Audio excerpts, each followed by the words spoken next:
great day. Matter of fact, it already is a great day. It's not gonna be. It is. It's outstanding, beautiful, wonderful, lovely, blessed gift that we have been given.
I don't always take vaccines, but when I do, they give me AIDS.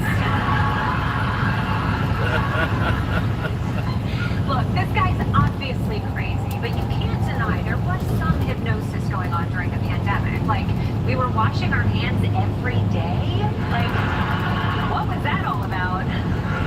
But forget the Department of Health. Let's move on to the great work being done by Tulsi Gabbard, Director of National Intelligence, and the only Hawaiian who can make aloha sound like a threat. She decides which of America's secrets need to stay secret, but lately she's been getting some help. Tulsi Gabbard, head of DNI, says the government is now using artificial intelligence to speed up its work in determining which documents can be declassified and released to the public. That includes files related to the assassination of President John F. Kennedy. Cool. That technology we're all scared of and have no idea how dangerous it is. Let's teach it how to kill a president. What could go wrong? Also, why are you having AI read the JFK files for you? AI is for tedious things.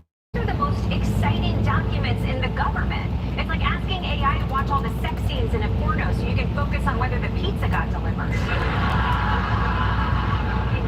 Maybe I've been using AI wrong this whole time. I thought it was for doing my kids' homework and seeing what I look like as Shrek. Wow. Stay thirsty, my friends. Pete Hegseth, Secretary and guy whose favorite cologne is roofie. He's been axing a bunch of medical research programs for veterans that he claims are boondoggles. But when Senator Dick out on it yesterday, he gave a specific example of waste, and it was very specific. Give me an example of a boondoggle in medical research. There are Depends multiple. I mean, we're talking about some stuff I shouldn't say in public. You know, marbles in the rear ends of cats, tens of millions of dollars.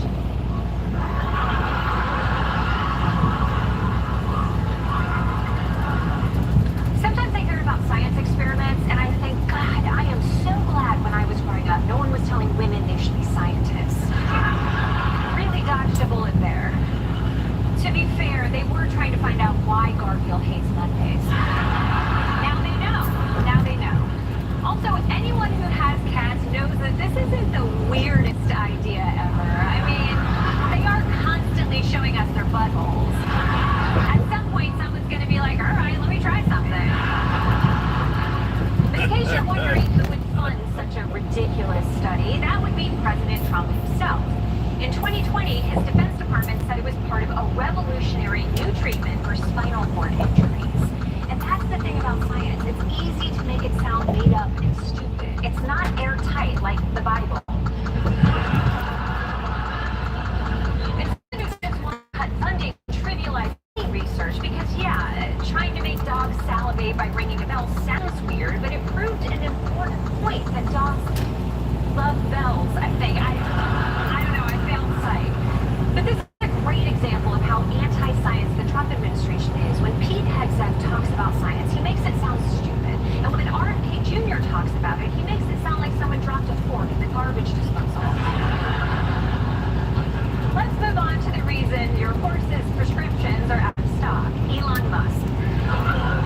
Last week, he got into a fight with Donald Trump that got so ugly, he claimed that Trump is in the Epstein files. The friendship seemed unsalvageable, but it turns out it wasn't quite as cyberpunk as he thought. The world's richest man is now apologizing to the world's most powerful man, whilst backing away from some of his online attacks, posting this apology. I regret some of my posts about President Trump last week. They went too far. No. You cannot whoopsie-daisy your way out of saying someone's in the Epstein files. It's not like saying, sorry I slammed the door, or sorry I shoved marbles up your cat's butt. I mean, I'm glad he apologized because I guess it showed us exactly how long it takes for ketamine to wear off.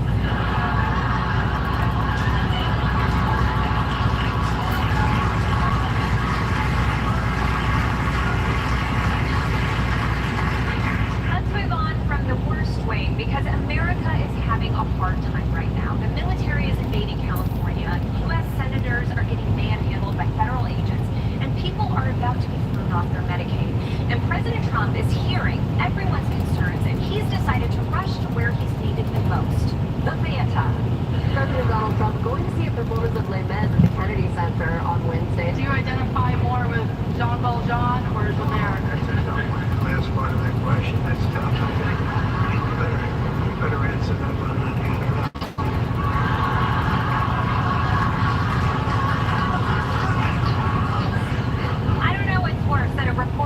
it was a good idea to ask Trump if he's the hero or the villain, or that Trump's response was, oof, that's a tough question. But while Trump ponders which Les Mis character he is, activists are planning nationwide protests this weekend. For more on those protests, we go live to Michael Costa in Los Angeles and Jordan Klepper in D.C.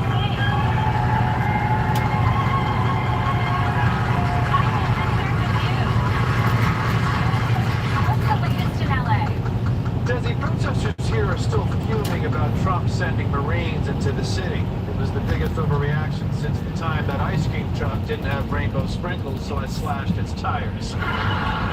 Costa don't do chalk springs, okay? The point is, these detention raids are a cool display of Trump's villainy. He's definitely the Joubert of our time.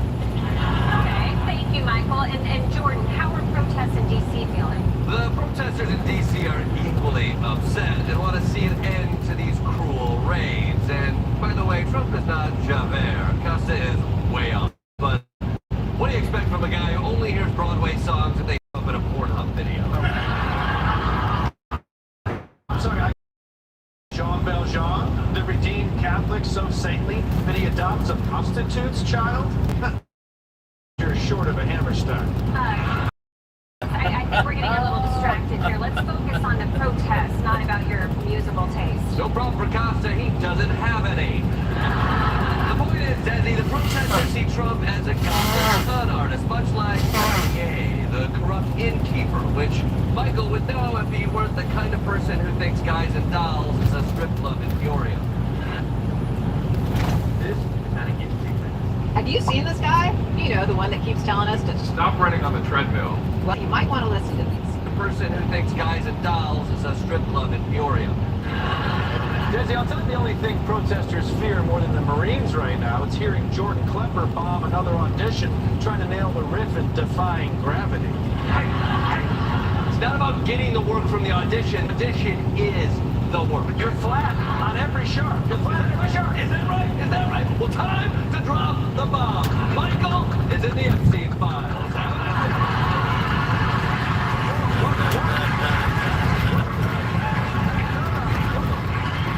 That's out of line. Okay. You know what? You're right. I regret what I said. I've been on ketamine this whole time, okay?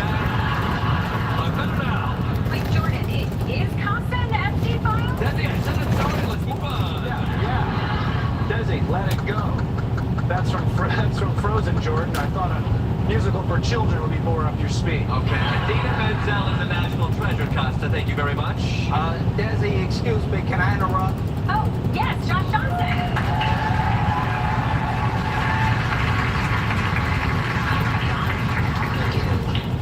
I don't know.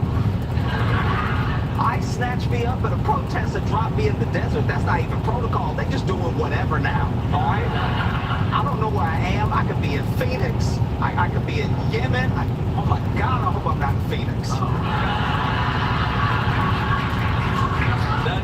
That sounds truly awful. So, Josh, do you think Trump is a Javert? I need help. Yeah, and we're going to get you help, buddy. But first, you got to tell us which character Trump would be in Les Mis. Is that the one with the cats? What? Kidding me? Come on, man. Hey! I'm sorry I don't spend all my time watching white people sing, okay? Don't make this about race. Yeah, there's a proud black tradition in theater. I just saw Audra McDonald and Gypsy. Fine, you're an ally. Is someone gonna help me? Yeah. I'll help you by getting you a rush ticket to Cabaret. Let's start there. Of course you pick Cabaret. Of course it's Cabaret. Thank you, Costa. Okay, that's enough. Josh Johnson, Michael Costa, Jordan Klepper.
Happy birthday, Mrs. Cooper. How you doing?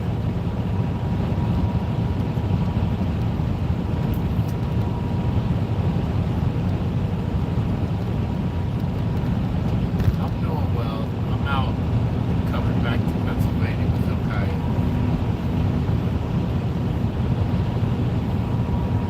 Yep. He's gonna be with me until he wants to go home.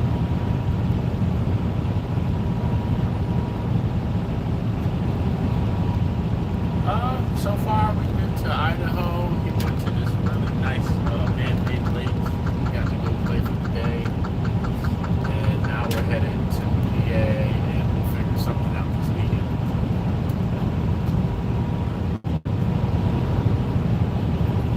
I think it's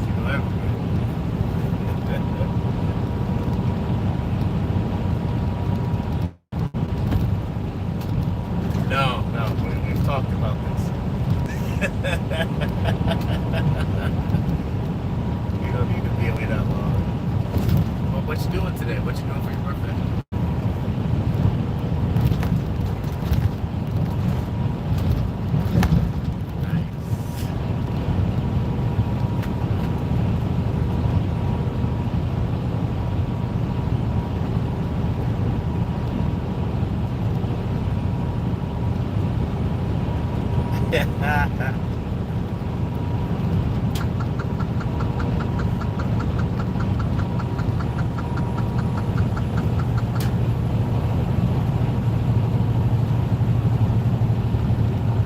Girls Day, okay, I like it.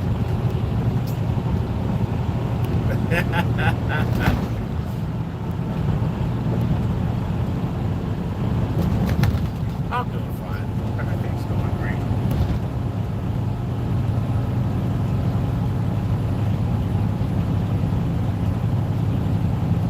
Yeah.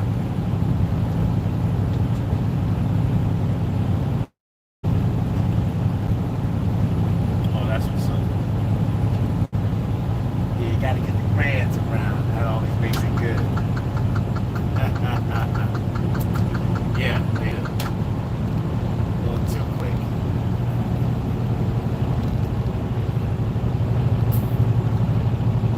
Yes, he did.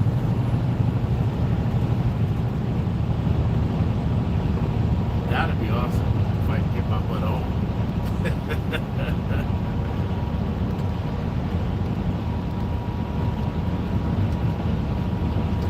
I told him if I can't make it, he better send me some video. I need some clips.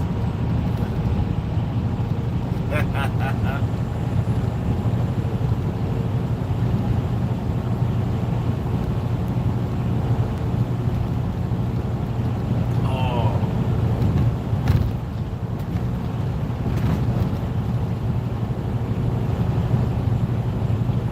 Yeah, he sent me the bear video. I was like, you better get out of there. Wait for that mama bear.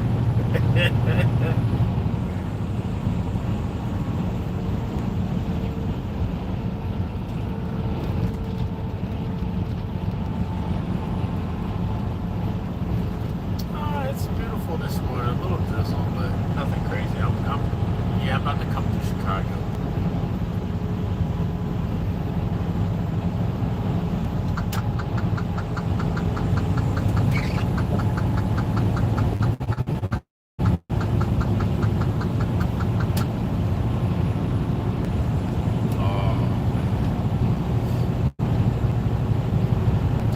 Yeah, I gotta figure out where I'm gonna park. Try to get some exercise in today. Finally trying to park somewhere where you can jump for a good hour or two.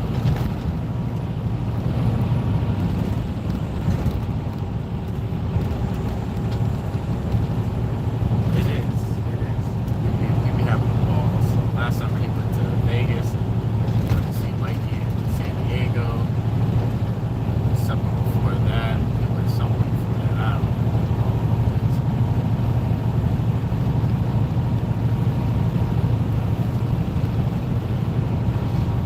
Yeah, and I pulled the maps out so he knows where he's at. And it's pretty cool. It's like, is it the capital? I'm like, yeah. So we'll drive for like an hour. I'll ask him what the capital is. You know, he always forgets. But he He has an idea though. He has an idea. 8. Yep, they're maybe compartments.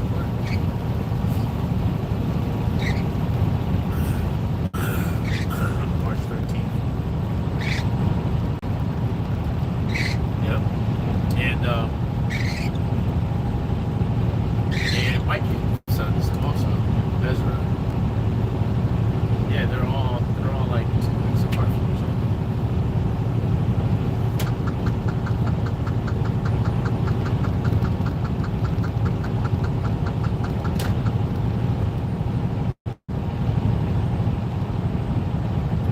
She's in Virginia working. Yep, she's staying. She loves it there.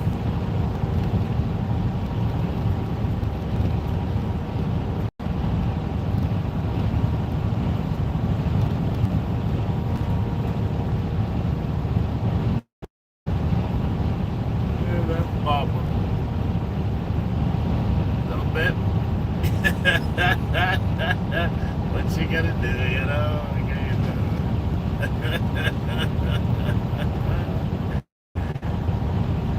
I just, hey mom, how you doing? Love you, bye. Keep it moving.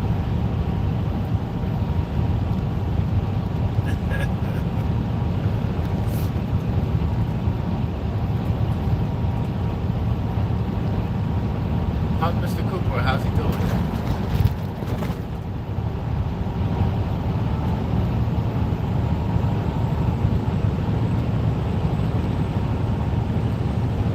Yeah, because everybody's waking you up this morning.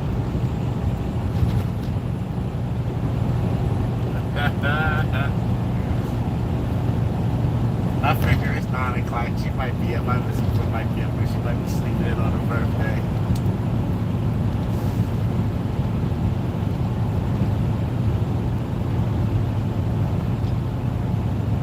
Yup, couple minutes.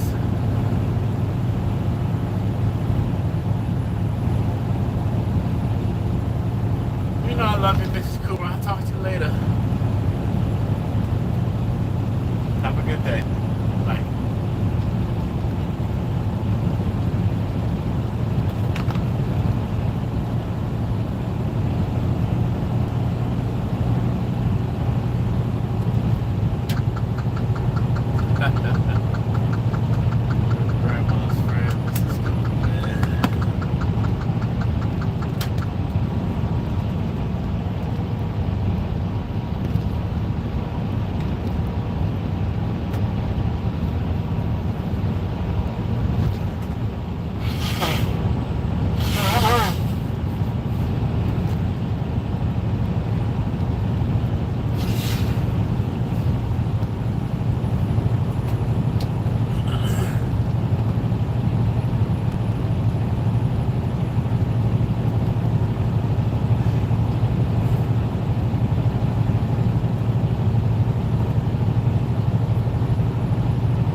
trophy fish.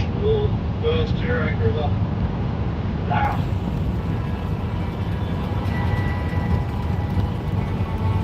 After a quick break for a feed and a set-up camp, we're back by the water, ready for a night session. Despite fishing late into the night, it takes until the morning on an outgoing tide to finally bag what I've been chasing. But that just makes the payoff all the sweeter. Good fish. Yes. That's why we do this sometimes.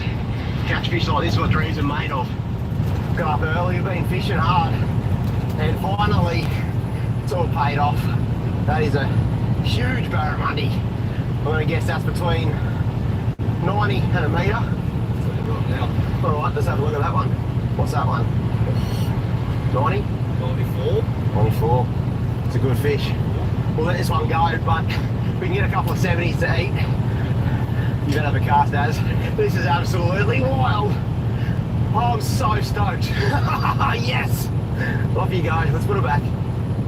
With the account open and a couple of solid barra in the fridge for dinner, it's time to turn our attention to the crossing. The Durack is a minefield of giant boulders just waiting to hang up your forky. Combined with deep, fast-flowing water and the ever-present risk of big saltwater crocs, this one is not for the faint-hearted. There she is, the mighty Durack. All that water coming down is actually fresh water, it's all runoff. So during the wet season, all these floodplains fill up with fresh water, all that water just runs down and meet the salt. That's exactly where we're crossing at the moment. So it is fresh water, especially on the low tide. Doesn't look any easier though. Deep, great, a lot of water down there. Just getting to this damn river's a challenge. This gives you a taste of what that Durack crossing's like, because you've got the same sort of boulders, but you just can't see them under all that water. Throw in the odd crocodile here and there, and yeah, it paints a pretty picture. Hi, I'm checking in. Oh my gosh, I'm a huge fan. Oh, thank you. I love skinny bone. Anyway, what's your name? Jen. You've been grinding so hard, you forgot you human. You forgot you got bones that get tired, a heart that gets heavy, and a soul that gets loud when it's been ignored for too long. And every day you show up for people who wouldn't even notice it would disappear. Every hour you're trying to prove your worth by what you do instead of who you actually are. That's not strength, that's survival. And God didn't put you here just to survive. See, you walking around like you owe the world something. Like if you stop moving, it'll all fall apart. But hear me, God already held the world together before you got here, and He gonna hold it when you finally let yourself rest. You think you showing love by sacrificing yourself every day. But love without boundaries ain't holy. Love without boundaries is self-destruction dressed in loyalty. You stretching yourself thin, calling it purpose. But purpose don't ask you to kill yourself slow. Purpose don't burn you out. Purpose gives life.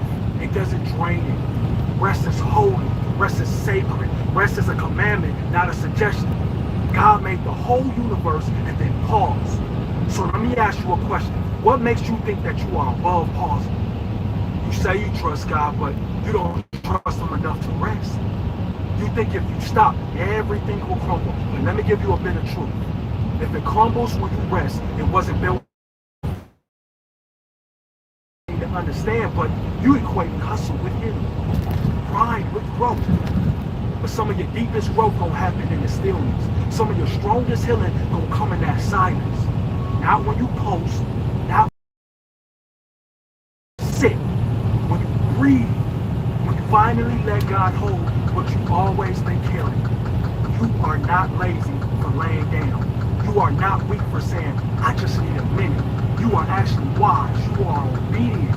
You are human. Rest is not quitting. Rest is remembering who you belong to. It's stepping away so God can actually step in. You ain't always got to have the final say. You ain't always got to try to fix it. Sometimes your only job is to let go and let peace find you. Let healing chase you down without running from it. And you've been praying for clarity. You've been asking for answers. But you're too loud to hear them. You're too busy to feel them. You're too tired to hold them. Rest is how God reaches you when you are done pretending. Rest is where the mask falls off and you don't gotta perform. Rest is where He reminds you that you were enough before you ever did anything. Before the followers, before the titles, before the pressure. See, you can be gifted and tired. You can be chosen and still need a nap.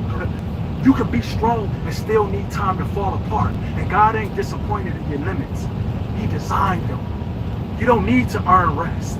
You just need to accept it. Let the world spin without you for a second. Let your body exhale. Let your soul stretch out and take up space again. Let your mind stop racing just for a moment. Because the truth is your healing is not in the hustle.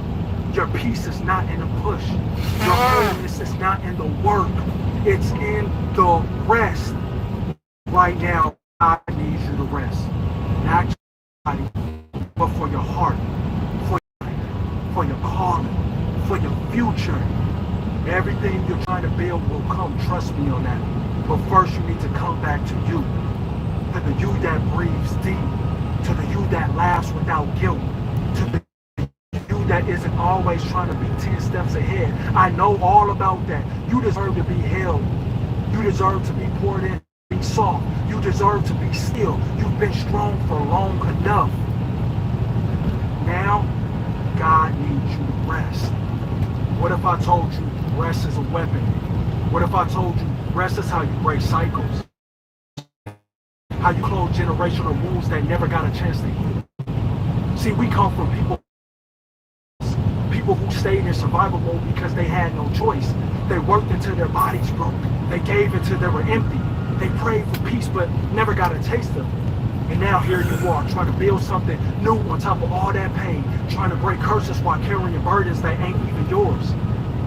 You can't build a new legacy in the same exhaustion that broke the last one. Hey. You need rest to hear God clearly because chaos is loud, but God speaks in the quiet. 1 Kings 19:12 says, and after the fire came a gentle whisper, not a storm, not a shout, but a whisper. And you'll miss that whisper if you never slow down long enough to listen. This ain't about you being tired. This is about God rewiring your whole rhythm. You so used to running, you forgot how to receive. You so used to defending yourself, you don't know how to be covered. But rest says, I don't gotta prove nothing. Rest says, I'm safer here. Rest says, God's got this. See, you think rest means stopping, but sometimes it's actually God starting something in you. Starting healing, starting clarity, starting preparation. That stillness you keep avoiding, that's where the breakthrough is waiting. That silence you're scared of, that's where the answers already is. And I get it. Silence can feel like punishment when all you've known is noise. Stills can feel like death when your identity has been tied to movement. But Isaiah 30:15 says, in repentance and rest is your salvation, and quietness and trust is your strength. Not in a grind, not in an applause, not in a checklist, in rest. And you can't pour from an empty soul. You're trying to serve God with a tired heart. You're trying to lead people when you can't even lead yourself out of a burnout. You're trying to show up full and your spirit been on red for months. See, God didn't ask you to be everybody's savior. He already sent one. That constant urge to produce, to perform, to show up like a machine, that's not the Holy Spirit, that's fear. Fear of being forgotten. Fear of being passed over. Fear that if you slow down, someone else will actually take your place. But let me tell you something. What God has for you, no one can take it. Resting won't delay your purpose, it'll actually protect it. You don't gotta explain your rest. You don't gotta post about it. You don't need anyone's permission to disconnect. Just shut the door and lay your burdens down. Because you're not just resting for today. You're resting for tomorrow. For what's next. For the battles ahead. For the legacy that you're building. And let me ask you something. Did you ever notice that Jesus rested before the storm? Before he walked on water? Before he fed 5,000? Before he went to the cross, he retreated. He stepped away. Because even the Son of God needed quiet time with the Father. So what makes you think that you can skip? You want to be effective? You want to be used?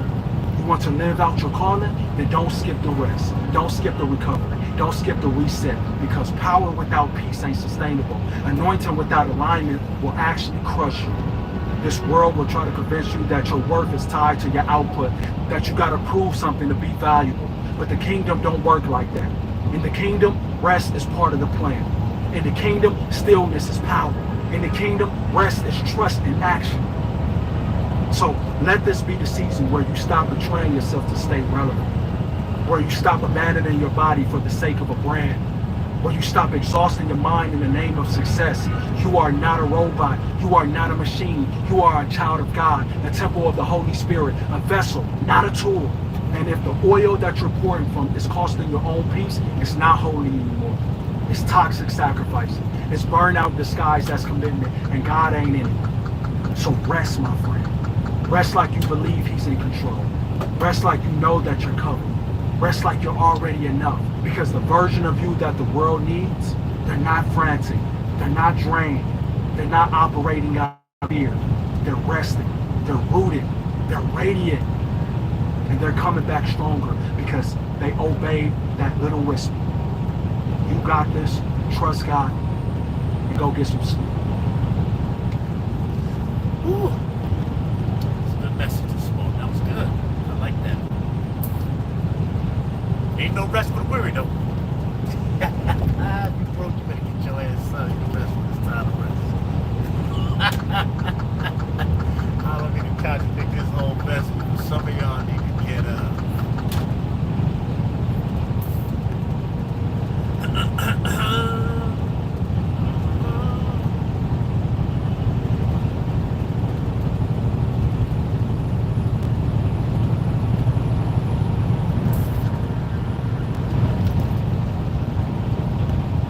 Let's boogie, let's go.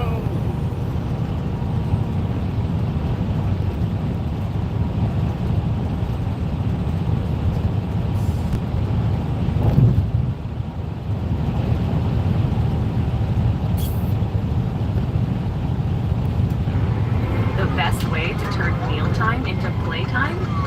It's always been Tyson Mega Dino and Dino Nuggets, with 13 grams of protein per serving.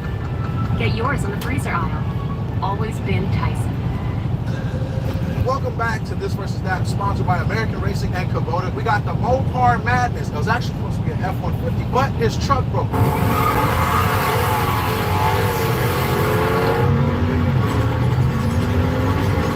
Guess what? We're in a solution-based environment. So if somebody got a truck, we're going to scumbag them into racing. And Freddie been asking all day, can you race somebody? So what better way to test your boy's integrity than have him tested against a Durango and they're under the same amount of power? What more could you want? I want some shit. Chef Boyardee. Oh boy, oh boy, oh boy. Oh, here we go, here we go, here we go.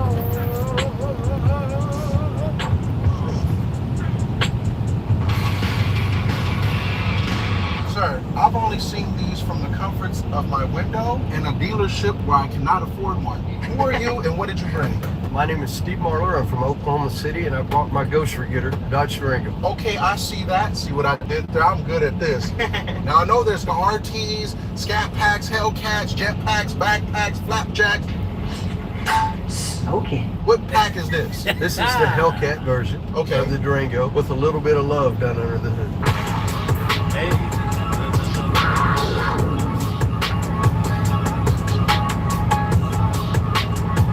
This is not stock. Alright, You know, home of that stock. I don't. My supercharger does not look like that. Let me tell you right now. Right now. What is this? Well, my friend Cliff Davis at True Street in McKinney, Texas, put a little love on this motor. It's a Gen 3 Whipple. It's been tuned, got smaller pulleys, and of course, cold air induction and some headers. What's the power? You know, it depends on who you ask. I'm But asking you. yeah, Don't lie. I want to say over 900. Over 900? That sounds more like 1,000. Okay. To the engine or to the wheels? Wheels. All-wheel drive? Yes. Has the truck been dyno or no? Yes. Allegedly. I never saw it. He just told me. What did he tell you? I have plausible deniability. It sounds like you've done with law enforcement before. About 950. Yeah, that's on its best day. The truck that it was supposed to race, I think it would have been a better matchup, but it should be still a good run against mine. Those Fords have a hard time against Dodges. You know, we got to admit that. Both Dodge guys, right? So for you at home that don't know, we give everybody here a test pass. We come here initially, you get to see how your car feels on the track. Now, a lot of the times, a lot of people, unfortunately, know they're wild on the test pass. But today, the person that blew against you, blew, and then we got you damn near something a little bit better. So That's a good truck. That way they know at home why you are racing this TRX. So what we got as far as wheels and tires? So these aren't actually stock. It comes dressing tire. It comes with a Scorpion. But they were so stiff, and I really hauled my grandkids around. So I bought these. They're Michelin all seasons. And this is an all-wheel drive vehicle. Yeah, that's. Yeah, the tires are great. that. That's what I'm That's right.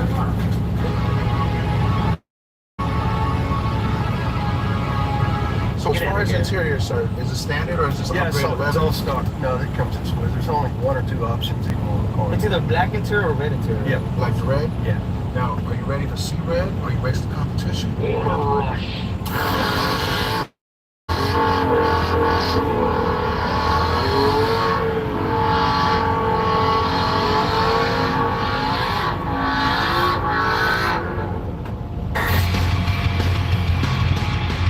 Ladies and gentlemen, first of all, there's two dudes here. One, you don't need an intro. Freddie's back. He's been with us for a while. Yes, sir. We're back, guys. Everybody, legendary, Mr. Chip Foose.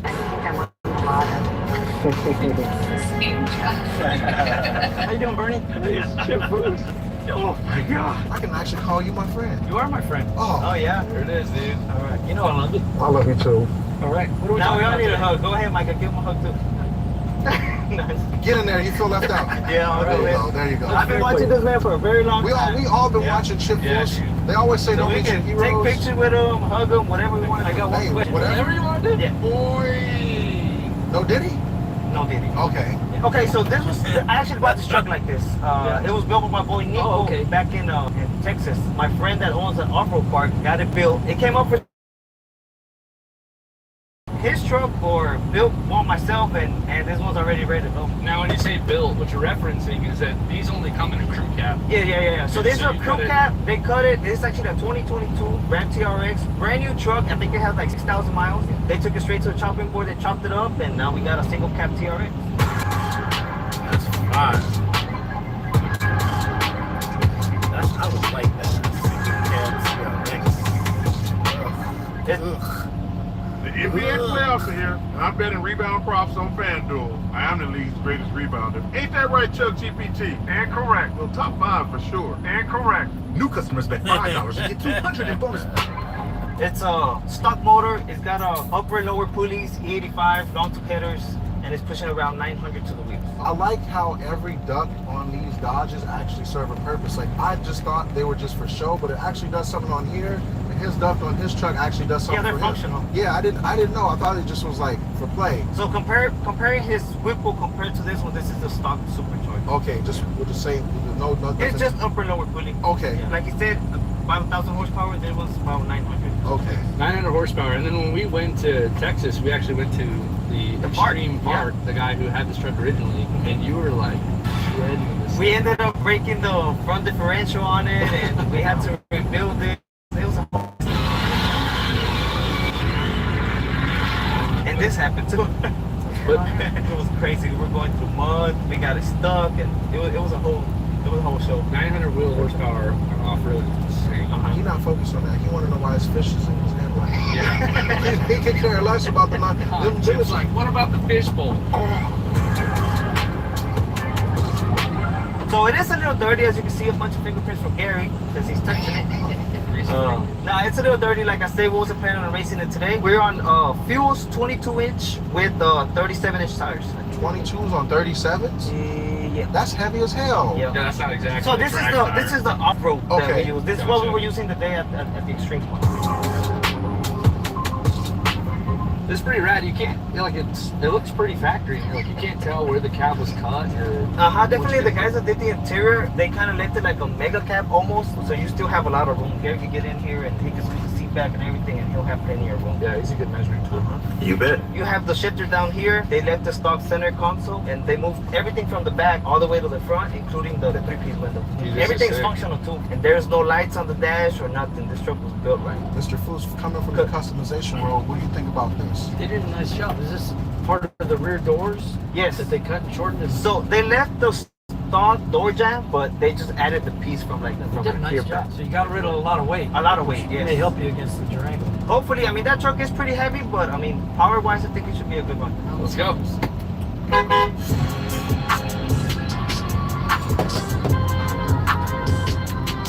Cars break, so we have to do what we have to do. Freddie's pulling up on the TRX. I think it actually is going to be a pretty good race still. I'm going to go with my boy Freddie. I'm never going to vote against one of my own. I'm going with the TRX. You know what it Chip, is, who you Mike? going with? Durango. You don't know. The TRX on stock is Gotta move that beef.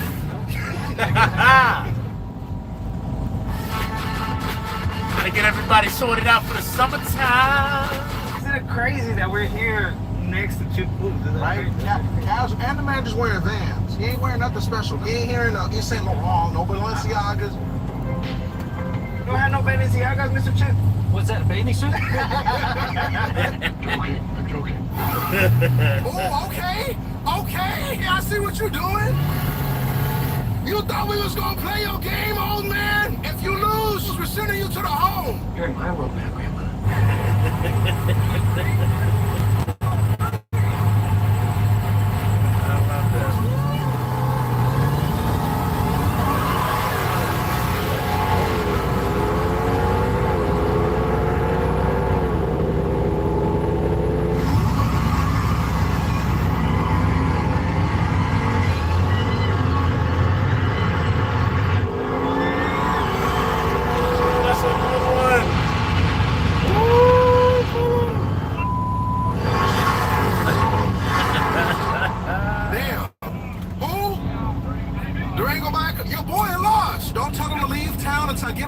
Okay? I'll pay you later, Colorado. Steve does not accept in layaway.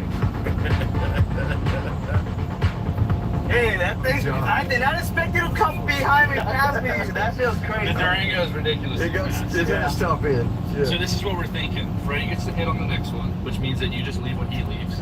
He picks when he leaves. He left before I left that time, for sure. Yeah. But here's the catch. It goes quick. We're gonna do what we call chicken dip.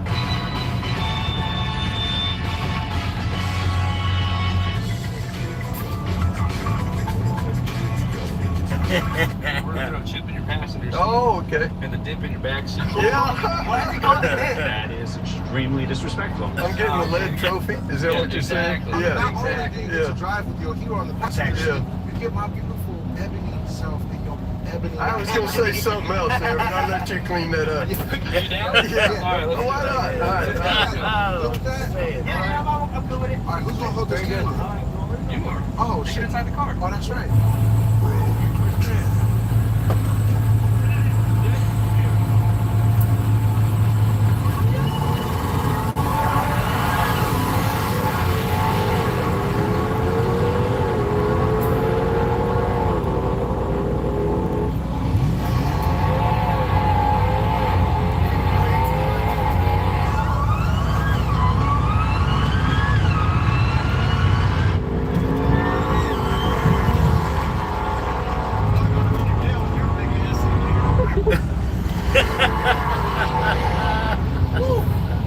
All right, these brakes work good too.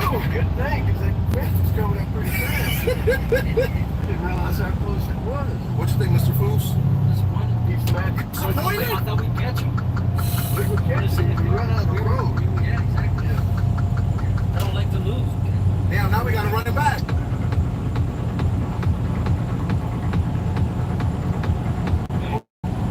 Booking.com has all kinds of stays. It's city, hotel, it's right for some.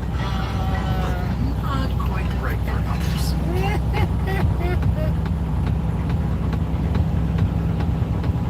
Are we getting out this time? I think what we should do is just go heads up, no funny games, leave Chip and the dip in the car. I can't know it. Nothing. He's good. Let me run the heads up. Let's run heads up to 500. Yeah. No drag back. Is that no drag back, Freddie? No drag back. All right. 500. I know when we're on one. He could have just told us to get out. Yeah. All right. We better beat him now. I gotta win now. Hey. Sure. Thanks, bud. You gotta beat him now.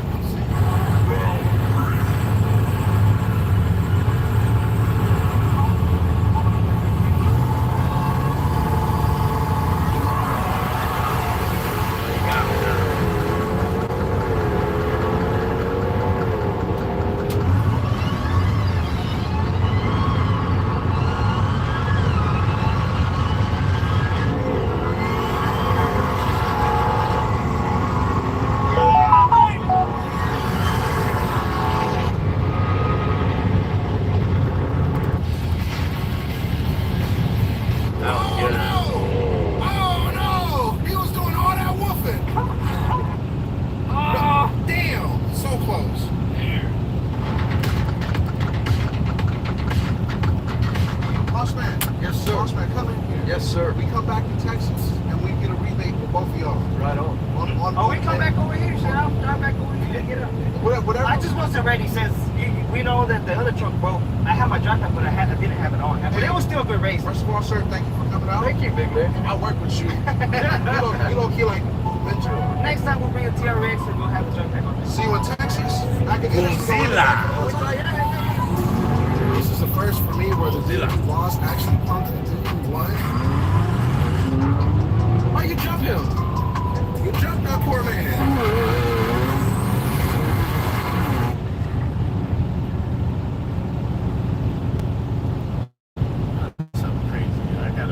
Welcome back, everybody, to This Versus That, Texas. We got the finest talker this side of town, Mr. Demonology, and we got the finest Corvette that we can find for him to baptize in the lake of Minnetonka and to see if he will keep up or not on this episode of This Versus That, Texas.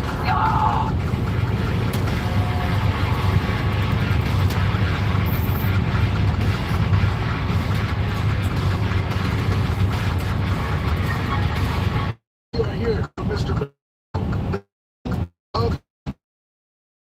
And we are here with Mr. Oliver. The soul snatcher, the real king of Texas. All my exes live in Texas. I'm the snatched all this stuff. I know you've seen my people with these cars with high interest rates, but you are a man who sounds like he owns this and has the title. Hey man, I own this and my wife owns this. We own this together. Go ahead. The people who like melanin will get you where you need to go. Yes, sir, my So brother. what makes this special than any other demon or any other Hellcat or anything that sounds like this? Man, what makes this car special is that it's 1,025 horsepower from the factory. It's the first production car U.S. coming out of the factory with 1,025 horsepower, and you can drive it on the street like an everyday car. Well, damn.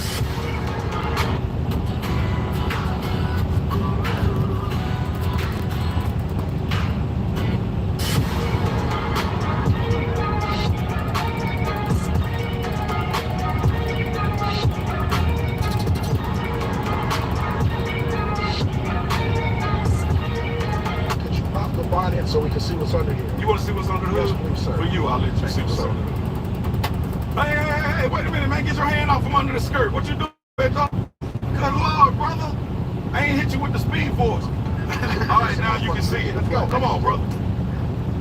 Woo! Look at it, baby. Look at it.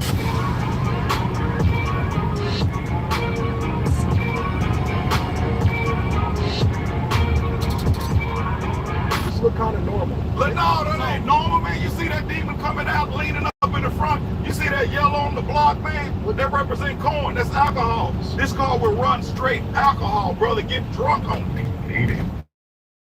Pants, you stole them. Like that? Hey, what that night in your dream? But really, man, this right here is a beast of an engine. It is really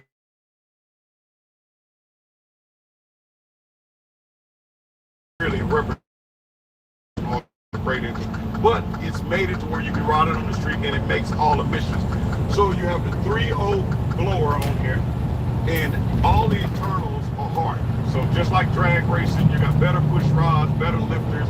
Everything is hard for drag racing. And you know the neat thing about it? You see this over there?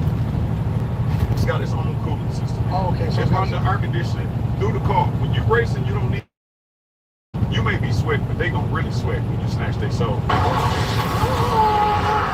Stock, baby. Stock from the dealer. Stock from the dealer. Stock tires all the way around. And the neat thing about this car is it came with Mickey Thompson, Sticky Mickeys all the way around. God said they gonna quit playing with folks. You gonna quit playing with me. Did it came from the dealer with no seat? It came with the dealer with no seat. You have to order the seat. It came just like this. One like seat. One seat. I ain't got bamboozle. No, I don't need nobody riding in this seat next to me. All I'm doing is putting souls right there. Gotcha. You'll see. Keep messing around, you might be in her. And then I'm gonna run you straight up to the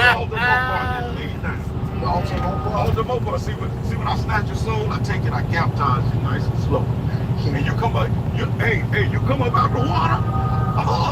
And then I lay you down on the Alta Mopar. And that's it, then I become a Mopar. And they thank you, hey, for life. ask, why the name Demonology? Well, it's the Dodge Demon, and it's really the technology of the Dodge Demon is what I'm trying to show people. Because the car has so many different technology features. The car actually comes with 3 different tunes for good prep, medium prep, for bad prep. So you can adjust it on the fly while you're racing. So what you gonna use right now?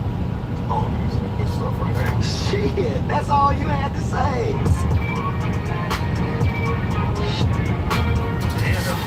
Slow ass out the way.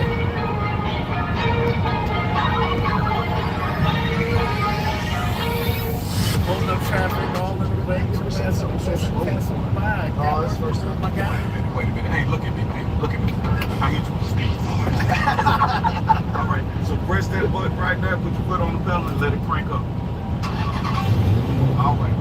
Now I'm gonna show you some tricks with this car.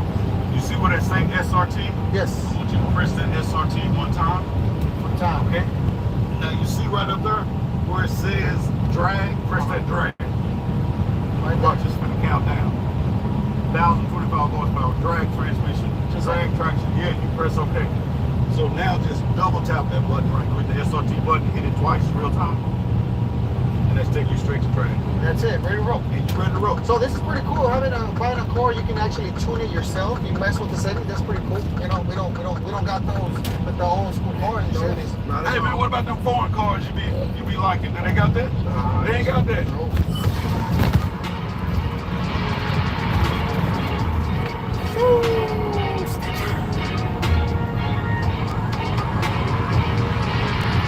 I hate to say this, most of my friends, they drag race. I do have friends that road course race, but to me, road course puts more wear and tear on the car.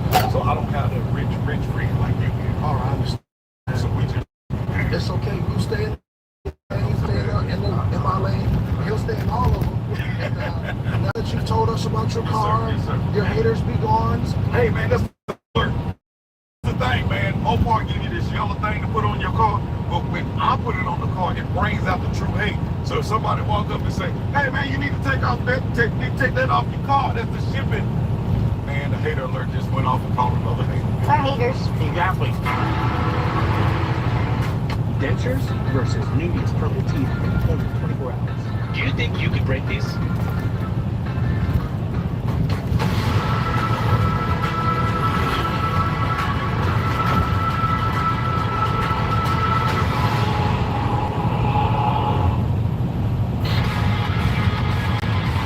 Ladies and gentlemen, today we have 2 sick drivers with us. Freddie LSX, sir, and the man of the moment, Christian Gomez.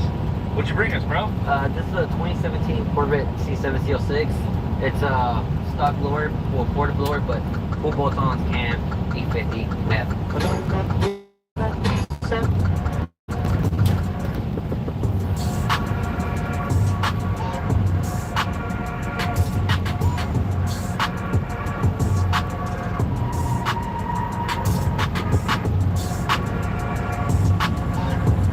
First question comes about, how much horsepower are you making? It makes right about 900 wheel. 900 wheel. Spicy. Can you pop the lid so you can tell us what you got on there?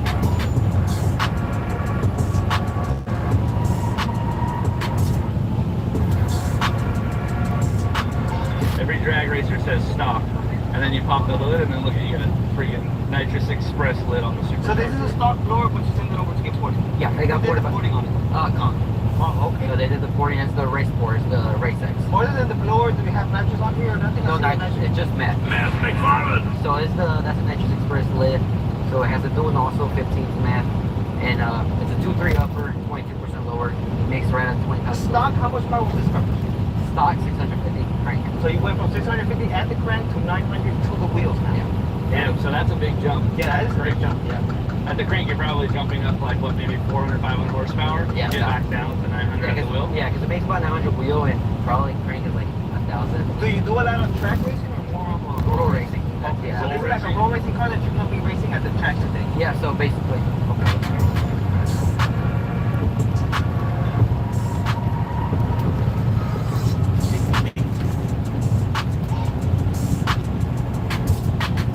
So the front ones are 17 by 4.5. They're billets. That's what they call the skinnies, right? Yeah, the skinnies. 4.5 is in the width of the wheel. Because they're skinnies. So motorcycle tire. Yeah, basically.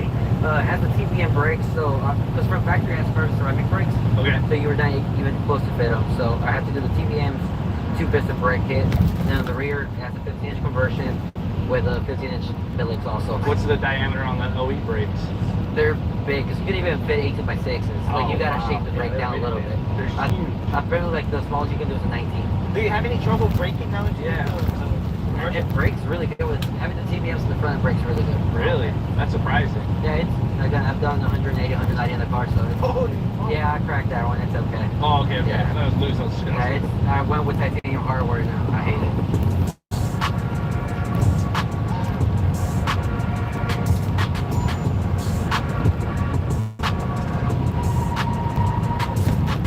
Windshield tint everywhere. Yep. Dark as hell. It's 35%. So how do you see at night? It's probably terrible to see at night, huh? It's not that horrible. It's ceramic, so it's not horrible. But I really don't drive it. Only if I'm racing, that's the only time I drive this car. I got you. So what have you done in the interior, like prep it? Basically, I took up the passenger seat out, the rear carpet, and that's about it, to be honest. So you did like a half cut?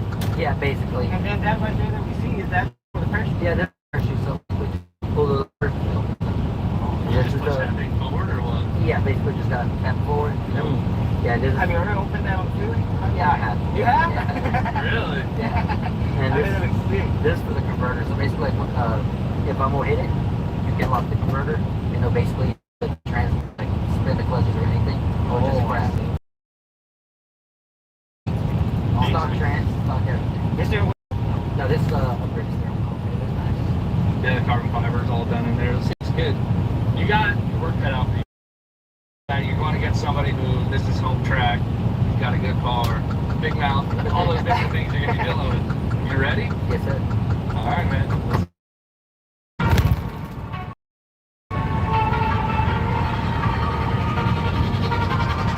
I'm gonna go demonology because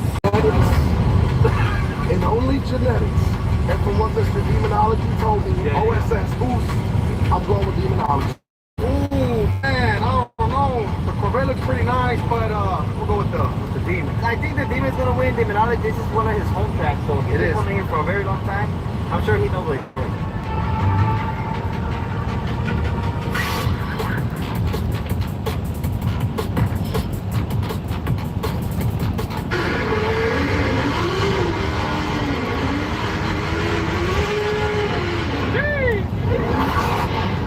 Oh my God.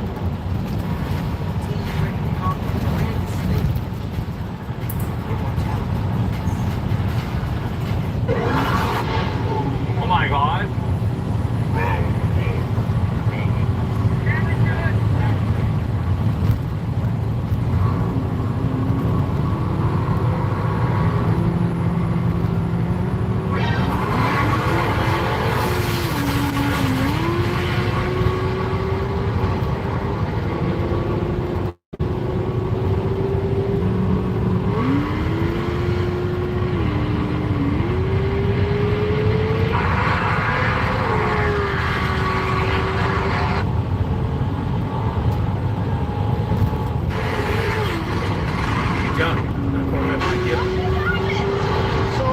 So I didn't even get to drop my arms, and he just jumped and they win. He jumped. So I left him up. Big jump. Yeah.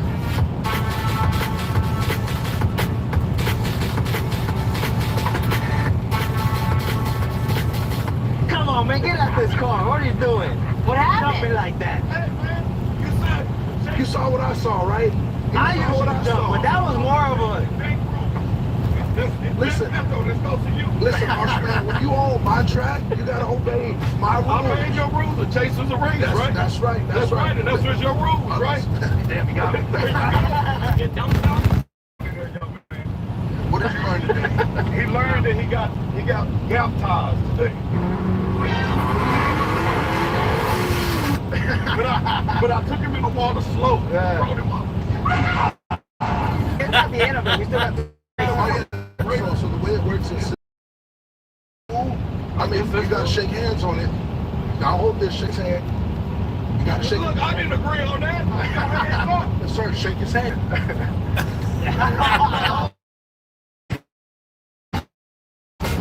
Way too late.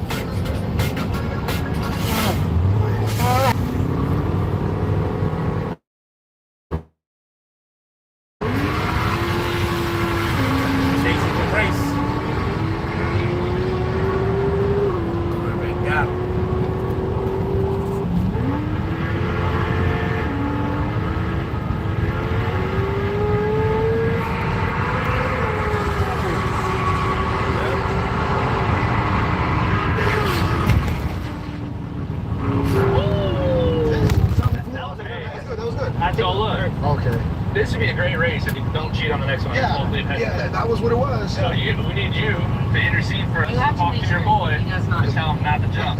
It's your boy. My boy? That's your boy. All right. Why are you going? Because they're, Well, obviously you beat him. Oh, do you feel a little better now? What happened? You don't cheat when you lose, bro. Oh, man. That wasn't no loss. I gave him a hit. People on the race, let's line up and race. You jumped the first one, though. I didn't jump. It was a race. I didn't jump. So this is what I wanted to think of. I wanted to give you both the same first race, but you don't jump. I'm down with that. If you don't jump, like you can't. If you jump, you DQ'd, and I'm putting this rule. If you jump, that's it. You lost automatically. Okay, or, we understand. We understand. The chase is the race.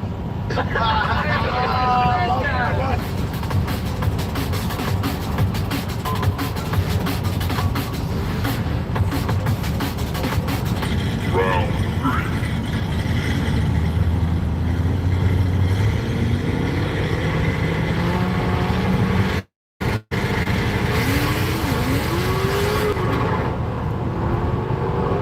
Sandbagging?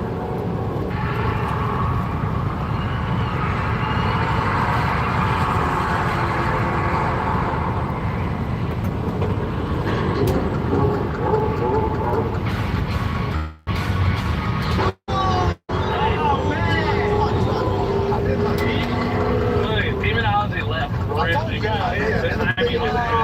And I waited for your thumbs up, and then I left my hands up, and then I dropped it.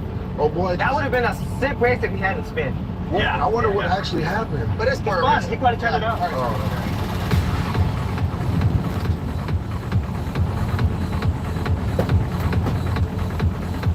Yo. No, you. No jumping. Sir, you beat him. You beat him fair and square. That was actually a good race. I'll give you that. What happened? I set it up for you to win. And I thought I like, oh, Kept messing with me so bad. I said, I'm gonna snatch his soap before we start. So I pulled it out. Are you're all afraid to talk to him? He's gonna be real loud. Expect that from him right now. Georgia, I've dealt with these kind of people before. I've played sports. Energetic individual. Advanced pro shops in your balance. Believe me.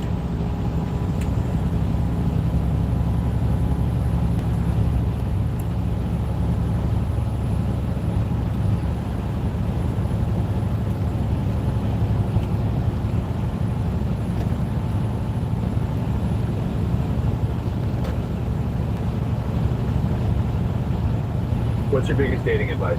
All men cheat, so pick the richest who will send thousands to your bank account and cry in a Lamborghini instead of crying it at the bus stop. Sprinkle, sprinkle.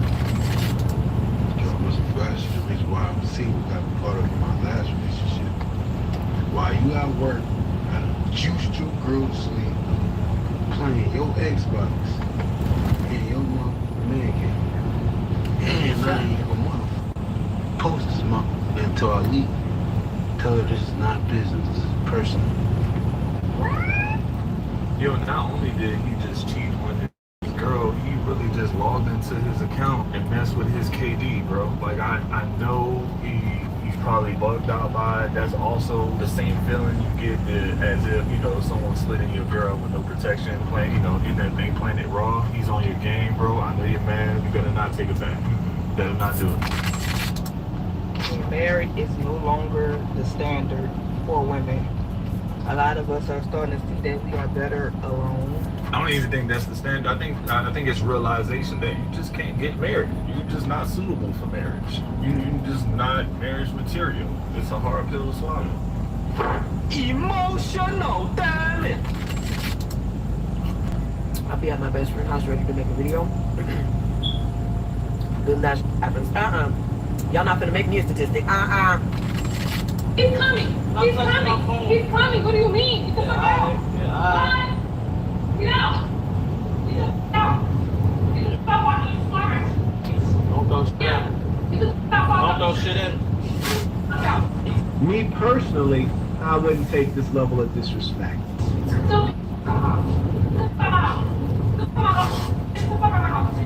Bye. Don't matter. You stay here. Bye. Oh, I'm right.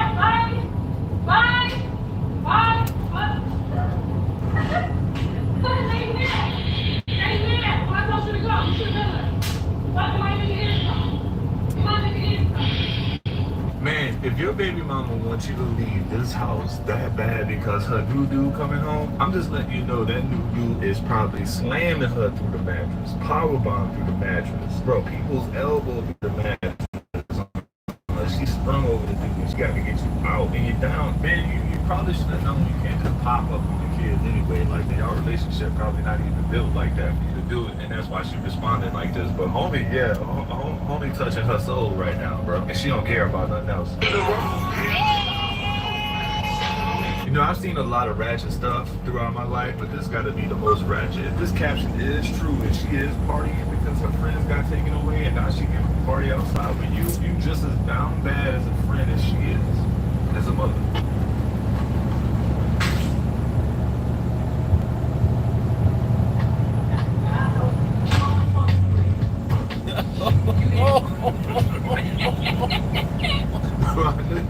I know you risked it for the content, so I'm gonna go ahead and say, hey man, brother, cover from that one though. A mom to the face. Ooh. You wasn't expecting that one. I can tell. You wasn't expecting that one. Okay, I'll take y'all back to There's no way. There's no way I could walk in front of car. Unless you want to piggyback ride. Hello? We're like 1.5 miles away. I don't know what kind of the world's strongest man you think I am, but I respect it. I appreciate it sincerely, but far, I literally, if my life depended on it, would be dead. Then? Just being honest with you. I'm walking there. Let's go. Now the captain says, does he like guys? Now, I'm just saying, bro, you don't always have to worry about picking your girl up and carrying her 1.5 miles. That's not in the book of charm. That's not in the book Yes, sir. Yes, sir. you know, Drive like safe. the guy thing to do. Every you don't day. have to walk you on our backs 1.5 miles. Now, if you want to prove yourself, go ahead and do it. I'm here to tell you right now, we don't care. Let me tell you, we don't care. But homie's already hitting that. He ain't got to worry about that, bro. You probably worry about something like that if you're not hitting it. But like right now, he's probably already hitting it. He's like, you're not getting on my back. We about to still go home and clap cheeks. Look at this. Just look. If this had come out a few years earlier, plumbers would have been out of the job by now. I'm telling you one last time, in our homes, no matter what drain is clogged. Oh, Jesus. Bro, I know about 7 out of 10 of y'all will probably, y'all probably going into that thing, bro. Shooting up the club. I already know, man. I already know. Yeah. What's going on? You alright?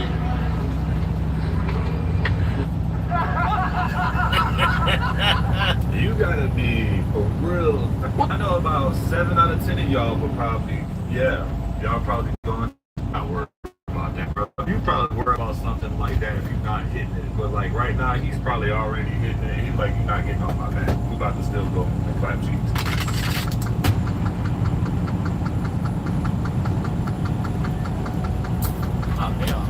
Bro, I know about 7 out of 10 of y'all will probably, y'all probably going into that thing, bro. Shooting up the club. I already know, man. I already know. Yeah.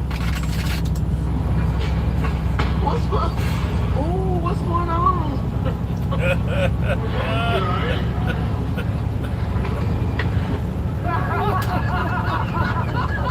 You gotta be a real thirsty old man to just go ahead and fall. I had this clip saved for a while. But dog, that is punishing, bro. You almost probably broke a hip over them yams. Damn.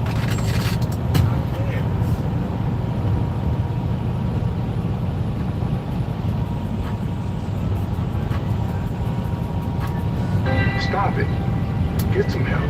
And what's crazy is that, man, she probably always get away with saying that. Always get away with saying she about to take a 2-hour exam. Boy, you ain't gonna never hear from your old lady, bro. Meanwhile, she in the dorm room next door, probably underneath you. Maybe in the dorm underneath you, one level below getting cracked. I love when people thinking I'm stupid because tell me why I'm at the mechanic shop and he talking about I need a Cadillac converter, but I drive a Jeep. What? Make it make sense. Think I'm stupid.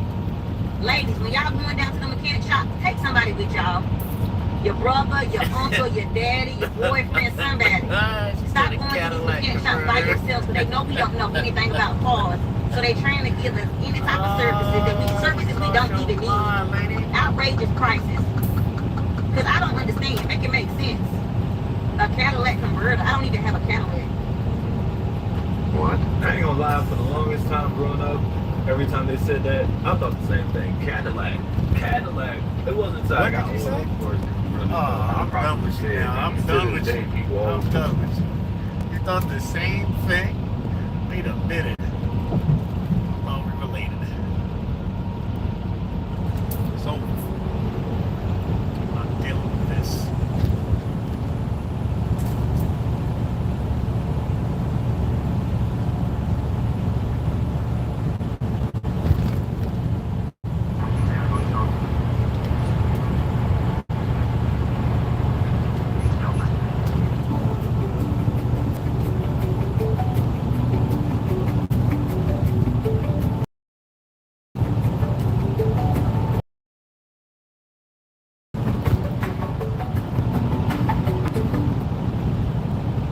No Kings protest is reportedly targeting Trump and his administration. The No Kings protest is reportedly targeting Trump and his administration. It is scheduled for June 14th, with an estimated 1,800 demonstrators planned across the country and millions. What's going on, Mother Truckers? Welcome to My Trucking News. Emails at mothertruckingnews@gmail.com. This is a big day in trucking, and I'm actually in California now. President Trump removes. This is good news indeed. People said it couldn't be done. You got it done, I just have to sign, right? That's very good. This is really something. And it has to do with the California Auto Regulation, CRA. It's been a disaster for this country. And everybody for being here. We officially rescue the U.S. auto industry from destruction by terminating California electric vehicle mandate once and for all.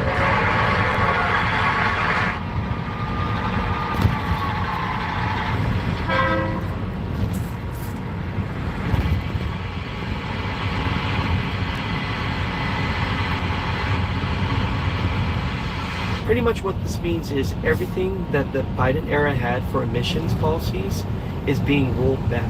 If you recall, they were trying to go zero emissions with heavy duty trucks. This was all proposed in 2020, and they wanted to make mandates that basically said that by 2045, all semi-trucks heavy duty had to be zero emissions, and half the cells would have to start in 2035, and actually 100% of truck drivers that worked in the drivage community had to be zero emissions by 2035. So it just was one of those things where it was going to put a lot of hardworking truck drivers out of business because they wouldn't be able to afford an electric truck. And if they had a diesel truck that was paid off at one point, you wouldn't be able to use it. So after this is signed, it rolls all that back, and now you could drive what you want. Now, here's the thing, you know, I'm not sure what that's going to do to the DPF filters. I don't know what that's going to do to the rest of that. But as far as feeling to drive a zero video and hear what Trump has to say, but regardless, you have to say this is a win for truck drivers that are investing in diesel trucks. Tesla is finished, Elon has failed. That is what they want you to believe. But tech expert Jeff Brett.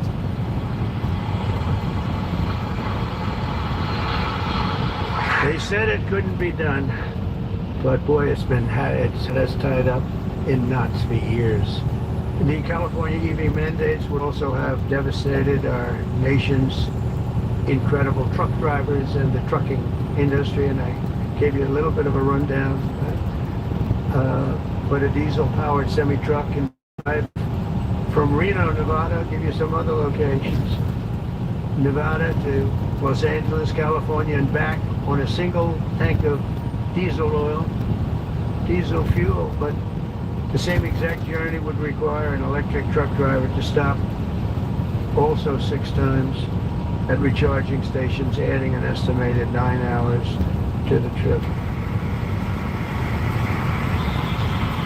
Here to discuss a little bit about the trucking industry, Gina Jones. And Gina, a real expert on trucks, I can tell you that. She's going to come up and tell us about trucks. Thank you, Gina.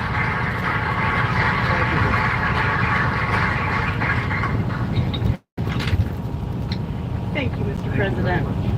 And thank you, members in Congress. The trucking industry has America's back. And we are grateful that a president and the administration that have our back too. Today, trucks are 99% cleaner than a generation ago. We need great partners in government to continue that process. We cannot allow one state's regulations to disrupt our entire nation's supply chain.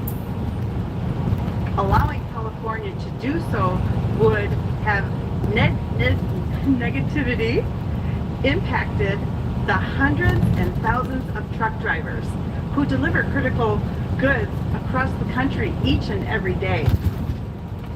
In order to deliver for American families and businesses, we need realistic national standards.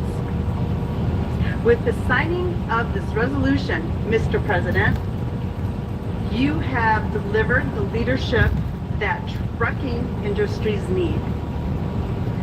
Promises made, promises kept. On behalf of the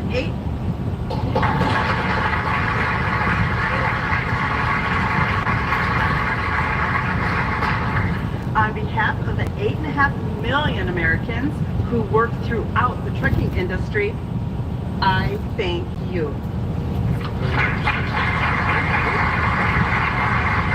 Great job. So just to wrap it up, you say under the Trump administration, we will restore the full strength, might, and glory of the American auto and trucking industry. We'll protect our truck drivers, auto workers, small business people, and manufacturers all over our country, and actually all over the world, and that's okay too. Okay, we're going to sign 3 bills and do everything I just said. No auto pens allowed.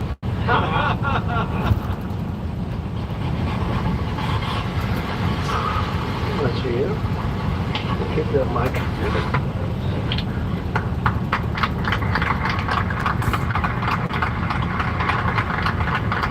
Number 2.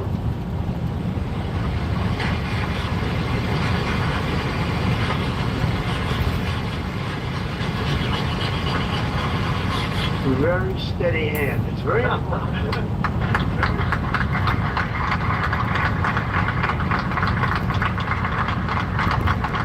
Here's number 3, and it all goes into effect. Everything I said goes into effect. Lower prices, better cars, and choice. You can say choice. We have choice for education, and you have choice for cars now. Common sense is right. You're right. Common sense is right.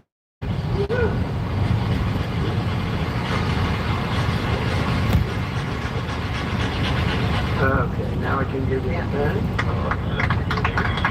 Overall, if you're in the trucking industry, tell me right now, are you happy about what's just been signed? When you start playing Supremacy 1914, you'll quickly realize that some states are destined for war. Survival will not be easy. Take New Jersey. So with that, I will turn it over to Sheriff Hyde. Good morning, everybody. So I want to start out by thanking our Attorney General for joining us here in beautiful Brevard County. Our Attorney General and Governor Ron DeSantis also for their amazing support from all public safety in our communities is like nothing we've ever seen before. People are moving to Florida in droves because this is the free state of Florida. They're moving here because they know their families will be safe here, their businesses will be safe. They won't have to contend with what we're seeing in places like Los Angeles and New York and Chicago, those things that are happening right now as we stand here today speaking. Our general was, I will say, very instrumental, was the tip of the spear in our blueprint for Free Florida. And now he's the tip of the spear in making sure that we are protecting what I like to call our 3 C's, our citizens, our cops, and our Constitution. And he has stood strong with not only law enforcement, but with us here in the Gulf County, and we appreciate you. I'm gonna start out by addressing the doxing issue that we were talking about. Our ICE agents, just like our Florida Highway Patrol, are our partners. We all ride together in this. We all are out here to make sure that we're protecting our citizens, protecting our communities. Many of them have been called to the... That's a noble concept.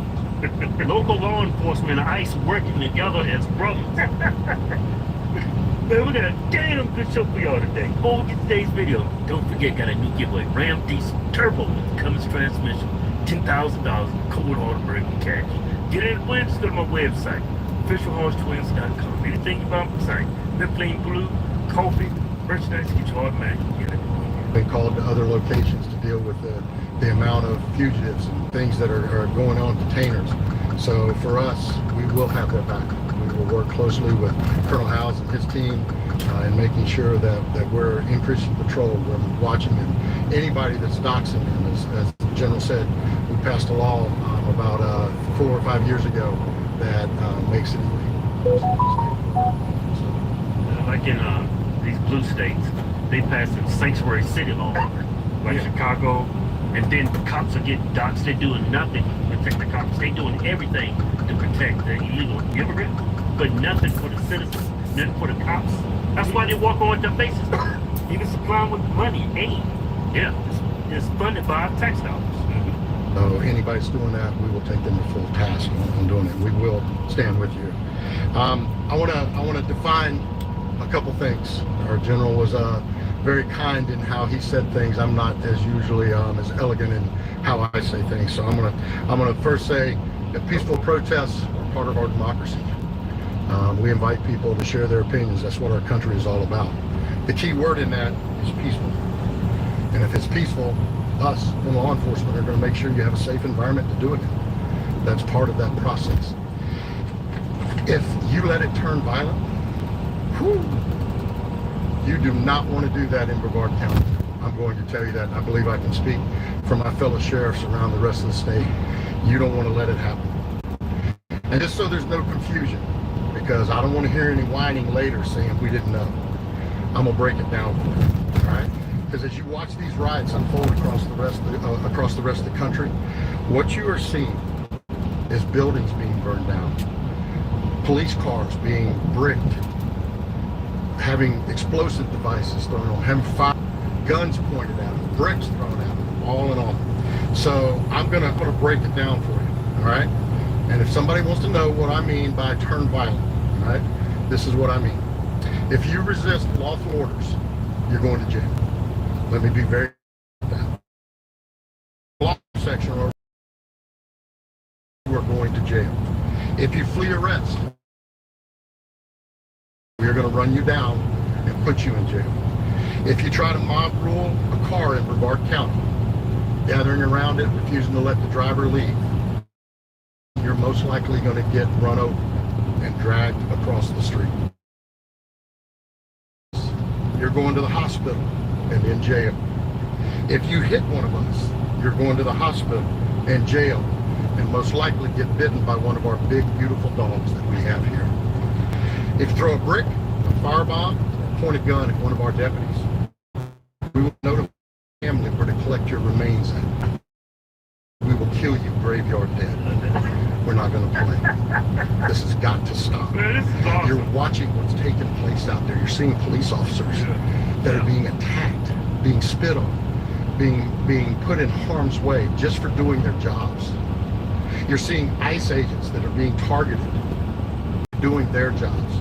And you're seeing obstructions that are doing all of this, standing in the way of law and order. Not here, not in the state of Florida.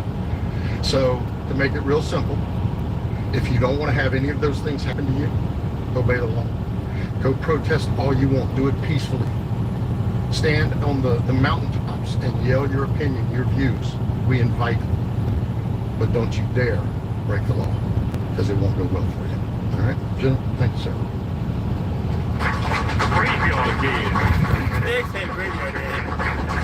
Yeah, I think, our great governor, I think, said it well yesterday. If you're a family out there, you're driving, and all of a sudden you get surrounded by one of these angry demonstrations that's turned violent, you don't need to sit there and wait while people smash your window and damage your vehicle and put your family in jeopardy.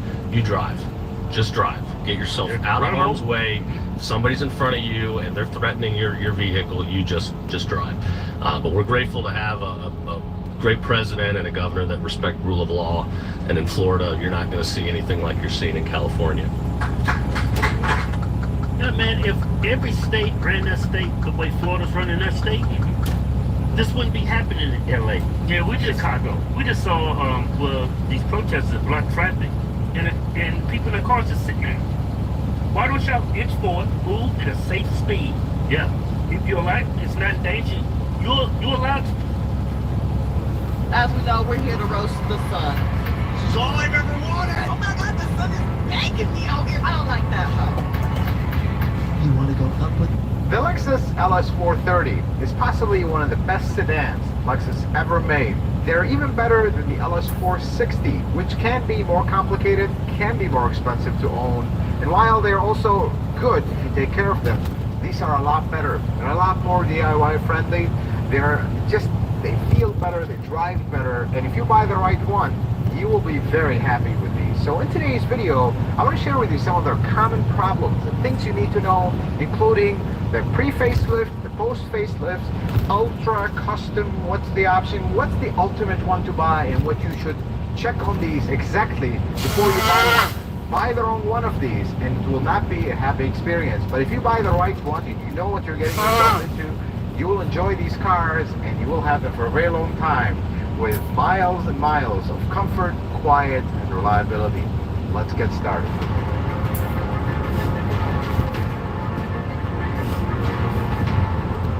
Let's talk about the common things under the hood. Before we talk about the common things, this is the best part of the LS430, the 430 part, the engine. Folks, this engine is possibly one of the best engines to come out of Lexus.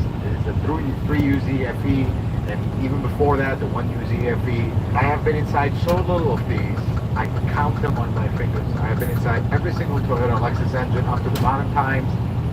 I can count how many times it's been inside of these, and it is usually because of error from users not taking care of them. This engine, even with abuse, will easily last a very long time. You guys know about my 600,000 mile Lexus. We even looked inside of it. Runs perfectly fine. It's good gas mileage. Let's start with the main thing with this engine, because they do have a few things that are super common. First one is oil leaks.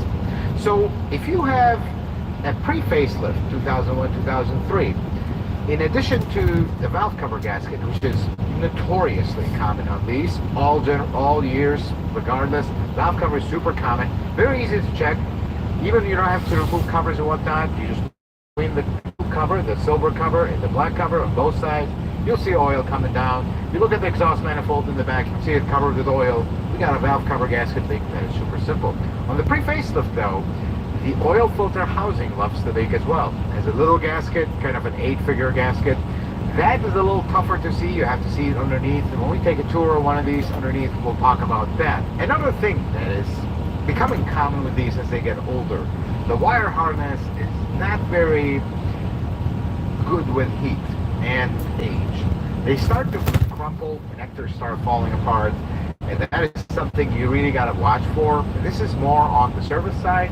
If you're going to DIY these cars, be gentle with connectors. If something breaks, replace it. Majority of these connectors are still available. The entire engine harness is available. Speaking of available, we're going to talk about availability of parts on these because that's a whole different section. More stuff on these, and the issues under the hood are a little bit age related. For example, the power steering system, for the most part, they are very rugged and reliable. The power steering pump, the previous generation LS400, they have all kind of problems. And this, nothing. There's one thing that kills the power steering system on these that people don't notice. the power steering reservoir has a filter in it. Because the fluid, people really in those days didn't change fluids for the power steering. It gets so heavily gummed up that it's... You'd want to investigate accidents. You'd want to investigate accidents because this clip is a unique clip for this, and usually most aftermarket places will not have it. They'll just put whatever clip and it'll never sit right. And also, when you start seeing clips missing and panels missing, you start to wonder who's been working on this car. Because that's how these cars can be the greatest cars or the worst cars when the wrong mechanic gets a hold of them. And the last thing that usually scares people away from these cars, the timing belt. Folks, this is an interference engine. So if your timing belt breaks, unfortunately you're going to have severe damage, and that's one of the cases that replaced an engine on one. The timing belt interval is officially 90,000 miles or 9 years. From experience, you can stretch that to 100,000 miles, 10 years, safely. It is an expensive timing belt to replace, labor-wise, but it's actually not extremely difficult. Of all the UZ series engine, the LS430 is probably the easiest one to change on. The only thing you have to belt, I'll leave it right here so you guys can check it out if you're DIYing this, but otherwise, the timing belt replacement is a simple job, a little bit costly if you're paying somebody, but in addition to the timing belt, if you have over 100,000 miles on these, every time you do a timing belt, you'd want to put a drive belt tensioner and a drive belt Mohammed, idler. thank you. I appreciate the comment. For some reason beyond You have a my great day understanding, also. the drive belt tensioner is cheap.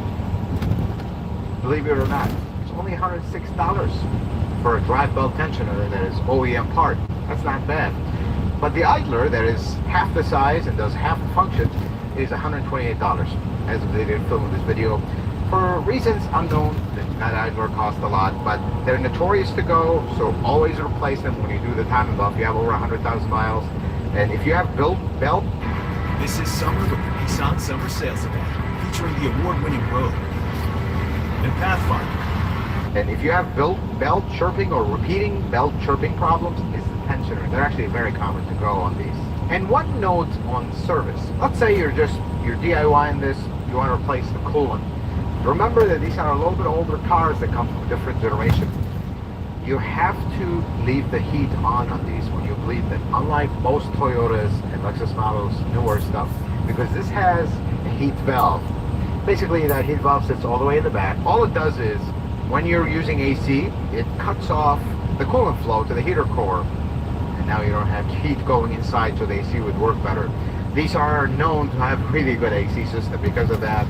So if you're bleeding coolant on these, it's very simple. Just run the car until the fans come on. AC off, heater on, full hot. That's as simple as that to bleed them. Let's start with talking about the different the pre-facelift and the post-facelift and the details of the two, and more importantly, which one is better. So this is the pre-facelift, or 2001 to 2003 model. This is what the Butte 3 LS430, and in some people's opinion, it is the lesser looking one and the lesser reliable one. To a point, that is correct, because all the issues they had with these got fixed with the facelift. We're going to talk about the facelift in a little bit.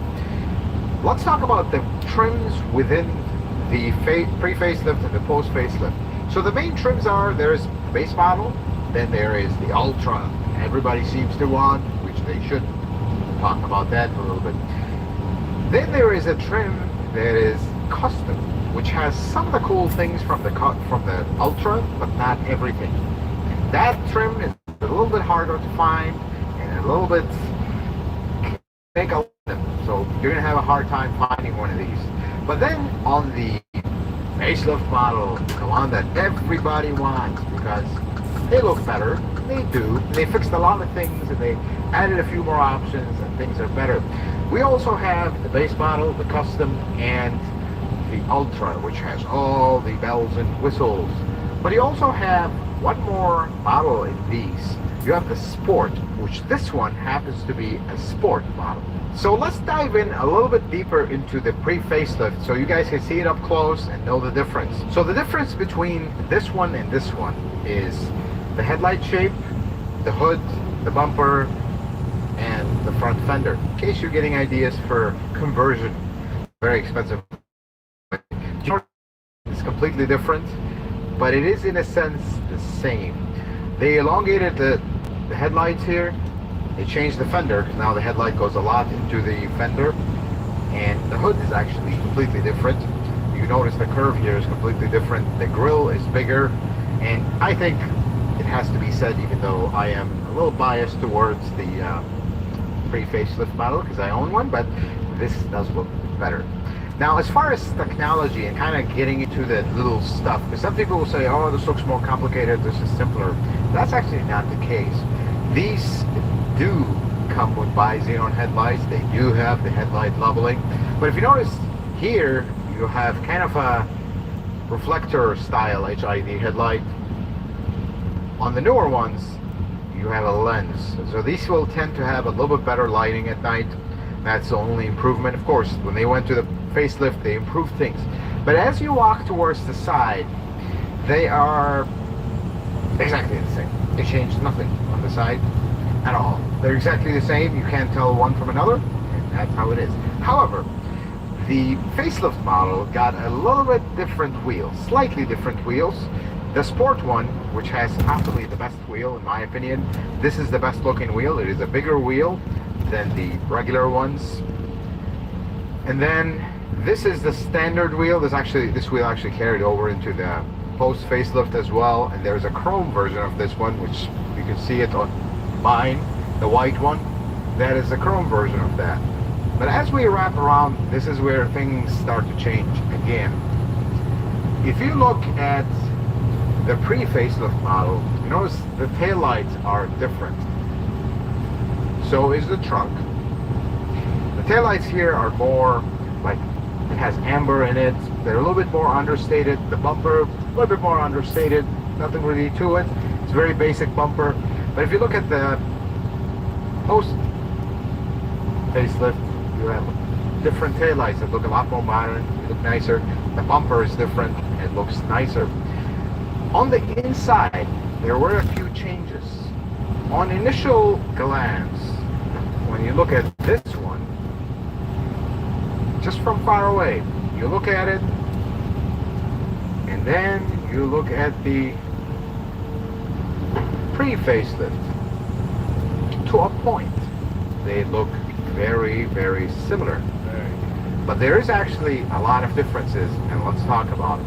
So the main difference between the pre-facelift model and the post-facelift model when you get inside is the gauges.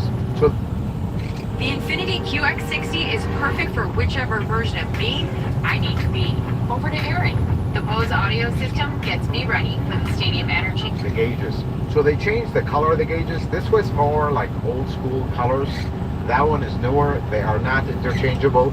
But aside from the obvious stuff, there was a revision to the navigation system, which makes it a little bit better.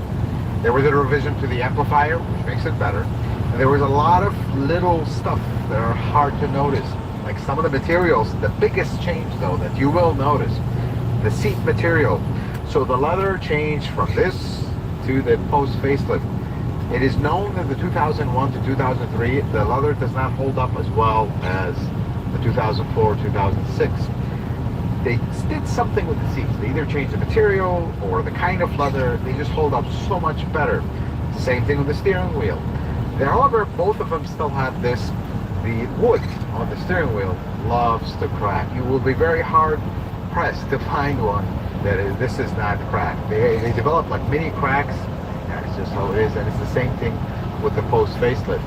Now, the post facelift added a few more options. You get into the lower trims, you could get stuff like cooled seats. You'll see them a lot more common on the post facelift than you will on the pre-facelift, unless you go into the higher trims. In my opinion,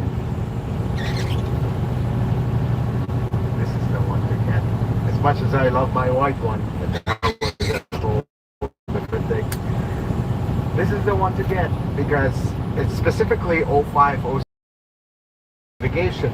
After the revision that they did have the navigation screen go blank, causing all kinds of issues, causing the AC to stop working. And better yet, is this navigation system absolutely obsolete? By the way, there's no update for it. Horrible. They're harder to find because in those times everybody wanted the screen. That was the cool thing to do. I guess it still is. But if you find one without the navigation, and they are out, will be the one who had a nice radio to it. You'll have modern features, and you don't have to deal with this whole screen mess of the navigation. Because that adds a lot. And this is what we're going to talk about right now. If you're buying one of these, instead of checking every little electronic gizmo that works, you should check the radio, make sure it works well. Let's visit the trunk, because if there is any the LS430, the decisions Lexus did with the trunk is this one actually needs shock. These are super common, same thing with the hood.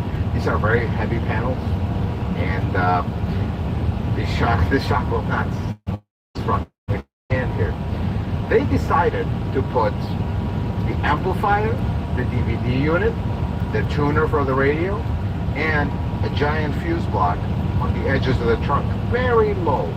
And usually when you put stuff very low in a car, that's the first place that gets dumped in water. That was the Achilles heel of these. They had such complicated electronics for the time, but we were not too advanced with electronics to a point where things were simplified. Things were extremely complicated. So whenever you're buying one of these, the first thing you're gonna look at is you're gonna come to this area, pull the carpet back, pull this panel back,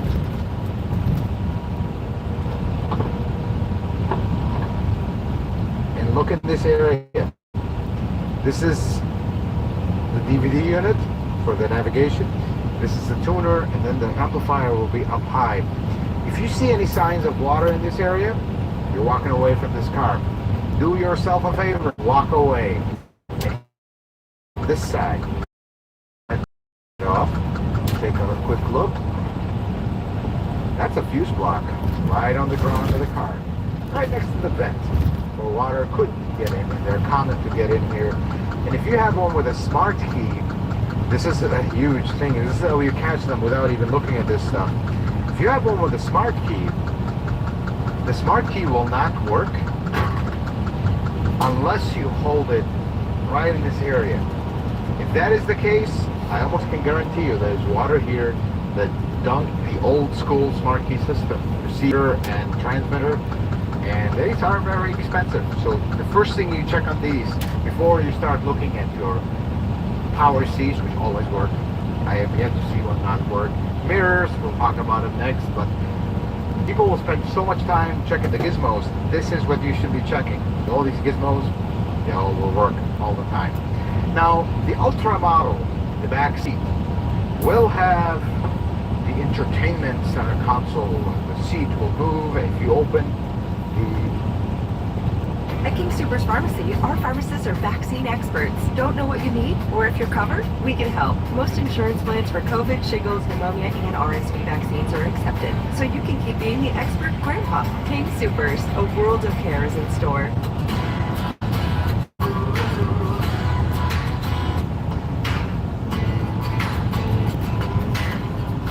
Open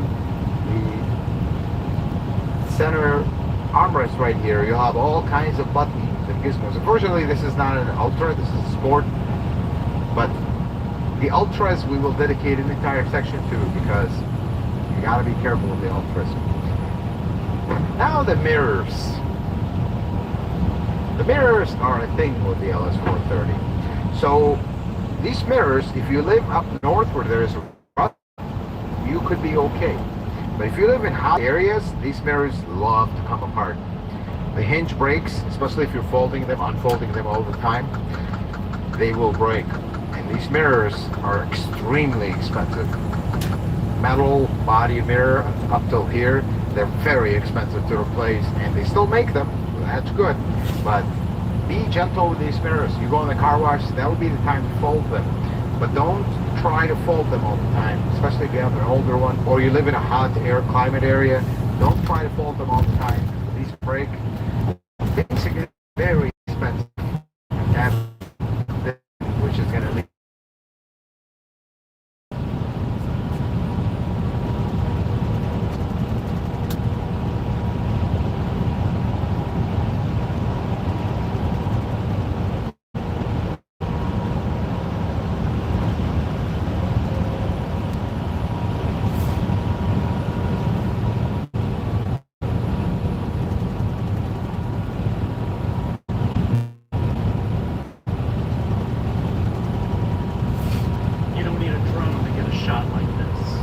is part of a 9-rule system filmmakers use to make creative, interesting, and engaging videos. Today, I want to talk about what they are, how I use them, as well as introduce you to a new tool that kind of feels like cheating.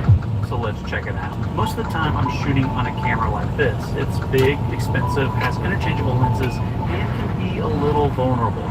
I've had to replace mine 3 times, which begs the question, do you need a big camera like this to make creative, interesting, and engaging videos? Or can you use something like this? This is the brand new Insta360 X5. It's not your typical camera. So when Insta360 challenged me to make one of my regular videos using nothing but this, I was intrigued. And if I'm being honest, I'm not quite sure how this video is going to turn out, because just about every shot in this video was filmed using the Insta360 X5. And because I'm using the camera to talk about the camera, I need something to make this video about. So I decided I want to talk about one of the tricks I use to make my videos, specifically the 9-shot rule. But what is that? Well, you know what B-roll is, right? It's basically any footage where you don't see someone talking. B-roll is super important because it helps make a video interesting and engaging. Without it, all you have is a talking head, and I think we will both agree that's not all that interesting. But B-roll can be tricky because you need enough variety of shots to keep it interesting. Now, you can just wing it and get whatever seems interesting to you at the time, and hopefully that works out. But when you go to edit, you may not have enough to work with. And that's why the 9-shot rule was developed, to make sure filmmakers have plenty of B-roll to tell a story in post. And there are 2 shots in the 9-shot rule that a camera like this is particularly good at, specifically the establishing shot. The establishing shot does exactly what it says. It establishes where the scene is taking place and gives context for all the other shots the audience will see. A lot of people will use drones to get their establishing shots because they give a wide angle and a bird's eye view. And I've used drones in the past, but I don't like to because of how loud they are, the legal red tape just to use one, not to mention they are banned in national parks and wilderness areas. For the last couple of years, I've been using 360 cameras with really long selfie sticks. And that's the beauty of 360 cameras. As the name suggests, they film everything in 360 degrees. That means you don't really have to worry about where to point the camera or how to frame your shot. You just get everything every time you hit record. And they're designed to automatically remove the selfie stick, so it looks like the camera is floating just like a drone. I've used this technique to get a lot of different shots, and it's by far the #1 way I've used 360 cameras. I would honestly use it more, but the video quality on older cameras hasn't been that great. This is my old X3 camera, and this is the brand new X5. Look at the difference between these 2 cameras. The X5 has made substantial improvements in video quality, low light performance, and digital processing. First off, this is an 8K resolution camera with a much larger sensor that makes it much more sensitive to light, with a full 13.5 stops of dynamic range. Behind the larger sensor are 3 AI-powered chips that process the image to reduce noise and get a cleaner, crisper image. The camera is beginning to rival the quality of high-end professional cameras, making it a much more viable option for my videos.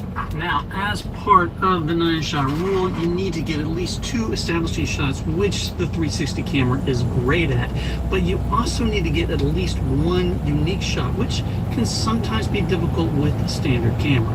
Unique angles are anything the viewer isn't accustomed to seeing, like the inside of a cook pot, underneath a car, under rocks, and more. You can get as creative as you like, and the small size of the camera lets you get some pretty unique shots that you could never get in a full-size camera, including underwater shots. The new X5 is feet, which is much deeper than I'm ever going to take it. Plus, it has 5K high dynamic range that allows you to get all the details even when the contrast is high. Now, the establishing shot and unique shots are particularly suited to the X5, but there are 6 other shots to get in the 9-shot rule.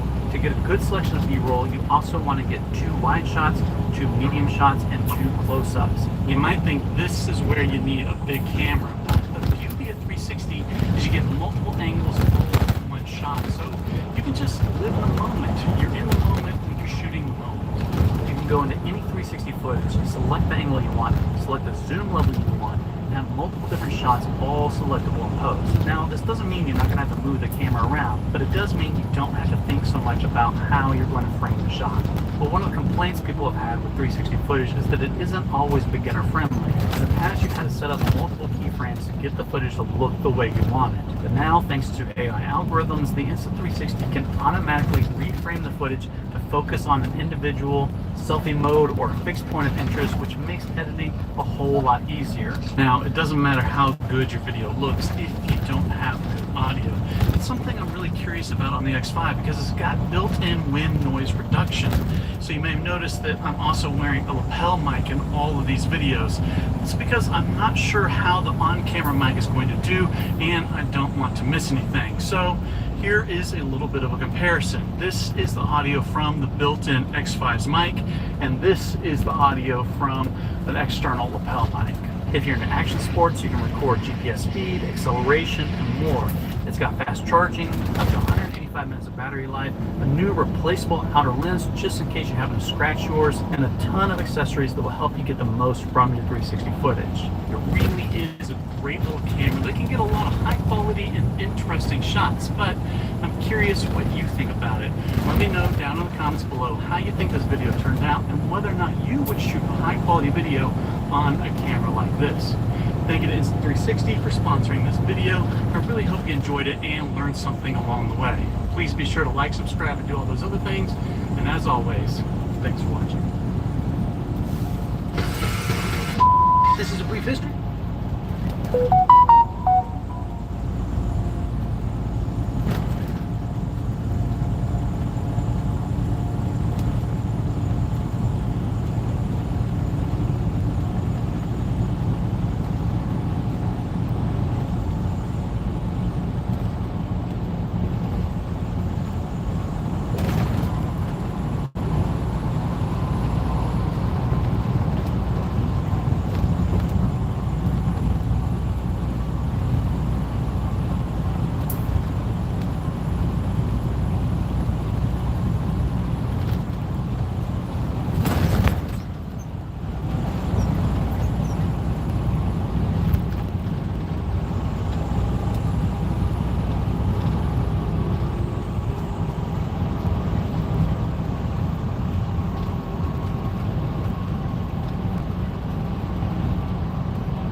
up now. After you've been going 40 miles an hour this whole time, don't speed up.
We outside of Chicago, baby.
If this had come out a few years earlier, plumbers would have been out of a job by now. I'm telling you one last time, in our home.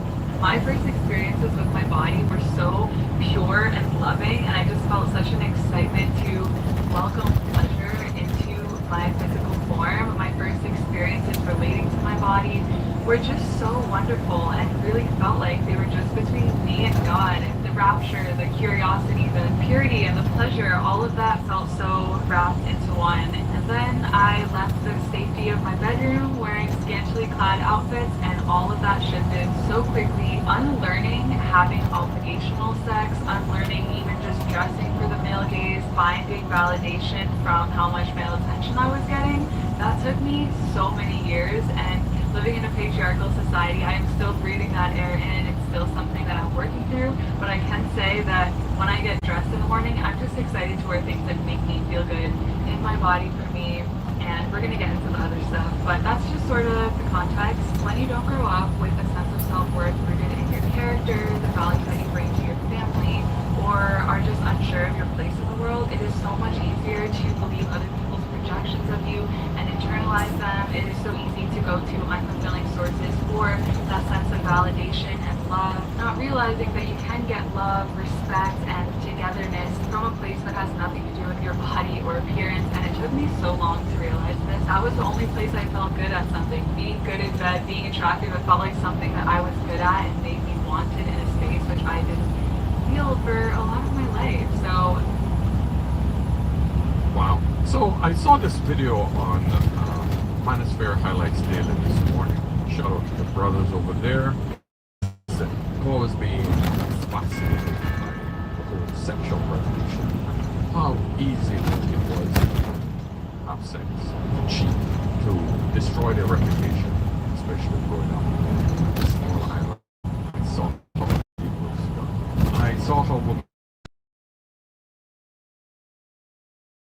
Now, if that's what I want to talk about today, my friend, say this about two teenagers to warn them the harms of the sexual urge, of being sexually liberated, for being a free spirit. I try to explain to them. So my friends, that's what we're going to get into, because I know a lot of us older folks, we have daughters and we are constantly in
style and substance in the GMC Sierra.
need to leave now. You can't park here, okay? Dude, you cannot park here. Go, now. Okay, 5 minutes, okay?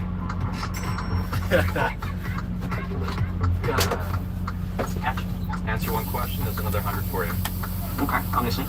I love MMOs, but most are trash. How do I find a good one?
I'll be your personal Google I/O recapper.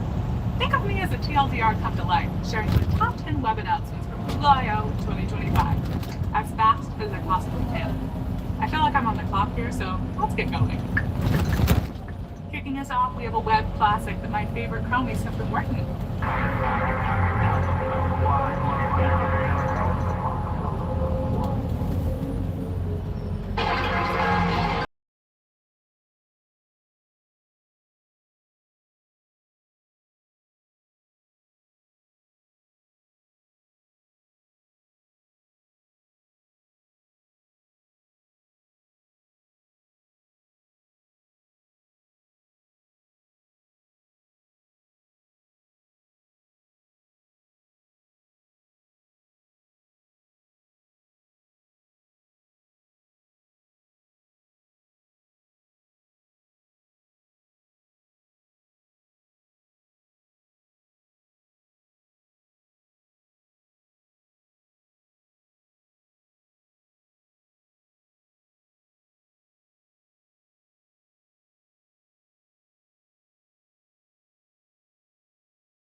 friendly out here? That's a friendly word.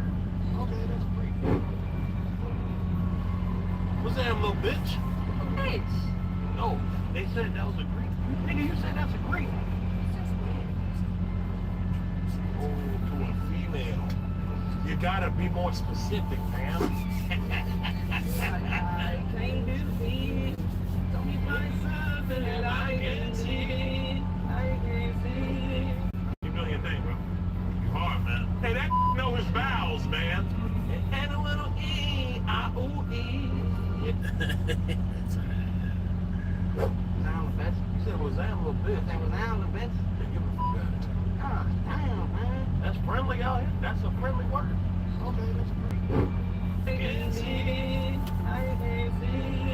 Keep doing your thing. And a little E-I-O-E.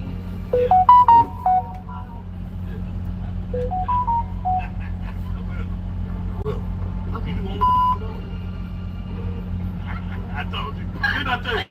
I said, I heard all that ruckus back there. I knew some tits was coming.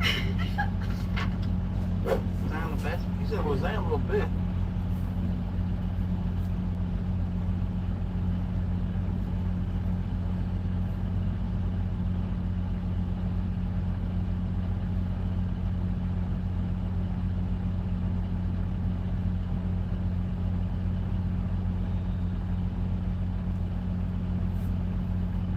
The real estate market is rapidly shifting, so if you're thinking about selling a house anywhere in or around Denver, including the blue... Hello, land seekers. If you're looking for land, well, I got 50 properties, 11 states, all with owner financing. And look, if the price of land has you down, or you feel like you're never going to be able to afford it because of banks or whatever it is, stay tuned. 50 properties in 11 states, all with owner financing. Let's get going. Look, we're going to jump right into it. Okay, so here we go. Our first property up today is in Arkansas, and we're going to Izard County, Arkansas. I love the headline of this property. This quiet property is the reason I finally stopped renting. And what I want to call out to you here is really think about the acreage and the price. Look, almost a half an acre, $39.99, less than $4,000. Okay, less than $4,000. Zero down. Repeat after me, everybody. Let me hear you. Zero down. And $111 a month for 36 months. In 36 months, this thing is all yours. It's all yours. Now, how do you learn more about this? And how do you go through the process? It's super simple. Scan the QR code. And someone said, I'll talk that in a second. I'm going to tell you what someone said in a minute. Scan the QR code. It will take you to the property listing. Or use the short code elmodo.ws/313083. Our next property up here is also going to be in Izard. It's a little bit bigger. It's a 0.46 acre property. Cash price here is $33.73. $3,373. So a little bit bigger property, a little smaller price. How do you know the differences? You got to do some research and figure out what's there.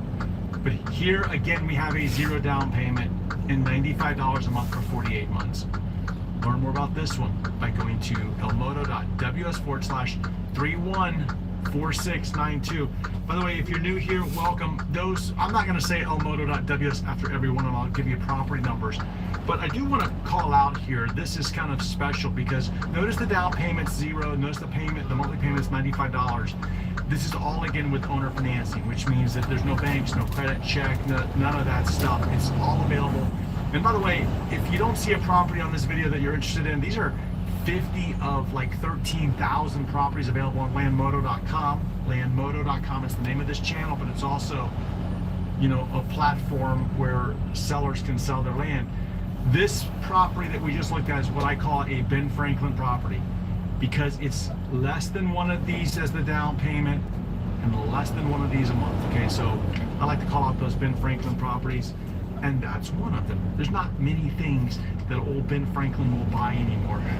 And look, this guy will buy you one of these. This he's not a president, but this guy will buy this for you every month for 48 months, okay?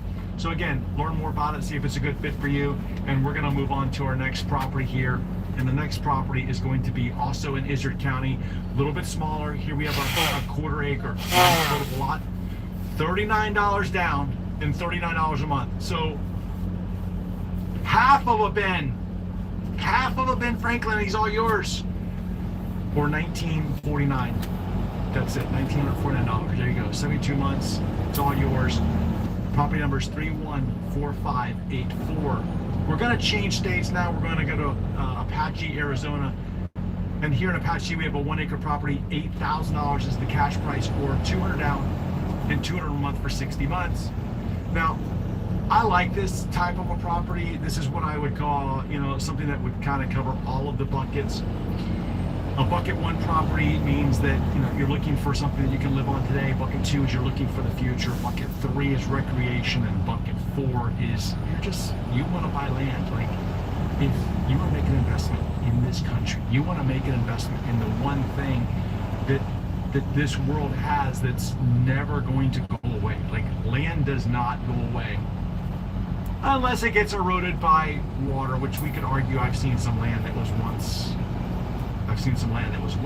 onshore, and now it's no longer onshore. I can show you that down in Naples, Florida, for example. But here we have a property that covers all of my buckets. So this gives me the maximum flexibility.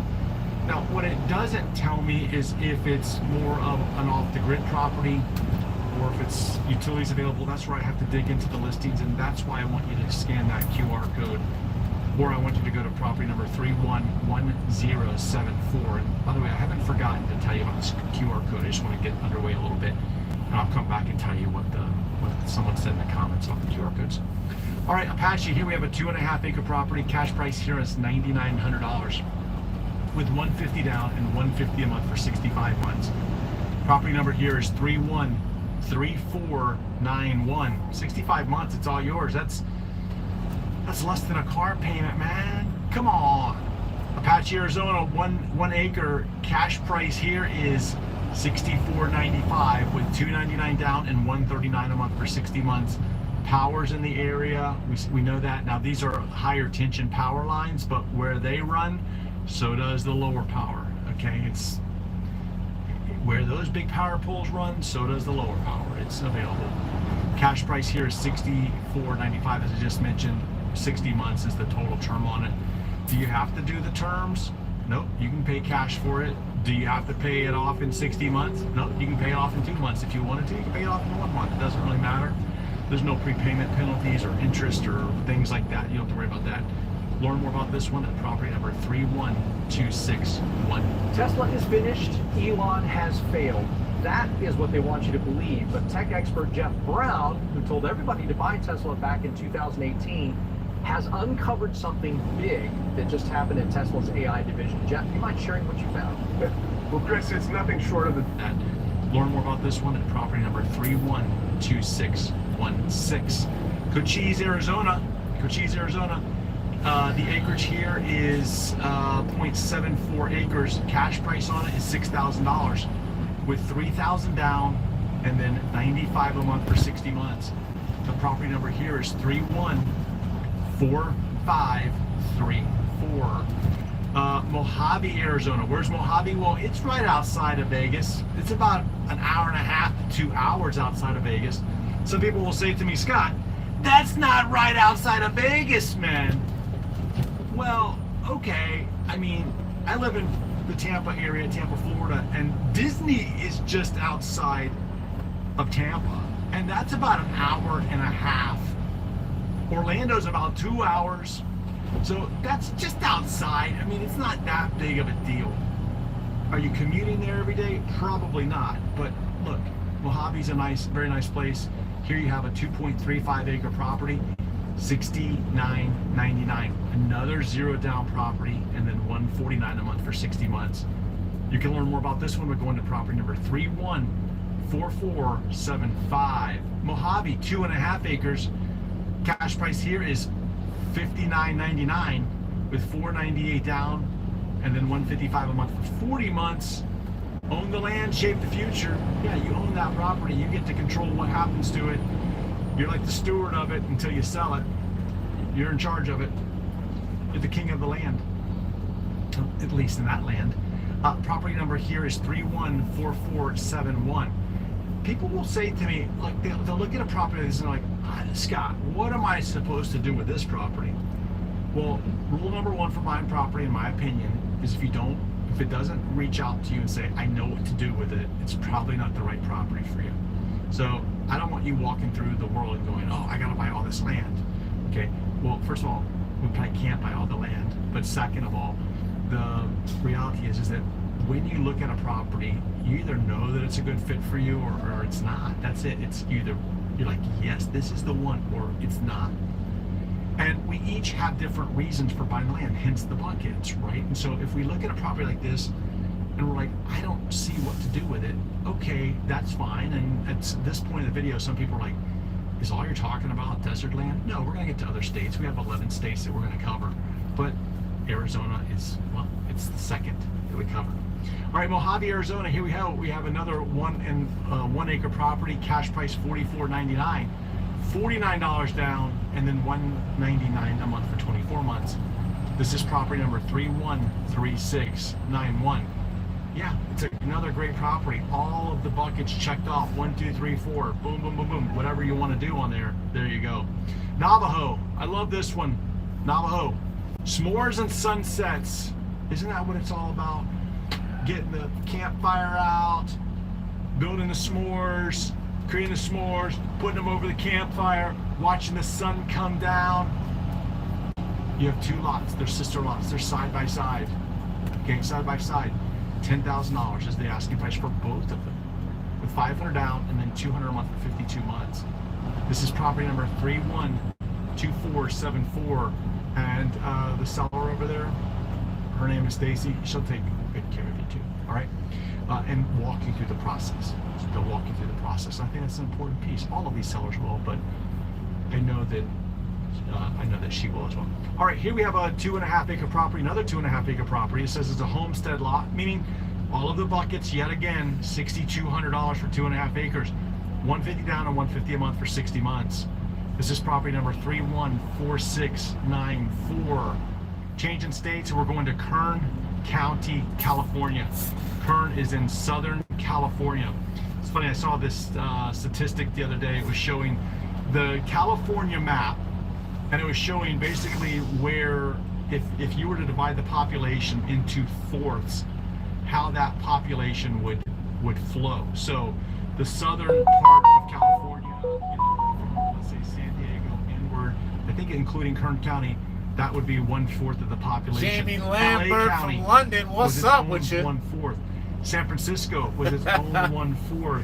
Coming to sit and travel with me, I appreciate the company. I really do. So, you're dealing with different parts of California that's more populated than other parts. This is probably one of the, not the largest populated area, but again, it's still a populated area out there. So you're not alone, but yet you are still remote. And here we have a 2.61 acre property, $10,800, $300 down, $221 a month for 72 months. This is property number 313778. Changing states. We're going to Costilla, Colorado. First of all, we're going to Colorado, but we're going to spend a lot of time in Costilla. And we did release the Costilla Buyer's Guide. I'll put the link to that right here. It's going to show it right here. I believe it's elmoto.ws/Costilla Guide. Again, elmoto.ws/Costilla Guide, but I'm going to make sure that the team puts it right here for you as well. It's a 40-page guide. It's free to get. It's going to walk you through what you need to know about buying land in Costilla, Colorado. And again, it's free, right? So get it if you're interested in property in Costilla County. But here we go. We have a 4.88 property. Say that fast. 4.88 acres with $7,500 down and $199 a month for, no, $199 down. Geez, $7,500 cash price, $199 down and $159 a month for 60 months. This is property number 3142414. If you've been waiting for Trump's return, you'll want to get your hands on this. We're running an important poll to see who is supporting Donald Trump, and as a thank you for participating, we're offering any patriot who takes our poll this exclusive Trump mystery coin pack, which can include the Trump black coin, Trump presidential seal. 4241. People are like, dude, what's up? What's up? I'm doing some of this from memory. I'm reading it, but at the same time, I mess up. And we don't edit. We keep it rolling. We keep it real here. The property number again is 314214. Costilla, 5 acres.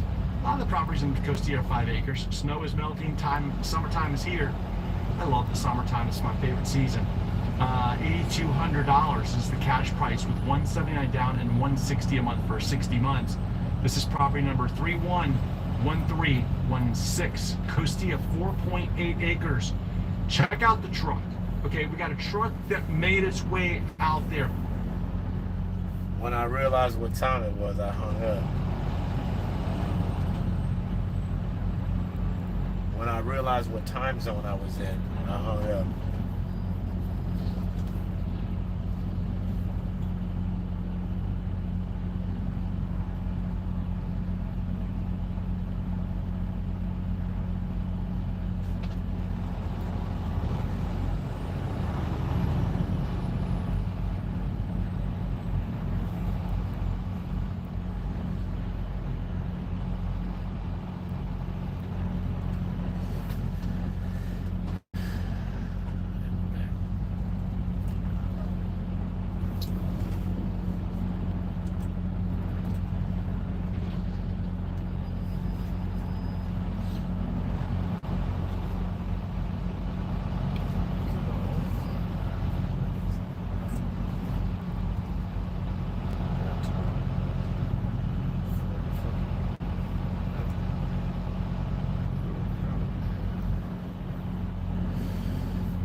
That's a Suburban, man. That's not, I don't even know that that's required, but you got the truck that made its way out there, okay? Yeah, You know, they hit me on break today. It looks quiet. Yeah, 4.8 acres. I feel like I have to whisper like I'm in the library. $69.75 with $75 down and then $115 a month for 60 months. This is property number 312091. Costilla, 21 acres. Wow. This is probably the biggest lot I've ever seen in Costilla on this channel. 21 acres. Normally they're 5 acres, so this is like five properties together. 4 properties together. Man, I'm about to get creamed in the comments. 5 times 5 is 25. 5 times 4 is 20. So you're closer to 4 than 5. I agree. Go ahead. Let's see how many people comment in there. That I need to up my math game. 33,478 with $335 down and $335 a month for 100 months. Scan the QR code. I haven't forgotten yet what the person said. I'll tell you what they said. Scan the QR code or go to property number 314690. Costilla, 5 acres. Cash price here is $6,500 with $250 down and $170 a month for 65 months. This is property number 314389. Costilla, another 5 acre property. Private lot, 0.2 of a mile from the Rio Grande River. That's what it says at the headline. 0.2 of a mile. 5 acres, $59.99. Less than $6,000. Man, that's a good price. With $299 down and $179 a month for 48 months. This is property number 313729. Costilla, 4.99 acres. Cash price, $10,590 with $750 down and $149 a month for 60 months. This is property number 119234. Costilla, 5 acres. No HOA on this property. There are some properties in Costilla that do have an HOA, but those ones that have an HOA are typically in like the Forbes Park area. They're typically the smaller properties, like 1 acre, 2 acres, somewhere in that range. But Forbes Park, number 1, is super nice, and 2, the Forbes Park HOA gives you other things like road maintenance, as well as, I believe, water in the area. Okay, so if you're looking at that and that's important to you, you're going to focus on the Forbes Park area. It's a small HOA, but it's not, I don't know that there's deed restrictions other than it's a community association. Check me on that one. They might have deed restrictions. I can't remember offhand, okay? 5 acres, $6,900 with $250 down and $159 a month for 60 months. This is property number 308061. Here we have a 5 acre property, again in Costilla, $7,900 with $299 down and $183 a month for 60 months. Build, camp, invest. Now, in the buyer's guide, the Costilla buyer's guide, I talk about the camping requirements there and what's needed. So, again, you know, that buyer's guide is free for you. And, you know, we talk about that so that you have the resource that you need. You know, you can camp on these properties. You can build on them. There are requirements to that. So just understand what that means, and that buyer's guide is there to help you, okay? This is property number 312857. Costilla, 1.24 acres. Wild Horse Mesa. I don't recall if Wild Horse Mesa is an HOA. I don't think that it is, but I could be wrong. So you want to check that. But it's a $5,000 property, which is, look, anything under $5,000 in today's world, come on, man. What other asset? This Spanish trick with orange and cinnamon will stop your blood sugar spikes for good within 6 to 48 hours. A study from a lab independent of big pharma. What other asset can you own for $5,000 that never goes away? So gold, I think, is like $2,700 or $2,800 an ounce last I checked. Maybe it's above $3,000 now. I don't know. It's edging its way to $5,000 for an ounce. Okay, an ounce of gold. Here you have an acre and a quarter of land for $5,000. And again, you may not have $5,000 just laying around. I get it. A Ben Franklin? 3 months? This is a legacy. I mean, even this is where bucket 4 comes in, because even if you don't do anything with it, even if you buy this land, you're like, I'm just going to hold it long term. Land prices go up in this country. All real estate goes up in this country. Land is fundamental to the problems that we have today with affordable housing. Because in the cities and the larger areas, the land is more expensive. It makes affordable housing super difficult to gain. So if you're thinking of a long term, you're like, hey, what can I leave as a legacy to my family? Well, 1.25 acres here is a nice gift.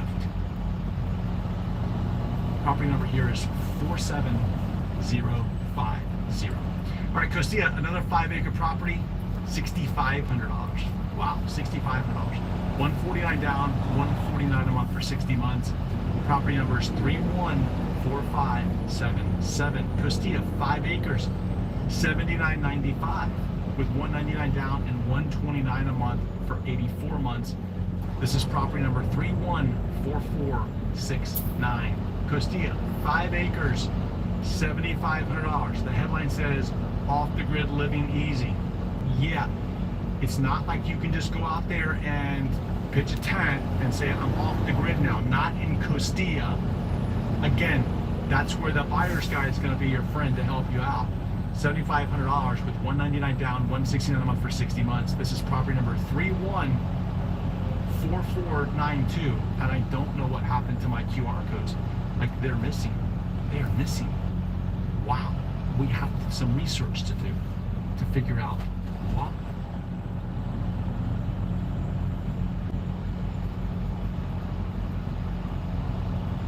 60 months is the total term on it.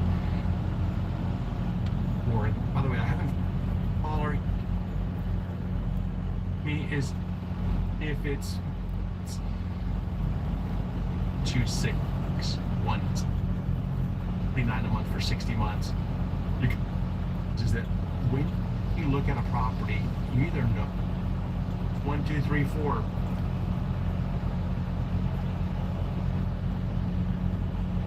Area out there.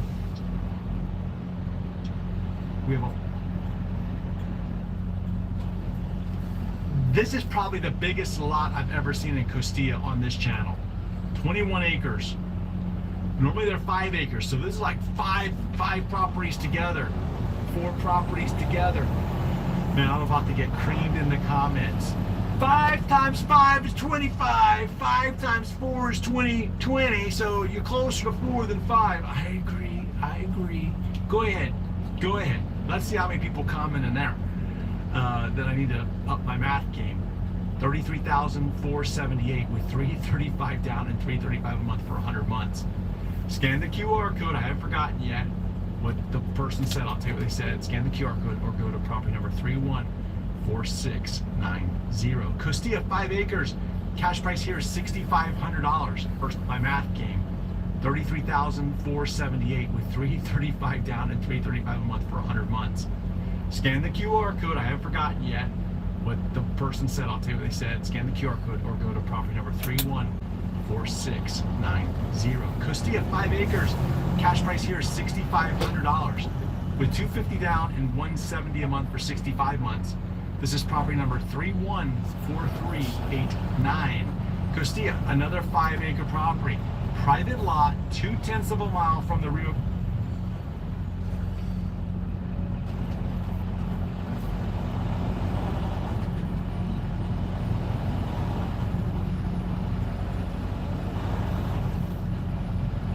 When you start playing Supremacy 1914, you'll quickly realize that some states are destined for war. Survival will not be easy. Take New Jersey. Oh, man. Oh. There's no way that this video is real. I refuse to believe that anybody is this unintelligent. So, a police officer gets a call that said there's a suspect in the area. Look like they're casing the neighborhood for robberies or whatever the case may be. So, who does he decide to stop? The damn mail lady. Yo, and he's saying he doesn't believe that she's the mail lady. She has shown him both pieces of ID.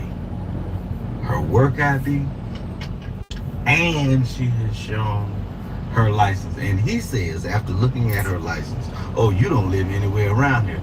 No, duh. Dumbass. She is the mail lady. She didn't say she was a resident. She said she was the mail lady. There's no way this can't be real. There ain't nobody this ignorant. Yes, nobody that shit is real. Is this ignorant. It can't be. How does this motherfucker have a job? How? Something like, come on, man. I'm gonna need you to jump off something tall. Really? You want to arrest the mail lady? And then he looked through, the police officer looked through the mail, which is a federal crime. I don't know where y'all been recruiting these police officers. If this is a real video, I'm still, man, I don't know where y'all been getting these cops.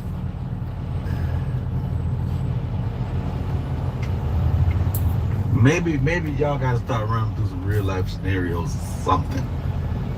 Something. Who locks up the damn mailman? He need to be fired and jailed. You look through people's mail on camera.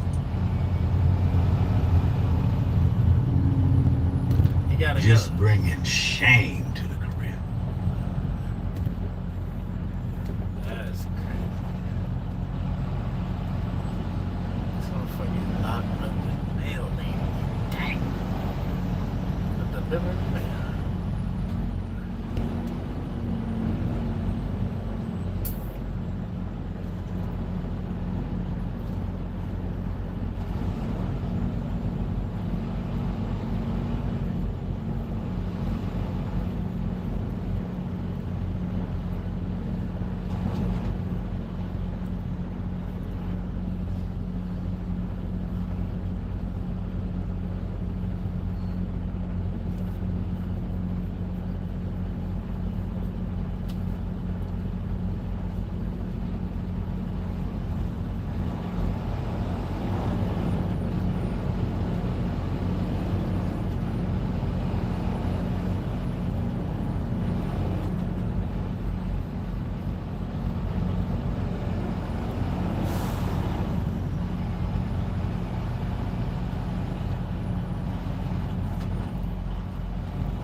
CapCut has just released the most insane AI video maker, and it's free for everybody. So if you're thinking about creating some faceless AI content, or you're thinking about starting a brand new YouTube channel, listen up, because it's now easier than ever, and you can do it all for free. So in this video, I'm going to show you what I've created, and then I'm going to give you a full run through of how to use this new exciting AI video maker tool. Now, before we get started, I would recommend downloading the CapCut app for desktop using the link in the description below. As I said, it's completely free of charge and gives you the maximum features. Now, once you've downloaded it, you'll be able to access the AI video maker here. So then, here is the AI video I created, and it took me no longer than 10 minutes to make. So let's play it. Here are 5 incredible facts about sharks that you definitely haven't heard of before. There are over 500 species of sharks in the world's ocean, and they come in all shapes and sizes. But did you know that there is a shark that can go from the size of a pinhead to the size of a full-grown... Now, as you may or may not know, I actually used to run an animal facts channel, which I have since retired, but this video would have been absolutely perfect for that. So now I will show you exactly how you can create something like this too.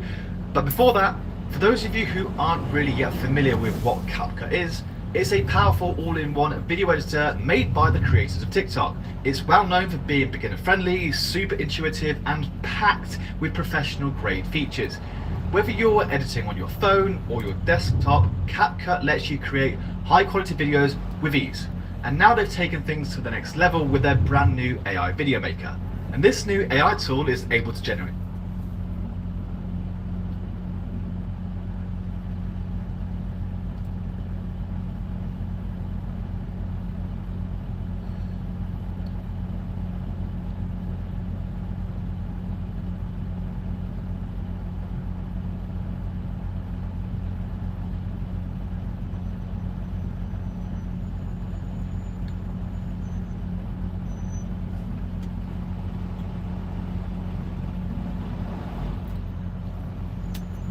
Stayed in the lane I was in. Good grief.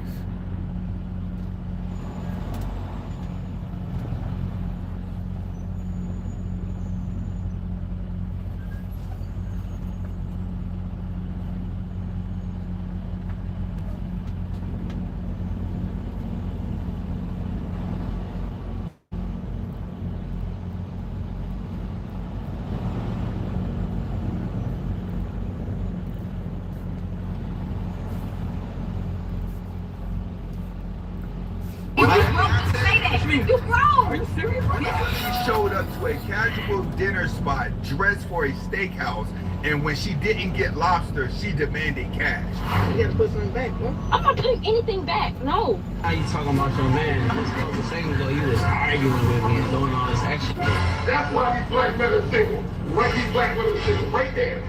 Then we got a woman bragging about 22 bodies in 10 days, another one to flex polo with $100 to her name, a man fighting with his repo car, a girl cursing out at Walmart over juice, and somehow all of this turns into a lecture on men becoming the new baddies. Today's video is chaos wrapped in delusion, dipped in entitlement. Let's get to it. Okay. What you mean? You said we were going to a 5-star. I said we are.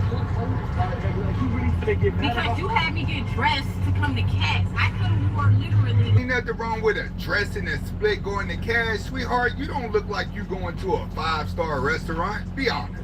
Yo, that's what you should be concerned with, though, baby. Listen, I don't care about all that. Listen, I'm not finna argue with your dog. You don't have to argue. You got on, if right? you broke, just say that. What you mean? You grown. Are you serious right now? This is 5-star to you? It's Cats. They got some good drinks and good food. Well, then you eat it by yourself. Really. All right, then listen here. Catch your Uber. Cheap restaurant? Okay. He's right. She has to catch Uber. Why do women value their self-value based off of what restaurant he takes you to? You can't make this up. Watch what happens next. I'm not finna argue with you about something. Yeah, I ain't gotta argue. At the end of the day, baby, I take myself on $200 dates. So I was in my deal. All right, then. Hey, bye-bye. Bye. Bye. Don't get no girl. I will. I'm gonna post my Uber. Okay, go. You Uber. Ladies, stop acting like you're spending $200 to $300 on yourself daily to eat, and we know it ain't going down like that. But this video gets worse. Hit the like button. Let's get to it.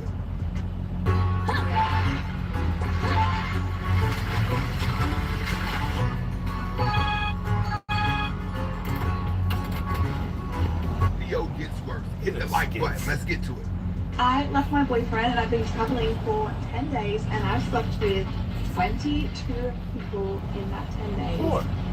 My goal was 20 and I just hit 22 this morning. It's 1 p.m. now here in Paris and I didn't check out because I'm going home. There's no soul in her I eyes. really doubt I'm going to get another one on board. I've No soul in your eyes, so I think 22 is where we're going to cap it out, but how did I go? The sad part about it is, it's still going to be some lame dude sitting around looking to wipe her up. If you agree, get in the comments. So you can't afford $308? No, bro. What do you mean? Why would I get out of this? This is what I'm going to wear. So you're not going to pay for it? How much is it if you just get one hoodie? How much is one hoodie? Just one hoodie, man. What hoodie? What are you talking about? We're not only getting one hoodie, we're getting all of this. You just about to pull your credit card out. How much you got? It's only $100. I'm not doing that, bro. All you got is $100. $300 for a jogging suit. There's just absolutely no reason to be spending that amount of money. $100, why would you bring me a polo? Bro. Why would you bring me a polo? All you got is $100. $100 in polo can at least get you a little tube shirt. Why would he bring me a polo if he only got $100? I don't know. You're going to have to call your mama or something. Damn. Call your mama so she can send you some money. Walk away, my boy. What are you doing? You got to put something back, bro. I'm not putting anything back. No. Well, you're going to pay for it. Yes. So You should have checked with that man before you walked up in there to see what your budget was. If we got more, go ahead and hit that like and definitely stick around. Cheat for 3 reasons: revenge, money, or love. Revenge, pretty obvious, right? You done cheated on her, and she feels like the only way she can make herself feel better or feel justified in staying with you is to go cheat herself. So this scenario would never happen if you don't cheat on her first. Cool. Money. She done met some dude, he got more money than you got, and he's generous with it. And I don't mean selfish money, like buying her bags and shoes and clothes and paying for her to get her hair done, stuff like that. He could just be giving her money. She could be using it for her family. Either way, taking money from another dude is still cheating. Even taking a drink. Filling a deficit that was there in your household income. And at some point, he could wear her down. Now, the good thing about this one is we don't come across many men who are single who got that much money and willing to spend it on somebody else's wife. So chances are she ain't gonna run across that. So that scenario, very unlikely, right? I agree. Most high value men don't want a broke woman in a relationship. A big one, the third one. She done found somebody else she in love with. Now you in trouble here because he's probably better than you, and she's probably gonna leave you for him. So that's the one you gotta watch out for. Women are not sexually opportunistic. Men walk up to us in the grocery store trying to talk to us. We love saying, "Oh, we married, we got a man, we in a relationship." We ain't the ones sliding our rings out to if you're single or saying we don't have a partner when we have 3. Yes, you That's are. not us. We also don't That's need no exactly. variety. Random ding-a-ling don't do it for us. So stop saying women cheat as much as men. It simply is not true. I don't care about your stats that you done filed. I know you're gonna argue in the comments. Don't tag me though. You're lying Argue to about yourself. You're lying to yourself. I personally think women do cheat more than men because they have more opportunities, they have more mood swings, they go through. This is bullshit.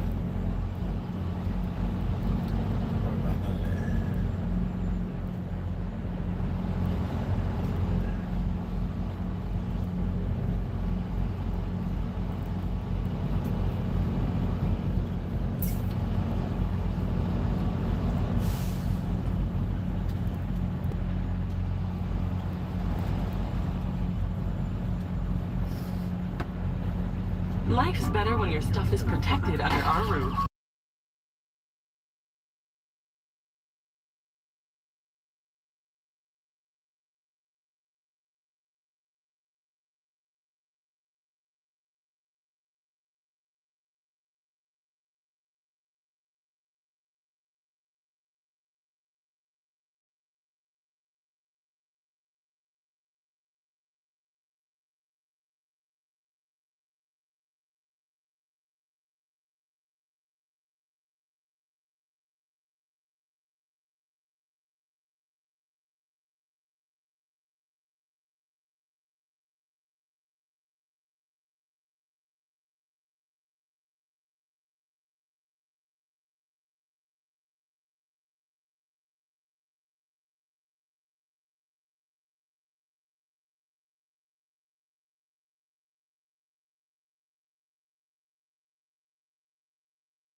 like a year. Okay. You stay in the area? Yeah. Okay, me too. Where you stay? Like downtown area? Nah, I stay over here, like off of Westheimer. Yeah. Yeah. What's your plan for today? I ain't really got no plans, bro. I just was coming out my people's house. I seen you, so I was like, let me just stop it. I like what I see, so I figure I'll speak. You know what I mean? Yeah. Like, well, you got some time? You got some free time? Yeah, just like a couple of minutes to an hour. I mean, sit down and have a conversation. Know each other, maybe? Yeah, we can do that. Okay, right here. For sure. Me open the door, please. Thank you. No problem. I'm not gonna lie, y'all. She seemed cool. We gonna see though.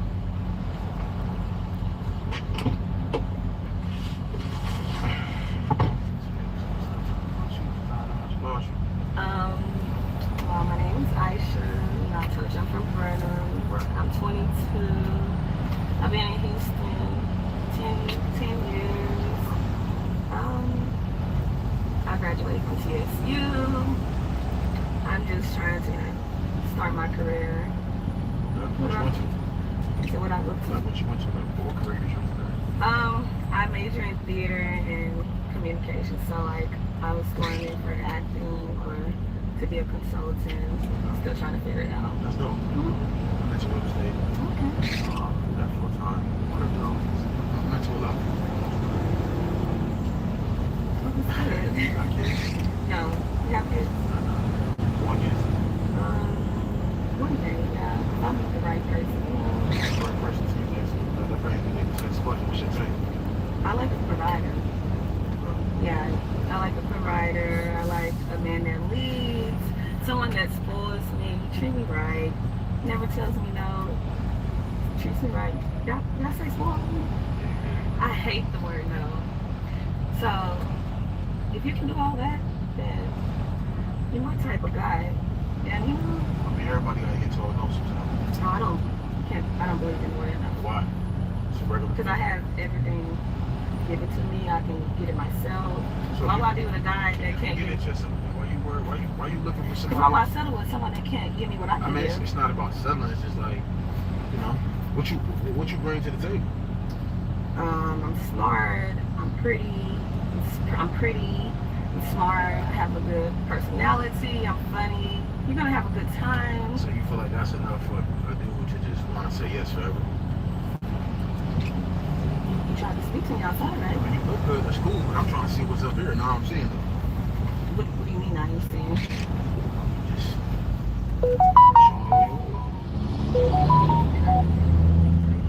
yeah. Smart. I'm pretty. So you get your own move, right? Yeah, I got my own. So why is you so focused on you got to set a routine? Make sure I'm good. Make sure you're loving me right, caring about me. You just worry about money. I'm not just worried about money. I don't want no one that can't take care of me. But you should be able to take care of yourself. This is my illustrated diary chronicling every moment of my journey in Tree of Savior near.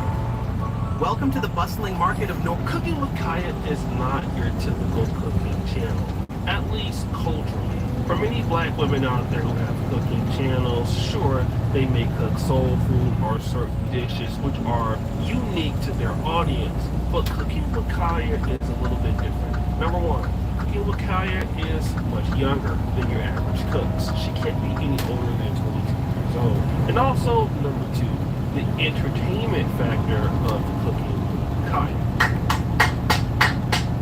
Unlike the other traditional ladies that cook on TikTok or Instagram, Cooking with Kaya is shaped rather, well, you know how she is.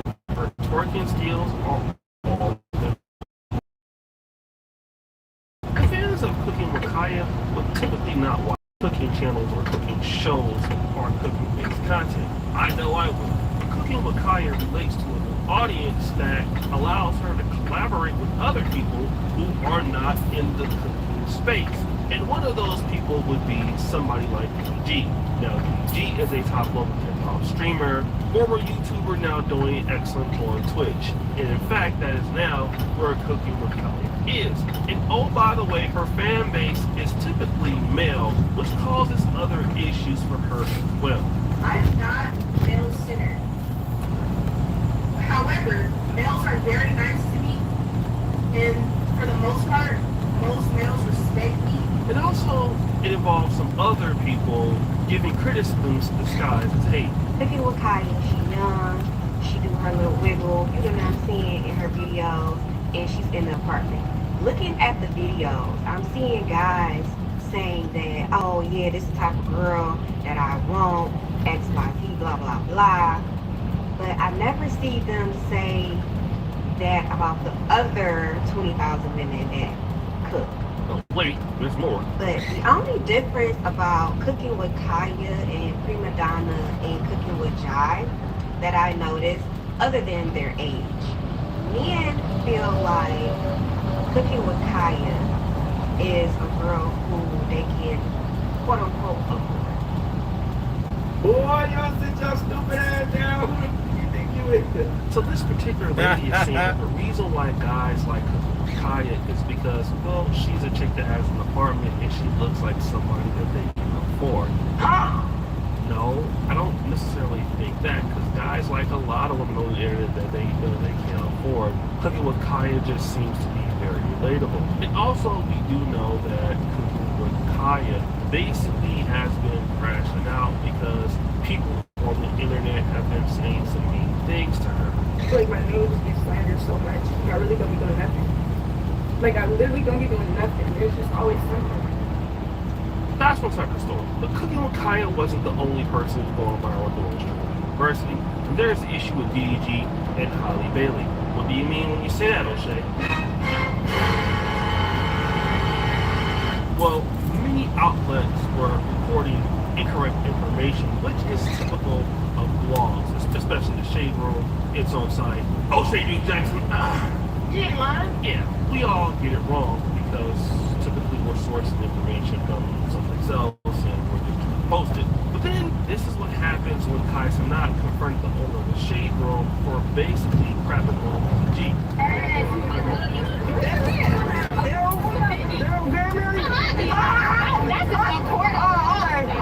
That was in the court of law. They said court of law, but y'all spread a whole fake statement for a whole day straight. How's it? Y'all are messy, bro. Like, Shade Room, y'all couldn't pay me to support y'all. Couldn't pay me dollars. Y'all couldn't pay me $1 million. I hate you. I used to be like, damn, I like Shade Room. But now it's like, y'all tear black men down every day. Like, that's like the main core content that y'all have. Like, how can we tear black men down further and further? You know what I'm saying? That's weird. You're supposed to be like uplifting black people. I don't see you posting no other race in a negative light. Only black men. Now, DDG basically responded to this and said, hey, you guys are always hating on black men, and this is why, like, I would never support you. You denigrate black men at every chance you get. And so this is where Cooking with Kaya goes viral again. Now, what it appears is that Cooking with Kaya went on to Twitter and posted DDG5. I don't know what that means. This particular tweet got 3.6 views. It started resurfacing all around the internet. And you know what? People got in the comments, sisters type. This person says, when the only thing you have going on is an ugly fish face and a nice body, these jiggers will hype up anything that is easy. Person Kazama says Grok explained it, so he's also lost on what the DDG5 means, and Grok is like an AI on X, which explains stuff that people don't understand. Keys BB goes, tell him to go take care of Halo. Another person says, girl, weren't you just crying Holly in 4? This person goes, Kaya sent your dumb deed out behind up. Then you see this one, it's getting hard to defend you, a sister. Now a person says, getting cooked on Twitter doesn't mean you wasn't wrong. Yeah, man. This is why they don't like you. You stay wanting to cater to men who don't F with you. They only want to see your behind growing more. So again, these are people saying that, hey, you just want to clap your cheeks and that's all. You have another person who goes, shut up, you big face loser ass bitch. Now, this is where it gets interesting. Y'all stupid AF. This is Kyle.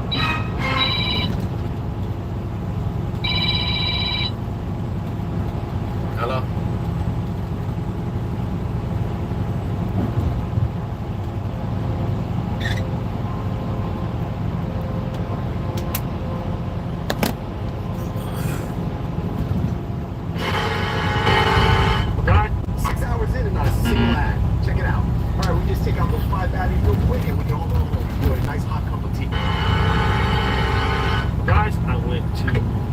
Cooking with Kaya. Now I tried to type in this on Instagram, but again I kept getting fake pages, so I went to Google Big High Gig Cooking with Kaya Instagram. This took me to the official Instagram page of 1.9 million followers. Now from there I was able to click the link tree, and this is her official pages that she actually has. And so you see Kaya Renee is on Snapchat. There is her Cooking with Kaya on TikTok. YouTube link does not work. But the one thing that I did not see, well, was the Twitter. So this page is posting as Cooking with Kaya, but many people think that this is Cooking with Kaya. And so because of that, Cooking with Kaya is getting hate all across the internet because allegedly she's sticking up for DDG, trying to basically support the people who support her, which is the men, right? Because she's already said that these men actually support what I do and they respect me.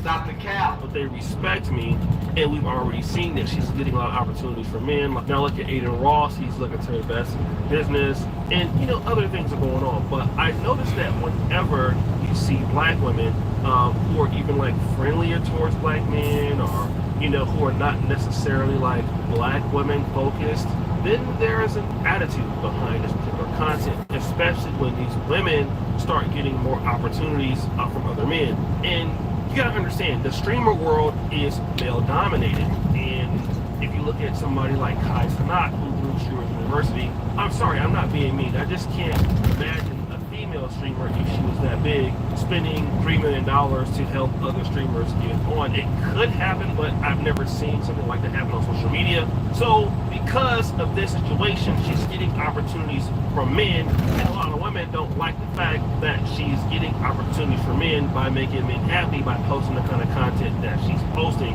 While at the same time, some of the other ladies out there who are doing similar things on social media, who may not be deemed as good, are not getting the same opportunities. And it's kind of just like, it is what it is. And most women who are going to cater to the kind that they want typically are going to get a lot more out of life, especially if that guy has more. And a lot of women who want, you know, to be sort of against men or to be hating on men and to kind of stick together with other women, I mean, you can do that. It's probably not going to be as efficient as sticking by a guy who wants to take care and provide you or build a community for you or around you or something like that. And for me, it seems like Cooking with Kaya understands it about herself. She's going to stick with the dudes that are getting her where she needs to be, and doesn't have an issue with that. Even though this wasn't even really her, people are attacking her. It is her. And it's crazy that people have this amount of you know, hate or disgust for the young lady when all she's doing is basically supporting her base. I mean, look at somebody like Cynthia G. Cynthia G is horrific for commentary towards black men. Obviously, that content is consumed basically by what I would consider women who could be a little bit bitter or disgruntled towards black men. But at the same time, Cynthia G is not getting any more opportunities. She's now a single mom. Nobody wants to work with her. Nobody's wanting to do anything with her. Okay? Now, Cooking with Kaya, whose content is more favorable towards men, as you can see, she's getting investment offers, she's getting more opportunities, she's getting more views. Everything is coming for her in the sector that she is with the men there, and I don't think she has to sleep with Kai Sanat or DDG or these guys to get that. And there's a difference.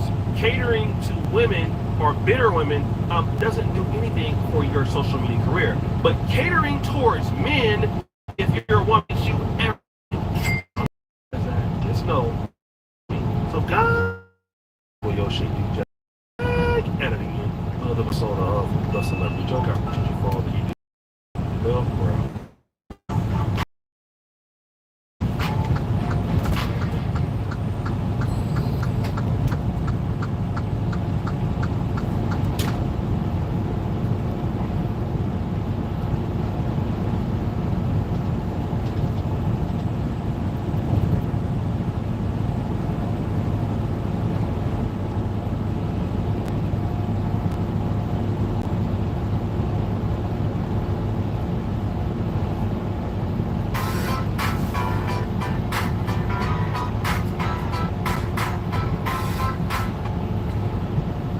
just came across this brand new AI YouTube channel called Amid Dreams that is just 3 months old, has just 66 videos, but already pulled in 27 million views and 150K subs, which is obviously just insane because every single part of their content, images, animations, voiceovers, is 100% AI generated.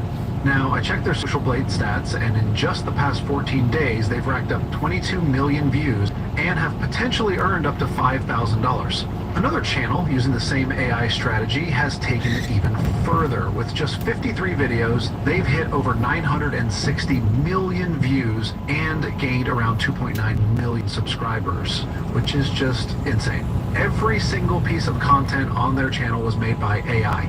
They've gotten millions of views just by using AI tools the smart way. In this full course, I'm going to walk you through everything step by step, from starting your own channel from scratch to making your very own videos. We'll go over both short and long form content so you can grow faster. I'll break down the whole production process and show you how to use AI tools to save time and get better results. I will literally guide you through creating your own personal brand step by step, from picking the perfect channel name to choosing the right color palette for your brand or business. I'll also show you how to design a logo and banner that'll make your channel look top-notch, very professional. After that, I'll hook you up with a Google document that's packed with all the AI prompts you'll ever need to automate your entire AI content business. These prompts work super well with any chatbot to help you come up with fire scripts, cool animations, and clean visuals. I will even teach you how to create a character profile, then use the character profile to get consistent characters for free using a brand new secret AI tool. Once we're done with all that, I'll show you how to put everything together in CapCut like a total pro. By the end, your final video won't just look good, it'll look next level professional. In fact, here's a video my team and I whipped up in under 15 minutes using only free AI tools. We didn't spend a single dime and still made it happen. Under the silver gaze of the moon, Whiskers, a sleek orange cat with bright green eyes, moves through the sleeping city. His short furls under moonlight pads toward the ancient zoo, drawn by a whisper of magic only he can sense. At the stroke of midnight, statues of mythical beasts crack and breathe. Griffins unfurl their wings, unicorns shimmer, and marble lions roar to life under the spell of lunar light. Whiskers watches in awe, his heart throbbing with wonder. Yet, beneath the beauty, a darker current stirs. If this sounds like something you'd want to try out, make sure to hit that like button. Honestly, this took a lot of time to put together, so consider that your little way of saying thanks for this totally free course. This course is kind of long since we're covering a lot, so I broke it into 2 parts. The first part is for beginners or anyone trying to build their brand or channel from scratch. We'll cover setting up your channel, creating your logo and banner, and choosing the right look and vibe. The second part covers the full video creation process and how to actually create your videos using free AI tools and software. Use the timestamps below to skip to whatever part you need. If you're new to all this, start with section 1. If you're only here for the video making stuff, feel free to jump ahead to section 2. Now, without wasting any more time, let's get started.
Here's the forecast for Easton.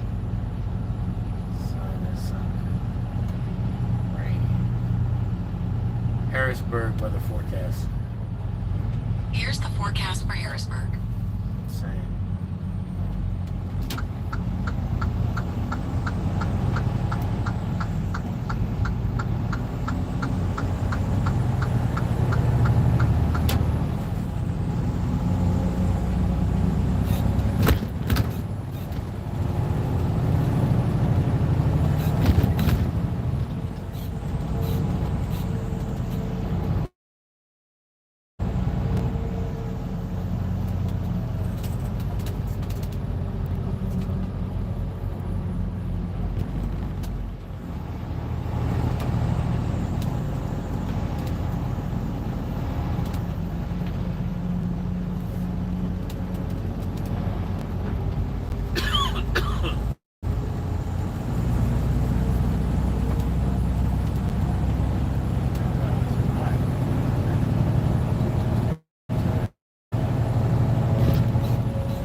Olympus gods aren't happy with Superman taking over Earth, so Zeus sends Batman alongside an army of Amazons to the Hall of Justice, where they demand that Superman abandons his throne and stand down. But Diana refuses to let Clark surrender and calls for a judgment by combat where one champion from each side fights to the death. Their terms are accepted and Diana volunteers, but Superman steps in as his own champion, only for Batman to outsmart them and choose Diana as their champion to fight Superman. However, this angers Diana and she attacks even though it was her fucking idea. Hermes stops her, and it starts an all-out war. Suddenly, the All-Father Zeus arrives and begins the trial by combat by threatening Diana's mother's life. They begin the fight and trade blows as Superman urges Diana to yield, but she refuses and breaks his leg and fingers his eyes, making him fall to his knees before she snaps his elbow. Superman gets up and fights, but Diana gains the upper hand and prepares to finally kill him, but Sinestro intervenes and neutralizes Diana. This pink eggplant makes fun of Superman for losing to a woman, so Superman knocks him away in anger until the Olympian gods suddenly arrive and demand that Superman surrender or die. Diana gets up and tells Clark to never give in, apologizing for breaking his arm. The gods order Superman to resign his false throne and leave the Hall of Justice. Suddenly, Hermes tells Diana to leave Clark and take her rightful place beside the gods on the orders of her father Zeus, which makes Diana snap again, and she attacks Hermes before Hercules puts her to the ground, reigniting the battle as Hercules gets in a fight with Hal and gets ready to kill him. But Diana and Clark team up on him, but Hercules punches Superman to the sky and begins choking Diana to death, like what my dad did to my mom when dinner was 2 minutes late. Suddenly, Shazam attacks him and defeats him as he drops to his knees and begs for death, but Billy refuses until Superman suddenly drops in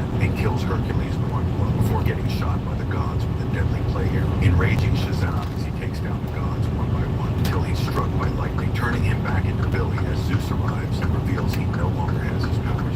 He tells Superman to surrender or everyone dies, starting with the boy. Clark tells the regime to stand down for now, and we later see Superman making a deal with the god of war, Ares. Olympus gods aren't happy with Superman taking over. Can you spot the difference between the first 3 clips and the last one? David to David. Soldier David. David to David.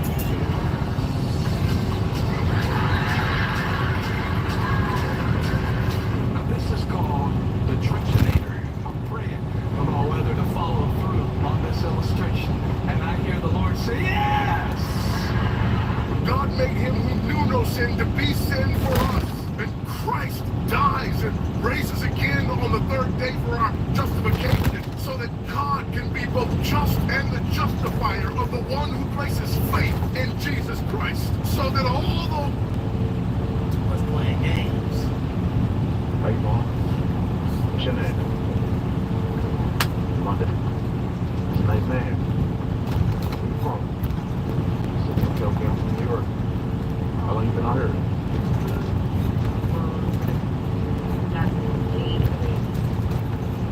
That's cool.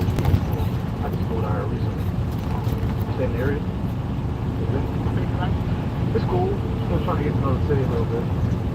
Like what is it? What do you do? The city's so big. It's like he's like, oh, go to the south side, go to the north side. I'm like, I don't know what side I'm on. You know what I'm saying? If we get to know each other, you seem cool. What's that? It's not interested. Alright, that's all. Grab a good one. If you like the clips, please follow the page. Thought you wasn't interested. What happened to that?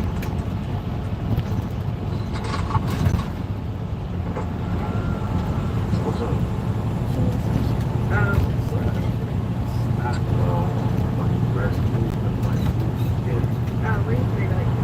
I really don't know yet.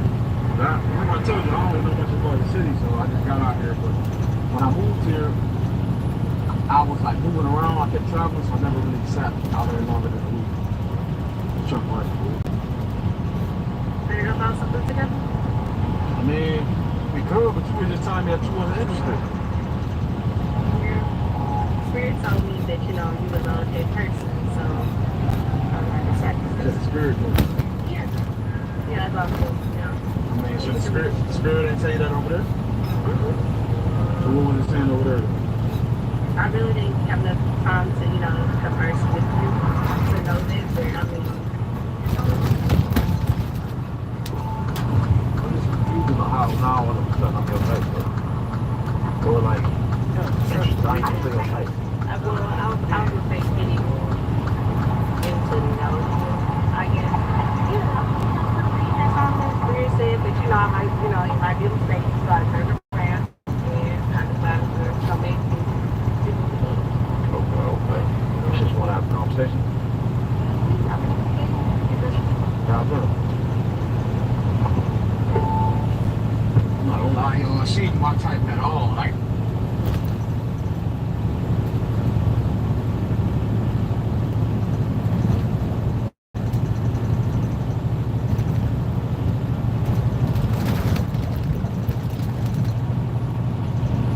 I dare you to let me build you a completely free e-commerce store.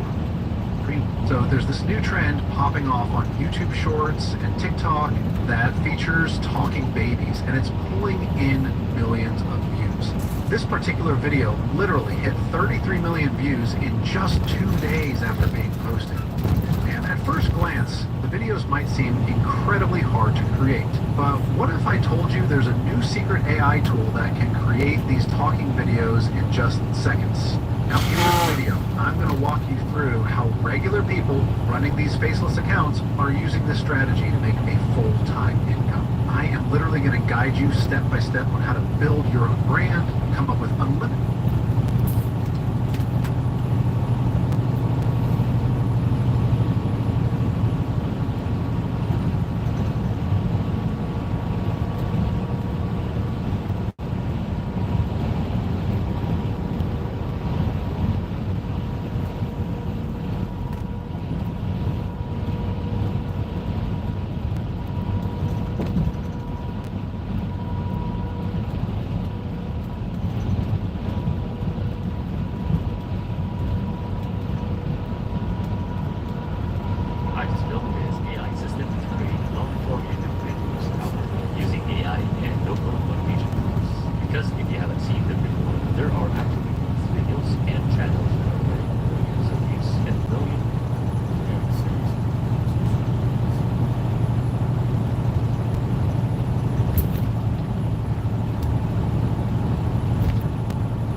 Robert Downey Jr. Robert John Downey Jr. is not just a Hollywood icon, he's a financial powerhouse. With a career spanning decades, lots of box office hits, and a brand that goes far beyond the silver screen.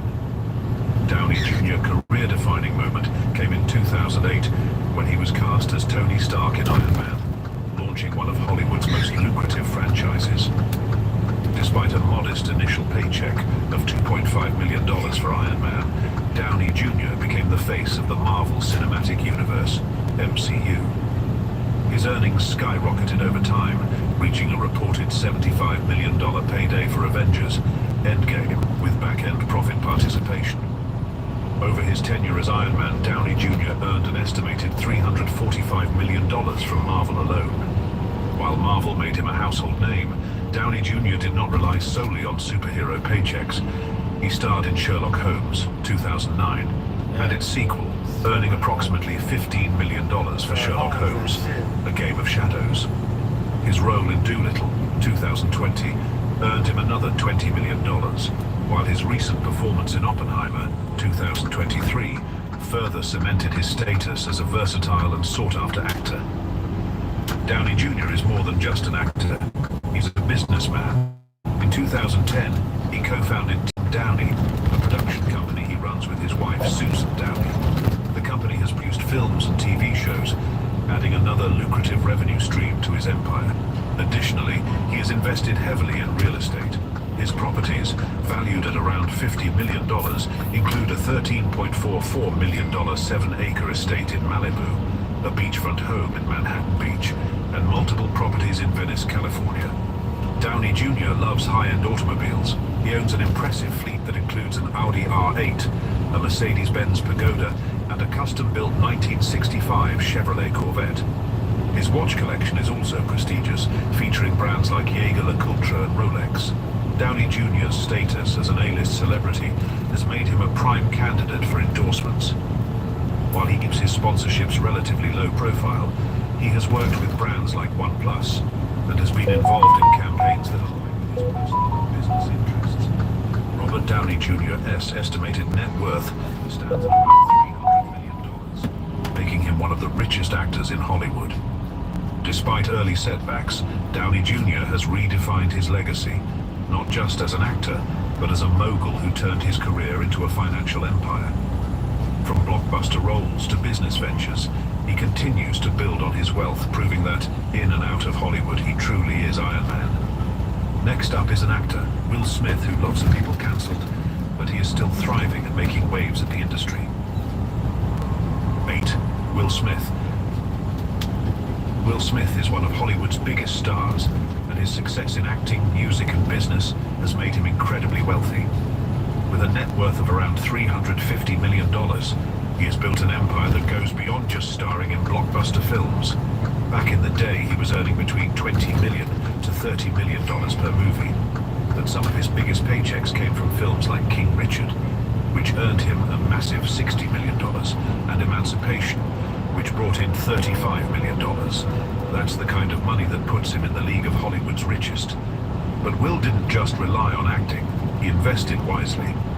He co-founded Overbrook Entertainment, a production company responsible for several successful films and TV shows, and later launched Westbrook Inc. with his wife, Jada Pinkett Smith, to oversee their media empire. He also ventured into sustainable business with Just Water, an environmentally friendly bottled water brand he started with his son, Jaden. These smart moves have helped him maintain his wealth, even when Hollywood has had its ups and downs. Smith's love for luxury is huge. He and Jada own a jaw-dropping $42 million mansion in Calabasas, California, packed with everything from a basketball court to a lake. And when it comes to cars, he has some of the finest, including a Cadillac Escalade, a Bentley Azure, and a red Ford Mustang convertible.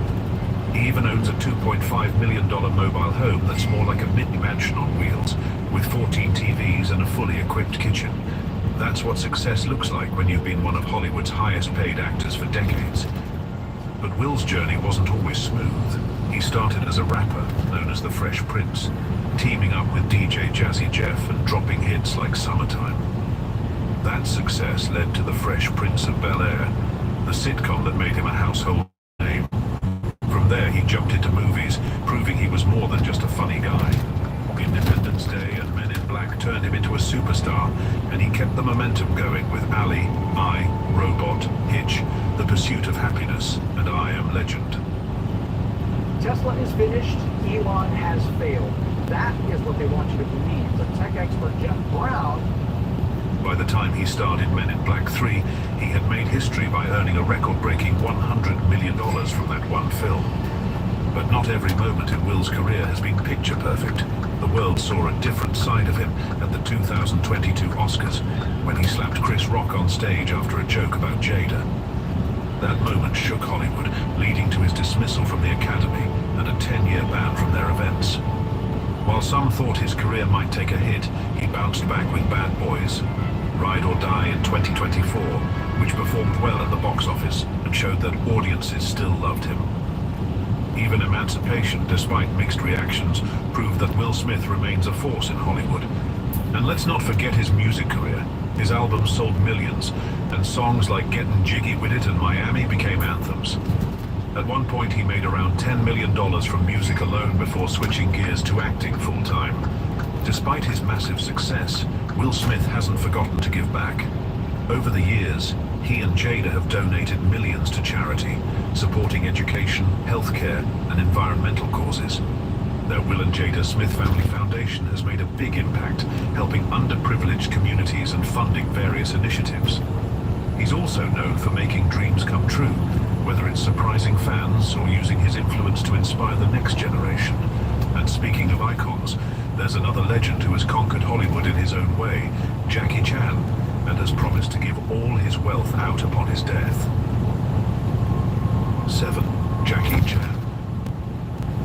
Jackie Chan, the legendary martial artist, actor and filmmaker, has had a remarkable career spanning over 6 decades. Known for his innovative stunts and acrobatic fighting style, Chan has built a substantial fortune and a diverse portfolio of assets.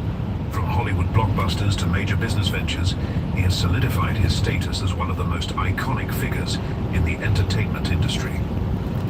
Chan's first major breakthrough came with the 1978 kung fu action comedy Snake in the Eagle's Shadow, followed by Drunken Master, 1978, and The Young Master, 1980.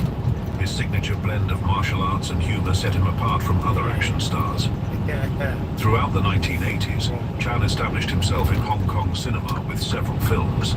His Hollywood breakthrough came in 1995 with Rumble in the Bronx, followed by his biggest global hit, Rush Hour, 1998, where he played Chief Inspector Lee alongside Chris Tucker. The Rush Hour franchise grossed $845 million worldwide, with Chan reportedly earning $15 million from both Rush Hour 2 and Rush Hour 3. Over the years, Chan continued starring in major films like Shanghai Noon, The Forbidden Kingdom, The Karate Kid, and The Foreigner. He has also contributed to animation as the voice of Master Monkey in the Kung Fu Panda franchise. Jackie Chan's net worth is estimated at around $400 million as of 2024. His fortune goes beyond acting, thanks to his numerous business ventures, endorsements, and real estate investments. Chan owns multiple properties, including luxury apartments in Beijing. However, he faced an ownership dispute over 2 high-end apartments in the city, valued at over $14 million. Chan is known for his valuable art collection, including a painting by the renowned Chinese artist Xu Beihong, which is particularly cherished by his son, J.C. Chan. Jackie Chan has diversified his wealth through multiple business ventures, including a conglomerate covering film production, distribution, and talent management, and a company that produces clothing and accessories. He also has a renowned team of stunt performers trained to execute high-risk stunts in films, who signed lucrative endorsement deals for like watches, automobiles, and real estate, further boosting his income.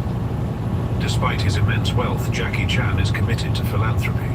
He has pledged to donate 100% of his fortune to charitable causes, rather than passing it to his son, JC. Explaining his decision, Chan stated, "If he is capable, he can make his own money. If he is not, then he will just be wasting my money."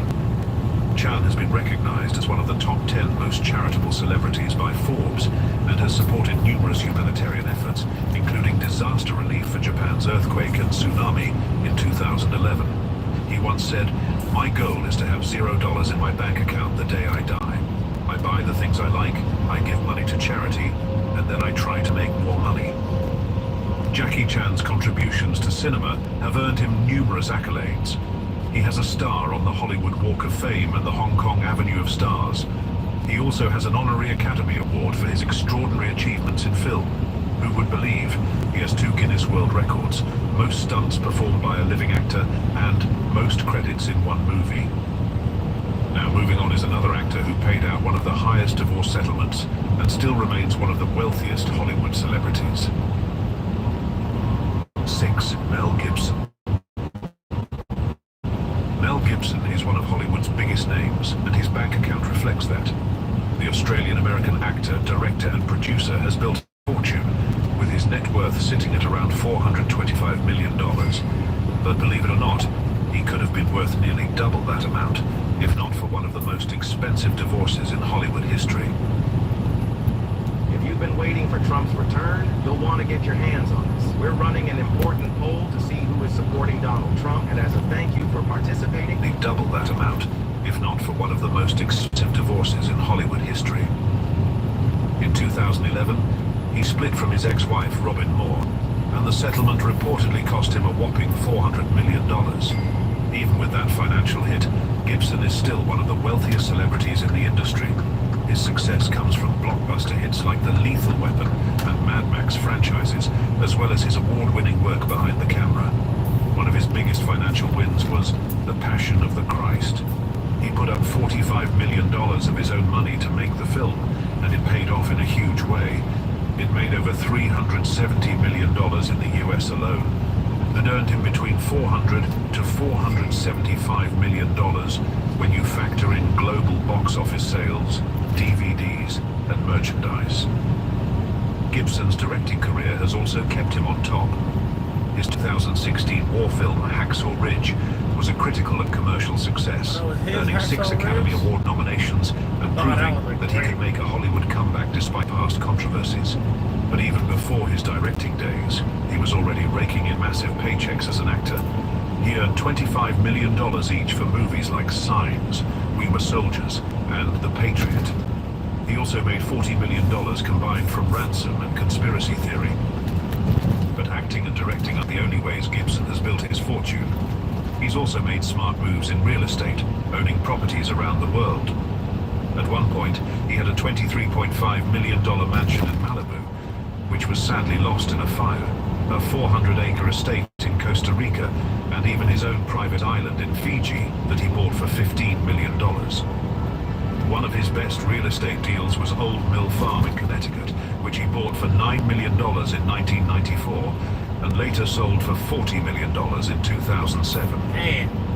Outside of Hollywood and business, Gibson has also been generous with his wealth. He has donated millions to children's hospitals, indigenous communities, and environmental conservation projects like the El Mirador Basin Initiative, which helps protect the Central American rainforest. He has also given money to art restoration projects and addiction research, supporting causes that are important to him. However, his personal life has been filled with controversy. His struggles with alcohol and anger issues have led to multiple public scandals. In 2006, he made anti-Semitic remarks during a DUI arrest, which damaged his reputation and cost him major Hollywood connections. While his career hasn't been smooth sailing, one thing is clear: Mel Gibson knows how to make money. Whether it's through acting, directing, producing, or real estate, he has built a fortune that keeps him among the richest stars in Hollywood. Even with setbacks along the way, he's proven time and time again that he knows how to come back stronger. Next is Adam Sandler, a comedian who made it so big in the Hollywood industry. Zinkem Adam Sandler. Adam Sandler has been making people laugh for decades, and he's been making a ton of money while doing it. His net worth is sitting at around $440 million, and a big chunk of that comes from his comedy movies, stand-up shows, and some seriously smart business deals. In 2023 alone, he raked in $73 million, making him the highest paid actor that year, even beating out Margot Robbie, who was riding high on Barbie's success. But that's just a drop in the bucket compared to everything he's made over the years. Ever since he got his big break on Saturday Night Live in the early 90s, Sandler has been one of Hollywood's most bankable stars. Back in 1995, he made $1.7 million for Billy Madison, and from there his paychecks just kept getting bigger. By the time he starred in Anger Management with Jack Nicholson in 2003, he was pulling in $25 million per movie, plus a cut of the profits. And that's been the norm for him. He's made at least $20 million for more than 20 of his films, which adds up to a whopping $400 million just from acting alone. But it's not just about acting for Sandler. His production company, Happy Madison Productions, has been a goldmine. Since launching it in 1999, he's been behind some major box office hits, including The Longest Yard, The House Bunny, and Hubie Halloween.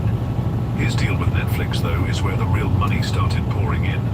Back in 2014, he signed a $250 million deal with the streaming giant for 4 movies. Netflix loved the results so much that they extended the deal in 2017, then did it again in 2020, all with similar numbers. Sandler himself has said he loves working with Netflix, and it's clear Netflix loves working with him too, since his movies consistently pull in huge numbers on the platform. And while he's mostly known for comedy, he's proven he's got serious acting chops too, with movies like Uncut Gems and Hustle showing a different side of him. But let's be real, Sandler isn't just about making money, he knows how to spend it too.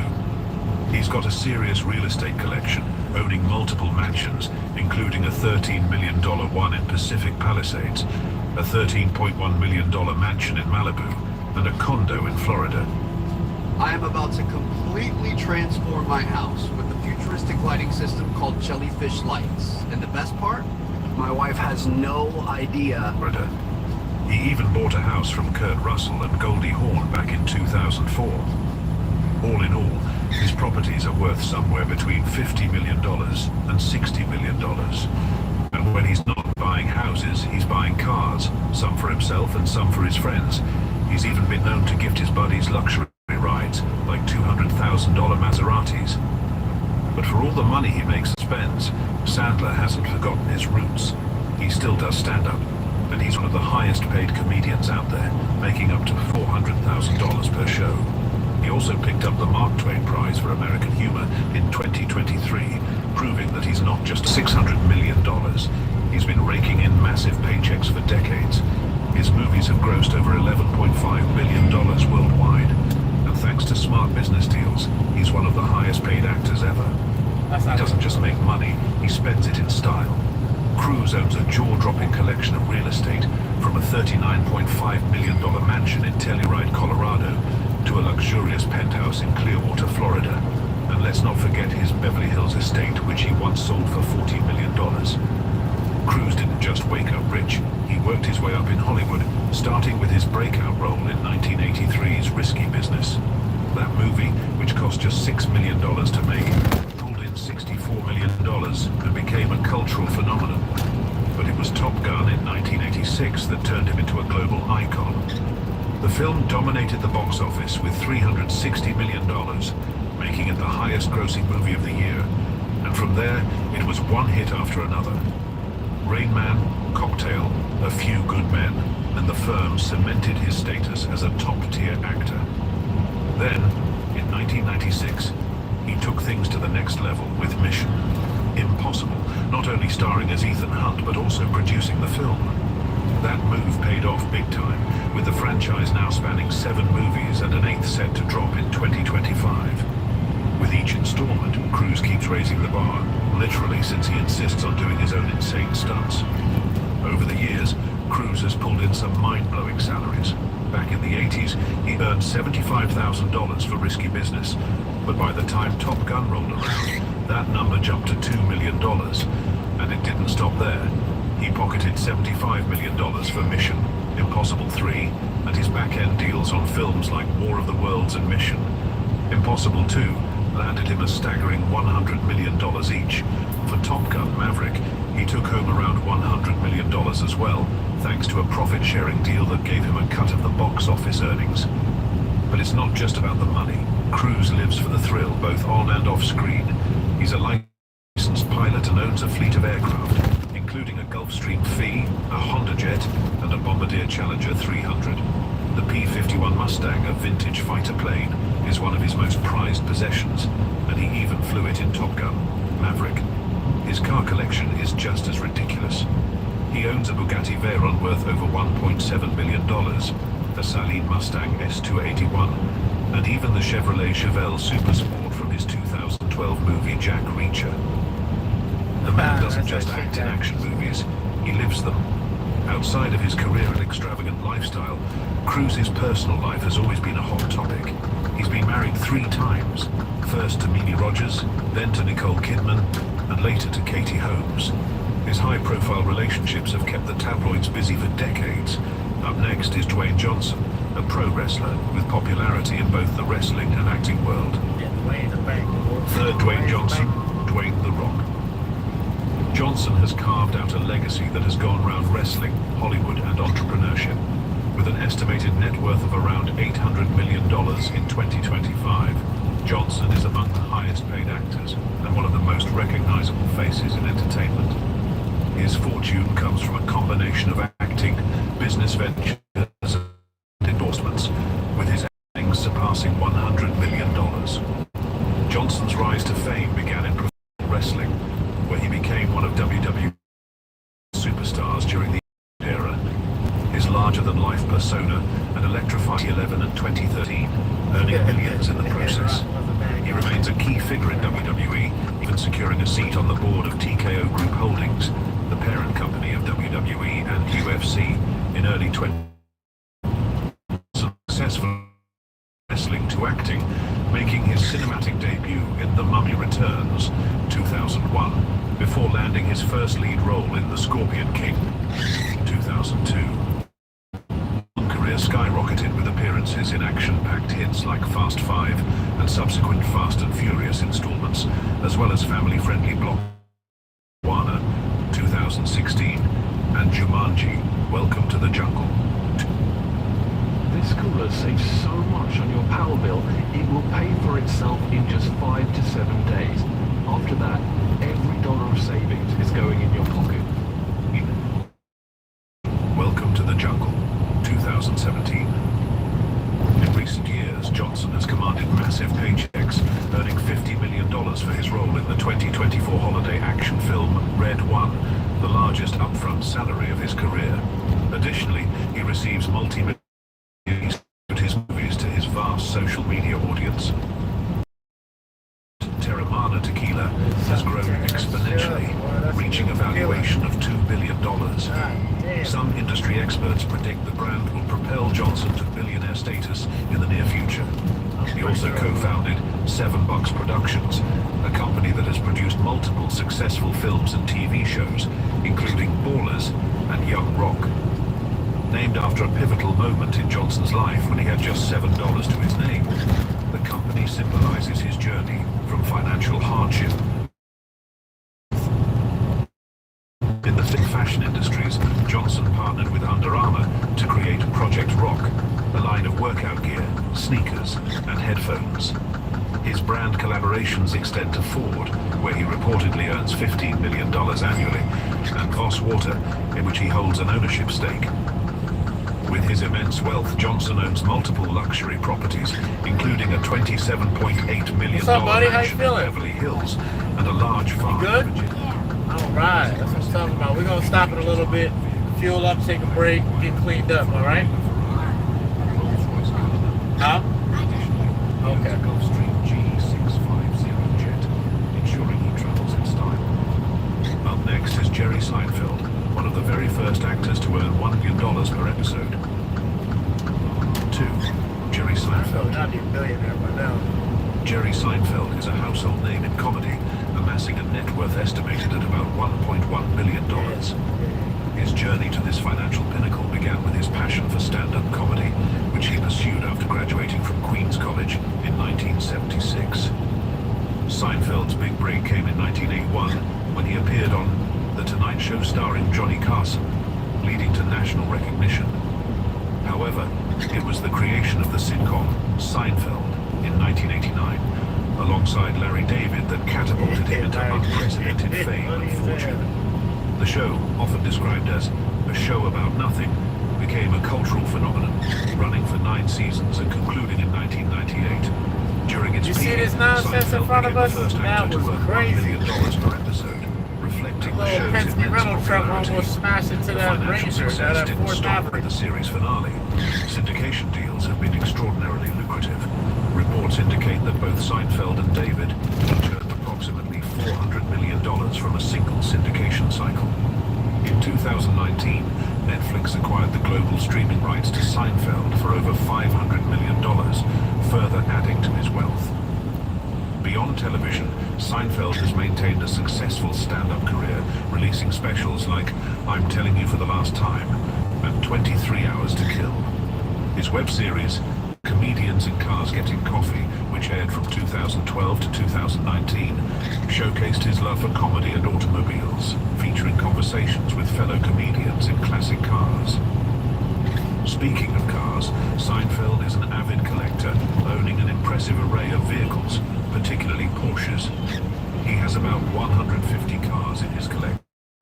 His collection is estimated to be worth between $50 million and $100 million, including rare models like the 1969 Porsche 917K featured in the film Le Mans.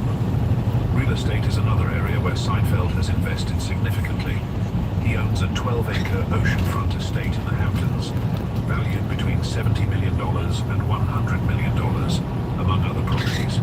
Next we have Tyler Perry, a man who owns 100% of his content, which is actually the first of its kind in Hollywood. 1. Tyler Perry. Perry the Beast. Tyler Perry's journey to becoming a billionaire is nothing short of extraordinary. From growing up in poverty in New Orleans and enduring childhood abuse to building one of the most successful entertainment empires, Perry story shows brilliant creative business acumen. His net worth is estimated at around $1.4 billion. He built a fortune not just through acting, but through an empire that includes stage plays, films, television, and massive production studio. His most famous creation, Medea, started as a character in his plays, eventually becoming the face of a blockbuster franchise that has grossed over $660 million. But Perry's business genius lies in the fact that he owns 100% of his content, something unheard of in Hollywood. Every play, every film, every show under his name is his, meaning all the revenue, licensing and residuals go straight to him. His ownership strategy is what propelled him to billionaire status, allowing him to reap all the benefits of his work without having to split profits with major studios. His self-made journey began with him scraping together $12,000 to put on his first play, I Know I've Been Changed, which initially flopped and left him homeless, living in his car for months. But instead of giving up, he refined the play, built an audience and slowly gained a loyal following. By the early 2000s, he had already made millions from his stage performances alone, selling out theaters across the country and proving there was an untapped market for black audiences that mainstream Hollywood wasn't serving. Here's how a foot doctor treats a nail fungus without them. If your yellow nail drives way back after your tea tree, fix or swap. For black audiences, mainstream Hollywood served. His breakthrough in film with Diary of a Mad Black Woman in 2005, which raked in over $50 million at the box office, despite having a modest budget. That success catapulted him into the world of television, where he created House of Pain, a show that ran for 8 seasons, and solidified his reputation as a powerhouse in the industry. In 2011, Forbes named him the highest paid man in entertainment, and his influence only continued to grow. He struck a lucrative deal with Oprah Winfrey's OWN network in 2012, producing hit shows like The Haves and the Have-Nots, which became one of the network's biggest successes. In 2019, he made history by opening Tyler Perry Studios, a 330-acre production facility in Atlanta, Georgia, built on a former Confederate Army base, an irony not lost on him. The studio boasts 12 sound stages and even a life-sized replica of the White House, serving as a hub for film and television production outside of Hollywood. It's one of the largest studios in the world, and Perry's the first black man to own a studio of that scale outright. But his business ventures don't stop there. He also owns a 25% stake in BET Plus, the streaming service he helped launch in partnership with Viacom in 2019, further expanding his reach in the digital entertainment space. His wealth isn't just tied to entertainment. He has a mansion in Beverly Hills and a vacation home in the Bahamas. He even flies around in a Gulfstream 3 private jet, which he uses not just for luxury but also for philanthropy, once using it to deliver supplies to disaster-stricken areas in the Caribbean. Despite his massive success, Perry remains deeply connected to his roots and is known for his generosity. He has donated millions to various charities, including paying off layaway bills for shoppers at Walmart, helping struggling families, and even ensuring that Hollywood legend Cicely Tyson was paid $1 million for just one day of work as a way to honor her legacy. Perry's journey hasn't been without criticism. His films have often been labeled formulaic, and some have accused him of perpetuating negative stereotypes about black people. Tissue? But regardless of the critiques, there's no denying that he has created a lane for himself in the industry that no one else has been able to replicate. He built his empire on his own terms, refusing to let Hollywood dictate his path, and in doing so, he opened doors for countless other black creatives. From being homeless to becoming a billionaire, from being rejected by traditional studios to owning one of the biggest in the world, Tyler Perry has defied the odds in every way possible. Interested in learning about celebrities? Check our video, Hollywood Celebrities Who Lost Their Homes in the LA Fire.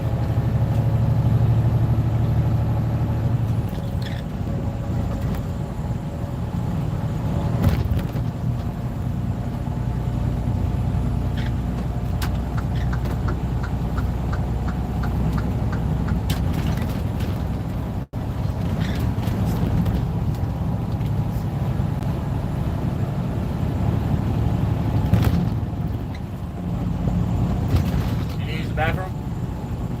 You need to use the bathroom?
Trump. In Washington, President Donald Trump says he was aware Israel was going to attack, although he was advocating for a diplomatic solution, with the U.S. holding several rounds of talks with Iranian officials. On Truth Social, Trump wrote, "I gave Iran chance after chance to make a deal. I told them in the strongest of words to just do it. No matter how hard they tried, no matter how close they got, they just couldn't get it done." It's quite clear that Iran was playing for time and was defiantly opposing any real resolution to this world crisis. Israel has more attacks are to come. It closed its embassies around the world, and Israeli officials are urging citizens to not display Jewish symbols. In my last video, I showed how to use AI for YouTube automation, specifically 3D animations, and it went totally viral.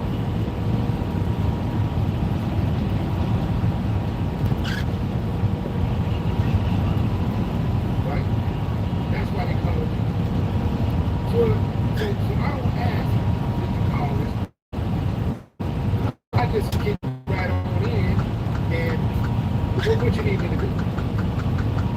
Because in my mind, I'm thinking they've already considered who else they could have called. So I don't take them through the whole, what did you call this? All that kind of stuff. And for me, if we can't be cool like that, if we ain't solid like that, what do we do? That's the same thing if I'm gonna call a friend of mine or somebody, and I say, yo, man, they go to, oh, man, I got to get up and go to work. I got to kill your car. So I'm not saying I'm going to cut them all the way off, but I know what box to put them in. You see, you can actually have friends, and friends be put in different categories. This is a friend, but this ain't a friend in me. This is a comedian, a friend of comedians. Everything gotta be straight, everything gotta be cool. It's a comedian friendship. So this ain't somebody that I'm gonna be able to count on. If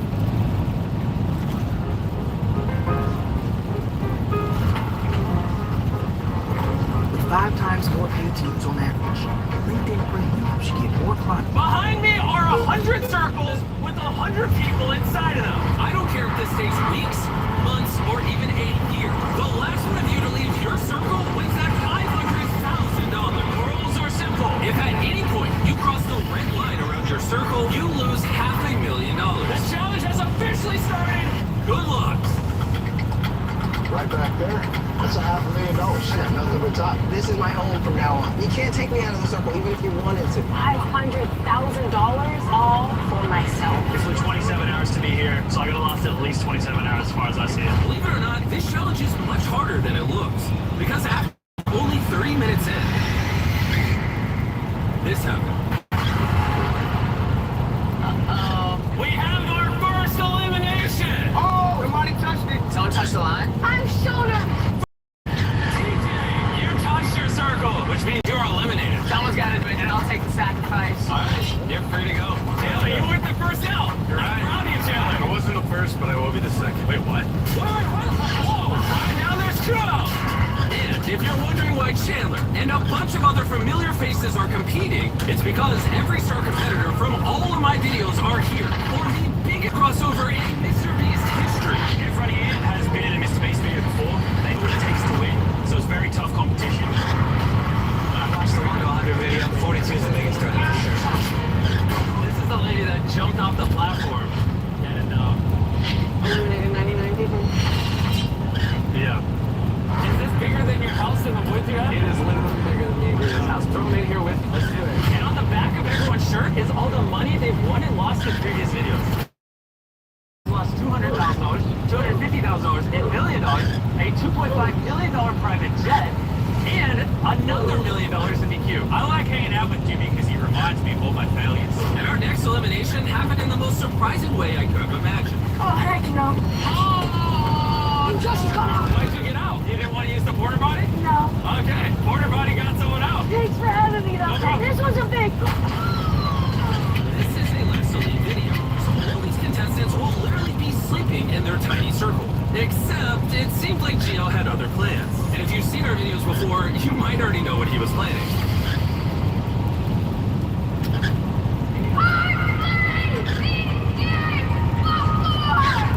Trying to keep everyone from sleeping seemed like it was actually working. Out of here. Good luck, guys. I'm tired. I'm going home. This isn't a romance game. This isn't a romance game. This one's too much for me. And they weren't the only ones, because while they were sleeping, 7 people accidentally touched the red line. And one of them was none other than Carl. I woke up with this big toe touching mine. After the first night, 14 players had already lost their chance at $500,000. And more are about to go during this all-time favorite next game. Guards, bring in the block!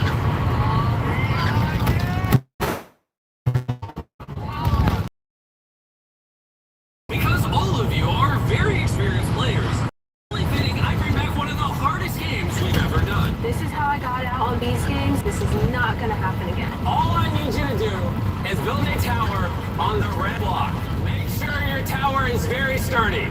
I'll come back in a couple minutes. I've seen this on beach games and it looks so hard. I don't know how I'm gonna do this. I don't see a lot of people coming out of this. Hopefully I'm not one of them. Or hopefully I am one of them. In the wilderness video, you guys were against each other. Are you working together now? I trust him right now. Can I give it a jump test or not? Yeah. Well, if you hold it, that's not. Get out of here, man. How's everyone feel about their tower? Control room, throw up the 24-hour timer. Starting now, if your tower falls over in the next 24 hours, you will be eliminated. Oh my god. And to spice things up, guards, hand everyone a dodgeball. When that 24-hour timer hits 0, the lights will turn red, and you will have exactly 10 seconds to throw your dodgeball at someone else's tower. If you knock it over, they will be eliminated. Make sure you make sense, because you probably don't want 20 people throwing their dodgeball at you. Let's figure out who we're gonna take out. Hopefully you trust your name. Create a nice little pact here. There's some people on our perimeter I don't really trust. Someone can throw a dodgeball at a tower, and I can get eliminated. I'm tired. I want to sleep. But I don't know. How can I sleep? But some people didn't sleep, focusing instead on guarding their tower against the challenge ahead.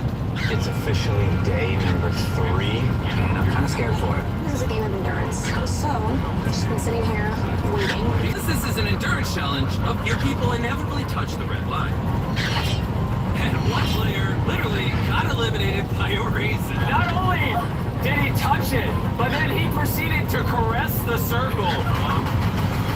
That's a $500,000 reason.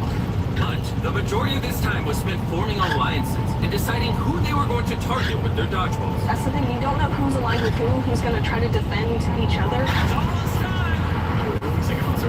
Jeremy, I saw him on TV. I feel like you should have made better decisions. There's a couple people on my hit list. It's red. I know he was not going to do nothing, but aside from him, or is he?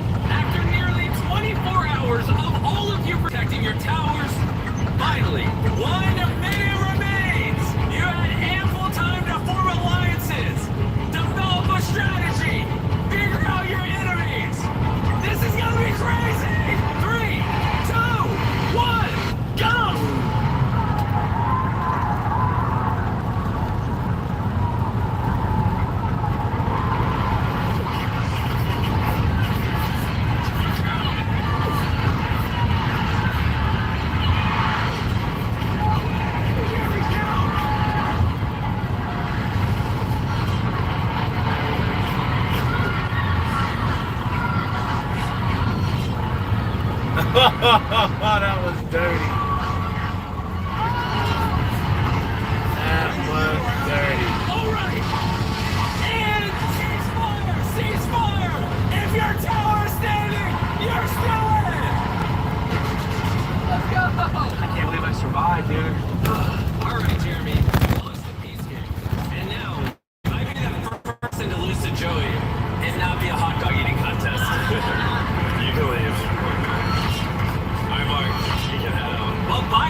just leave. You're gonna chill it down. All right, take care. And to the rest of you. Pixar brings you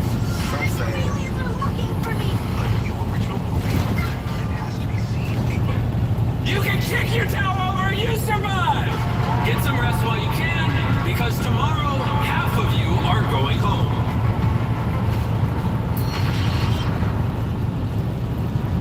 This isn't just another last elite challenge. The 62 people you see here have all competed before. Some have won hundreds of thousands, and others have lost everything. Hello?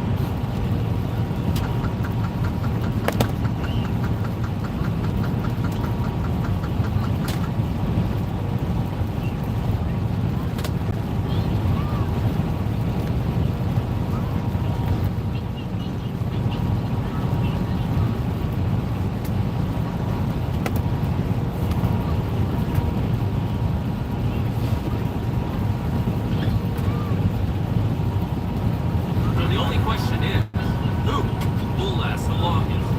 Slept a little better now that there's not a giant tower in my circle. Jimmy said that we're going to eliminate a lot of people today, which I'm down for whatever challenge comes next because we need to thin the numbers out. At the end of the day, only one person's going to take on 500,000.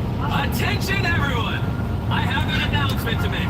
I hate to do this, but half of you are about to go home. 50% of us going home. Absolutely diabolical. I'm so scared right now. Yeah, it's terrifying. I'm probably going home. I'm just hoping it's a game of skill and not a game of luck. We have a line going through the middle of the room.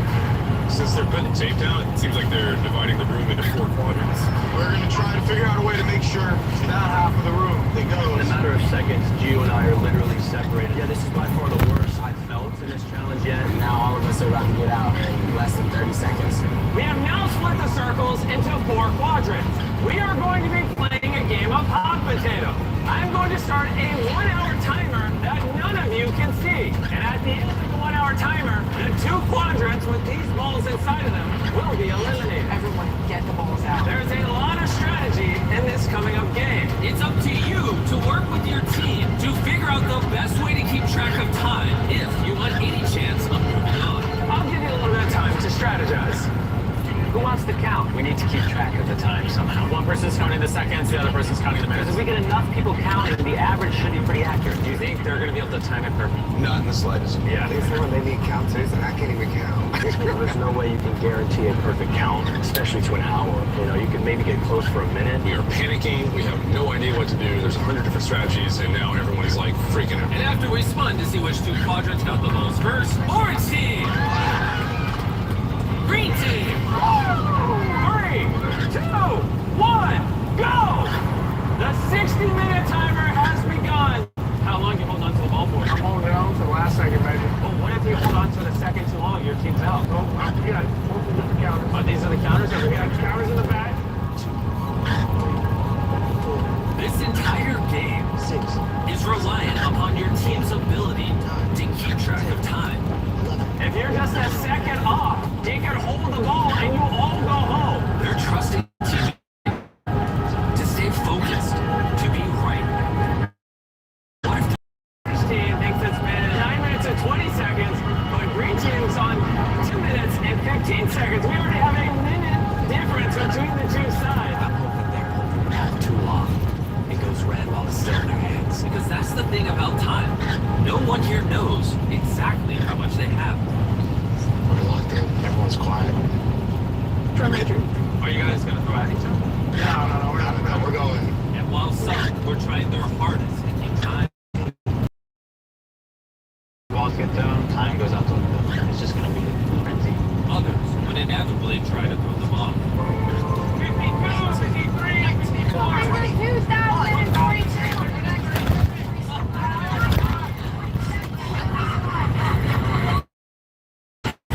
We're done. I'm excited. Oh, he threw it.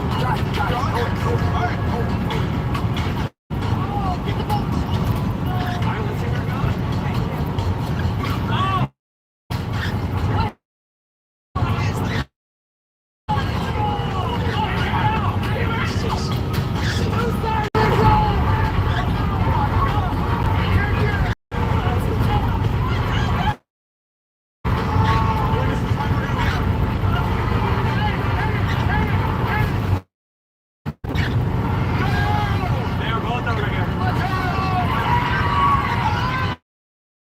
don't think anybody really in here had a proper count of how much chaos is going The on. lights turn red. Both walls are in the yellow quadrant. I'm sorry, but you guys are eliminated. As for the other three of you, we'll be running it back, but this time with a 10-minute timer and one ball between pink, green, and orange. To figure out which is the other team that will be going home.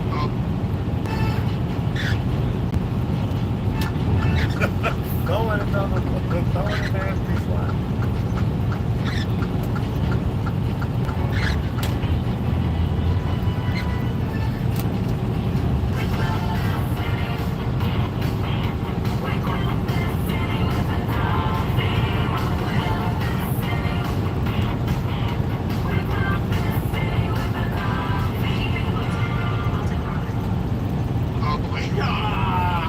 And before we settle the tiebreaker, 6 of you stepped on your red line. If you see your name up there, you are eliminated. Oh, Brett. Oh, he took his shirt off. Brett, take your shirt off. I don't know what's going on. Don't encourage this behavior. No, hey, don't encourage this. That was the most intense game I've ever played in my entire life. And getting the ball first is Orange. 3, 2, 1, go! The 10-minute timer has now begun. When it hits 0, whoever's quadrant has that ball will be eliminated. You'd think after the first round, they'd have this figured out. But nope. Same panic, same confusion, just a little bit more desperation. What time are you at? At like 9, but they're at 7. She said she's at 9, but they're at 7. Which one are you trusting? We'll let you know, Noah. Hold it, Noah. Hold it. No, it's not.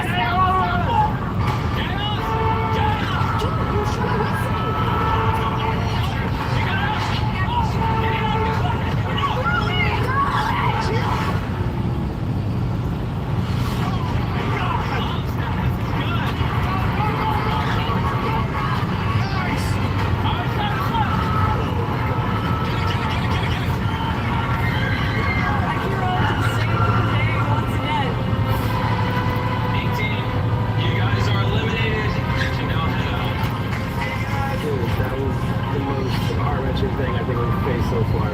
We'll bring up the love sacks of another game in the morning.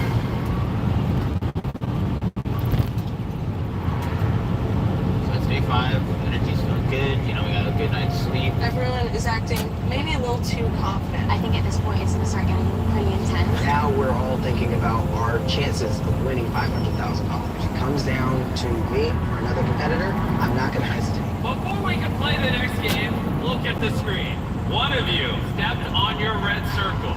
Oh, no. What is that one? No! John! No! You've spent 5 days in this circle, or nothing. I have one thing to say to everyone here. Obviously, this is not how I expected to get out, but the right person is going to receive that money. And as for me, I'm going to go get my wife pregnant later. We're a family-friendly channel. Gio, close your ears. You heard nothing. For this next game, we're going to be randomly pairing you up. You're going to be going head-to-head with a different circle to eliminate each other. That's crazy. I want to reveal the first 2 circles going head-to-head. Asma and Arlene. Guard to the back. Bring out the balance beam. Will you please connect these 2 circles for me? In between your circles is a balance beam and 2 gold balls. The first contestant to grab their ball and return to their circle will move on, while the other will be eliminated. And if you both lose your balance and ball, you will both be eliminated. 3, 2. They're off. Oh, she's going quick. But she might fall. But she might not. Graceful. Oh, she's beating you. You gotta hurry. You gotta hurry. You gotta hurry. Hey, she stepped on the circle. I don't know if I'd celebrate just yet. You guys look at the screen over here. She won, but then literally 1.5 seconds later, touched the red line. They have both sadly been eliminated. Damn.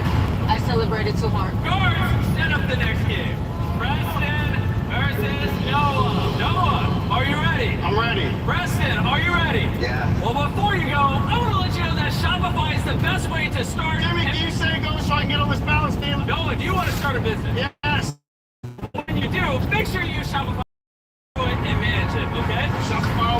let's go. Go! Shopify has literally powered my businesses since I had 3 million subscribers. That's what I use. Just basically anything I've ever sold online, I've used Shopify. No one touched it first. Oh! Oh! Oh! Oh my gosh! That was a blowout! Let's go! I want to help you start your own business as well. To get started, go to shopify.com/MrBeast or scan the QR code on his face right now. I'm going to be buying random products from 100 stores that start a brand new business. Never been a better time. Go do it. Reveal the next opponents. Gino and Nicholas. If you lose, that means you lost to a 12-year-old. Gio, you gonna win this one? I'm gonna cook. I'm gonna saute. I'm gonna deep fry. Good luck. Go! Alright, they're off. Oh, he's beating you, Gio. He's beating you. Oh, he fell. Alright, Gio, just don't fall. Don't fall. Don't fall. Don't fall, Gio. Don't fall. Yes! Let's go, Gio! And as more and more players were eliminated, oh! Oh! Oh! Oh! We arrived at the final game. Rami and Akira. Who's going home? You or him? Unfortunately, it's gonna have to be Rami today. He's standing in the way of me, 500K right now. Now, Akira is known for doing many challenges, and he's won plenty. You just won a brand new Lamborghini. I didn't win a Lamborghini. That's pretty cool. I will beat you, no matter what. Akira, any last words? Start time, baby. Any last words? I don't care what you've done, my friend. It's over. Oh, the best for last! 3, 2, 1, go! You can't talk all that smack and lose. You can't. Oh.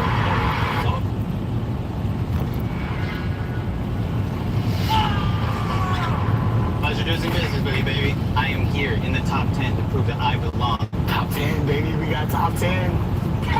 Top 10. After 5 days and 90 eliminations, we had narrowed down to our top 10. A week ago, all 100 of these circles were filled, and now just the top 10 remain. Yeah, let's go.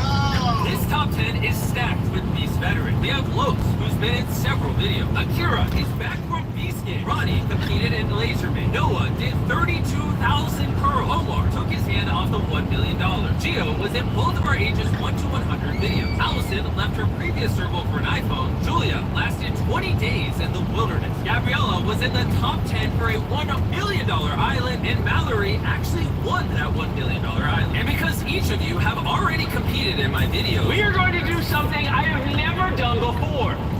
For this next game, I'm going to let the 10 of you pick the game yourselves. Whoa. Oh, God. Oh, no. It could be a game of chance, a game of skill. It could be who jumps the highest. Whichever game gets the most votes, we will play. And I need that game to eliminate half of you. We'll give you guys some time to mingle. Just remember, $500,000 depends on your decision. Yeah, that's wild. Time to restock? The King Supers app offers the same great prices and quality for pickup or delivery. Stage is a global phenomenon. Stitch. And it's the #1 movie 3 weeks in a row. Also, Stage rated PG now. We pick the game. The faster we come to an agreement, the faster we can get this over with. Would anybody want to do rock, paper, scissors? No, I'm not taking a chance. I'm not taking a chance for 500K now. All right, I got an idea. How about we do a bench press competition? No! No. Guys, I say we do 1 foot. Who can stand on 1 foot the longest? That's actually a really good idea. First 5 to drop off 1 foot.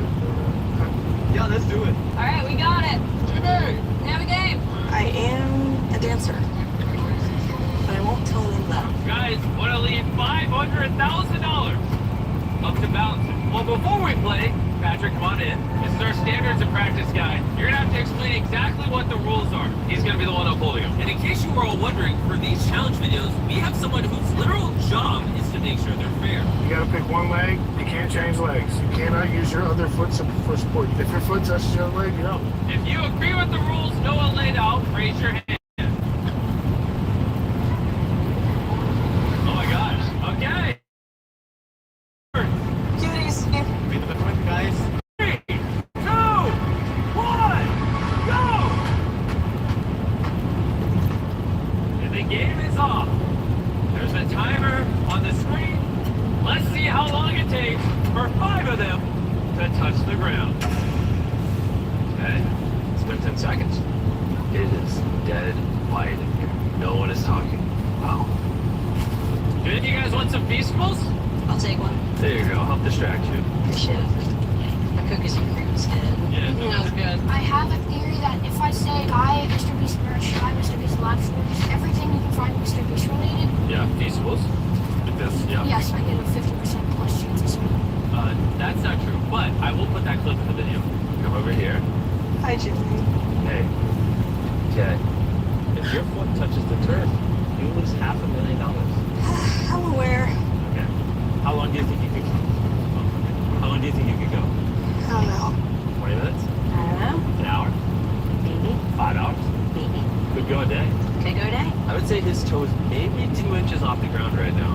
All right, well now it's 5 inches off the ground. See a little shakeage in the feet. He's not responding. He's locked in. And that seemed to be the case for everybody. And with laser-like focus, they were about to close in on 5 minutes of standing on one leg. But not before our first elimination. Gabriella! 4.5 minutes! Yeah, even though I didn't win, I feel fulfilled. Last time I made it to the final 10 for my video, and I felt like I gave it my all this time around. I'm proud of it. Back-to-back top 10. Yeah. Congrats. Thanks, Jimmy. Appreciate it. 9 remain. Oh, I'm seeing some shaking over here. Not gonna lie, my calves are burning. My calves are burning. I know everybody else. Why are your calves burning? You're a gymnast. You're wobbling more than anyone else here. What is going on? Yo, no, Los is wobbling a lot. Los is dancing all over the place. While this challenge may look simple, after a certain point, comfort does not exist. And after lasting over 5 minutes longer than Gabriella, you good, you got this. Los was feeling just that. Los. That's the second one down. It's tough, man. What gave out? My hip, my ankle. It was fair. I didn't know I was gonna get that line, but... Oh, actually, she's about to touch it. I'm sorry. Valerie, it's not looking good for you over here. You don't think? I can see that foot shaking from across the room. I'm good. But just to make sure, we decided to review the footage. You can listen to what I'm saying. Valerie over here, do you think you touched the ground? I don't think I did. If you look at this stuff right here, you'll see. That counts as a touch. Yes. Okay. All right. Valerie touched the ground. 3 people have been eliminated. And with 2 eliminations still remaining, Bye. it's been over 16 minutes. Everyone here wants it badly. Let's see how far they're willing to take it. Oh, we get some hoppage over here. Minor hoppage. Oh, there's some hopping over there. I'm seeing hopping everywhere. Omar's hopping. Boy, I'm seeing a lot of movement over here. How bad's the leg burning? It's okay. And Omar wasn't the only one feeling fatigued because Ronnie... Whoa, are you sweating? See that? Oh my God. He is sweating a pool over here. Don't lose, Ronnie. You got this, bro. My foot is burning. Stay strong. Oh my gosh. Bro, how much pain are you in? I can literally see every strand of your calf moving right now. He wants it. And as time crawled along, things weren't getting any easier for Omar. How bad is your calf burning right now? It's okay. I'm gonna do this. No matter what. He is literally half an inch off the ground. Breathe, Omar. You can do this. Don't give up. 23 minutes has gone by. Will Omar be the next to drop? Or will it be Ronnie? Y'all doing great. Almost a half an hour. That's crazy, actually. And with results truly being tested, we had to review footage once again, but not for who you're thinking. Everyone, I have footage. Someone has touched the ground.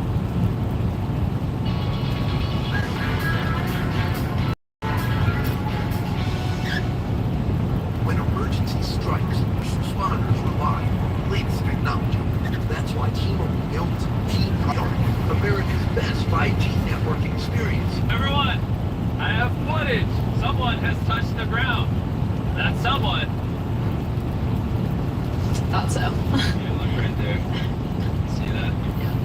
Julia, in the 6 of you remain. Which one of you will give up first? We're going until we find out. Truthfully, I'd say out of everyone, Akira is shaking the least. He is not moving an inch. OR is constantly jumping around. It looks like Ronnie is really struggling. I'm not gonna give up. I'm gonna do this.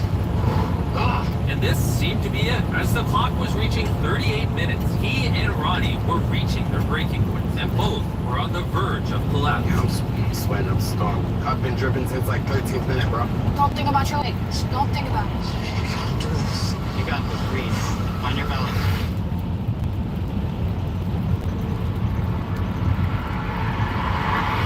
Come on, he's out! He's out! The 5 of you are now moving on!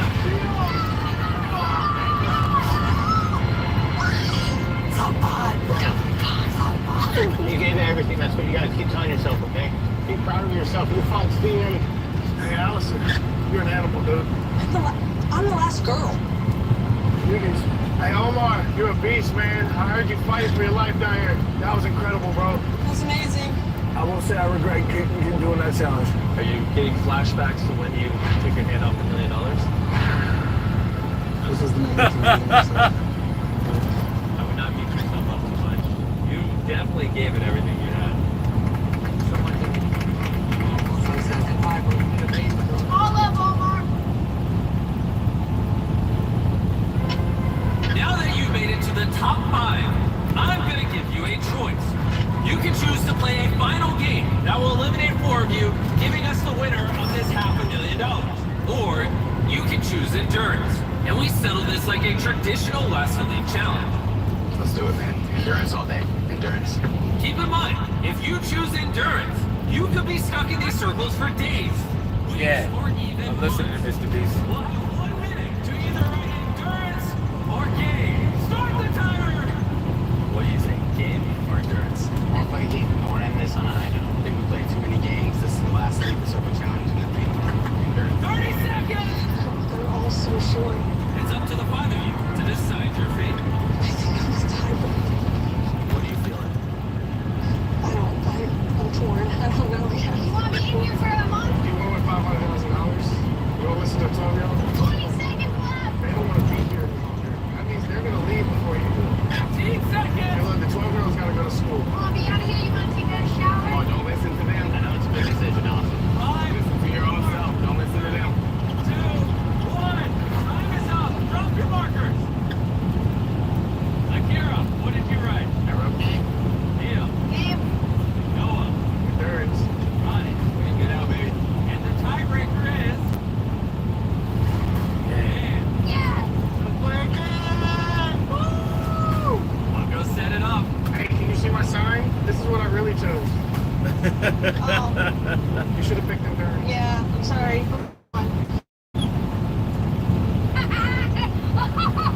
Everybody's going to roast me to pieces if I lose to a 12-year-old. Honestly, it doesn't matter what challenge it is. At this point, I feel like I'm a challenge beast. It's fine. We'll have fun. It'll be fun. It'll be fine. No more friendships. It's all about who's winning this one right now, and I'm walking out with that money 100%. We'll have fun. We'll be friends after this. Allison let a 12-year-old manipulate her. 12-year-old's not going home. We're locked in. We're locked in, bro. I'm going to kill her over there. 100%. Oh, we're all gonna hate each other. In order to play this final game, the guards will be moving your circles to a new location. Stay calm and be careful, because the rules still apply. If you leave your circle, you will lose $500,000 and leave it for someone else. You guys have defeated 95 competitors. Good time. Lived in these circles Spot right here. for over a week. And it all comes down to this. Feast your eyes on your very own mannequins. Whoa, whoa, whoa. That's me, bro. I've equipped each of you with a different color paint. On my cue, all 5 one shot at the same time. If your mannequin gets hit, we will shrink your circle. After 3 shrinks, you will be eliminated. It is up to you who you want to aim at. He's not going to say it out loud. He's intimidated by me for sure. I got a pretty big target on my back. I have a feeling some of them are going to come after me early. I got to make my shots count. I'm just going to hit the cleanest shot I can. Just try to hit every single target. So I didn't sound one, but I fight yours. You're awesome. Are you guys ready? Yes. Yeah! Guards, blow them around. All right, get up. You get Get shot your 3 jar ready. times, you're eliminated. Last one standing. We're about to pull over right here. Game on, baby. Let's go, baby. I'm ready. 3, 2, 1, fire! Got the jar? Oh my god. They all missed. Every one of them missed. If I are a little higher than you aim, so that's good. Good note. But now everyone Hold on. So where I'm I about was to shooting stop at, in a second. so- Don't tip your jar over his piss, nigga. What are you doing? Alright. If they're all 3 going for her, I might as well aim for someone, right? Guards, load the paintball guns. 3, 2, 1, fire! Oh, somebody got hit. You got it. Oh my gosh! Roddy got hit. That's a hit. Oh wait, Akira got hit. I made it. Wait, who's yellow? All right, you got it?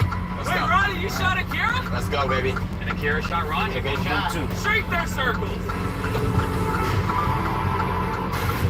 Stood on 1 foot for 38 minutes yesterday. We're good. My money's going towards kids, so y'all are taking it out of their hands as well. What, kid? Guess what I just found? What? Load their gun. $500,000 on the line. 3, 2, 1, fire! Oh! Oh, you got me in the nuts. Oh. Akira got hit in the nuts. So I was going for the first time, too. The only person who got hit was Akira in his genitals. That's brutal. That's personal. Shrink a circle. As you can probably tell, Akira, next shot, you will be out of room to stand. This is true. This is your last leg, your last life. Hey, Akira, they might be missing on purpose to let us battle it out. You got 2 targets already. We might want to put one on somebody else now this time. It's true. I'll go Allison this time. Hey, we agreed to go Allison if he agrees to go Allison? 3 shots, right to her. All 3 of you? You were the one who chose this game, girl. Are you agreeing to target Allison like the rest of them? Look, Yeah. look. I have to. Yeah. This is my last one. I love you guys. You too. Guards, load the guns! The soda's right there.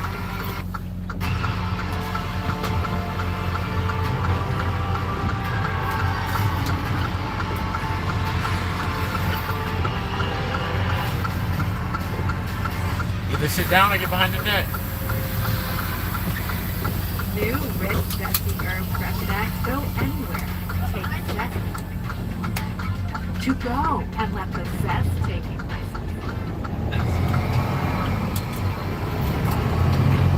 3, 2, 1, fire! Oh! Ronnie stuck to his word and shot Allison. Right in the nuts. Don't hit me in my nuts. Oh my gosh, wait. What is this? Wait. Ronnie! What color is it? It's blue. End of the day, it's only one of us can win. You're going down, bro. This time I'm going right for your forehead. Whoa. I have to take him out. If I take him out, he goes down with me. It's a poetic way to go. I should have knocked him out. I should have knocked him out. We'll see what happens. Load him!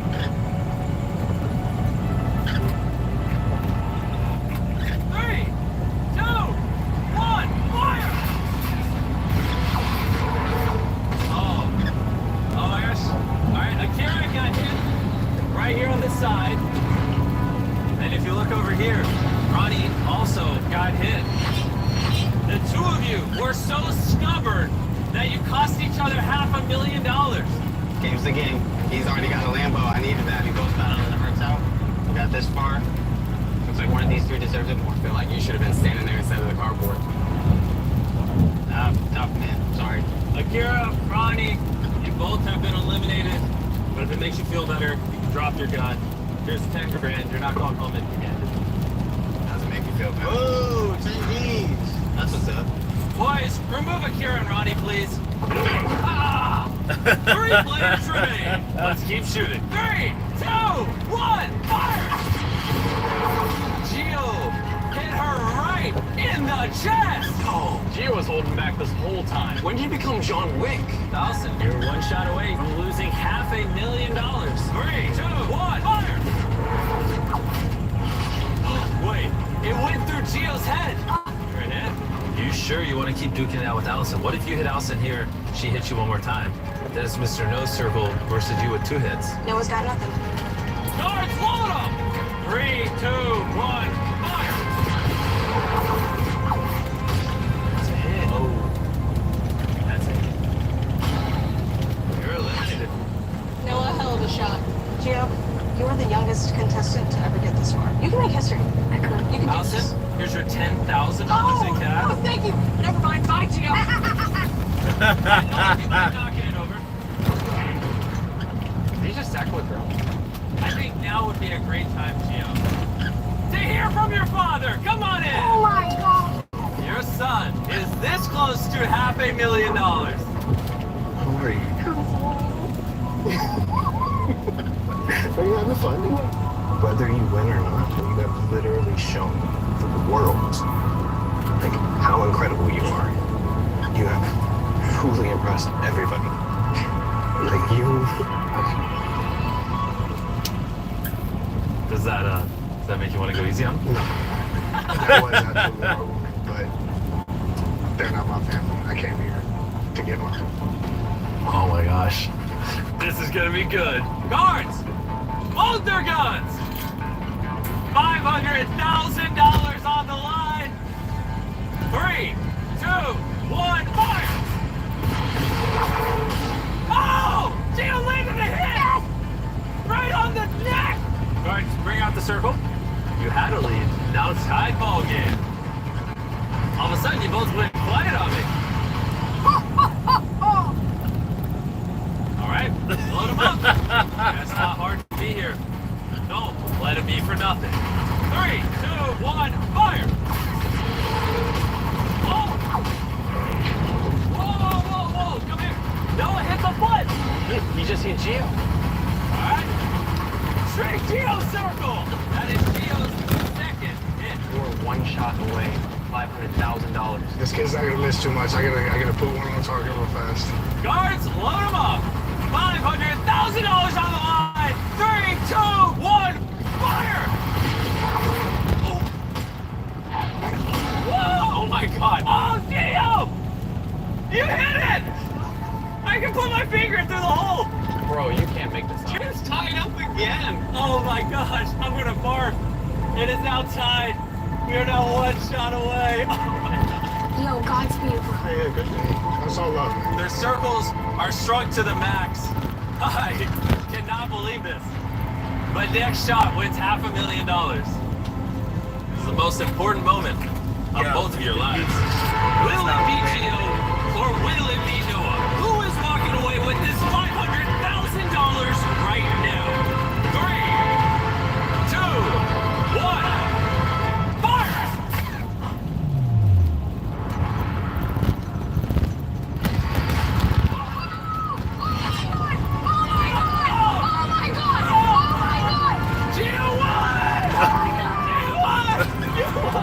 On your dad! On your dad! Your son just won $500,000!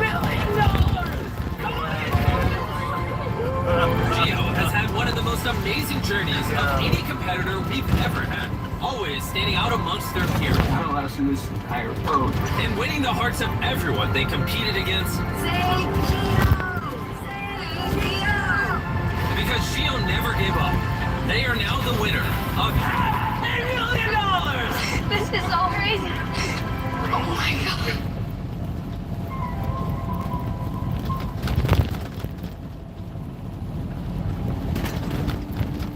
Worship them with Shiva selections for life.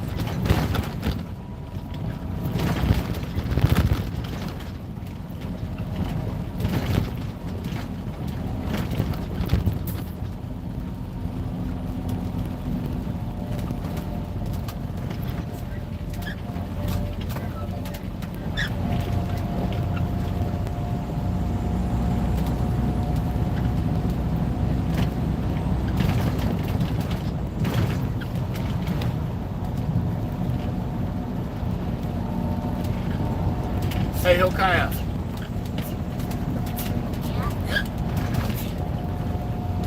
You want to spend the weekend at home or the weekend in Harrisburg?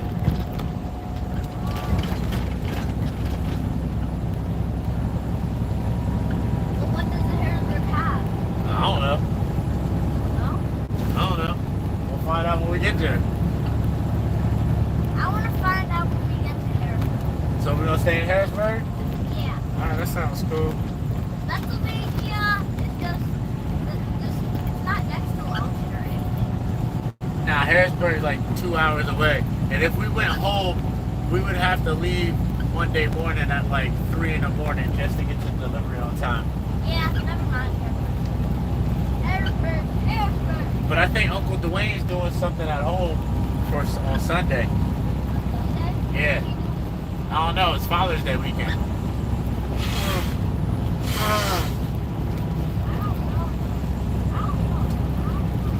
I mean, we'd be at the house, we got the car, you know what I'm saying? That is true. Harrisburg it is, my boy. Harrisburg it is. And we'll deliver Monday morning, and then we'll have a full reset, and then we'll be off and running again. Sound good?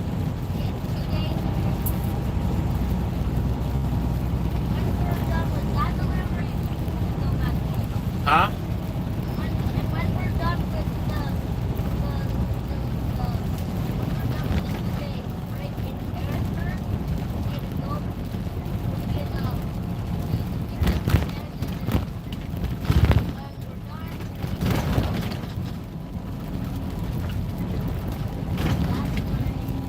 Well, you ready to go back home?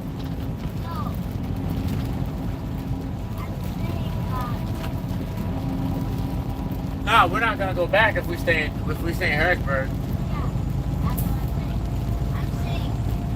saying when we're done with Harrisburg, we're going to stay right in Harrisburg. Yeah, we're gonna. You're gonna what?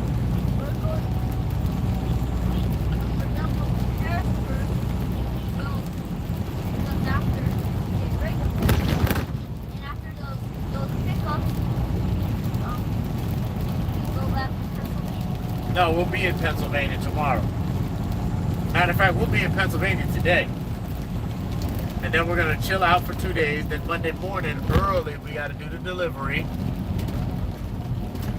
And then we'll see what we got to pick up after the delivery. And we'll have a full schedule. We'll have a full clock to work again all week. So we're gonna chill out, have some fun this weekend. And start work again Monday morning. Let's go to Pennsylvania. Well, we're gonna go to Pennsylvania. We're just not gonna go home. Because home's on the other side of Pennsylvania. So I can't get my license. No, we ain't going home. And it's supposed to rain all weekend too.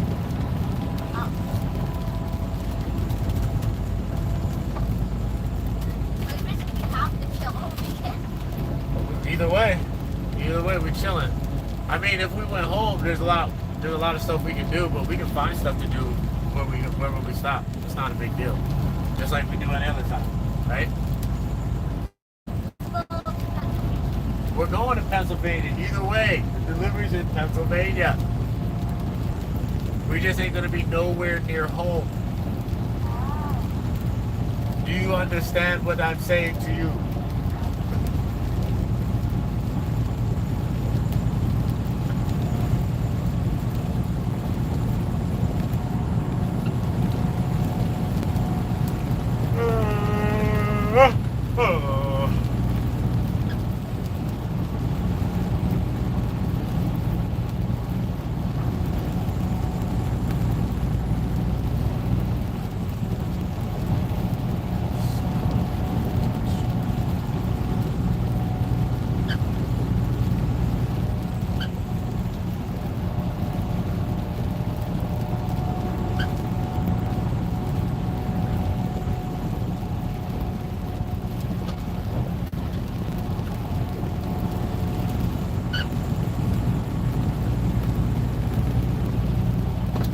All right, 20 minutes. We're gonna go.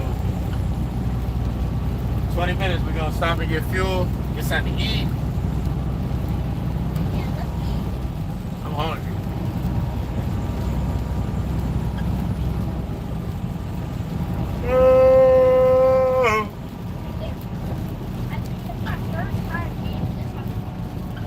Oh yeah? Oh, you got your burger right there in the microwave. You can eat that right now. Get your burger and fries. Unless you want to wait and warm it up. I'm eating it right now. All right, come down off the bed and use the table.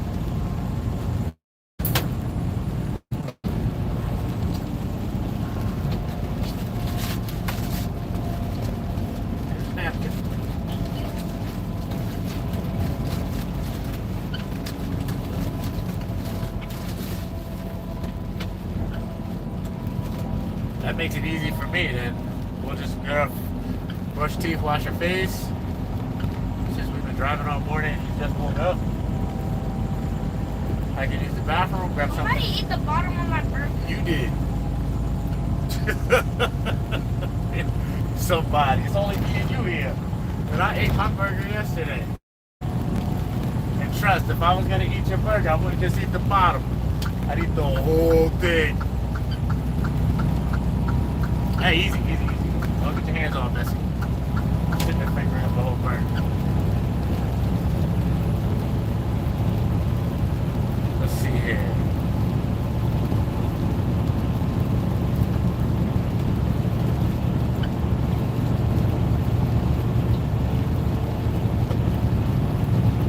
Alright, we're only a few minutes away from Ohio. We're literally 8 hours away from the delivery.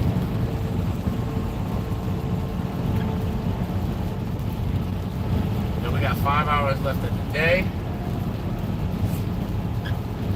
That means Monday morning we're gonna have to still drive 3 hours unless we drive tomorrow. Well, I could drive tomorrow morning a little bit. Unless we find somewhere really cool to stop today. We can just wait until Monday morning to leave.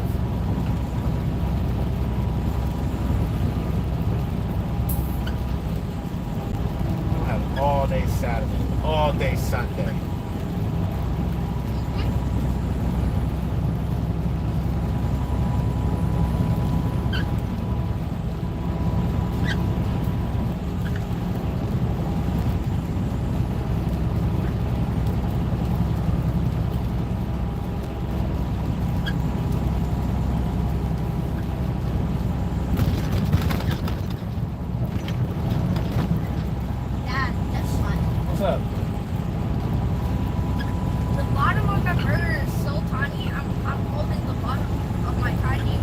With one little finger?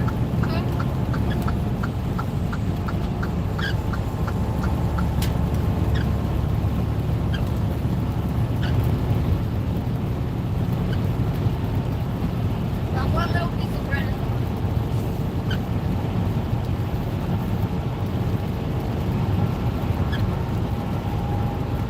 No, these two little pieces of bread. 15 minutes, fuel up, bathroom break, wash up. I don't know, eating it. I'm probably gonna get hungry. You want some more food? Give me something else to eat. Eat some. Half-hour break, we out of here. Finish up the day. I'm done with my burger. Should be done by 8, 7:30. That's my fries. That's my fries.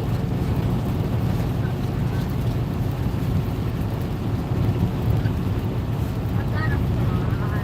Yeah, we're gonna try. Yeah, eat those fries. We're gonna try to get as close as we can to the delivery tomorrow. Dad, What's up? these fries are salty. Good. Nothing wrong with fries. They're like very good. Super salty. Let me see. I have fries with too much salt. Now let me pick my own fries.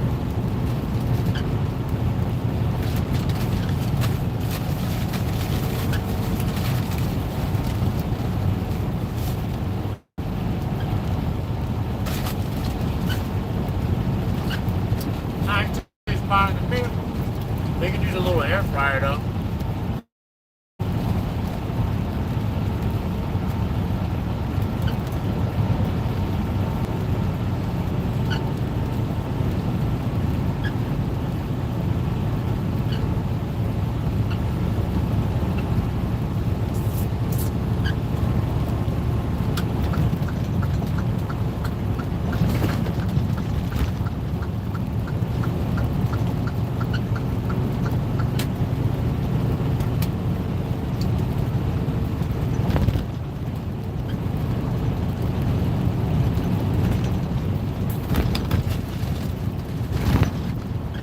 All done with my Wendy's.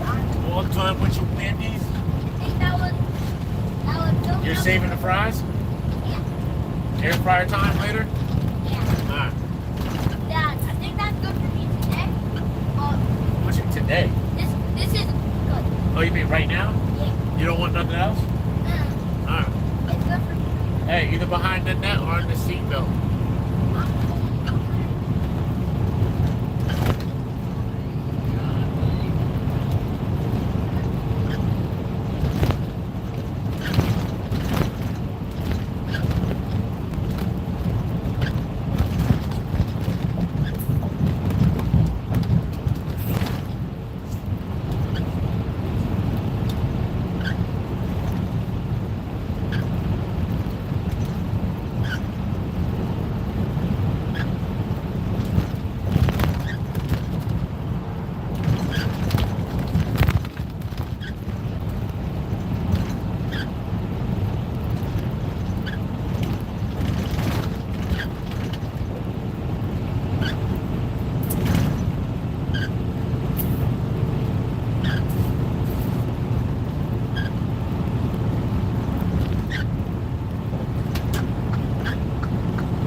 Matter of fact, get your socks and shoes on real quick.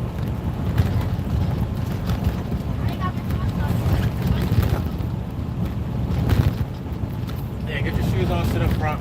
We're about to be there in a minute. The other shoes there, right?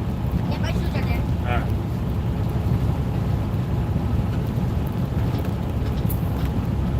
Since I have my shoes on, I'm gonna sit in the front.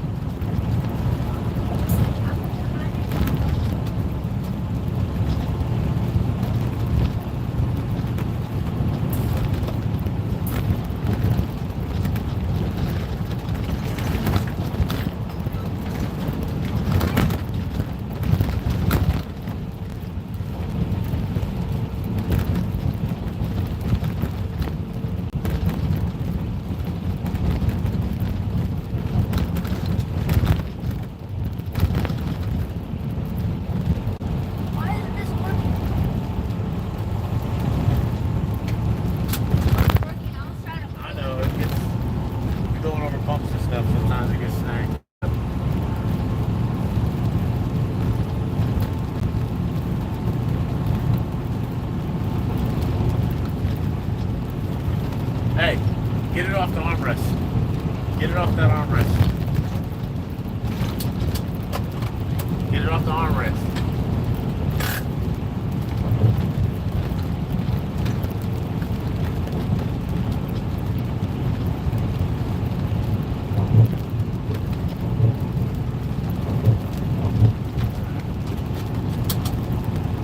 All right, good job.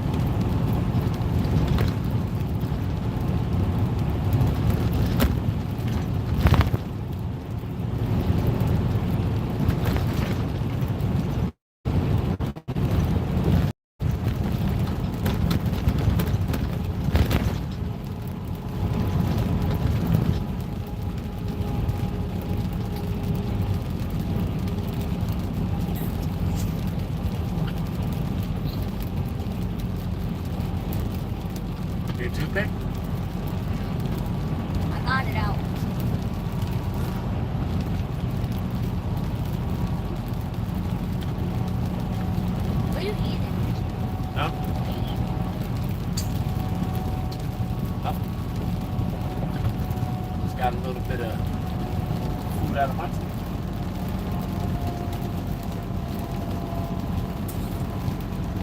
After chewing up this piece of meat. You almost did a whole day's triple yesterday. That's an outstanding feat. I think you should be humble.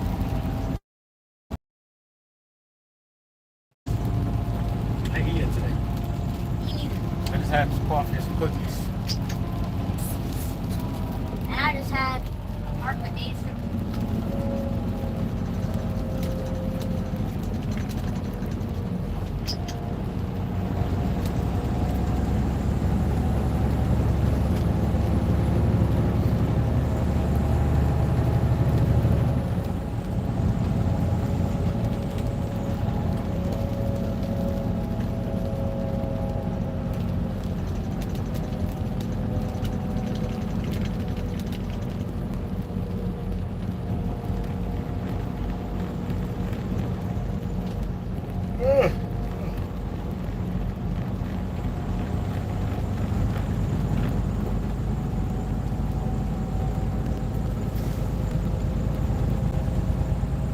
Good thing we stopped is we need fuel right now. Yeah, the truck is slowing down. So traffic slowed down. We're not going slow because we're out of fuel. We're going slow because of traffic. We're just getting low on fuel. We need to fuel up. How much do we have?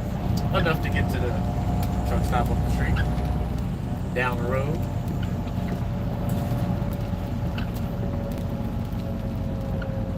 Just not enough to go to the next one.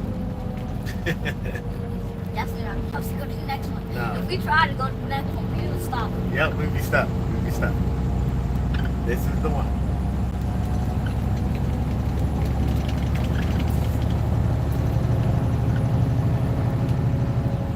And this place got really good Indian food over here. Indian food? Yeah. No, sushi. It's Japanese. Indian food. So like curry, Crab? chicken. I don't know if they got crab. They might. I know they got curry, chicken, lamb. They got beef. They got veggie. Yeah, tiki marsala. Remember chicken tiki marsala? You don't remember that, huh? I'm probably the little one that have. Yeah, your mom probably don't make that stuff.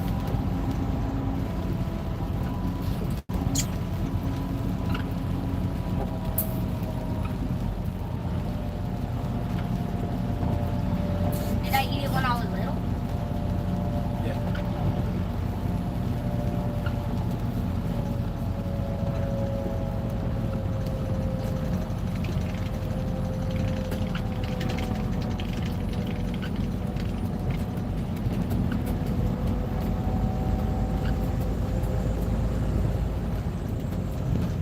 Dad, if you would run this fast, would you be faster than the human being?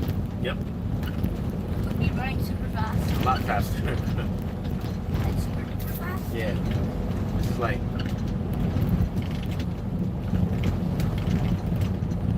hero fast. Like super powered fast. 40 miles an hour. It's like a whole animal.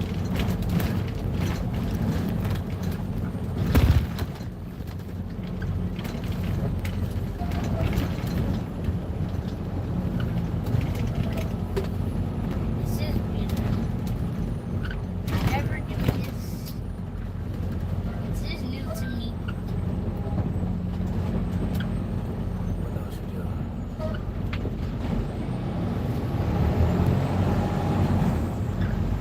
Go through toll booths? What? We go through toll booths every single time. What's wrong over there? Huh? What's wrong with it? But over there, you're not done paving it.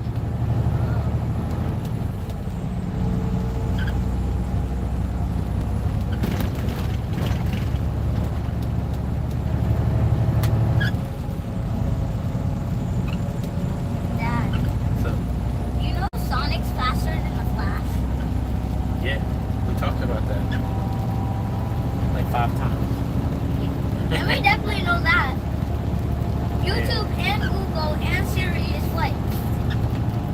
Yeah. Sonic is the fastest living hedgehog. The fastest character. Yeah. I want to say human being. No, I want to see hedgehog.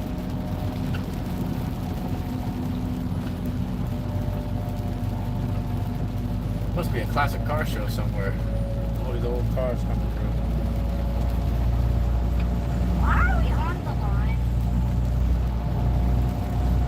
No need to be by the cones.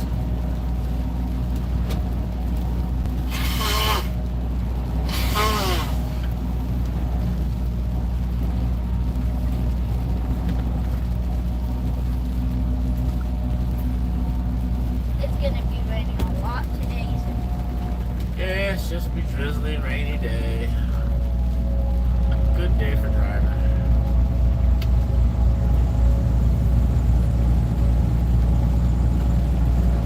My God, that's a lot of cars.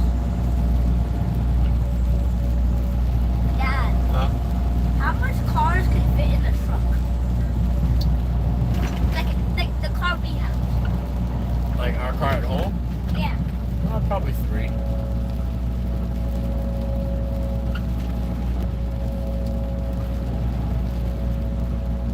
Now on a truck with a car trailer, Yeah. probably 1, 2, 3, maybe 5 or 6 if they space them right. That's a good question.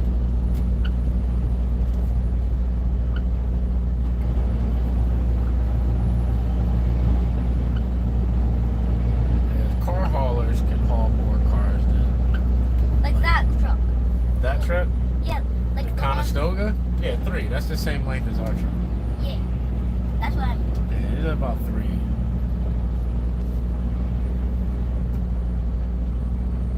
Yeah, I don't really know. 'Cause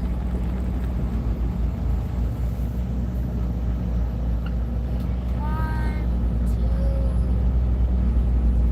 I feel like the car's gonna 10 is gonna stick out the truck. 50 minutes, yeah.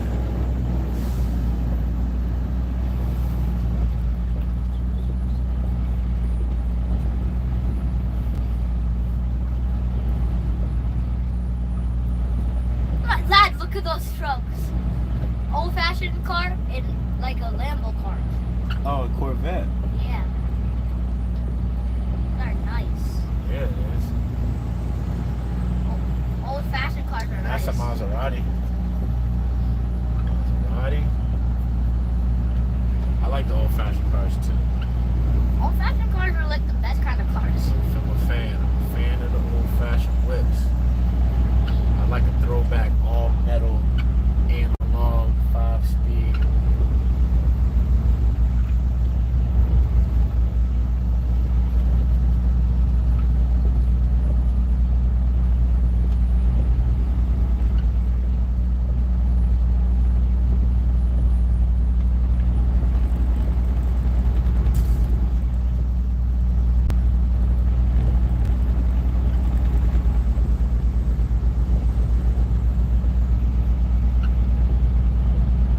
Look, they're ripping the ground up.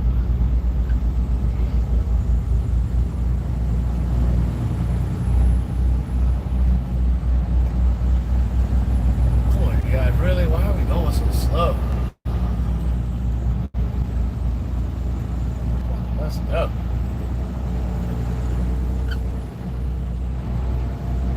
The person in the front is probably Yeah, going super, super, super slow.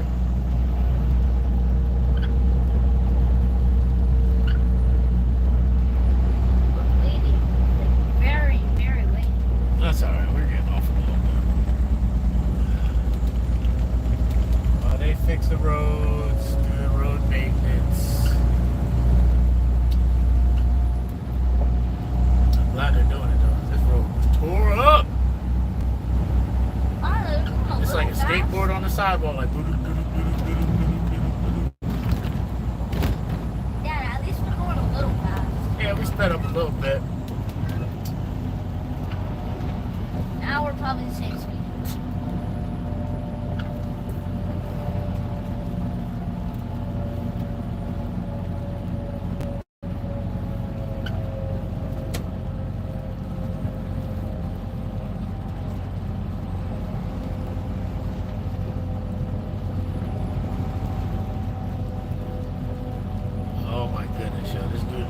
told you. Oh my god. Buddy can go faster. It's the truck up there. Get the one in the black. Yep. Going super slow. Making us all behind.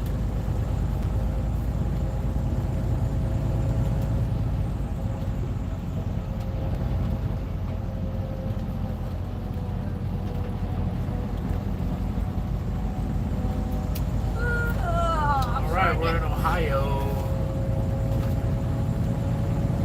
We're in Ohio now. Yep, we're in Ohio now. Finally, now he wants to speed up. We're out of the work zone, more like it's supposed to. Yeah. Alright.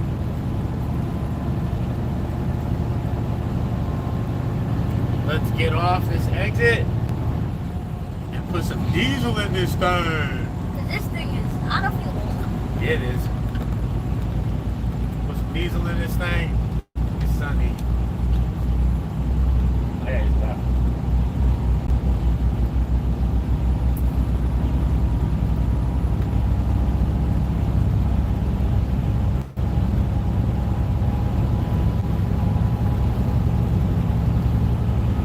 Dad, So, did you know somebody can run like 20 miles per hour? yep. There's a man that's the fastest man in the world. He's actually the fastest man in the world, that's why. Yep. He's faster than a Jeep. Yep. No. He's fast as... Nobody's as fast as a car.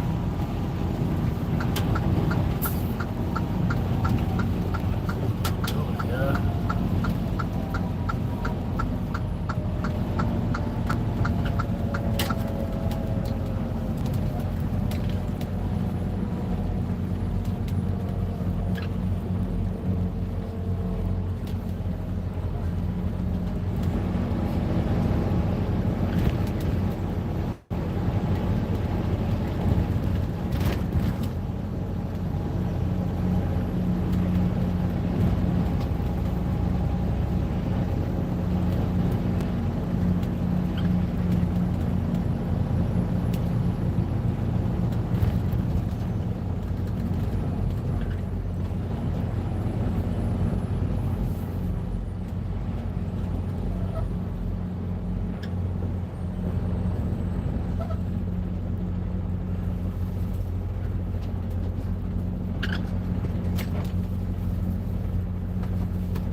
See, like that car hauler?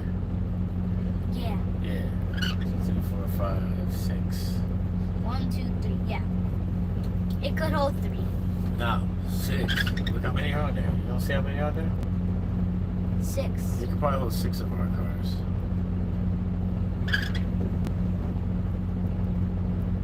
Because our car's bigger than the one that's on that. But it's still an SUV size. What's in that truck? Come here. I don't know. That kind of stuff on it.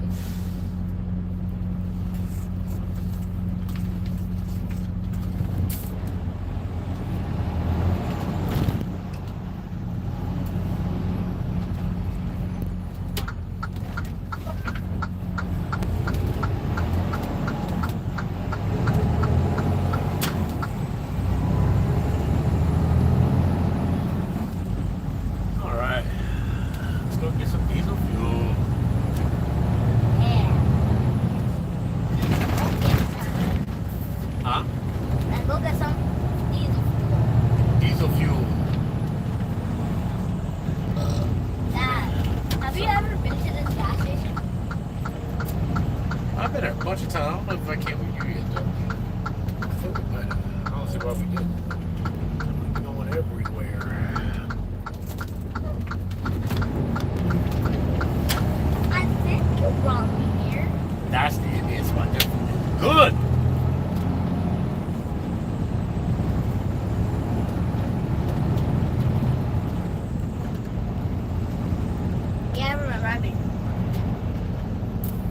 about to get some of that food? Nah, I'm not buying them to get food today. I don't want to wait here that long. I just want to get fuel up, get washed up, go to the bathroom, grab something to eat, and keep it going. So half an hour, 45 minutes tops.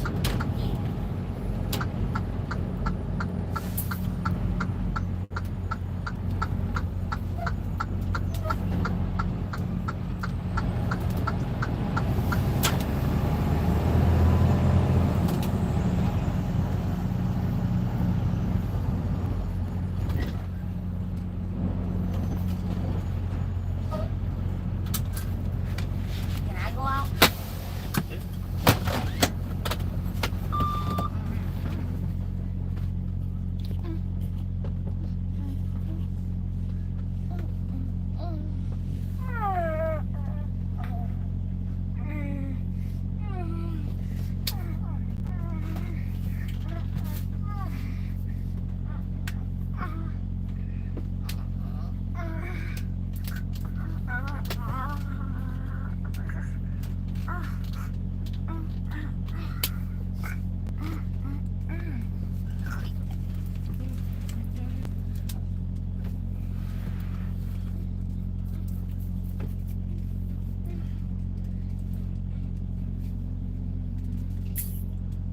Help me figure this out.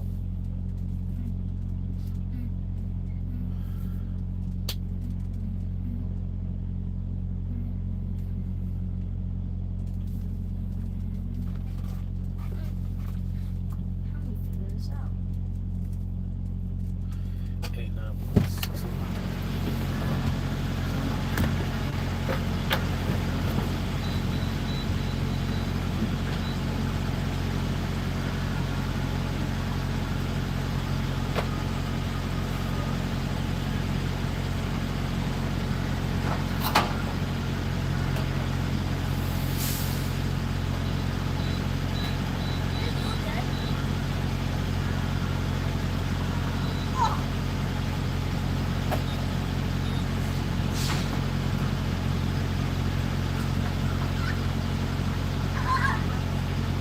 Ever touching everything makes you dirty? Yeah. Stop.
Dad, did it think it was a human?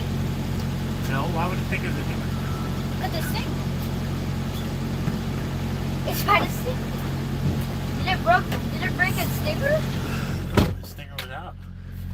It was smushed. We were driving with that thing around. That sucker flew in the vent and was like smushed up. was like this. He probably didn't even feel it. He probably. Yeah, he probably didn't feel a thing. It was probably just like, bam, it's over. Probably what happened. Like blue blue. I didn't. Jesus? Dad, he probably. Oh, man. Dad, he probably had a short life. Yeah, maybe. If he had a short life.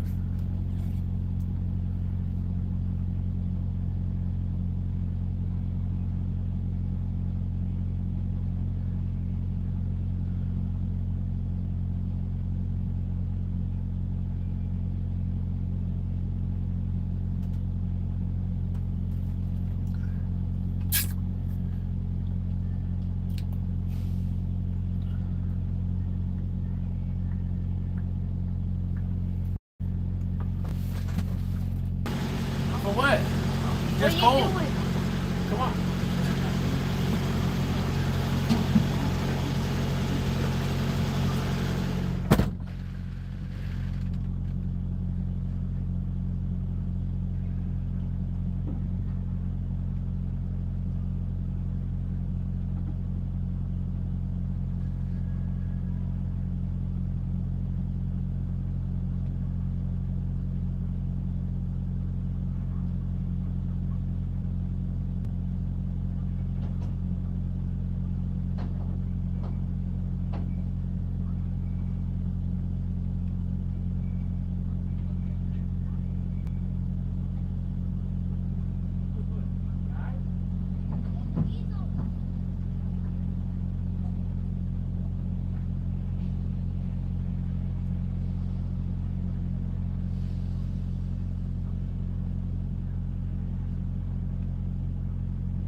Come on.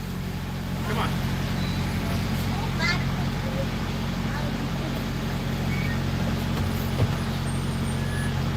Did any of you people see me? Of course they see me. They see me dancing. You was standing in front of the truck.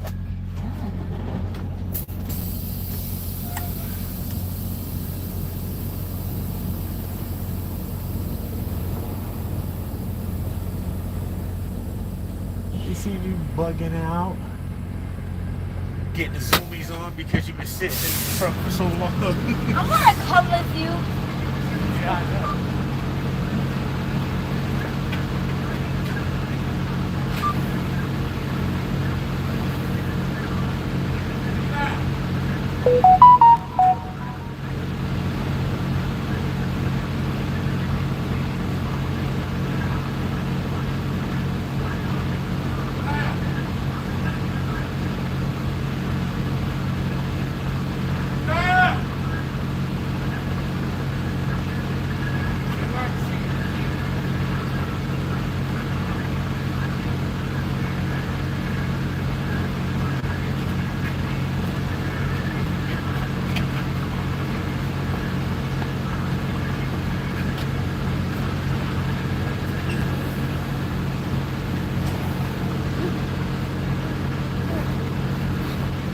Did any of you guys see me? Yeah. That this. Got my Rubik's Cube.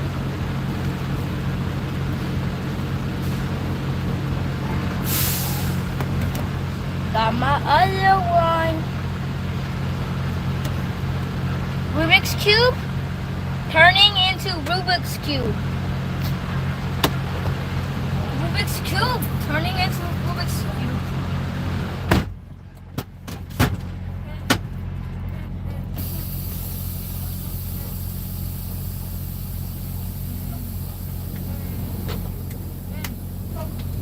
try to fix this. Is it gonna be hard?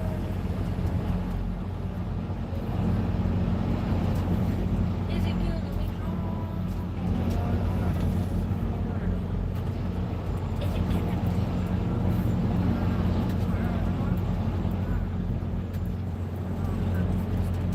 Let's go get cleaned up.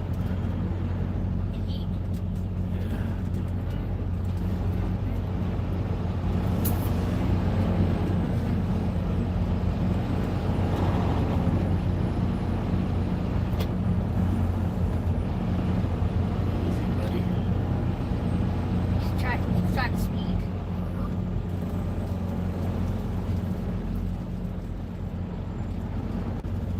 We got it. How do you fix this? It's easy.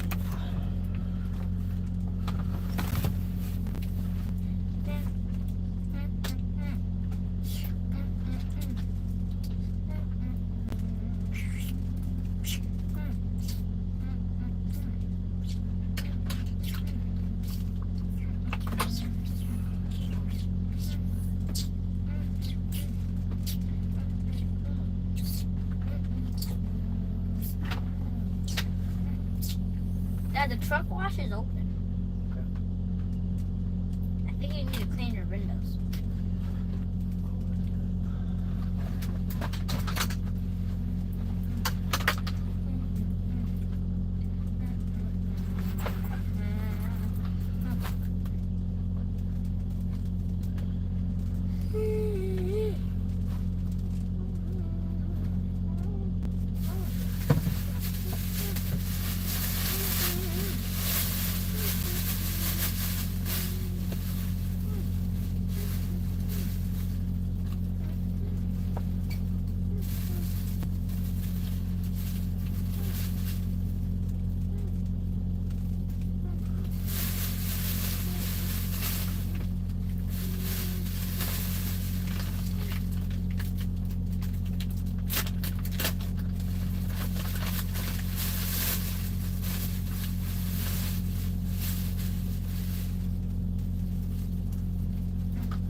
Dad, how do you fix this? What? How do you fix this?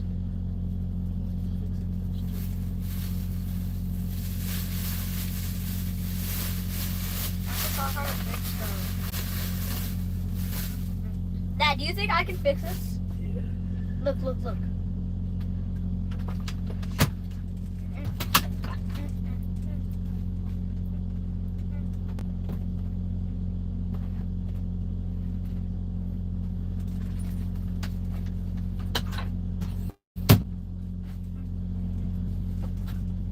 Fix it.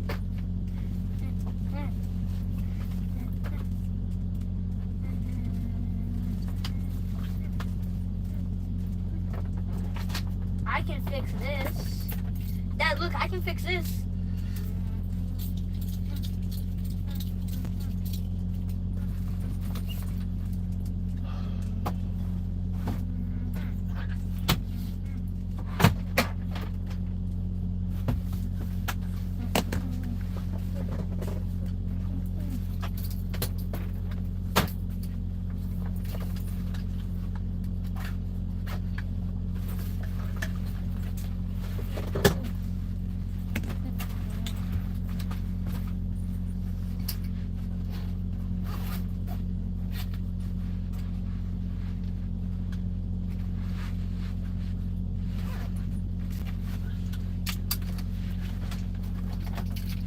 Come on, my guy.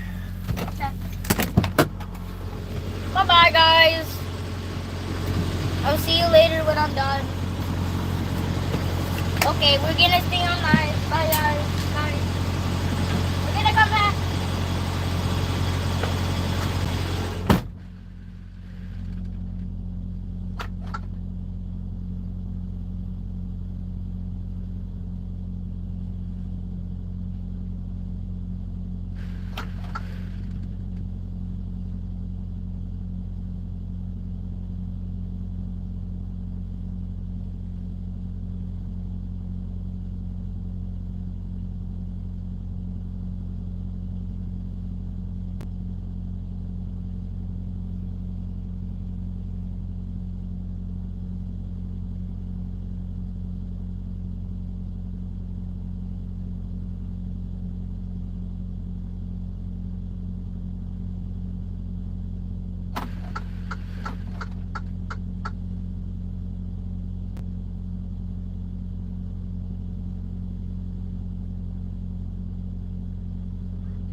right. Don't be swinging doors open like that either.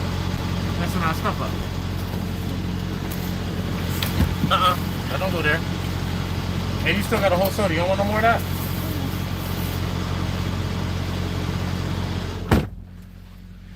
Alright. Only got a little bit of time left. So let's get Woogie in. Yeah. You want mustard on your burger? Yeah. Okay. You want to keep those clothes on or you want to change? Keep the clothes on. Alright. Might as well, right? Uh-huh. So it's time to go somewhere. Man, that made me a fool though.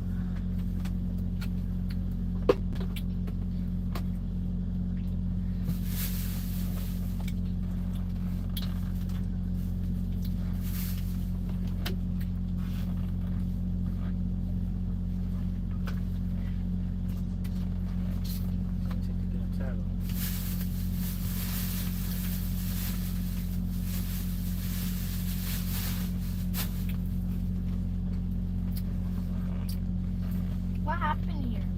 Where? Here. By working on this stuff.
Cap on it and put it in your cup holder. Seatbelt on. Yeah, we got the same motor. X15.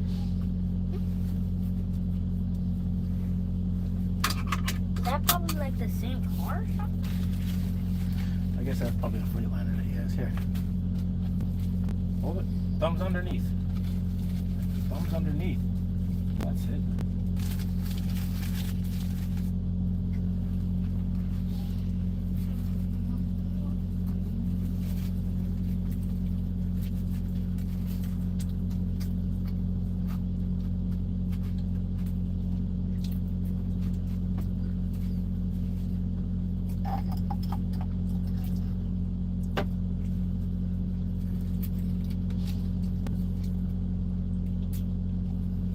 Dad, you know what I just noticed?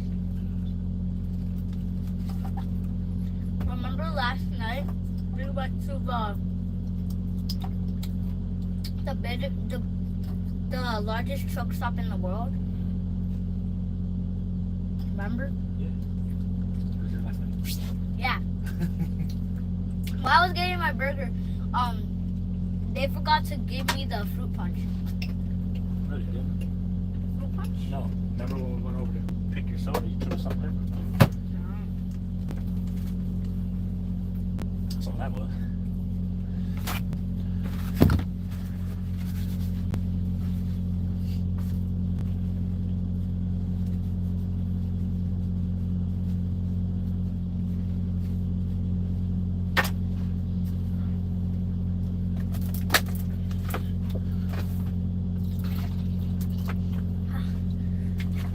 What? I just burped, so my nose just felt a tingle when I burped.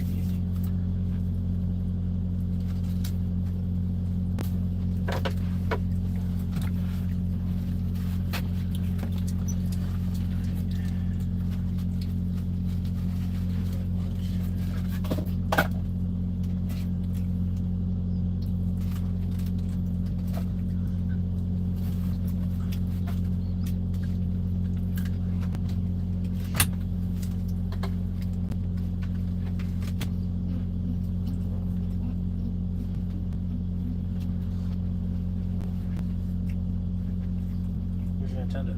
My Nintendo right there.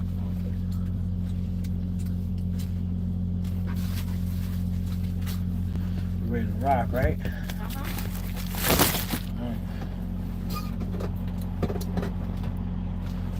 I was like, what was that? Is that a fan? In the front, yeah. So it don't overheat.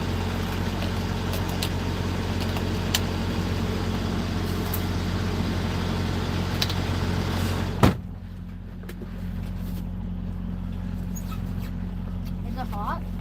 What? Is that hot? It gets hot.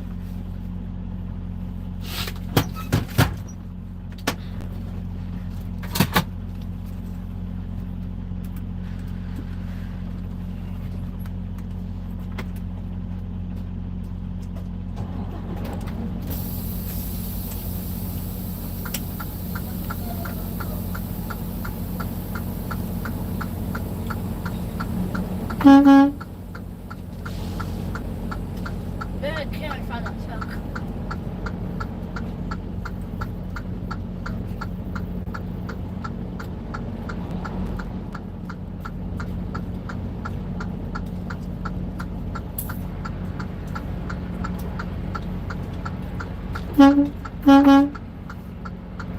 Why are you doing that for? Because I'm backing out.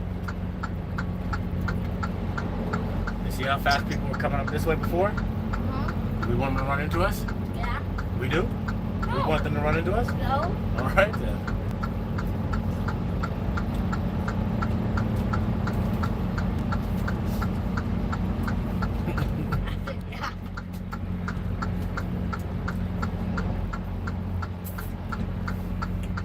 You said yeah.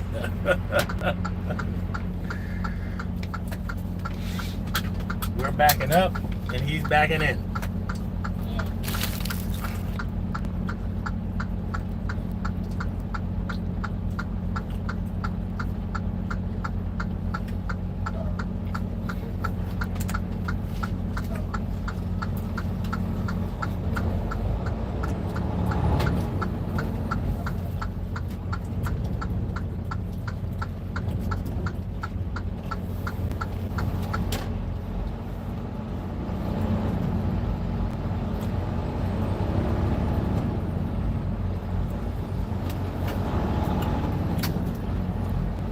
Alright, we're all cleaned up, showered up, Ready to go? fueled up, Ready to go.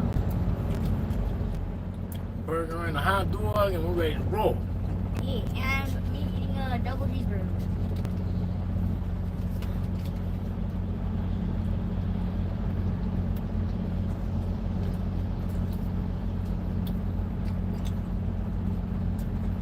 Ohio. Pennsylvania, here we come. We're in Ohio, right? Mm-hmm. Isn't Ohio right next to Pennsylvania? Mm-hmm. After Ohio is Pennsylvania. Yeah.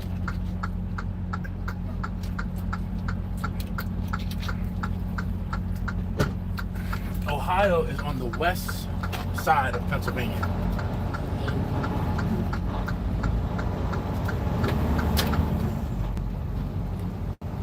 So that means Pennsylvania is on the east side of Ohio. Hey, so since we're going to Pennsylvania, We're headed to Pennsylvania. in which direction? The west. Nope. We came from the west. We're headed. And Pennsylvania is on the east side of Ohio, and we are in Ohio. Which way are we going? There we go.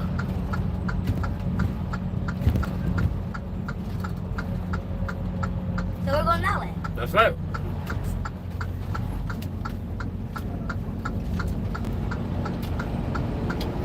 You are correct, my son. I will teach you the ways of the navigator. Yeah.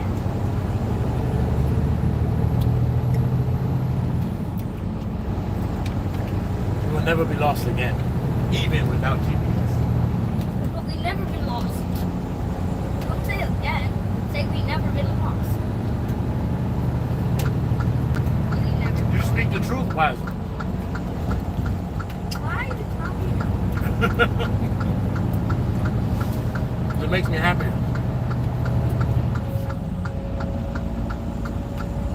What is in the back of our truck? Huh? What's in the back of our truck?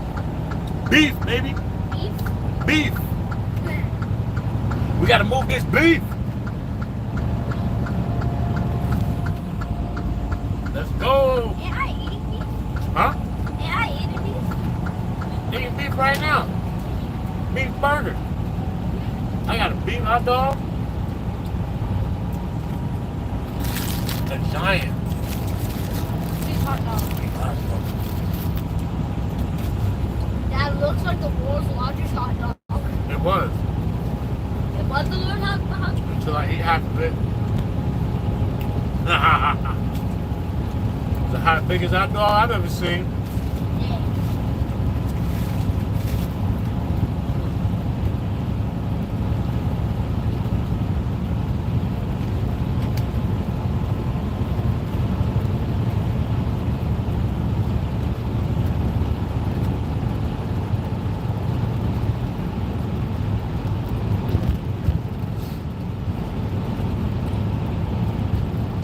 Go.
Why, bud? What?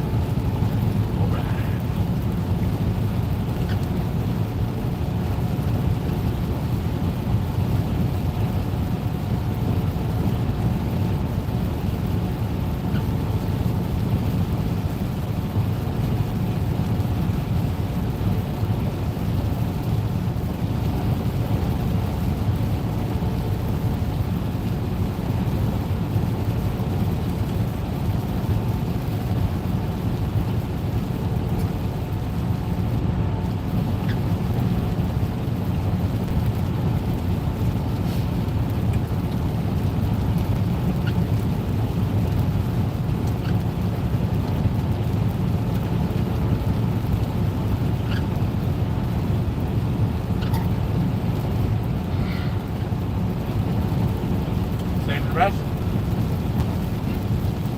Huh? Yeah. Alright, well, open it up. Open the wrapper and wrap it up real nice.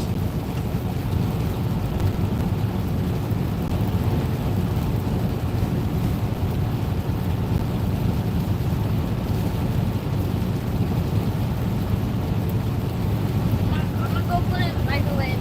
Well,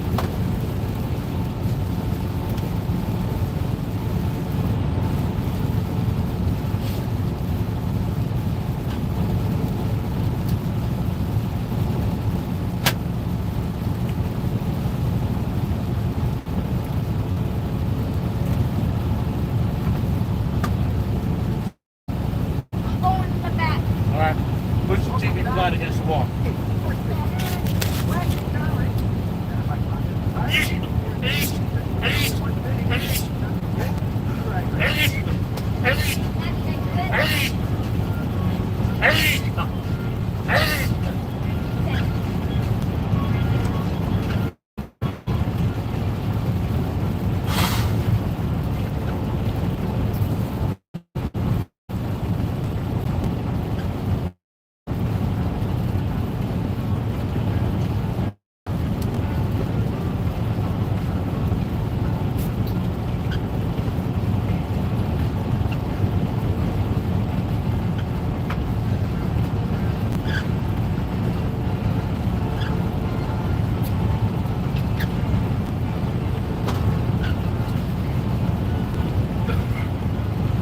Feel good? Right.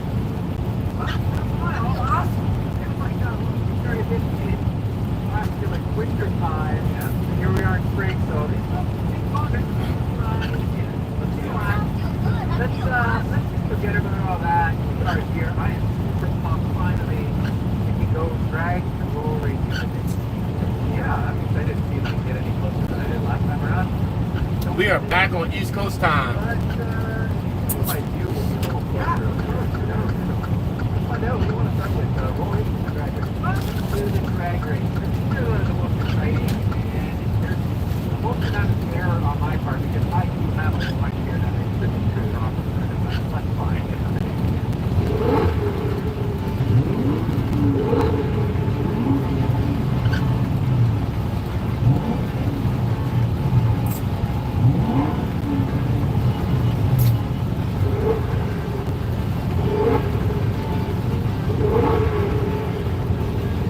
Alright guys, it is time for the first of our drag race challenges here, and I mean, I'm not going to win this, but hopefully I'm a lot closer than I was on stock power.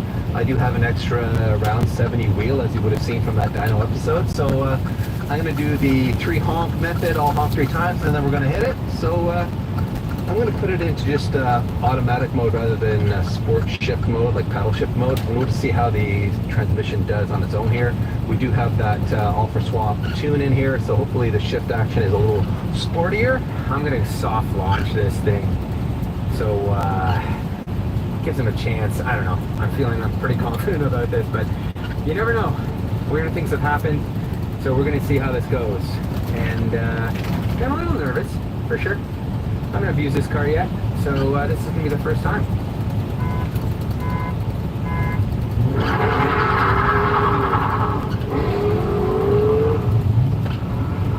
Oh man, I lit up the rear tires. Oh, I knew that was going to happen.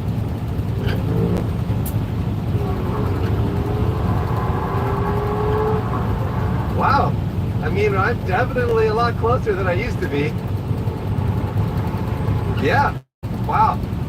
I mean, yes, he's still faster than me, but he did not pull away the way he used to, so neither of us got a very good launch there either. I spun the tires for quite a while, and he must have done the same because it took him a minute.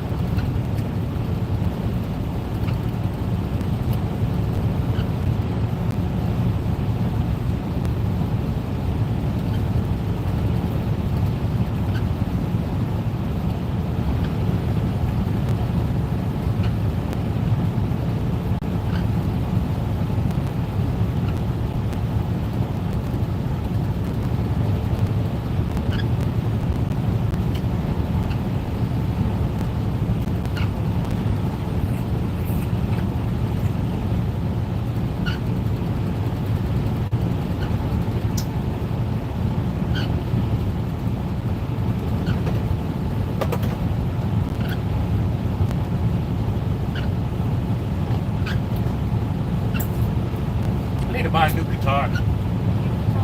An acoustic. Oh, Dad. Huh?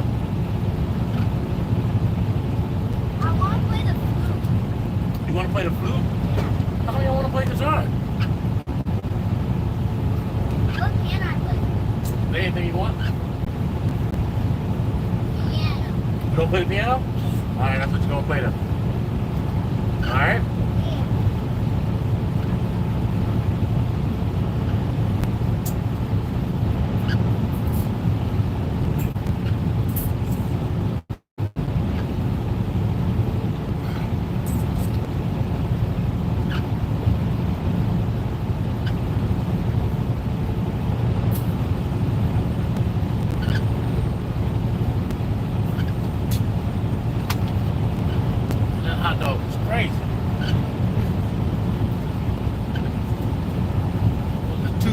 long hot dog wrapped up in a, what was that, a croissant roll? It was just a giant pig in a blanket. A 2-foot pig, a foot and a half pig in a blanket. That's crazy.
If you're living with severe alopecia areata, it's time to grow out loud. With FDA-approved Letfulo. Everyone wants a new, sexy 1,000cc motorcycle. A leader bike capable of going over 200 miles an hour. A little crotch rocket in between your thighs that impresses all the boys. But what if I were to tell you a smaller, cheaper, lower horsepower bike like this one? Simple mods, take on the big boy bikes all day long. Today, we're going to take our Project Ninja here, we're going to put some power to it. Then we're going to go to the track and see if we can take on bikes with 2, 3, 4 times as much horsepower. Welcome to big time. Bike time. Airbox mod done. New air filter. You'd like to have the honor to do this, or? Sure. Hell yeah. So how the heck are we going to get big fast bikes with big horsepower or run for their money with our baby Ninja here? Well, we're going to focus on squeezing as much horsepower out of this stock engine that we possibly can. And we're going to target areas that even you can work on from the convenience of your nice luxury apartment living room. We're talking intake, ECU, and exhaust. A 4-stroke engine like we have on our baby Ninja operates on 4 strokes. Suck, squeeze, bang, blow. Suck in air, squirt in fuel, you squeeze that air-fuel mixture, ignite it, and then you blow it out and you start all over again. Now if you want to make more power, you're going to need more air. But that air doesn't do you any good unless you can add more fuel. Then once you burn that air-fuel mixture, you need to make sure you get that burnt gases out as fast and efficiently as possible. To do all that, those 3 things have to work hand in hand, which is why when we upgrade our Ninja here, we're going to do them all at the same time. Hopefully, at the end of it, have more horsepower. When I was a young whippersnapper modifying my first bike, I threw parts at it with reckless abandonment. That was 4 years ago. I've learned a thing or two, so I'm going to be very mindful about the parts I put on my baby Ninja. Now, when I was getting my butt handed to me by Joe Roberts in the MotoGP video, he just so happened to be on a Graves-built Ninja 500.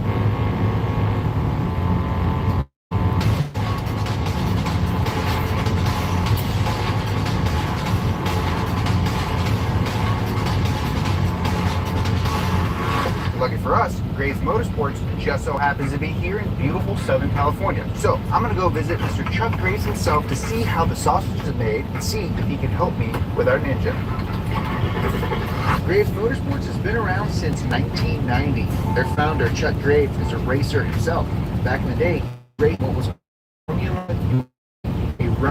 run series here at Willow Springs Raceway before eventually becoming a national series. And if your motorcycle had 2 wheels and an engine, you could race it in that series. And it was this freedom to modify and engineer your bike that honed Mr. Graves' skills as a guy who could make any bike fast. Heck, he's got over 30 national championships tied to his name. He's the real deal. He's big time. And he has a sick shop that can make literally anything. And that's great for him because he still loves modifying his own motorcycles.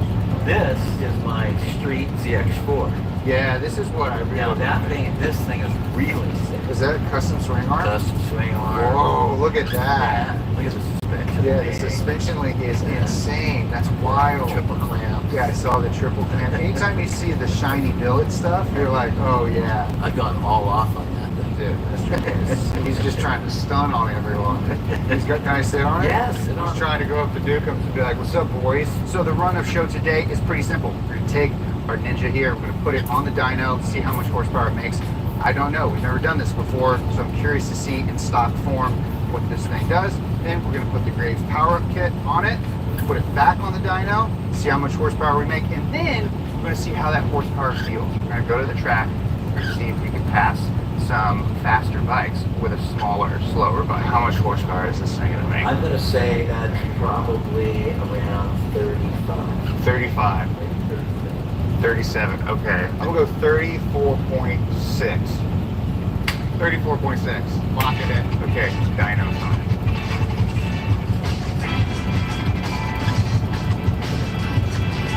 This is the Elmar Diagnostics connector that will download or actually receive all the data from the bike, displayed on the screen. Oh, cool. So we can see RPM, we can see temperatures, throttle. Okay, that's tight.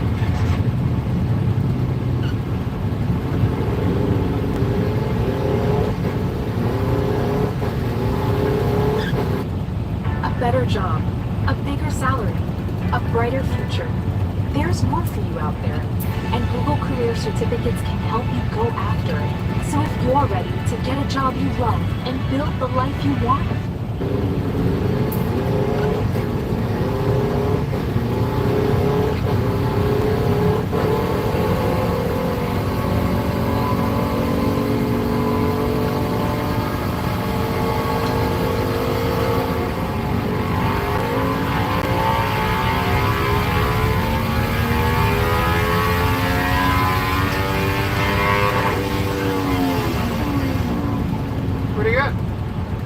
I was way off. I was way off too.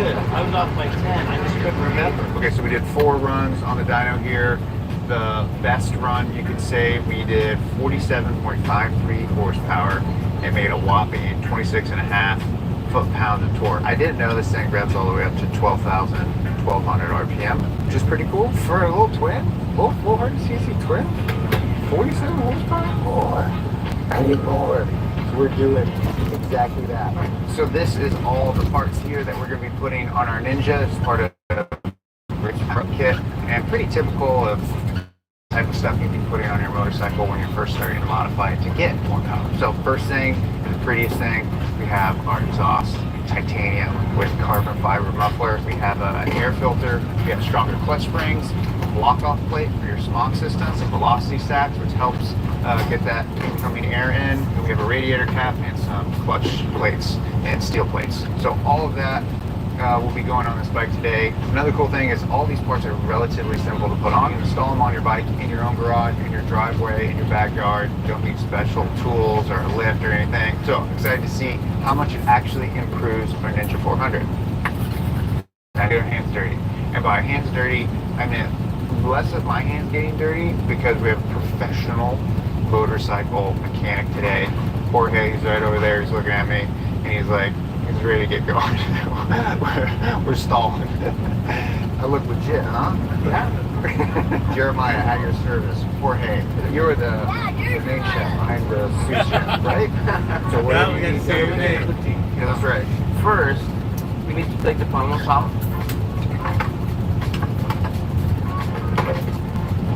So you're gonna remember where all these are?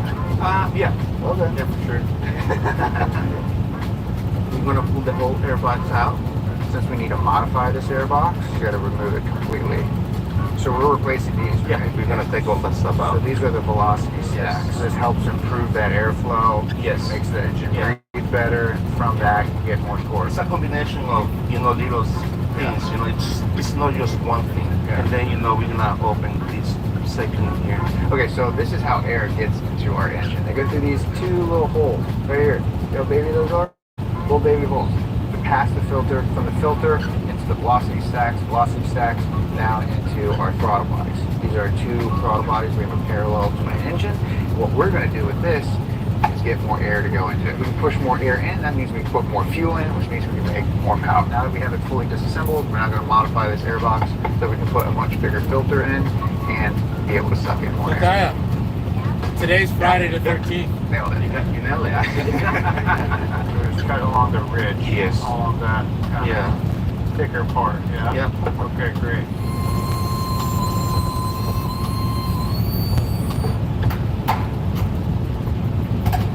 You like to have the owner do this, or?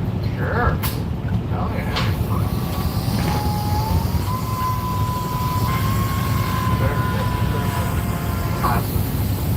So I like to use, a little bit heat. I'm going to take, all the sharpie stuff, Next step is we're gonna go clean it.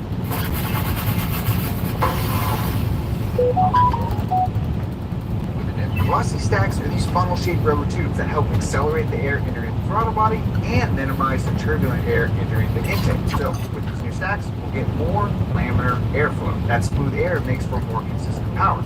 Because we've modified our airbox, Mr. Grace has designed and optimized these stacks to account for that change in airflow. These small bit tubes are actually pretty cool. See, velocity stacks act as resonating pipes, meaning they can adjust the frequency of pressure pulses within the intake tract. By changing their shape, their height, their bend, you're effectively tuning the air. By tuning the air at a set RPM range, you can make more power right where you want. Airbox mod done. New air filter, velocity stacks installed correctly and on the appropriate side. Every little bit counts, especially when you're working with these small CC engines. It's the little things that add up to big gains. Nailed it? You can see that. So the next thing we need to tackle is our clutch. So while the boys drain the oil and pull the clutch plates, let's talk about what makes our Ninja's clutch a little bit different than most motorcycle clutches. From the factory, our Ninja comes with what's called a judder spring. It's a piece of metal inside the clutch assembly that helps smooth out the clutch's engagement. It allows a small amount of give when you let the clutch out. For a beginner bike that's tailored for beginner riders, that's a helpful feature. With race bikes, they don't have judder springs. You want immediate power delivery with a crisp, direct engagement, which you can get without the damping effect of that judder spring. So we're going to remove it, and then we're going to take up the space with another steel and fiber plate. We're also going to take out our 3 clutch springs and replace them with a stiffer set. These stiffer springs will exert more force on the clutch plates, preventing it from slipping. Yummy, yummy. This right here is something that we're going to remove. It's a valve that opens and closes based off of the signal the ECU receives. So if you're not having a complete burn mixture, part of the exhaust gases get refunneled into the airbox to get redistributed into the engine to get burned more completely. But that does rob you of some power, so we're going to eliminate it. So our small block-off plate is installed, and all it does is just cover that little valve in there. So now we're going to pop this side panel off so we can get to the ECU, take that out, so we can talk to it. Okay, great. ECU is out, and I can go take it, Mr. So When When you order Kroger Delivery proudly serving King Supers, our refrigerated trucks ensure maximum freshness while our drivers handle every... To it. Okay, great. ECU is out. I can go take it Mr. Graves. He can work his magic. So we've worked on getting air into the bike. Now we're going to work on exhaust getting out of the bike. So we have an improved exhaust system here, according to Mr. Graves.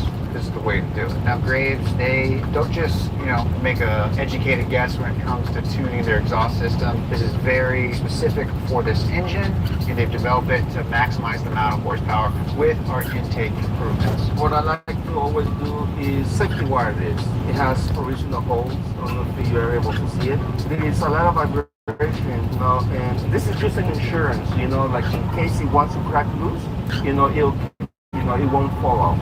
So now that it's loose, it's much better to install the springs. Just plug it in, it's good to go? Yeah. ECU going back in. Have you ever cursed while working on a bike? For me? Yeah. Very little, actually. I don't know. I don't think the curse is just, you're cool, calm. Motorcycle snowboard is actually more beneficial, and you'll see better results in the engine dip. Look, everything makes it nice and shiny. The dyno, nice and shiny. I can spend probably half an hour just going up and down. We're approaching the final piece, and that is actually the radiator cap. Radiator caps have different spring pressures, technically a little hotter before radiator fluid flows over this into a reservoir. It prevents, the boiling point to be lower. You want to raise it to hit, the pulling, inside the bike. Inside the bike. Yeah. We made 47.5 horsepower. I'm going to say we're going to make 51.5. Think we're going to make more than 4.5? I would say in the upper 51. Upper 51? I would say so. Okay. The Graves boys, man, they got this thing together in record time, and I plugged it all in, so if it doesn't work, it's definitely on me. But here's the moment of truth. We'll fire up. Lock and load. Here we go. All right, we're out of here.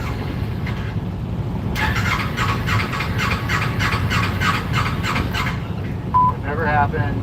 Okay, great. All right, ready? Nice.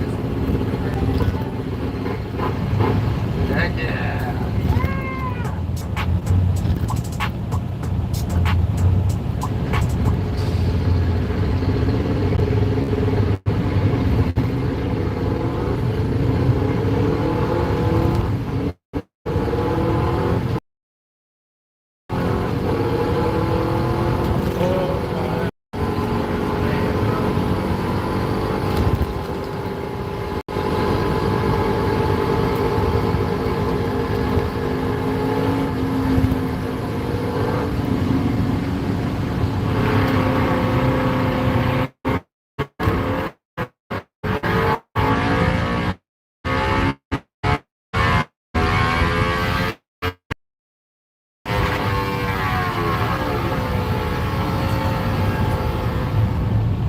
Reminder, last time we made 47.5 horsepower and 26.5 foot-pounds of torque. Now this time we have made 53.1 horsepower and 29.7 foot-pounds of torque. Pretty freaking crazy. That's a difference of 5.5 horsepower and 3 foot-pounds of torque. And the curve just looks smooth. Smoothed out a little bit in this midsection.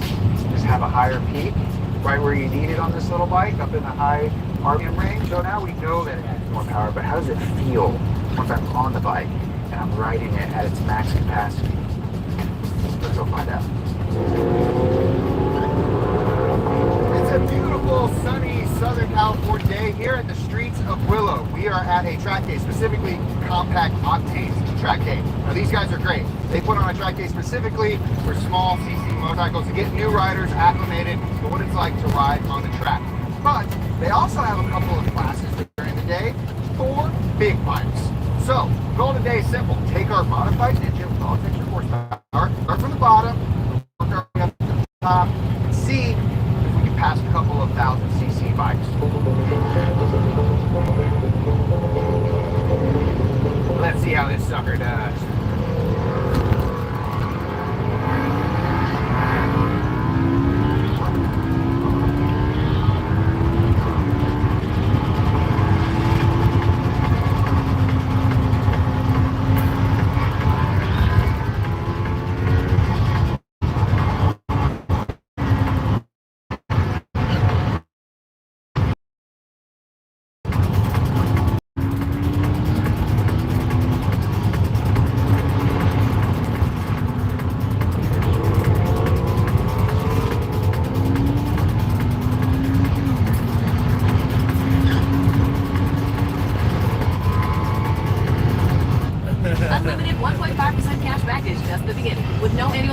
Space Freedom Unlimited. How do you cash back?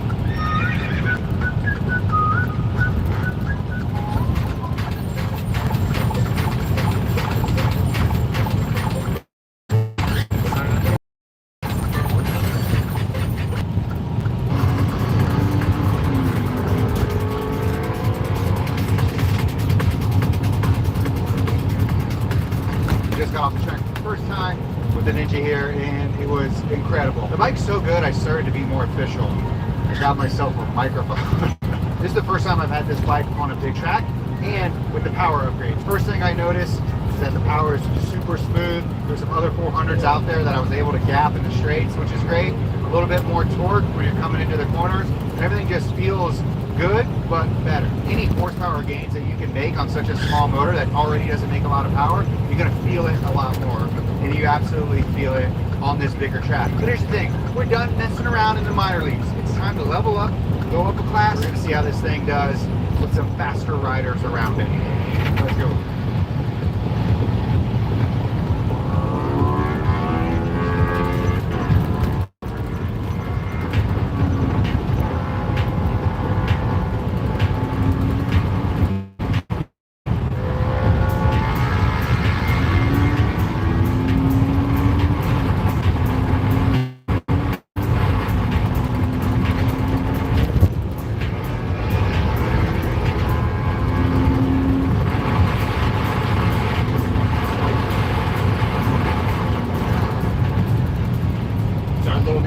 To hang with some faster riders of equivalent bike size, but now it's time to ratchet it up again. One more level, final boss. So how about we go hop in to the premier class? We're talking fast riders, fast leader bikes. And Mr. Grace has got a tag along so we can see what a real motorcycle rider does.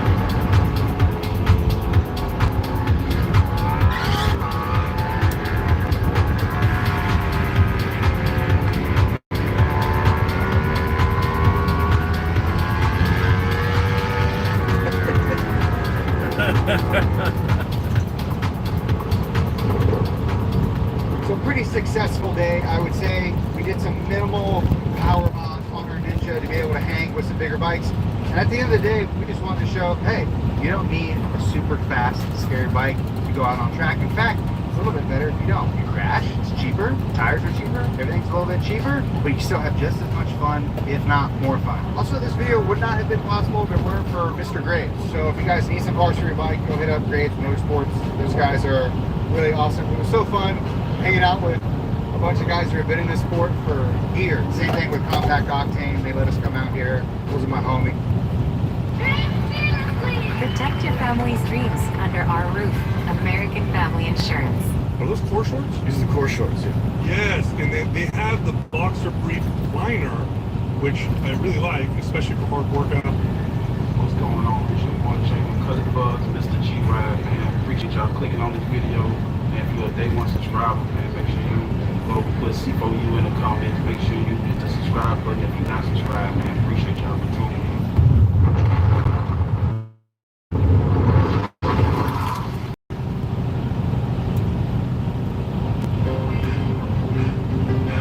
Making hits with Lakeith Good Greenery.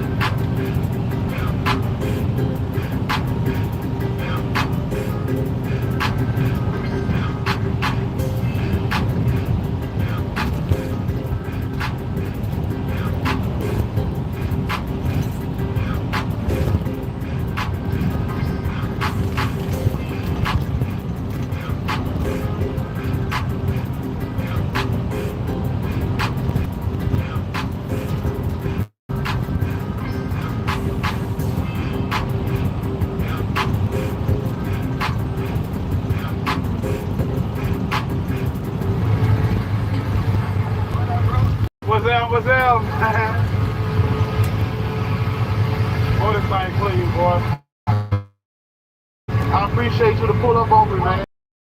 Oh man, this here clean, boy. What's going on, man? Hey, what's up, big bro? Man, introduce yourself to the colors world, man. Yeah, absolutely. My name is Stephen Hadley. I'm the owner of Olive Oil, which is a 1973 Chevy Caprice Classic convertible.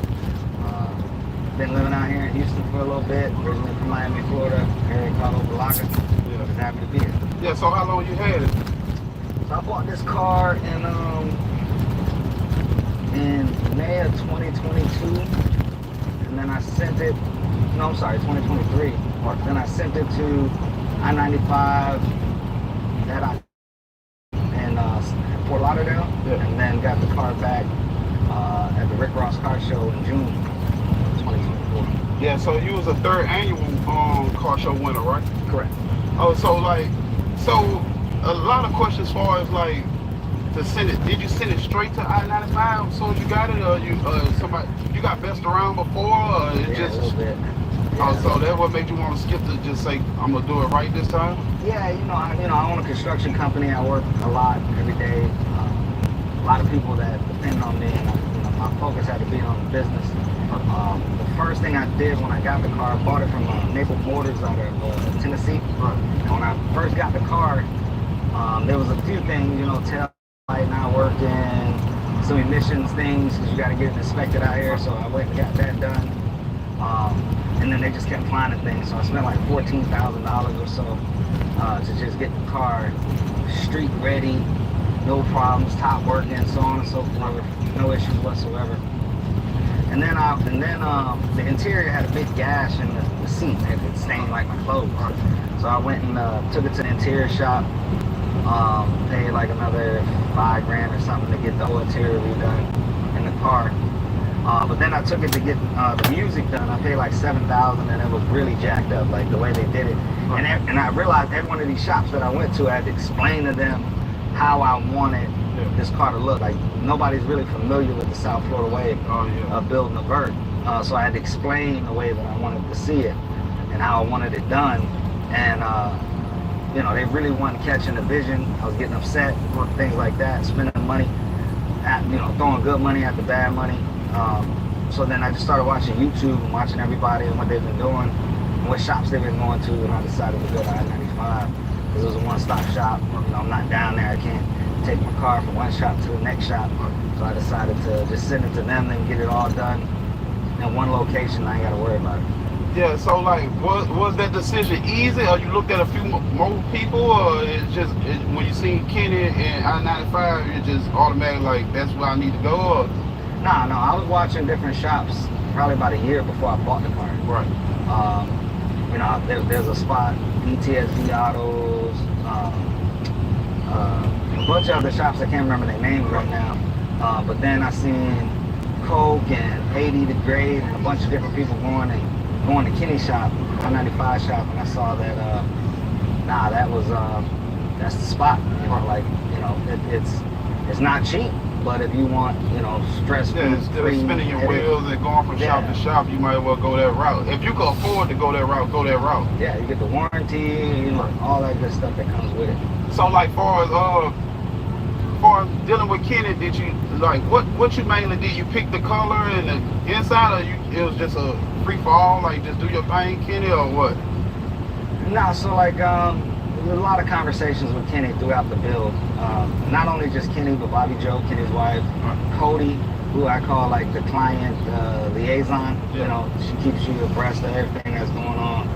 I talk to her probably the most, but they walk you through each one of the things. You tell them what you want. Like I wanted diamond patterns on the car. Like I wanted to be a little different than what most people got. And you tell them you want these certain things, and they can't pattern themselves.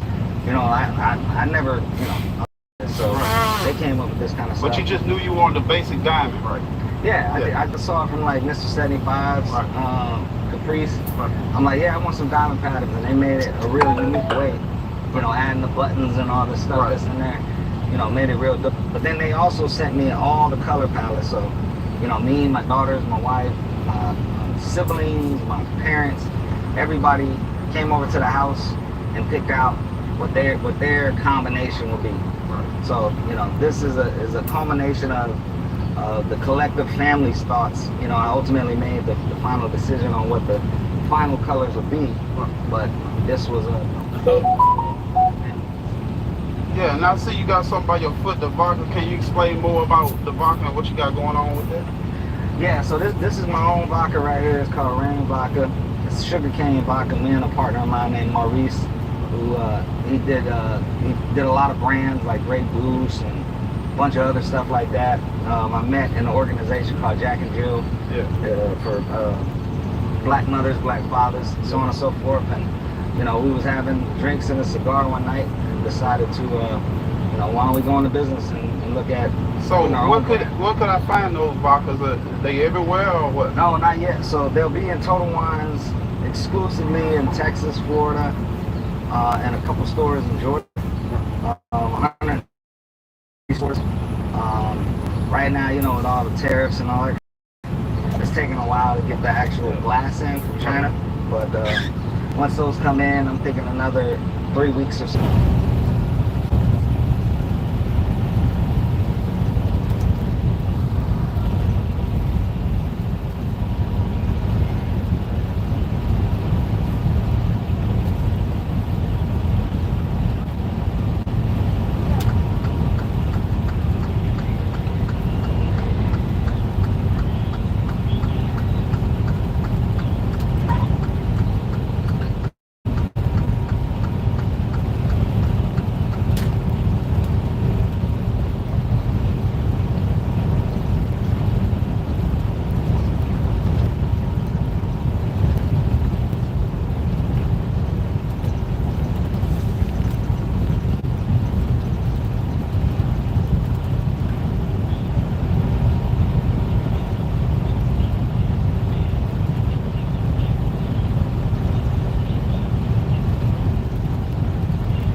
Me too, for free cappuccinos.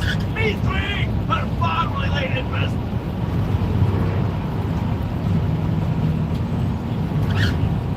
For the last several years, Chef Ramsay has traveled all across America. You are in denial. Oh, and encountered some memorable owners. Wake up! You wake up! One being more stubborn. I'm telling you one last time. Next, it was fresh. Do the day. They're not crap, and they're delicious. But I should get the fuck out of my restaurant. I would love you to go. But tonight, on Kitchen Nightmares, on the nuts. Completely. At an Italian restaurant in Denver. Denver's best pizza. There's a huge mistake on the awning. Chef Ramsay faces off against the most stubborn owner he has ever met. What the hell are you guys doing? Pete is clearly living in the past, clinging to positive reviews.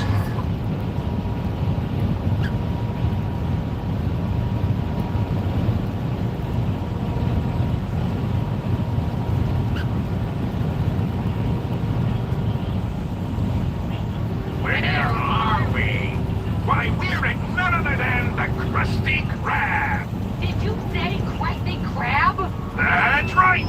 Krusty Krab. Over the world famous Krabby Patty. You might know us as Nick and Babish, but today, consider us SpongeBob and Squidward. As you can see from our beautiful surroundings, we are in Bikini Bottom and we're working at the one and only 26.7 million This is the subscribers. entire Krusty Krab menu, and in this video, we'll be cooking all of the most popular items on this menu, plus a few fun specials. First up, Krabby Patty.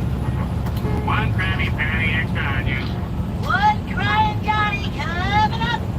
First bun, then patty, followed by ketchup, mustard, pickles, extra onions, lettuce, cheese, tomatoes, and bun, in that order. Whatever. All right, so Krabby Patty, famously secret formula. Luckily, you got it right here. Vlog shield. Feels good. Should have. Yeah, this is not going to be helpful. Luckily, Nickelodeon posted a recipe on their website, so we're just gonna try that. We have all the ingredients right here. Most alarmingly, crab, which I highly doubt Mr. Krab will be putting in the burger. Imitation crab. there. If you watch the show carefully, it's clear there's no vegan Krabby Patty. And the creator, Stephen Hillenburg, vegan. He passed away sadly. Before he did, he said Krabby Patty is vegan. All begins with some of this beautiful imitation crab stick, which is just so creepy to look at. It's like mozzarella sticks, but crab. It's like string cheese. That's what. Not mozzarella sticks.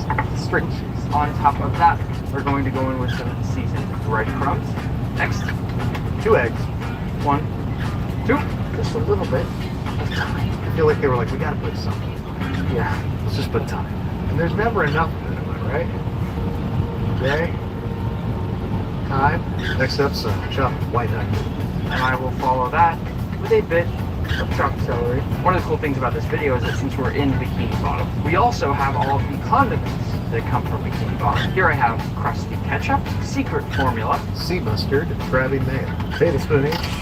Sea mustard and mayo, a little bit more than a tablespoon. And then to finish it off, a nice generous sprinkle of salt. Easy to find sea salt in Bikini Bottom. Ocean humor. And then we have pepper. Much harder to find in bikini. You're telling me. I'm telling you. Vegas, our only plan is to make sure you keep yours. Shop King Supers for thousands of appetizing ingredients and big savings. King Supers, fresh for everyone. Whoa. Whoa. It smells really good. There's a pickle smell to it, even though the oh my gosh, it smells amazing. Yeah. That's patty. Whoa. Yeah, patty. Who would have thought? And it deep. smells incredible. It's so deep right now, isn't it?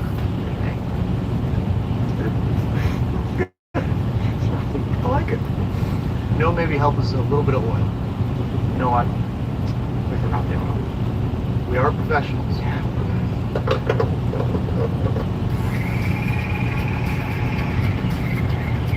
Oh, that looks great. That looks right. And it smells great. It smells fantastic. It smells like coleslaw. It smells like a really good crab cake to me, to be honest. Oh, no, true. That's what we're making here. Like a good Quite crab literally, cake. we're making crab cakes, yeah. It's just gone now. So, since the Krabby Patty is quite tall, we actually made some specially prepared buns that will hopefully give us that iconic Krabby Patty look. They look like cartoons in real life. It's fantastic. Now that we've got our patties perfectly shaped out, we can place them down on this parchment. Do you remember any other Krabby Patty fun facts? One time, Mr. Krabs baked out plankton by convincing that the secret ingredient wasn't being plankton, but it was just a ploy. Really a ploy. Oh, These buns we made? Oh, look how airy that is. I've never seen bread like that. Maybe it bakes different at the bottom of the ocean. bubbles. Oh, God. And this is the most perfect looking set of buns I've ever seen. Well, you haven't seen it. You slice the buns. I'm gonna try a viral food hack. These patties are super delicate. They fall apart if I look at them wrong. So I've seen a lot of videos of people frying on parchment right in the pan. This might not be safe or good for you, so maybe you don't do it at home. But we're professionals, remember?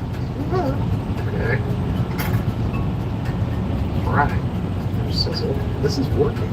I am done cutting our buns, so I am going to go and get some of our nice red onion. As you can see from the clip, we don't use white onion, we use red onion, so we need to make sure everything is exactly what it is. And they slice it hilariously thick. Thicker than I would ever want on any sort of burger, but we have to do it like they do. Yeah. Right? Accuracy is paramount. What's happening underneath? I burned it. Oh, it's good. Mr. Krabs will fire me for any reason. Fine. I'll just fry up one more here. How's that grill marks? I don't know. I have no idea how you got the grill marks on that, but congratulations. I have no idea either, and thank you. Can you do a good SpongeBob voice or no? Not SpongeBob at all, but I can do. Maybe I can do crab. So. Mr. Squidward! You're burning it. Oh, okay. I am proud to say I have prepped out all of our ingredients for our Krabby Patties. That looks fantastic. That looks like as if we're shooting a cooking show or something. Now for the assembly. First bun, then patty, followed by ketchup, mustard, pickles, onion, lettuce, cheese, tomato, bun. That's a Krabby Patty. That's a Krabby Patty. Now that we've successfully made a Krabby Patty, let's try out the jelly patty. Hey buddy, what the heck is that? Why, this is a hole, good sir. You see, I am a sponge, and we typically Not that. That. It's just a little old Krabby Patty smothered in jellyfish jelly. I call it a Krabby Patty with jellyfish jelly. Could I try some? Sure!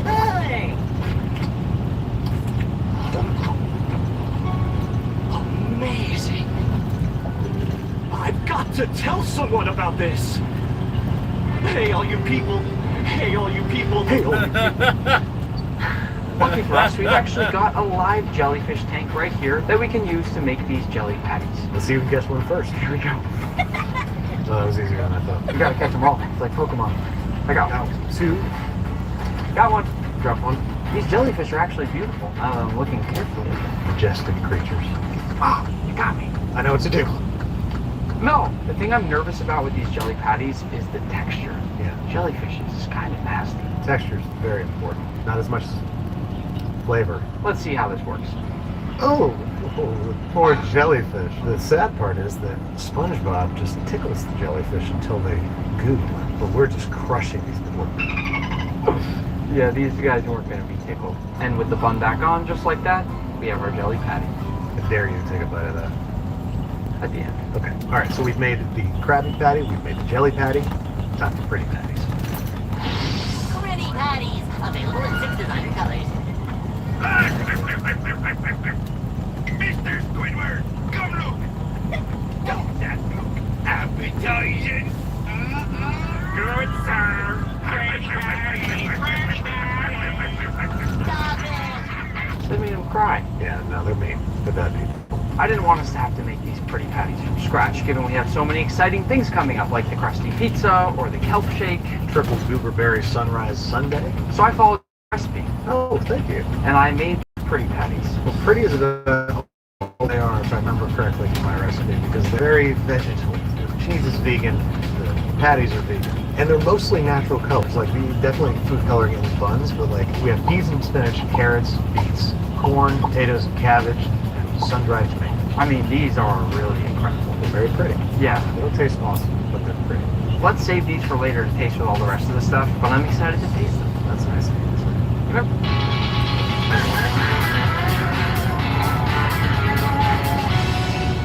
Scott 1000 last 2 times.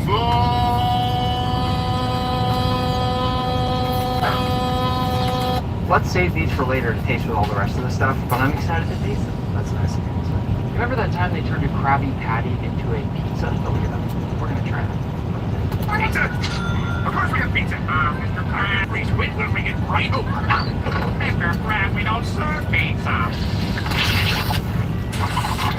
don't know if you can do that. Defies the laws of thermodynamics, I think. We're off to a good start with this one here. We have the pizza box. We just need the pizza. Let's make one. The key that we have to remember with this Krusty Krab pizza, of course, is that it only has Krabby Patty ingredients in it. The only 2 ingredients that we're going to be using that are not Krabby Patty ingredients, though, are this pepperoni and this mushroom, which are visible on the Krusty Krab pizza. We have no other ingredients. Let's first appreciate the cutter you're using here, the Mr. Krabs cutter. I already know we found all this stuff. And we're a bikini bottom, remember? Oh yeah, sorry, we found it right around the corner. So we're starting off with this incredible burger bun or pizza dough. Nice. Let's toss this baby onto our tray. All right, go ahead. So next up, we're going to press on Krabby. Kind of gross. But the idea is we want to press it out really thin.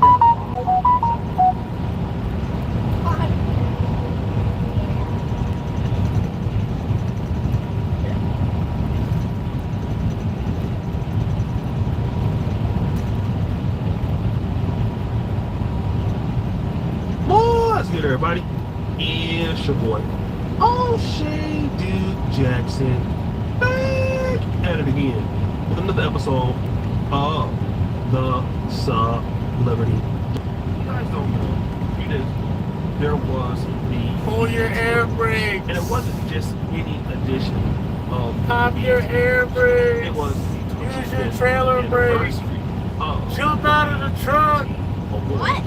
Of course, some of your favorite actresses were out there, things like that. The guy in the chat says you can't stop. Interview with Tisha Campbell on Entertainment Tonight. Now, for those of you who remember Tisha Campbell, she was most known as the girlfriend on Martin. She was in the 1988 film School Days, directed by Spike Lee, so that was her coming out party of that also. But she was also married to actor Dwayne Martin, okay?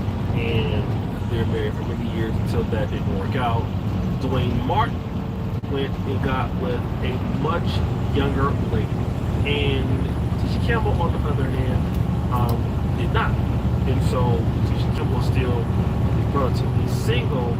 And, the last few years, I would honestly say, since, her and Dwayne Martin have separated, it has been quite hard for her.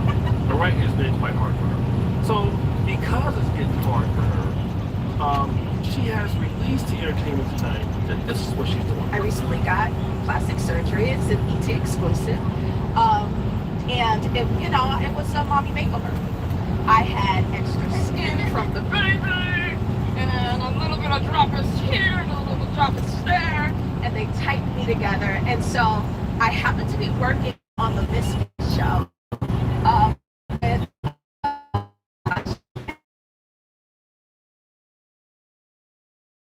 And they wanted mommy too, and I just feel like, we should be feeling good about ourselves. I'm a newly single mom, not newly single, it's been a years, but I'm a single mom, not ready for dating, but I just want to feel good for me. So let me discuss something. First of all, number one, she talked about a mommy makeover, and this is not uncommon. I saw women do this to look better, to feel better about themselves. But then she mentions at a certain point that, hey, I'm a new single mom. I'm not interested in dating. In fact, she talked about Taj and Lily.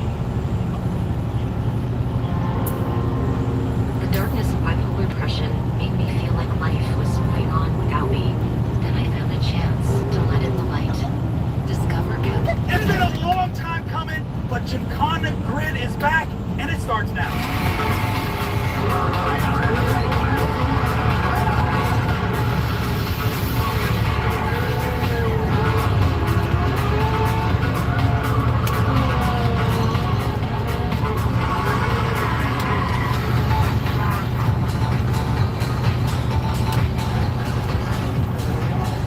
In case you guys don't know what Gymkhana Grid is, it's two cars racing heads up on mirrored courses. Now, traditionally, this was broken up into two different categories, all-wheel drive and rear-wheel drive. And these cars will compete in different obstacles around a fixed course. Now, there's a major change to this, but we'll get to that later. So for those of you out there who don't know the history of Gymkhana Grid, it was actually co-founded by Ken Block himself, and it actually inspired a whole new discipline of driving. So it's been a while. 2019 was the last time Gymkhana Grid had ever ran, and in the US there's only been 2 events. The last one was in 2013 at X Games. After all these years, can't be more excited to bring it back.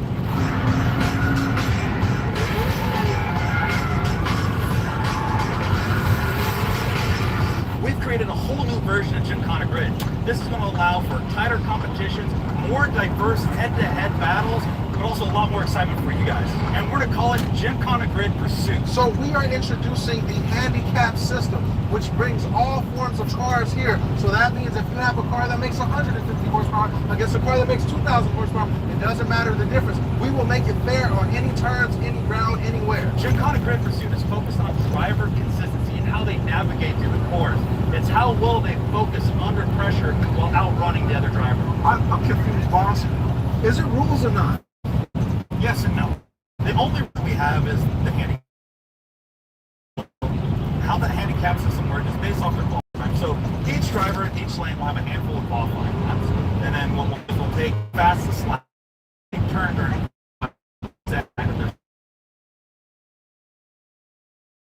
being at a 1 minute flat, that slow car will have a 10-second head start. So with that slower car having that advantage, that handicap off the start, now it's that faster car's job to pursue them all the way to the finish line. Big game to catch up. It's a constant pursuit, Gary. Pursuit.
setup. The cars would actually drive away from each other, do their obstacles, and then at some point they'd cross the finish line side by side. But with the Gymkhana Grid Pursuit, we wanted to keep the cars closer together so that you at home can understand what's going on. It's a little easier for you to digest. Now, from a driver's standpoint, this course really forces you to be more consistent around the course. And especially if you're that pursuing driver, the level of focus is going through the roof because you don't have much space and there's a lot of obstacles out there. So we designed it, we had to keep both cars in mind, the all-wheel drive car and the rear-wheel drive car. So certain areas of the course are going to lean toward a rear-wheel drive car, where other areas will benefit an all-wheel drive car. At the end of the day, it is the pursuit. It's that faster car chasing down the car with the handicap. So when we get to the finish line, we're going to have a head-to-head battle. Let's go check out the course. There's a couple obstacles to check out.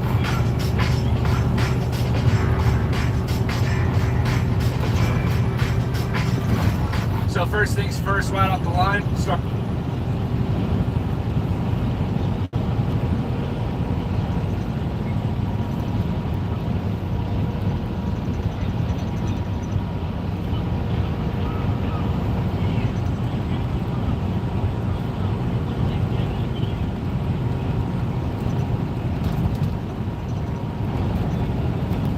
Sure didn't. We're back in Ohio right now.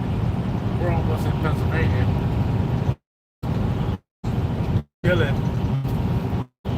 Oh man. It's been a nice vacation so far. Well, summer vacation from Kyle. I'm just doing my regular thing. But yeah, we're gonna pull up tomorrow.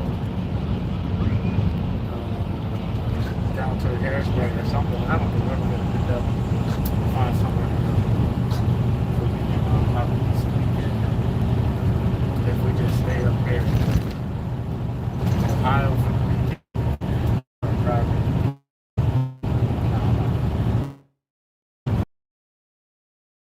But yeah, we should get into it.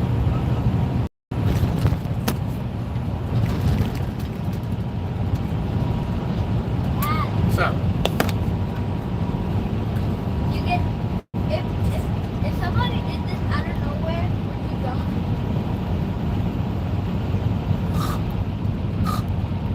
I'd be like, where's Papa Pig at?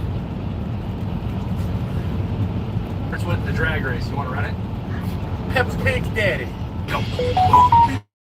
Oh, look at my crap! Something!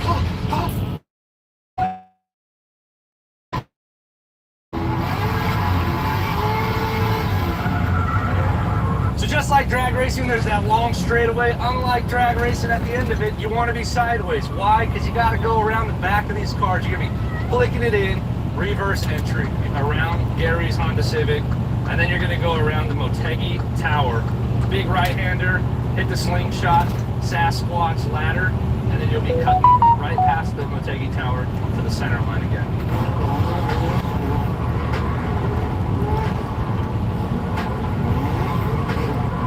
So in the beginning of section 2, you're going to run into the New England clothesline. That's right. First half of the clothesline, you'll be doing a donut. The best way to remember it is one dome, no dome.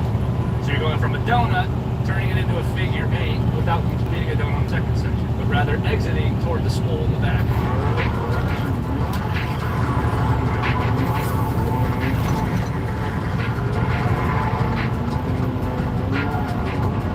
So as you exit section 2, you head into section 3, which is close proximity donuts around the pinata, which is homage to Gymkhana pin. Sick donuts, throw some smoke, and then you exit back out to the close one.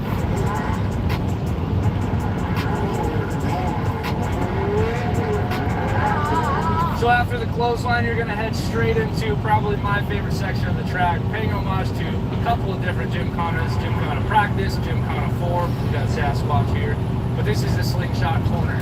You're going to be coming in with a ton of speed, a ton of angle, and lighting off the tires. Once you make your way around the ladder, slingshot, you'll go back to Gary's Civic, hit the straightaway, forward across the finish line, and hopefully you're ahead of your competitor.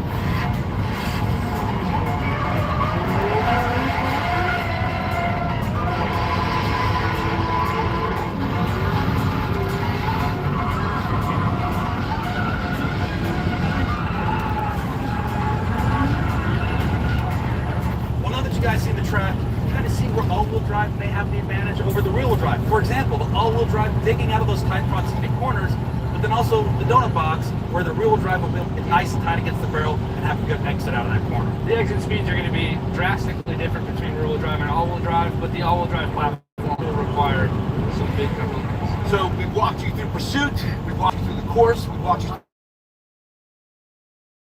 So look, this is a big deal for us. We get to go back to doing things that are focused on motorsports, things that we actually love to do, things that you love as well. It's probably one of the things that made you a fan of Hoonigan, just like I became a fan of Hoonigan. We're stoked, man. We're super excited. We're glad you're joining us, and guess what? All the way from Maryland on the East Coast, right country, we got the man himself, 199 Travis Pastrana.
Hold on. He's back for vengeance. Rock loves. Yeah. Come on, Rock.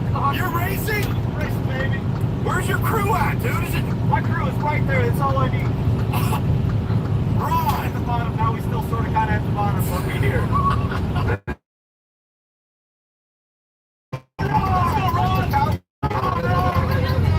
Driver era's very own.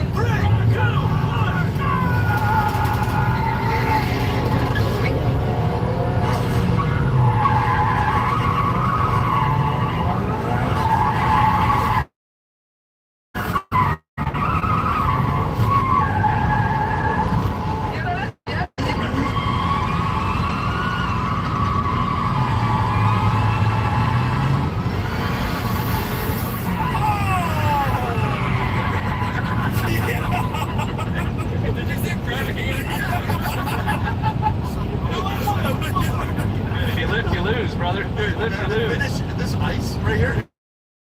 Hang the gear.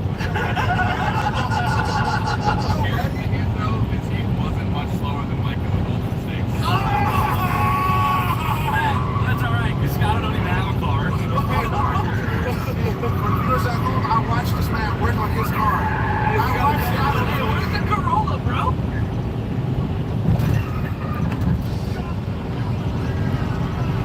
When I switched to mobile, you'll give me an iPhone 16 Pro. I'll pay off my old phone and I still get to keep it. That's right, no trading. No! It's the best iPhone offer ever. It's the T-Mobile and a new iPhone 16 Pro on us. No trade-in immediately. Pay off your old phone up to $800. You identify what chap is a trap. Your payment info is safe. Tight safe. Someone they're running. Oh, hold up. Yeah. This is at him.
equivalent to what they're talking about, like in the '92 Olympics, like Jordan and Magic were playing ball, and just you can't guard me. This is one of those like you get to see it. We did yesterday. I feel like was so much slower than what we just saw. Corey, I want you to realize this is a multi-million-dollar factory team versus you and your garage, you and your garage. We're the underdogs. I mean, you pick the course. We're playing at the start of the game. Yeah.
people in my car, am I going to turn a quicker lap and get more grip out of it?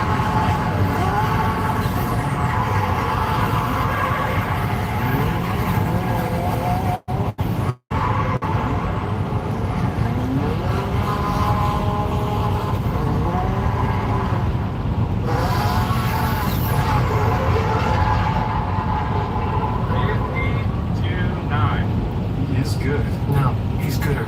We've already seen a saying about vehicle and misuse of rubber tires. Somebody out there is like, I need some tires from awesome Chris Sportswear. Just like this is Chris finish.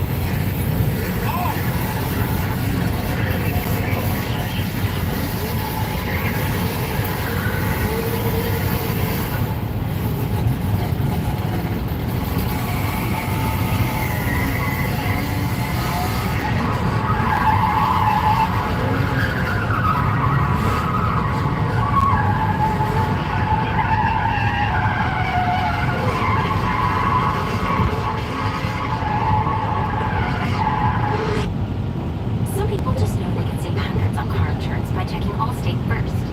Is it your car? Yeah. Like you know to check your sunroof is closed first, before going through the car wash. So check Allstate first and save when you click or call. If you're thinking of selling your house, want to know how much more you could be getting by using this brand new way to sell? The real estate market is...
every arrow bit on it. So that was our first taste of actually seeing all-wheel drive versus wheel-wheel drive. It was kind of what we've all envisioned for quite some time actually come to life, which was more insane than honestly we anticipated, far from closer than expected. We talked about what this for years. It's just like where, what, and why, going down rules, all the tracks aren't many, this much space, this much space. Hey, there's a track in Bakersfield. Come on out here, have some fun. We got some good eats and some good pavement. This is nice. Nice here. There's more to go.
Live for second place and Xbox X for third place. Participating is very easy. You just have to watch this video, like it, and comment. By doing these 3 steps, you will automatically be participating in the new giveaway. The giveaway will be held completely live on June 30th. Participate now. Attention, the following animations have been created by the Dragon Ball World team. Copies will be recorded.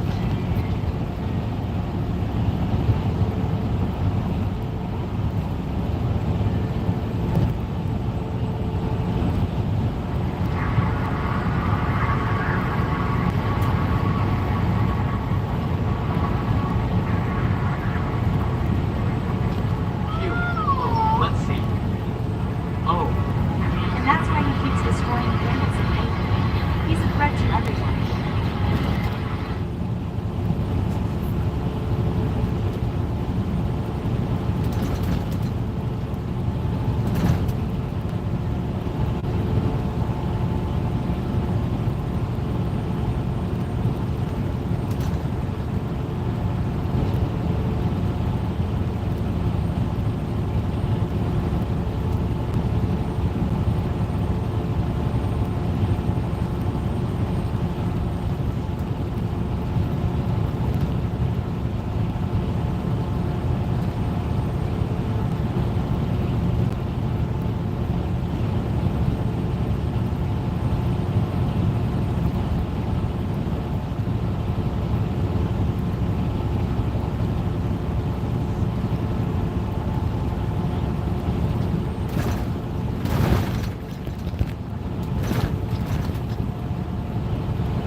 My homies that be getting it clear, but we ain't doing the clear gang. You feel me?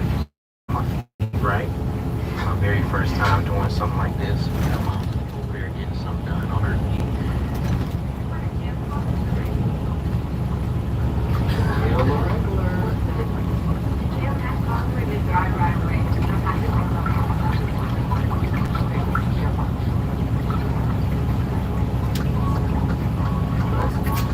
Y'all know we got Rick Ross car show coming up real soon, so we're gonna be doing that tomorrow. I'm linking up with Lucky Twills and Deals today, and we're gonna go ride our bikes.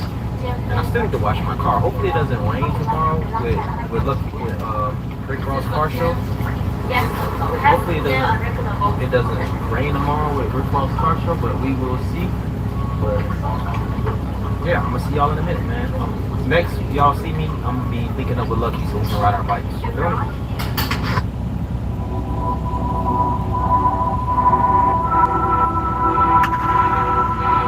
Linking up with Lucky so we can ride our bikes. Alright, y'all. Just next day, I actually linked up with my boy Lucky.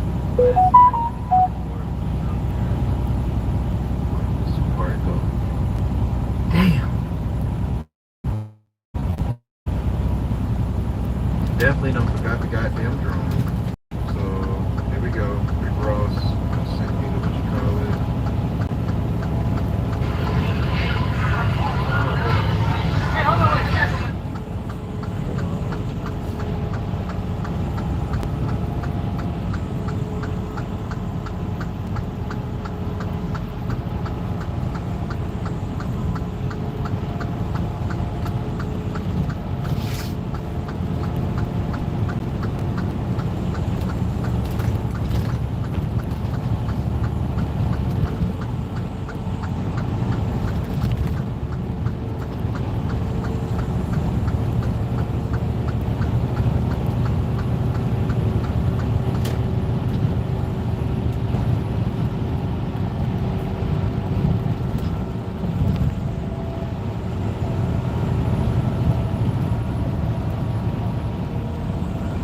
You're picky.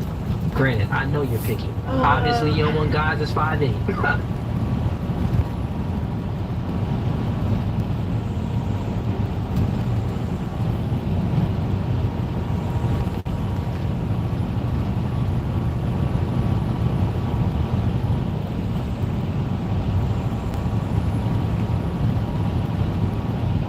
The village of Lag has been at constant war with the demi-humans spread across this world.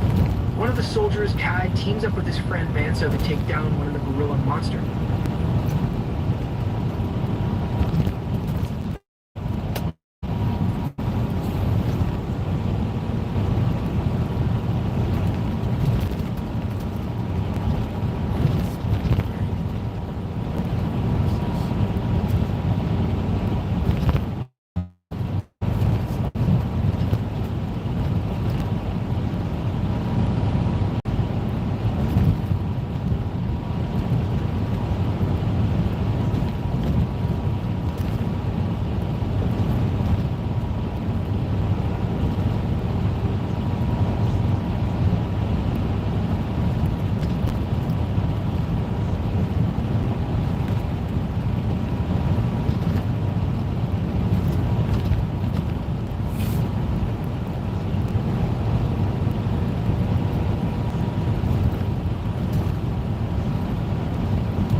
Since 1983, Nissan has been assembling award-winning vehicles for you, right here in America. And now we lowered MSRP on our best-selling Rogue and Pathfinder. I don't know about that. I think the most car might be. Well, this is the most car. This is the most car I'm willing to throw the ball.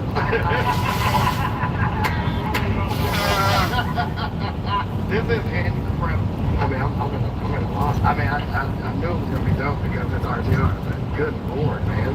A lot of pride and passion with this Freeman, man. Thank you so much, man. Good lord, dude. This is incredible, bro. This scares the shit out of me. This is really scary. You got 2 race cars for her got 1. I'm doing pretty well. How about this? Man, take me out of this. Yeah. Okay. Take me out. That's all.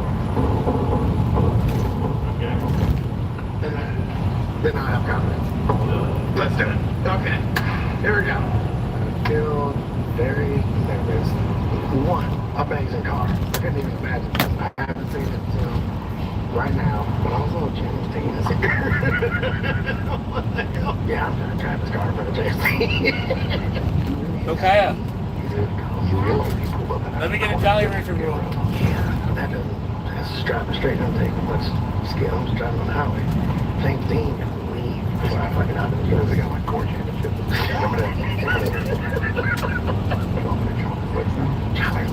Get him out of here. I'm not gonna cry. It's a lot of people in there. But I'm feeling like it. I'm feeling like it. This is why they want to take me out first. But this is. Fuck, you're here. How am I gonna? You're here. I know you don't think it, but I think you're ready for this. Ah, fuck, yeah. Oh, God, baby, come on. Ah, give me this. What did I say it again? Say it one more time. Say it one more time. Just real quick, say it again. You suck at drifting. No, come on. I'm not stopping. So here we go. Say what you said. One more time. Say it again. You're in. Say it again. You're ready for this. Just, I mean, if we can, the way you come to me to, we need to. Another one. Another one. This is huge. This is huge. This is big. Ben, James, can I get a quick little, yeah, to the. Fine. Let's just, you know. There you go, top. Would be nice. Oh, Victor? Right there. I'm about to fly out of the car.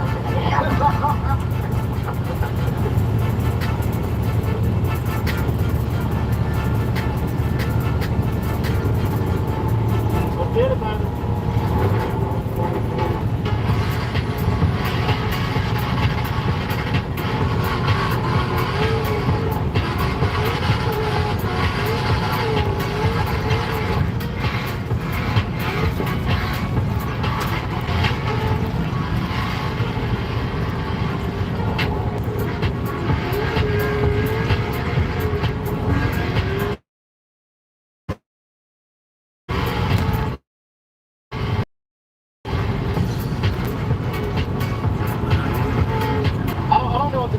Oh, what do you do? You go out there and do the same thing. That's what you do. I'm not 100% definitely, man.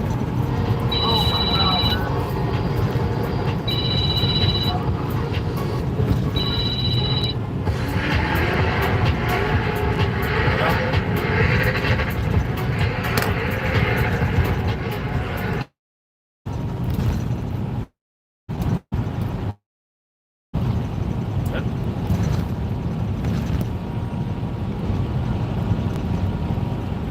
Want them fry hard?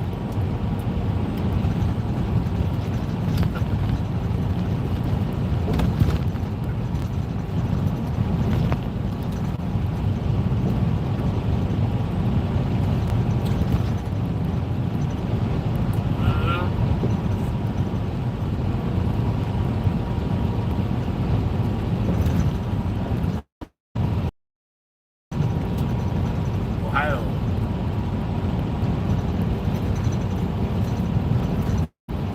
Huh?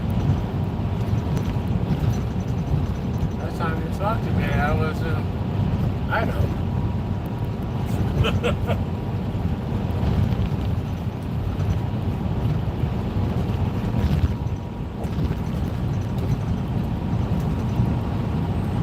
No, it only take 3 days to get back.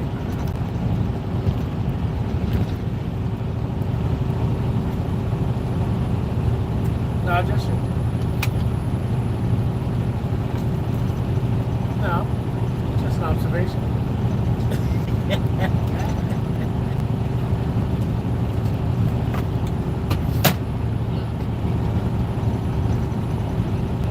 I'm just paying attention. That's all.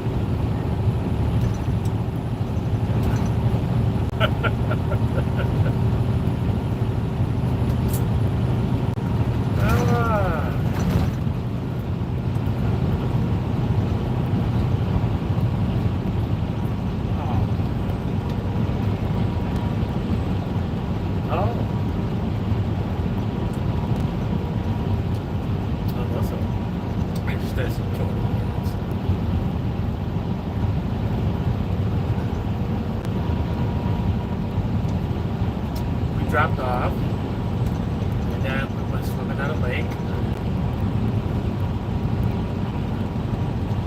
It was nice man-made lake. Completely rentable paddleboards, park.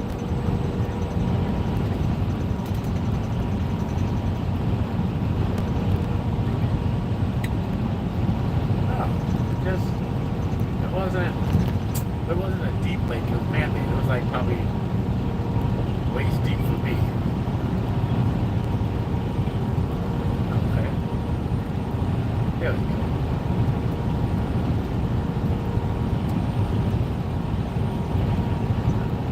Man-made lake.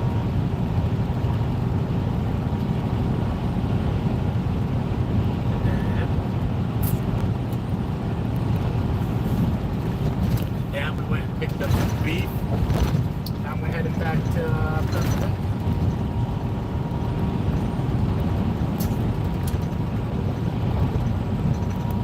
Yeah, currently beef.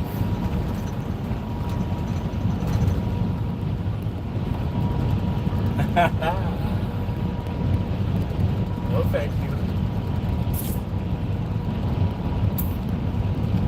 Oh, I know.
right on that bagel. There you go, baby.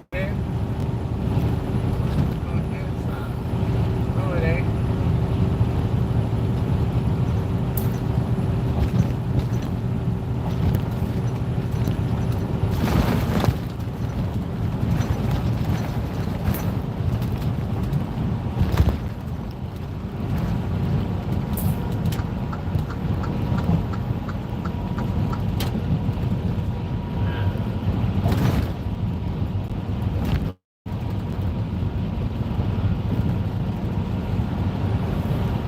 Yeah. He ate all that shit for her, huh? I'm about to start cracking up. Got you looking crazy over there.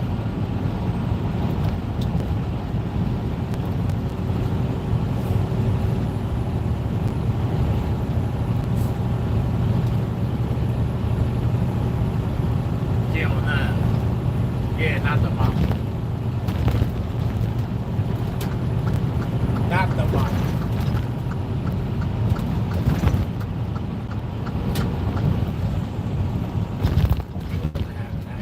Listen, he ain't want it, that's all it was.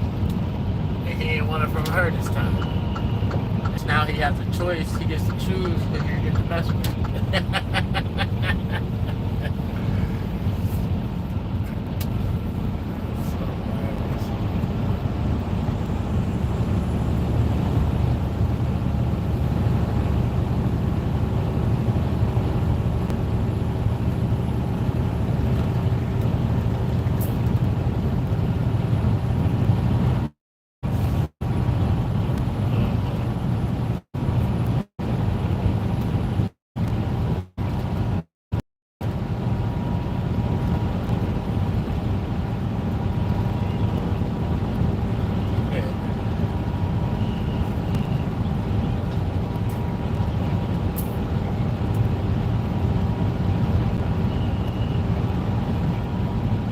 How the hell is he supposed to swallow if he's sleeping? Yeah, they ain't going to do that. They experimenting on my child. Some new test you just came up with off the top of your damn head that you want to write your paper on. They use my black baby.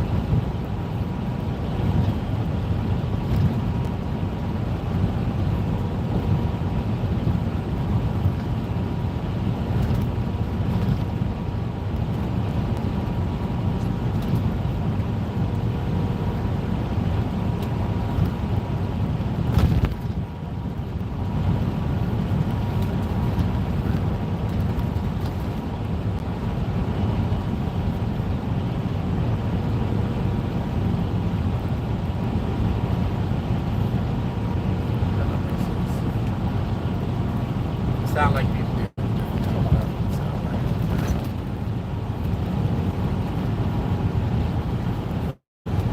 Africa, skip a second.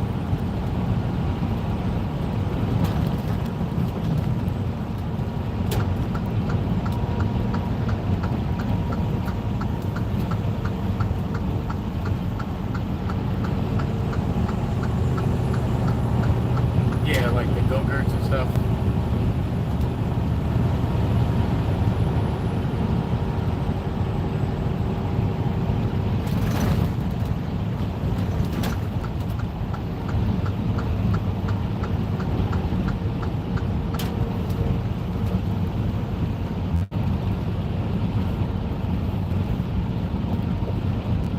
Yeah.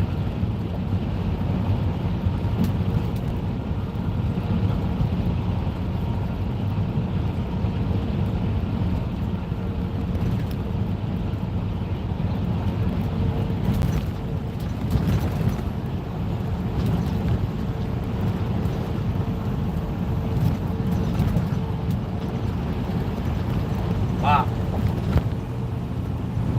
My smooth, nigga.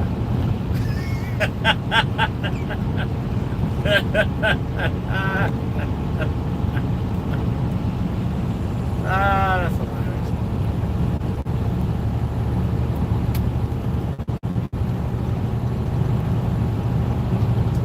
Yeah, look delicious.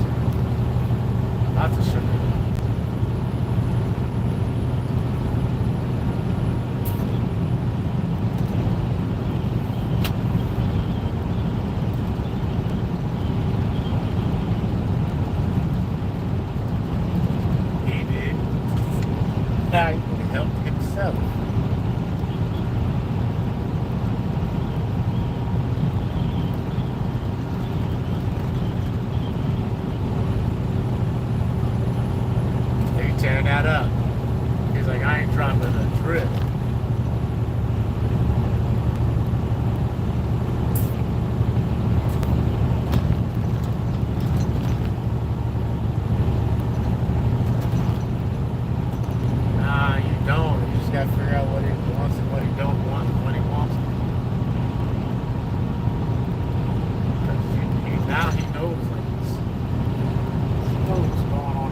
don't know if I want to even eat this right now. Even though I am hungry. I think I'm gonna mess with my mama for a little bit. Because I'm not done better than this. I said, baby, what you doing, yo?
Hey, let me hit you back. This is cool. Calling me.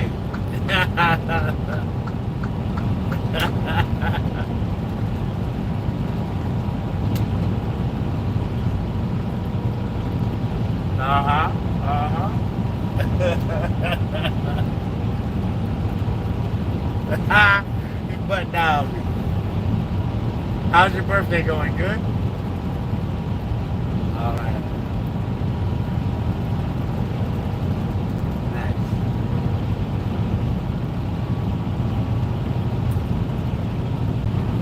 Oh, I'm almost in Pennsylvania now.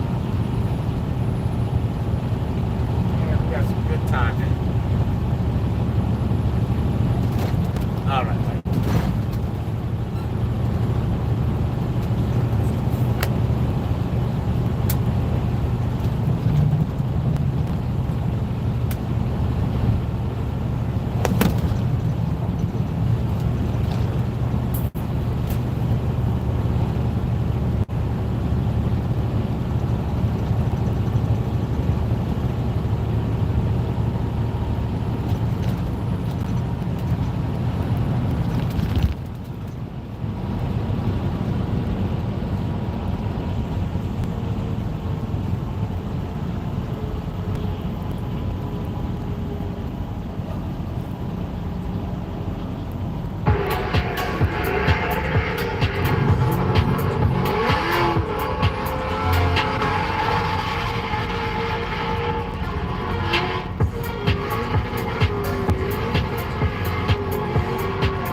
the wheelman. There he is, I'm telling you. Shit. Oh my god. Oh my god. You like it? I love it. It's very good. Yeah, yeah. Oh my god. That was a dream, dude. You were killing it. This is a dream come true. Oh my god. That's a dream come true. Oh my god. Woo! This is amazing. Oh my god.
So smooth. And that speedo just climbs to 7. Yeah, just beats up.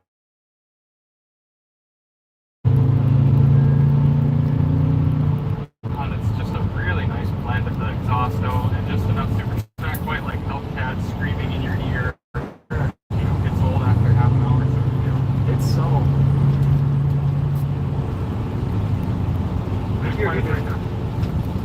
Alright guys, got brand new 3 built motor in from Phoenix and all this Scat performance parts from the company Scat. The parts in here are all Bali, pistons, forged rods, ARP, studs, things like that. We're going to go ahead and unbox it now and see how it looks and place it. So let's run into it.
know your skin is the largest organ of your body? The lightweight moisturization of Old Spice lotion is like treating your skin to a glamorous vacation in Fiji. Did you know my skin is this?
RFE off and start putting on all of these parts, cleaning them up, and getting everything tight and suspect. Let's go ahead and get it on the engine stand with the engine hoist and start this work.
Guys, we got the 3U RFE mounted, looking really nice up here.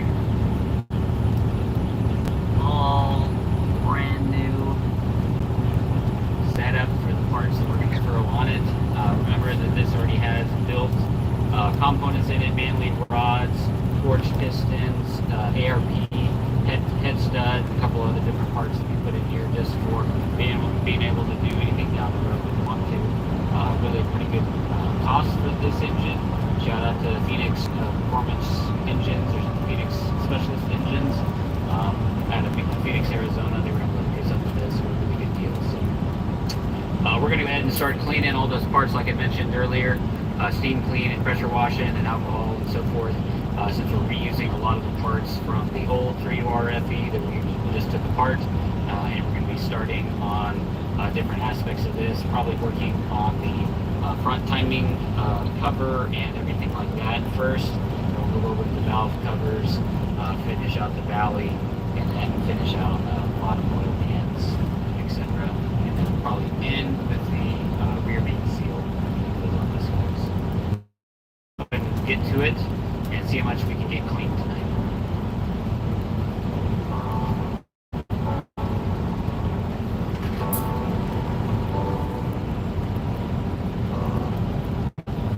Excessively, feel extreme fatigue, or have blurred vision due to diabetes. Place this under your tongue and flow.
This is a Toyota 3UR block capture 12 hours of rock machining.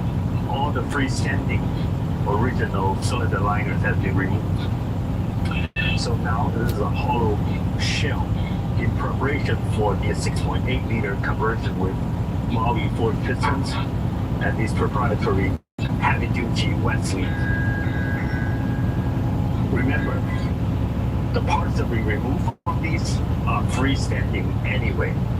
They don't get supported by the outside block walls.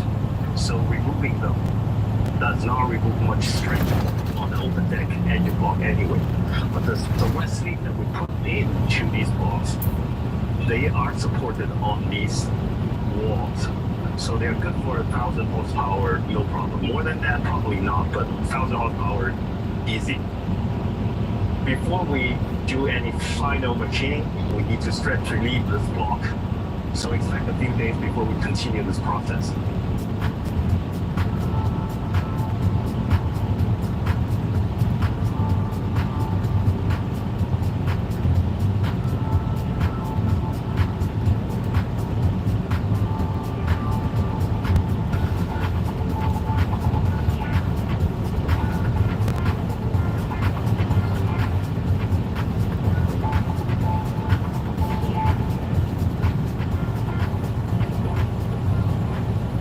Let's continue our Toyota 3UR 6.8 conversion kit.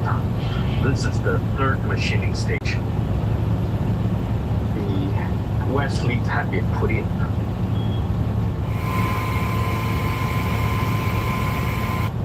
And the deck surface have been machined and copper O-ring groove cut and the copper O-ring installed.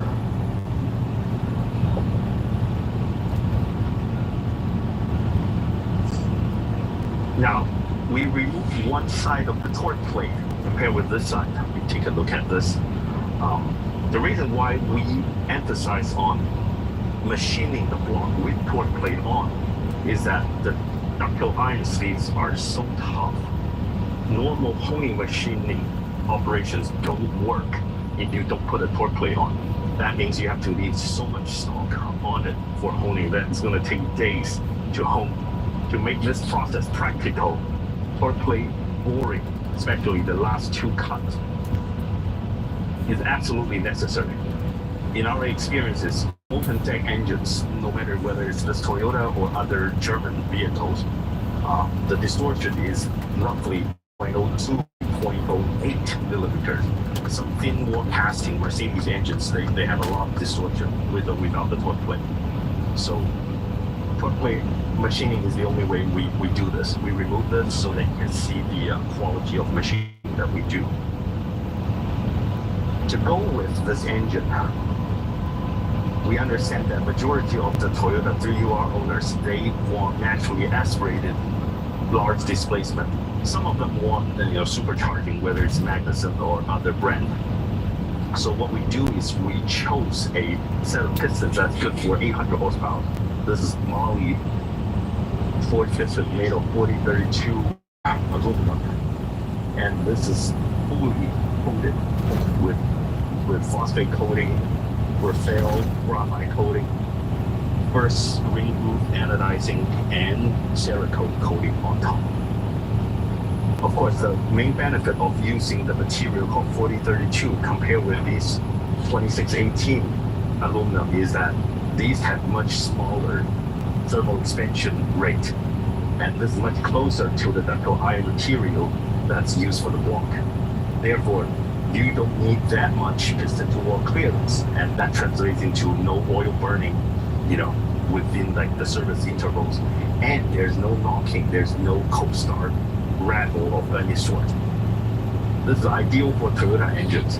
Well, of course, if you want high horsepower on other builds, contact us. We have 2618 options available. In our experiences, pistons without any coating on the surface, generally they produce a lot of issue, no matter how precise you machine the block. Pistons like these, such as the top European brand, I think, the Italian IRP brand, This is the IRP piston for another engine. If you look at how special this engine looks, the detailed machining, the structures on it. And these pistons, of course, they still require a lot of piston to wall clearances, but thanks to the coating and the special design, generally they don't knock. In our experiences, they don't burn any oil on the engines that we built. So this is so much that we can talk about on piston at this stage. Now back to the 3UR block. After we remove this from the CNC machine, we're going to put it on a honing machine with the torque plate back on. And then we will hone each cylinder to the pistons that we chose. So this one is, 0.530, another one is 0.535, and there's probably another one with 0.525. So we'll match each cylinder with each piston, so they have very consistent piston to wall clearance down to like a quarter of a thousandth of an inch precision at 23 degrees Celsius room temperature. And then we'll do a leak down test to show that the leak down value is consistent across all the pistons, all the cylinders, and then we'll torque down everything, and then now it's 570 in China. The owner wants naturally aspirated yield, and it wants to look absolutely normal, just like a stock vehicle. You open the bonnet or you can look the hood, it looks absolutely stock. You cannot tell this engine has been modified extensively inside. When we put this engine on the engine stand, we'll show you the other materials that use, such as the Billy crankshaft, the Billy rod. Thanks for watching.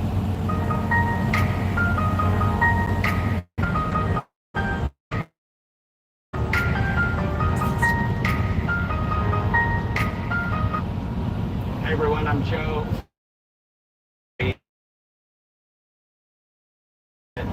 The Metapan, now available in 3 different fit variations.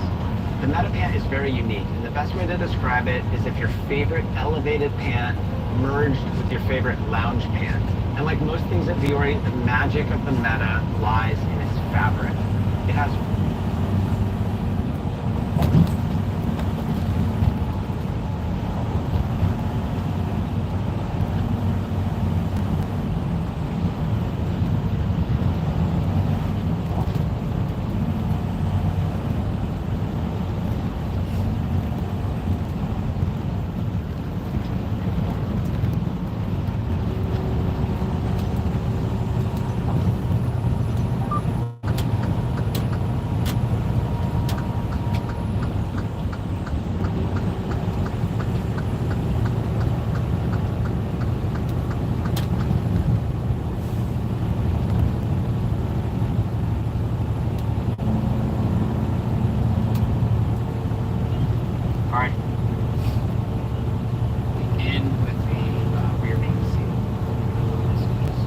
okay, we're gonna go ahead and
This isn't a time lapse. What? This is not a time lapse.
iPhone 16e has a durable design and ceramic shield because the average person drops their phone 208 times a year. Make that 209 once they see the price. iPhone 16e, latest iPhone, greatest. Good afternoon, guys. Welcome back to the channel.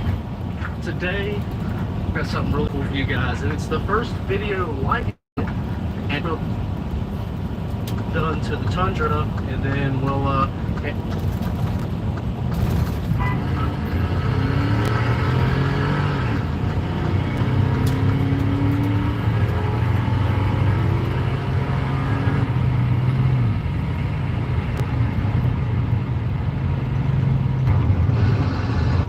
G'day, I'm Paul. So Ramblers put the V8 on ice for the 1500 and transitioned a cylinder that comes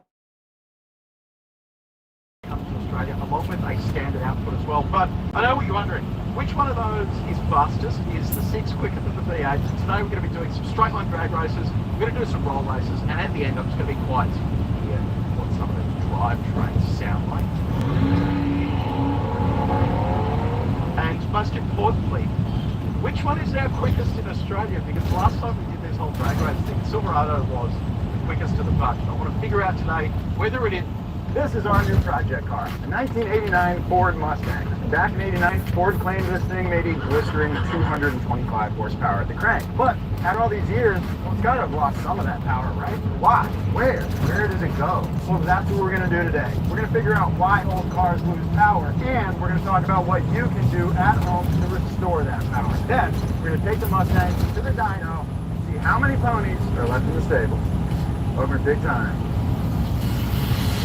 Okay, here we have a little Morse code. Here they are. Keep an eye on the smoke. You're not doing anything illegal. I'm not.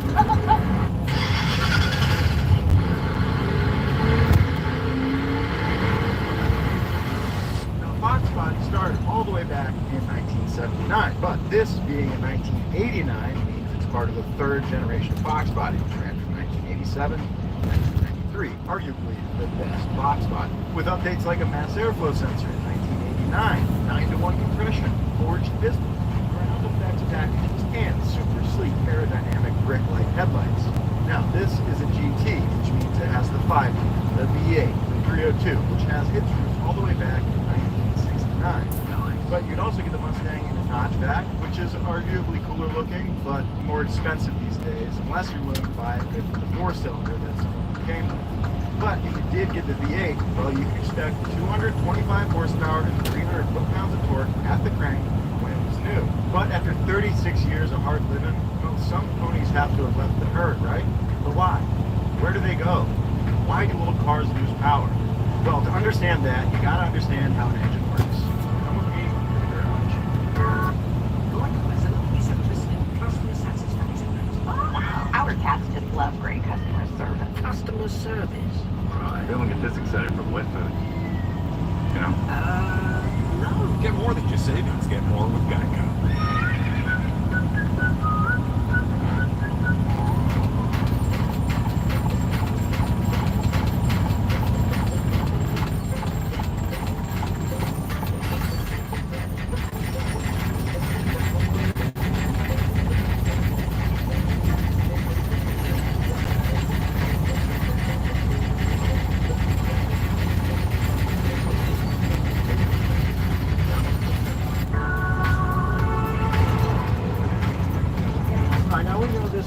Which means there are 4 individual strokes or processes going on in all your cylinders at all times to keep your engine running. And the 4 strokes are as follows.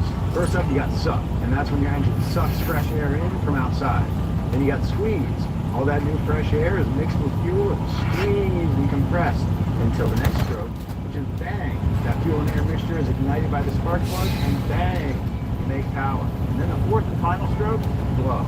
The exhaust has to come out of the engine, go out the tailpipe. If any of those 4 strokes are negatively impacted by wear or damage or gunk, well, you're going to lose power. So today we're going to look at all 4 of those strokes and try to make sure they're functioning as best they can so that we can make as much power as we can. We're going to start with the suck stroke.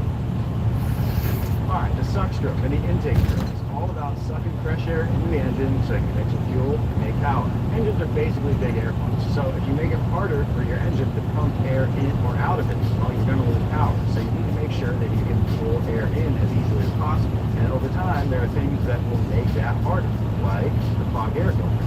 So we're going to start at the front of the intake system and open up our air box and take a look at our air filter. Looks like a little K&S filter. Those are cleanable. This one's a little dirty. I mean, you got some gunk on there, but not terribly clogged up. Alright, so our air filter isn't particularly clogged, but since this is a reusable and cleanable air filter, we'll clean it up and get it flowing even better. Alright, then moving down the intake system, we get to a pretty important piece, and this is our mass airflow sensor, or mass airflow meter. And as important as it is for air to be able to freely flow into your engine, equally important for your engine to know how much air is flowing into it. That's where this guy comes in. It's pretty simple. It's just got a heated wire that sits in the path of airflow. It heats up that wire, and the air passing across it pulls it down. And they know how much air is flowing past the sensor based on what temperature it is. So then this can tell your ECU how much air there is, and then your ECU can tell your fuel injectors how much fuel there needs to be, and then you have a properly running car. Now, over time, these can get dumped up and coated in grime, which stops them from being effective. Now, let's take a look at our 30-year-old MAF and 36-year-old MAF. Down. Pretty small. There they are. They're a little hot wire. The light was fading, and Jeremiah needed to finish his work before the dark. But unbeknownst to him, fate was stirring, and a great tragedy was about to fall upon him.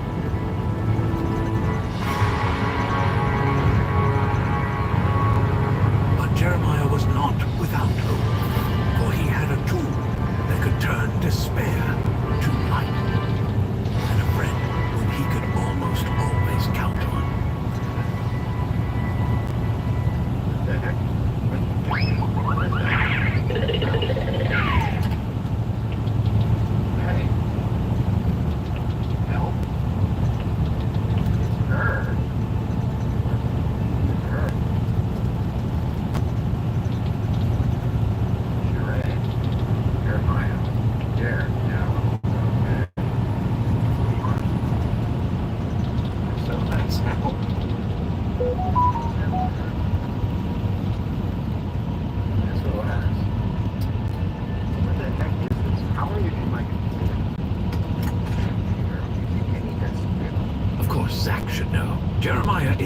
is using AnyDesk to connect to his computer.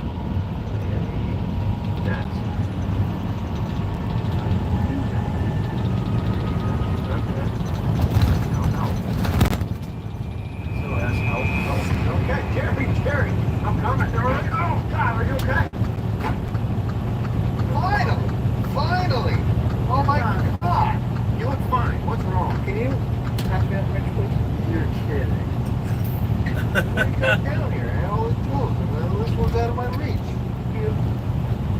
Love you. All right, man. You can also do much more useful things with AnyDesk. You can remotely edit, transfer files. You need to connect to your parents' computer halfway across the country. Web browser. It's all down there. With AnyDesk, you can access computers securely and seamlessly without actually having to be physically next to it. Thank you to AnyDesk for sponsoring this episode. If you're looking at them, they're pretty clean, which is good news. We can squirt those off with some contact cleaner to make sure that they're clean. But if you were to take this out and notice, some dark buildup or anything in there, that's not good. Now the other thing to note is that this is how your engine knows how much air it has. So that means that all the air that's coming in your engine needs to flow past this. So that means that you can't have any air leaks past the mass airflow sensor and flow the throttle body. Otherwise, air is going to take a path of least resistance and be getting sucked in, around, and past your map. So that will cause a lean condition because you're getting more air than this thing knows about. You see it all. Now, a very common place for air leaks to develop are in these kind of these bellows, this accordion section on this whole intake hose. These are very common places for cracks to develop. Since 1983, Nissan has been assembling award-winning vehicles right here in America. And now we've lowered MSRP on and Pathfinder, so you can get the car you want, the price you want. Nissan's can just become brittle, and you can, have hidden crack that you can't quite see, but air will be able to get through it. So you need to, really carefully inspect it, make sure there's no cracks in there, bend it around a bit. It should be able to move without breaking. And sometimes if you do this, you'll expose like a hairline crack right in the depths of the bellow. But this thing is still pretty flexible. It feels like rubber still, and I don't see any cracks. So I think we're good there. Okay, then we get to our throttle body. Now, this is where you'll have some vacuum connections, and vacuum leaks are another form of air leak that you shouldn't have. And they're very common because a lot of these old lines will get really brittle and they'll just crack. So you need to inspect that there are no cracks, make sure they're not too brittle, and give them a wiggle as long as you have vacuum lines to replace it with. Not going to find it dandy, but once your air gets past the throttle body into your intake manifold, the job's not quite done. It's still got to get to the combustion chamber.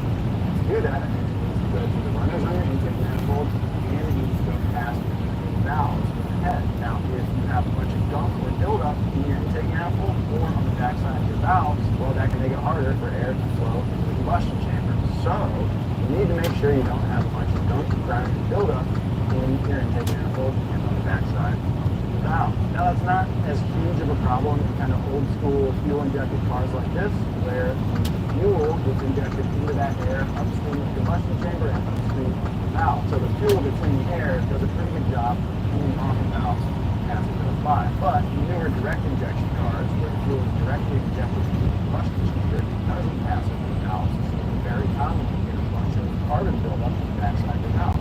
So much so that you can't even seal the combustion chamber. So, you can clean that stuff off with a media blaster or a walnut blaster directly on the backside of the valve. We are going to jam Morse code into our intake manifold. Yeah, there's a throttle body. That. It's a little old, but it's not particularly dirty in front of the blade. But if you were inspecting a warranty project car and your throttle body was all dumped up, or if maybe the blade didn't seat against the body very well, but for us, I think now we'll put the intake system back together, fire this thing up, and check for any vacuum. Okay, the first step in testing for any air leaks is to start the car and get it idling, like so.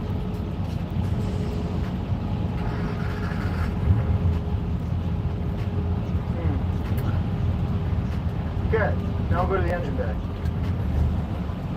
Now we'll take some starting fluid or brake cleaner And we're going to spray it around the engine bay anywhere that there could be an air leak, like along vacuum lines or around our tubes or throttle body.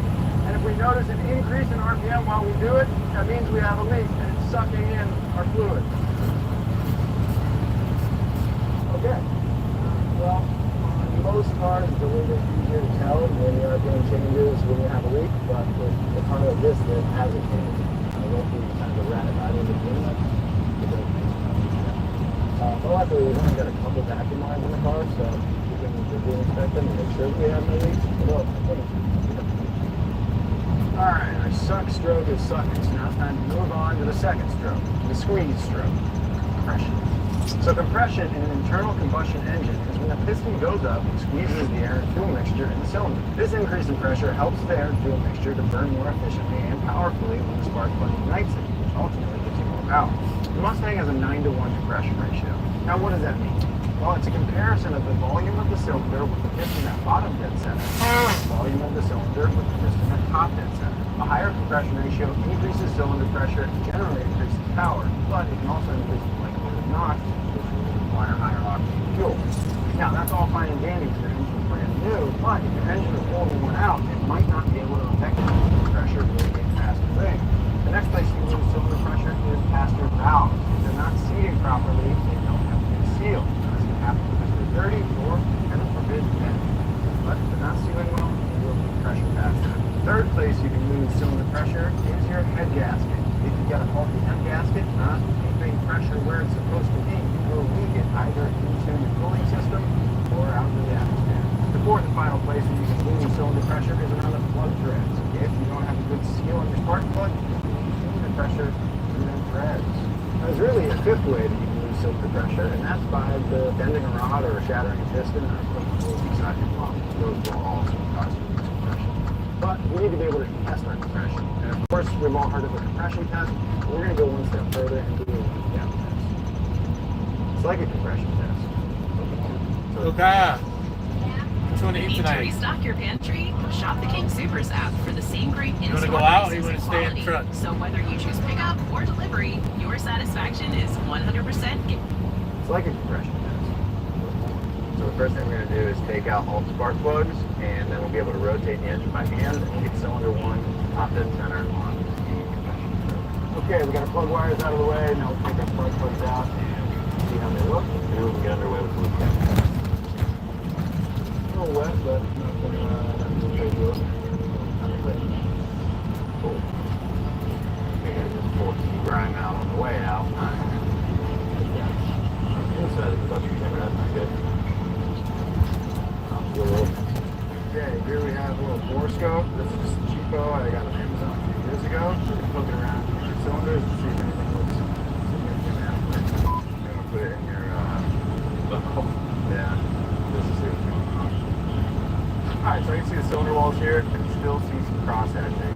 I see a tiny bit of scoring, but it looks very, very light, just like normal wear. So that's great. You can still see cross hatching, and that means that your cylinder walls are in decent shape. Cross hatching, if you don't know, is kind of the finish put on the cylinder walls. In some cases, you do a single ball, like I did on my ID5. That cross hatching just helps oil the walls and helps your rings seal up. Okay, after a quick bore scoping, everything looks pretty freaking normal. That's good news. So now we can proceed. Alright, the first step for a leak down test is to get cylinder 1 at top dead center on the compression stroke, which means the cylinder is all the way at the top and the valve will be closed because you're trying to get compression. So,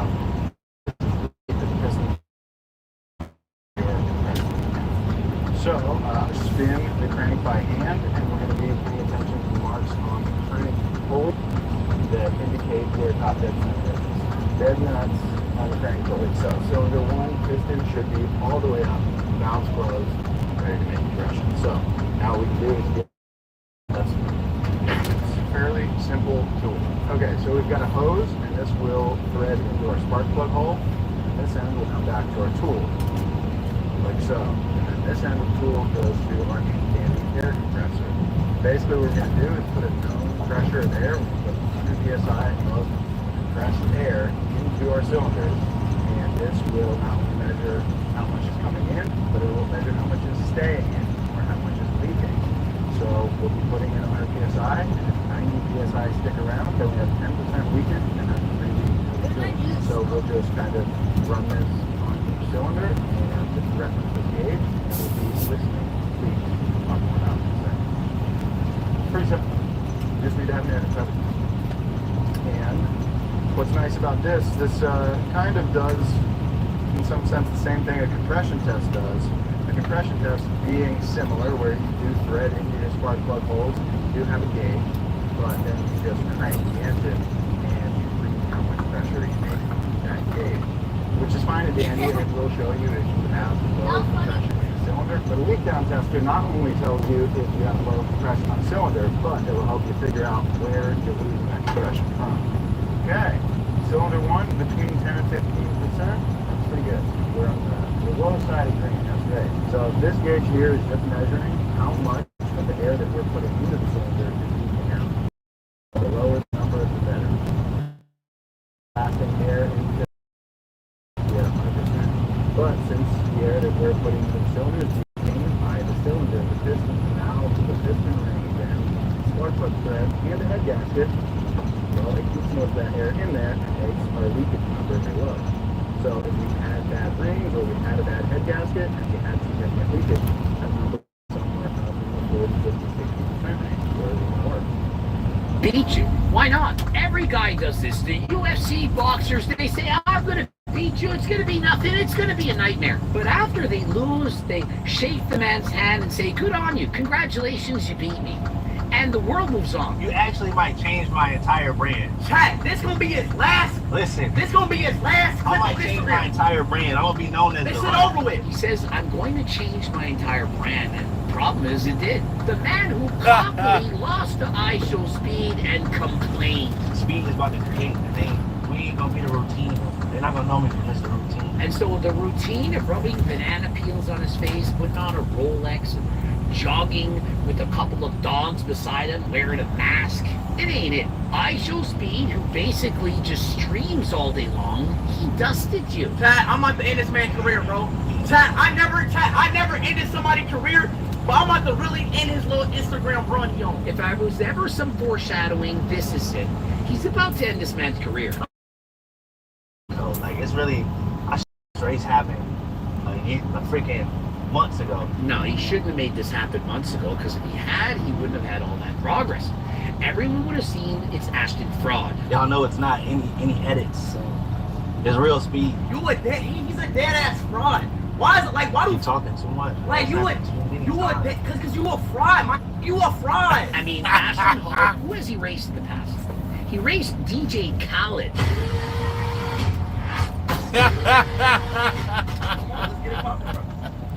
Way enough, bro. Let's get it pumping, bro. You're going way enough. Get it pumping, bro. Hey, come on. Just for show, bro. You're going way enough. No muscles just for show, bro. Ashton Hall, who I say is not natty, I do believe he's on performance-enhancing drugs, upon seeing ISO Speed, looks him head to toe. You don't weigh enough. Y'all asked for the race, I made it happen. All those muscles just for show. You about to get those things done. Perhaps his university days when he was a little bit smaller, not carrying all that muscle, he could run a little bit faster, but the riches, the millions of dollars, the fancy lifestyle, it's gotten to his head. We're doing it right. We can do 60, 50, it don't matter, bro. We can do 50. Let's go 60. We can do 60. ISO Speed says you pick the race. 40 meters, 50 meters, 6 meters, I don't care. Doesn't need to warm up, you beat him at anything. Do you want to wear shoes? No shoes. Let's run barefoot. Let's run in the grass. Let's run on pavement. ISO Speed giving him every opportunity on that grass. to win. It's cute. Hey, this is it for you, bro. Bro, this is it for you. This is it for you. I told you to back out. This is it for you. It's cute. It's the end of him. Made him eat his words. Ashton Hall is the one who called out ISO Speed. And I was thinking, these guys, they need to race. So happy they were able to make this happen, and very pleased at the results. You should never did this to yourself, bro. You should never did this to yourself, okay? You don't get it. And where is the drug testing? I've done natty or nots on both of these individuals, and I do believe ISO Speed 100% natural. And in comparison, Does anyone believe that Ashton's actually natty? And so, where is the blood work? Speed, I'm gonna hit you. I'm gonna look back at you while I'm running. All right, I'm gonna look back over my shoulder. Here we go. It makes it so much better because he was so cocky, talking down to him. I'm gonna look back at you while I'm running. It's that time, bro. Yeah, all right, bro. Yeah, you've been training the wrong.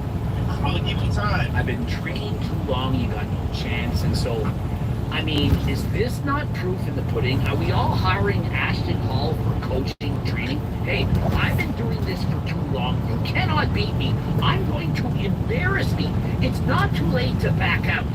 Yeah, it's not too late to pull out and come all over his stomach. What did he say? What did he say? What did he say? What did he say?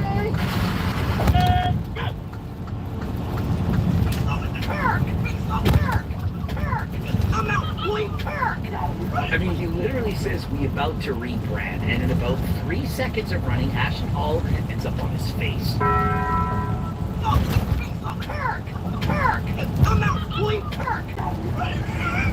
As he's running, he's yelling out, he's slow as Turk. Now, unfortunately, Ashton Hall doesn't take the T-Plug stack. I mean, is it not obvious? If he had been on CO2 Max and Turk Butcher Max instead of whatever performance enhancing drugs he's taking, perhaps he would have ran that much faster. He's looking ISO speed up and down. You ain't got no muscle. That's all you weigh. You're tiny. Perhaps if he was a little bit smaller with functional muscle, taking the supplements from HDLT supplements, and perhaps if he were blue lobstered on solidarcide in the pre-workout, he'd have the energy to at least almost keep up with ISO speed. Is it too late to say that he embarrassed himself? And what do I think? I think he fell on purpose. He didn't want to lose by that much, and so I slipped. I fell. Let's have a do-over. Let's get it. You wanna follow? Yeah. Okay, no more speed. You see, I fell. Really? You were losing so bad that you faked the fall and then said, oh, we need to race again. I fell. Even if you hadn't slipped, you were so far back, even I could have finished in first place, all over your friggin' stomach. I mean, honestly, there's more chance that Hussein Farhat is a fake natty than Ashton Hall could have won this competition. Chances, 1 in a million. You slow! You a fraud! You a fraud! You are a fraud! Ashton Hall, astaghfirullah. You need to ask for forgiveness. This was a bad look. I mean, is he not religious? Bro, you're religious. You're like a Christian man. Aren't you supposed to be somewhat humble? He's too slow. Run that be a fraud. I had a pothole, man. Get it. And so he wants to run it back. He hit a pothole, and oh, let's not get any rest. He's trying to run against ISO speed when he's tired. Bro, accept the loss. Take the L. Congratulate him, saying, bro, I never knew you were that fast. This is amazing. I really underestimated you. Congratulations. Thanks. And his stock would have risen. Okay, no more speed. You see, I fell. You was dusted already. I wasn't dusted. You was already dusted. Come on, let's go get it. He was literally looking back saying, you're so turking slow. And then you fell. It's embarrassing. Hey, this is my last one. I'm going to expose him again, Jack. I didn't even roll full speed. It's my last one. We're going to expose him again. This is simple. He knows he's faster than him, so why not race again? Why not? And go!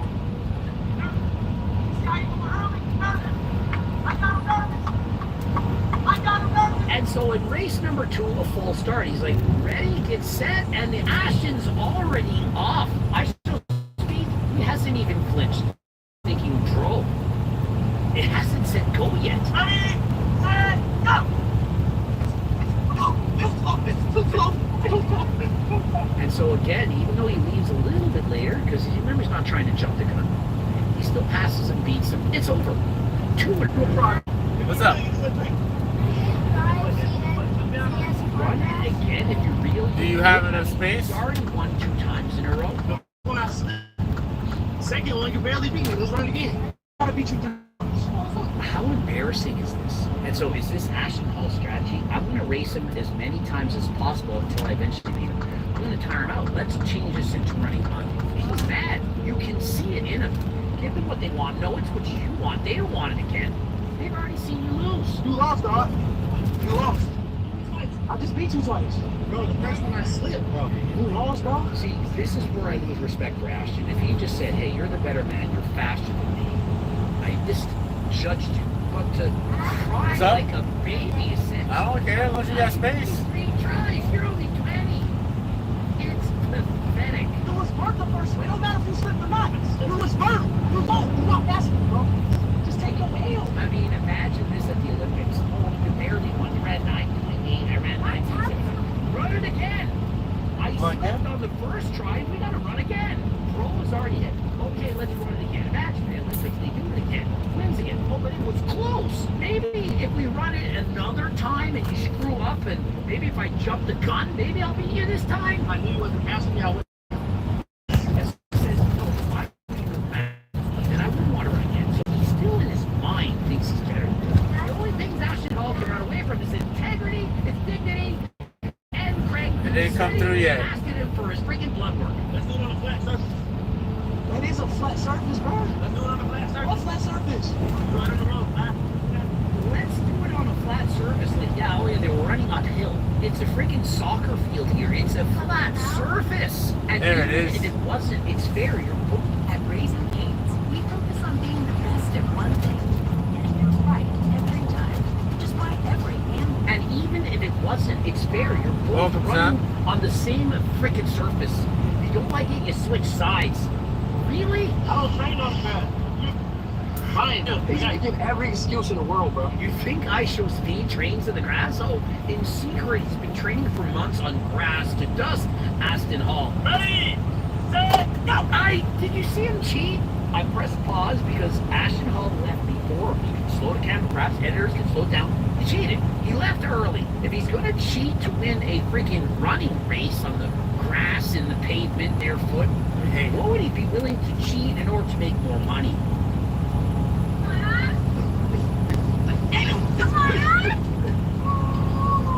Ashton Hall cheated. He took off first. I shall speed. Still beat. Shut up before you do it. They're trying to call this a tie? Are you freaking kidding me? I know y'all on this team, but get off the track. Get off the track. Get on the track. Babe, they're clearly all of them in a big circle, the whole group of them. No. All over his stomach. He went before me and still off. Get off his track. Get on this team. Get off the track. Guys, Ashton Hall is not going to sleep with you. Well, he hasn't had sex in, well, probably if ever. I think he's a virgin. I don't know for sure, but he hasn't dated anyone in over 10 years. So he's not going to sleep with you, but I say, no, it's a tie. Stop and get off of this Turk. Look closely. He went before me. Look. Nobody went before you. I'm moving back. Look. I mean, I can't believe this. ISO Speed says, he went before me. He's like, no, I'm just moving faster. He literally has proof. He's caught in 4K, probably 60 frames per second, at least 1080p. I doubt this was filmed in 720. These guys depend on anything about technology. I kid. I'm the editor. I do all of the editing too. Did y'all know that? All video. And I still caught up. I'm like, I'm ahead of you. I'm ahead of you. This is reminiscent to all the battles I have with other people when I actually have every single mic drop. And then it's, what's up, bud? Yeah. Everything I said. You didn't even respond to it. So I got 4 videos completely answering everything, and every part of it, they just continue to go. No, you didn't say this. They invent things that you said to try. Literally has video evidence that nope, it was a tie. This is how difficult it is to actually win on YouTube. And so you don't win. You just post, and if you get views and people buy your Turkesterone, then you win at the. There's no tie, bro. That's tie. That's a tie. Run it back, dude. You're done. Run it back. Imagine how annoyed ISO Speed is. He's like, I've beaten you 3 times in a row. Like, how many times I have to beat you? Like, this is annoying. It's embarrassing. He's like, oh, if you're faster than me, what do you have to lose? Well, I don't know. He might step on a rock. He might sprain his ankle. He might tear his Achilles. He might pull a hamstring. He has a lot to lose. He's already won 3 times in a row. He's tired. He wants to go home. Ashton really tried manipulating everyone at the 3rd race by showing a screenshot where he's leading at the beginning of the race while acting like it's the end. That's the beginning. That's the beginning. That is the beginning. As if he's going to trick the audience into thinking that he's somehow beat. And so I figured it out. It's got to be this. Ashton Hall wants to play the villain. He wants everyone to hate him. How else can you explain it? I mean, is he really this big of a baby? Is he keep tapping, what are you doing? As I keep beating, he's going to keep making up excuses. If you were faster, I wouldn't want to race again. If he was faster, he wouldn't want to race again. That doesn't make sense, no. If Ashton Hall had won the first 3 races, do you think he'd be wanting to race him again? If Ashton Hall had beat him, do you think he'd be like, oh yeah, let's have a do-over. Let's make it 2 out of 3. No, 3 out of 5. He wants to keep racing until he can beat. Perhaps he gets tired, pulls a muscle, and if by fluke 1 in a million he happens to beat him, well, I'm the champion. Let's work. Let's go. Come on. I mean, what's next? I mean, it doesn't count because we weren't wearing shoes. Oh, and what's next? Oh, it wasn't on an official track and we were running in a headwind. It wasn't at 6 in the morning. It was past my bedtime, for Pete's sake. Good, go! Hi. Clear. The most dominant victory of the entire series. And so what now? You're done. 4-0. Yeah, so let me pick up my water. Because I don't let it. I'm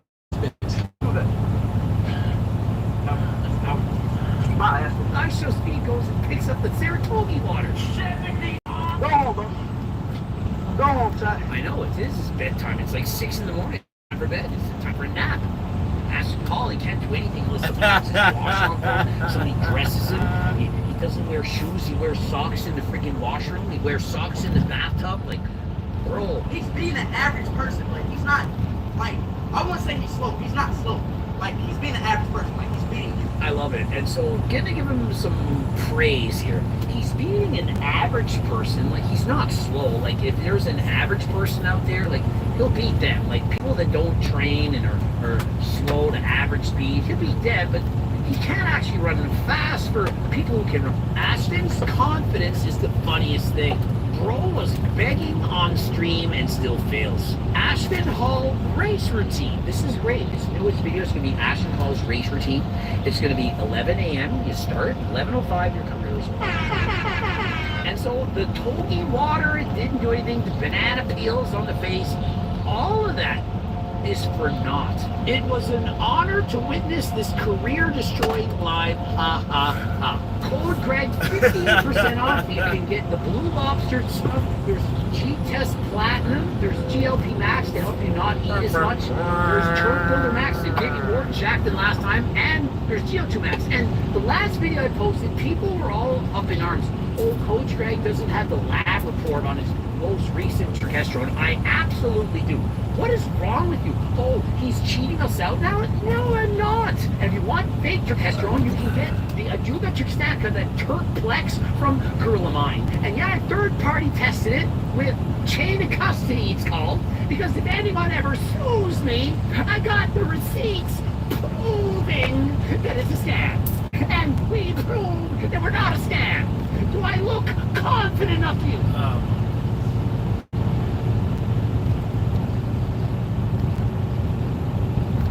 Wiz Khalifa used to weigh about 140 pounds. I used to weigh about 160. We used to be on tour taking our shirts off and shit. I used to have way more muscles than him. We used to be doing our shit. All of a sudden, this motherfucker started working out. And then we went on tour. He was like, hey man, let's run to the crowd. Man, he doing all kind of athletic shit. Then he took his shirt off. I'm like, fuck. I looked at him and was like, damn, he bigger than me now. What the fuck is going on? So I asked him, he's like, man, I'm working at Unbreakable. I'm in the gym every day. So me, wanting to be, you know, just like he is. Can I go in there? Got me a membership. Started working out, just training, lifting. Then the fighting element came to me. I was like, I want to learn how to fight better. Wiz Khalifa used to weigh about 140 pounds. I used to weigh about 160. All right, what's going on, you guys? Nick here with Nick's Strength and Power, and this is Joshua Manoy, aka Joshua Blaze on Instagram. He's a natural bodybuilder. And he's only 27 years old. And you guys might be surprised by this, but I actually do believe he's natural. I listened to him talk in a couple of different videos about natural bodybuilding and his passion for it, and how disheartened he gets when people accuse him of taking gear, and the fact that he just doesn't like the promotion of gear culture to the youth today. He's actually a Muscle Mania Pro Mr. Universe winner, and Muscle Mania is a drug-tested show.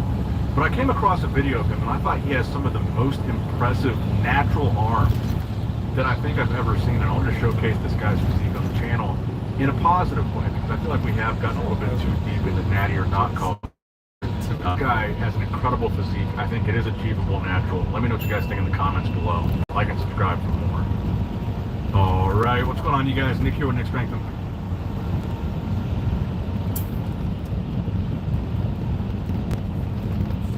Pennsylvania, we made it, buddy. We're in Pennsylvania now.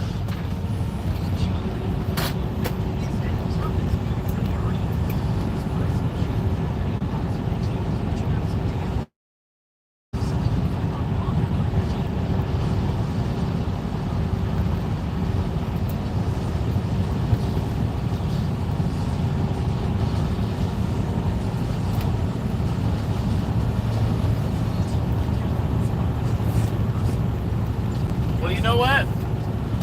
I think we're gonna save eating out for our days off. Yeah? We'll do rock. Yeah, we're gonna, after we park today, got a little bit to do tomorrow morning, and then we're off.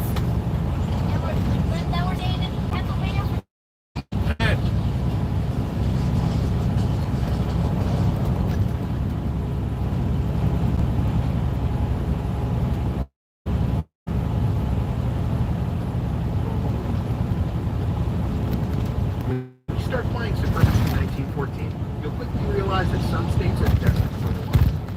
Survival will not go with this.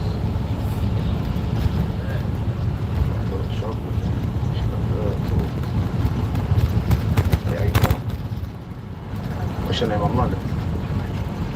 I said, what's your name? I'm London. Your name ain't no London. Let me see your ID. You Calvin. How you doing though? Have a conversation with me, London. Ain't no way this girl named London. It's all good, though. So it's about to rain crazy out here.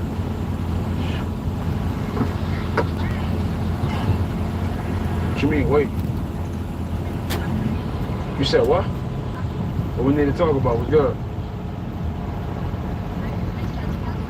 I can't hear you. Come over here.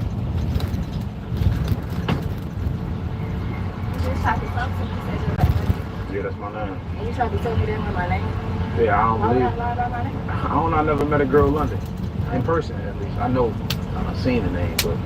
Well, you just met one. Oh, yeah? Okay. Yeah, this me. It's nice. I appreciate it. It was good, though. She might have go handle some business. Can I go with you? I mean, why would you do that? I mean, why Yeah, you wasn't interested at all, though. What happened to that? I mean, I don't feel like that's my job. I ain't no Uber. You ain't no Uber? Nah, not at all. It don't matter. You want me to pay you to pay me? JD, what you mean? What you do? I do hair. What you do? That's what's up. Where you from? Hey, what's home? Good luck, sorry. Heard about that area. What about it? Hey, I used to live on the north side. I used to live on 1960 Eldridge. Right? I mean, I ain't know. I was just moving to Houston. I ain't know nothing about the city. You know what I mean? Nah. So you gonna give me a ride? I mean, I don't know about no ride. How far you going? It's down the street. I guess I got you. I mean, she ain't really.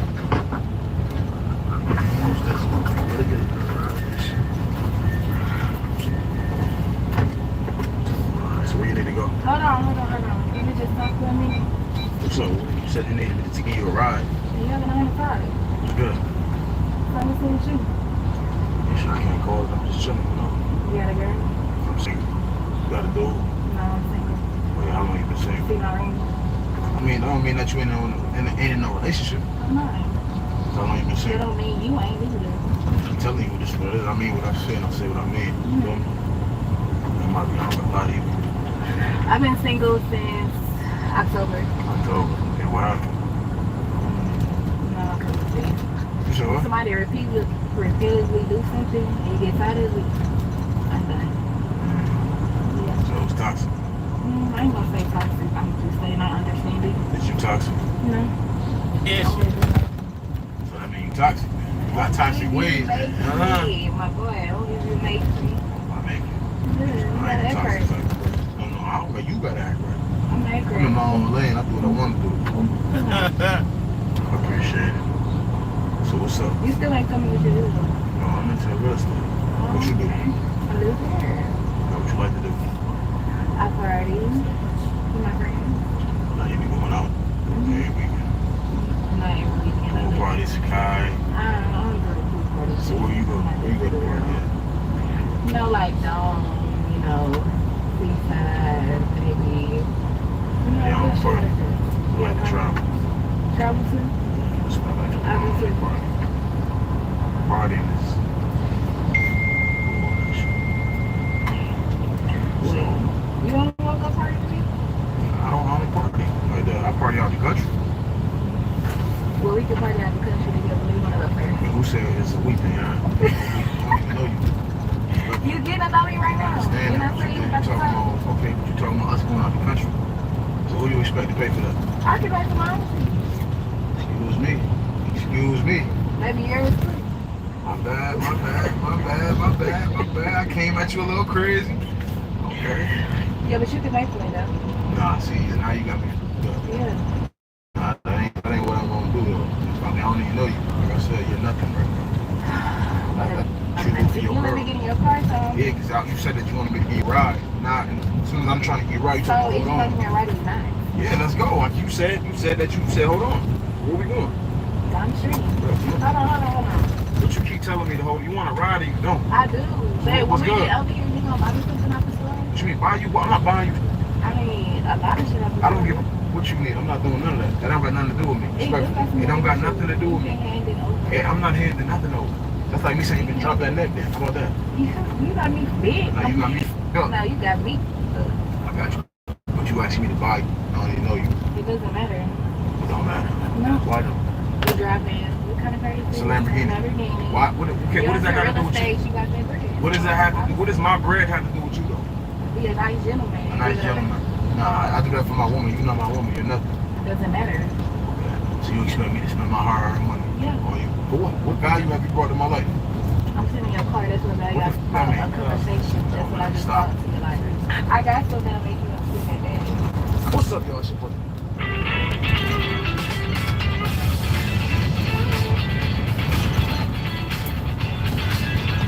What's up, y'all? It's your boy, Ryan. Listen, if you want to see what happens next, the explicit version, the unedited, the unblurred version, you gotta follow me on Patreon. Follow me on Patreon right now, gang. The link is in the description and it's in the comments right now, y'all. If y'all want to see what's really going on, the content that I can't put on YouTube, you know what I'm saying? Because some stuff is just too explicit, too wild, and demon time for YouTube. But that's why I got this Patreon right here, so listen.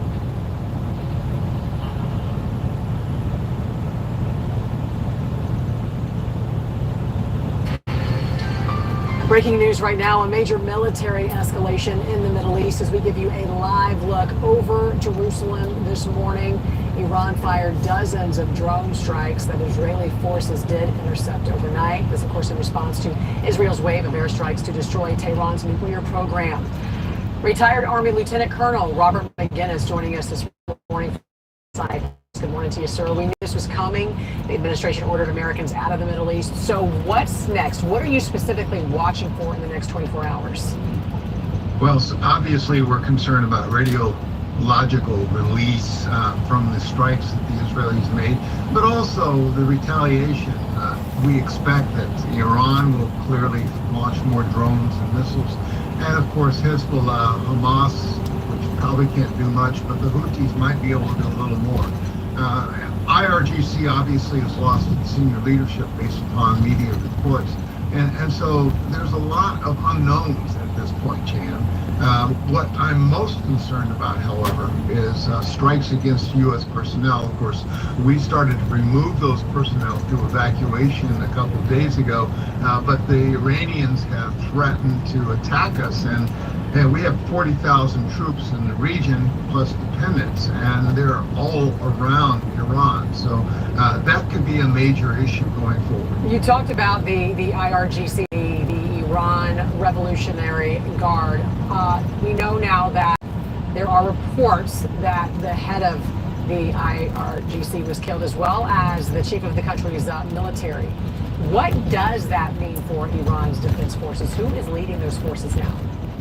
Well, just like every military, someone is the second in command will step forward. When we struck Soleimani under the Trump 1 administration in Baghdad, clearly there was an echo across that region and retaliation took place. But as far as IRGC's capabilities, they run all the armed forces. There's no doubt about that, and they'll continue to do so. But they will strike out, and they do have capabilities all over the region. Whether or not they're going to be able to touch us, I think is an issue that's unresolved. Keep in mind, a week ago, we redirected from what was going to Ukraine thousands of anti-drone capabilities into the Middle East, and in anticipation of what we've just seen.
Remember?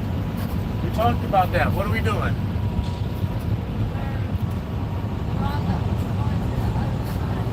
Yeah, we're on the other side. We're not going to go all the way home. I asked you, remember?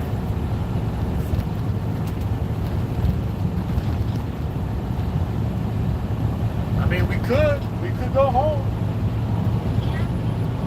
Do you want to go home? You do? It's supposed to rain this weekend, remember? Remember I told you it's supposed to rain this weekend? You can't ride your bike in the rain.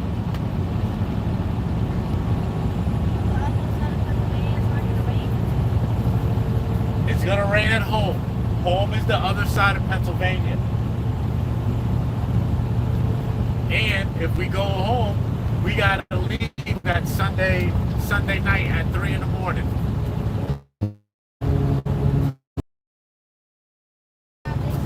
That's what we was gonna do, remember? Or do you want to go home? Because it's gonna be raining. We ain't gonna be doing that.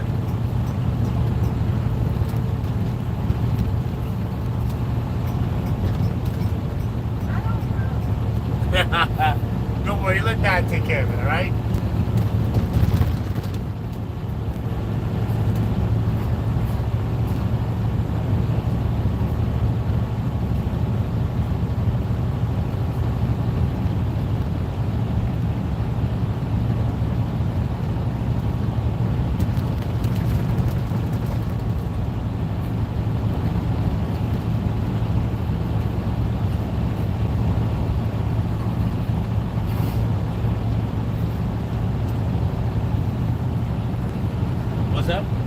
good?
From a yellow Challenger in Arkansas that tried to out-muscle the ASP, and a Bourbon, Tennessee who couldn't keep his Dodge under control, to a high-speed chase in Arkansas that ended with some excessive force and much more.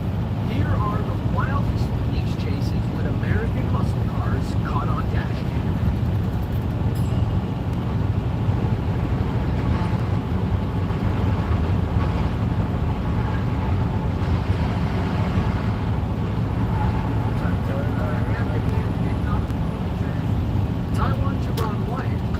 His hand off other people's vehicles. In August of 2023, he was arrested and charged at Morgan County, Georgia, in connection with 2 stolen ATVs and a brand new Dodge Challenger. That's what police learned. This wasn't Taiwan's first rodeo. In August of 2021, Taiwan was involved in a late-night chase with the GSP on I-20 West through Carroll and Douglas counties. He was behind the wheel of a stolen blue Camaro when he blasted by a Georgia state trooper at over 100 miles per hour. Let's just say this young thief didn't know how to handle the classic American muscle.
Chased Taiwan across the highway, where he escaped into the forest.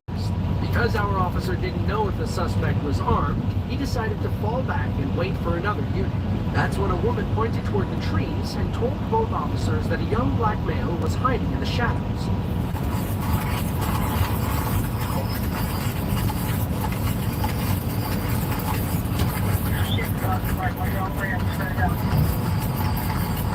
Show me your hand!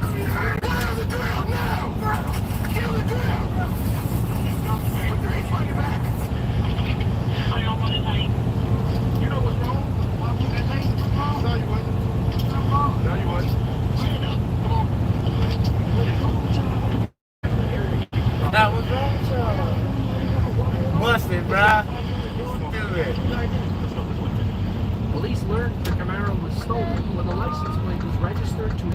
2015 Chevy Silverado.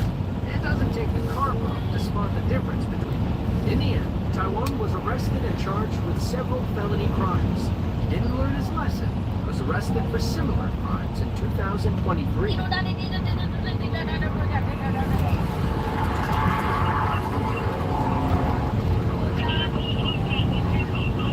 Not all police chases need to end in high-speed pit maneuvers. Sometimes, spike strips are an officer's best friend. On April 9th of 2022, police in Forsyth County, Georgia, had just pulled over a black Dodge Charger for a suspected DUI. The driver knew he'd had too many. He figured he was going to jail anyway, so he might as well try to escape.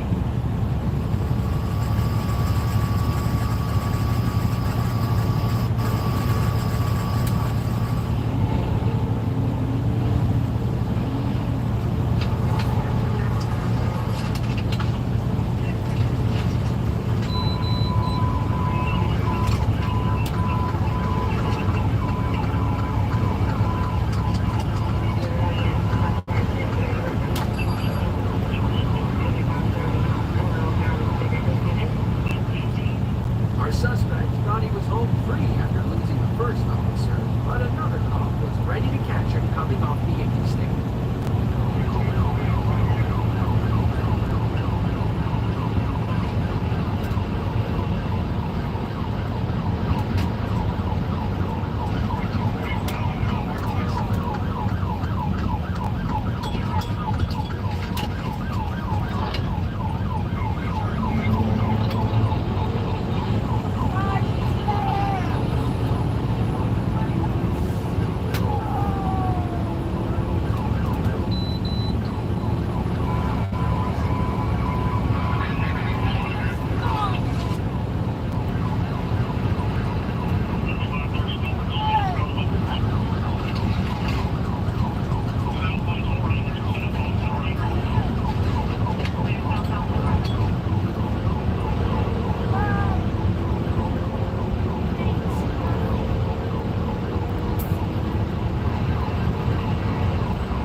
We're back on the highway, and the Hellcat's superior engine is helping our suspect fight the gap between himself and the police. Little does he know that a third officer is waiting ahead, ready to deploy the most accurate spike strip of all time.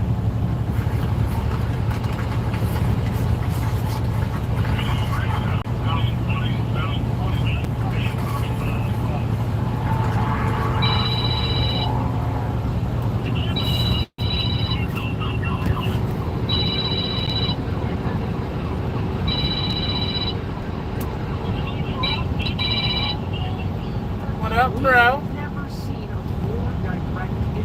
How you doing, kind sir? I'm doing well, Governor.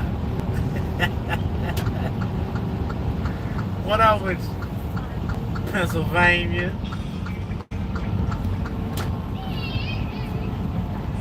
Yeah, we just crossed the border.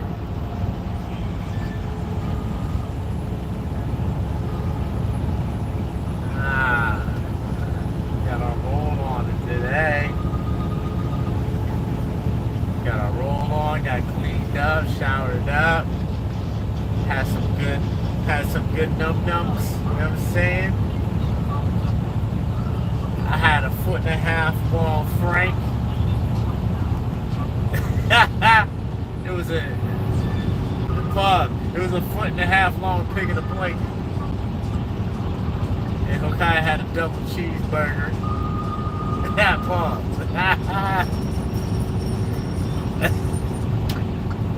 Double cheeseburger. Yeah, that was like 4 hours ago. We about to park up in a little bit and do some ramen tonight.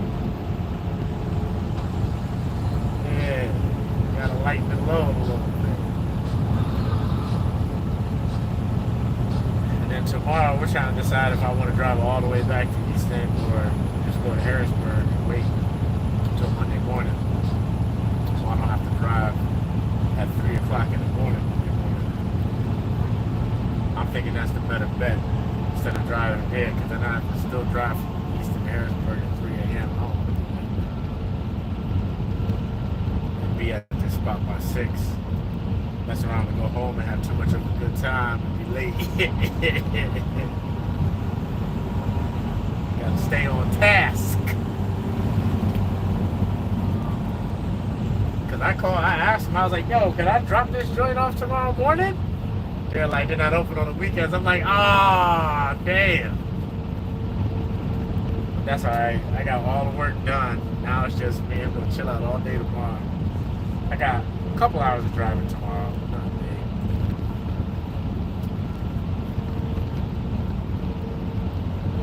What's good with you? What's going on?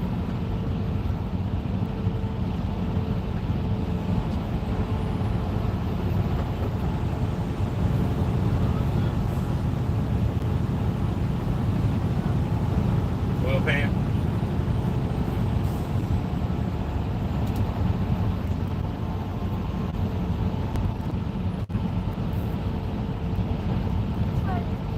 Oh.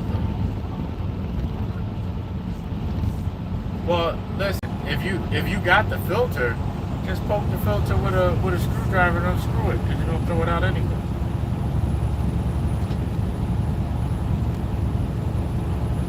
Oh, you got a cap on your filter. Oh, okay, my bad.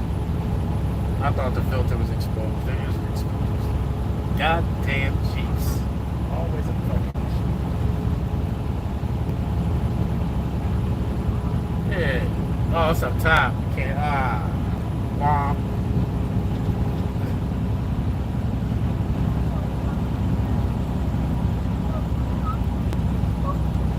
Yeah, you can change the filter out later. Just make sure you don't forget.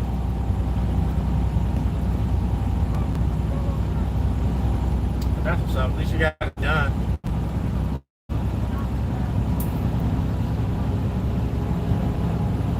Hell, that's what we yeah.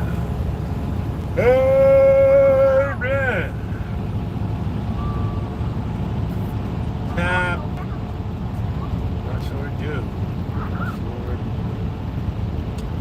Yeah, man, trying to figure out what to do this evening.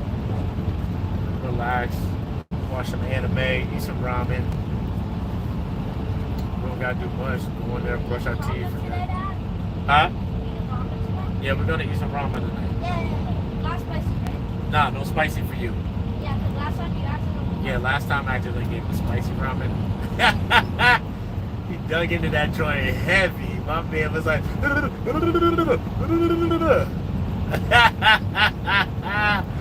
was like, oh, I love to watch you suffer, boy. You can take it. Man, I'm gonna eat that soup. End up draining it all out and put regular water in and rinsing out the soup. The aftermath was already done. The damage was already done. His mouth was fried. Anything he tasted after that was hot, spicy. Tore them to the side.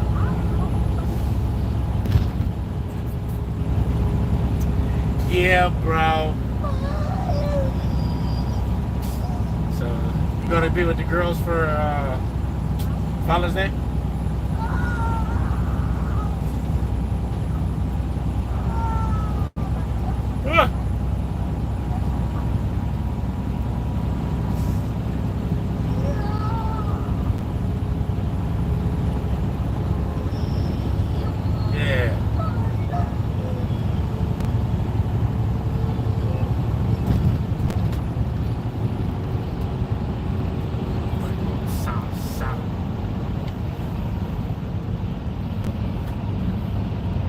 That's it. No, that's right.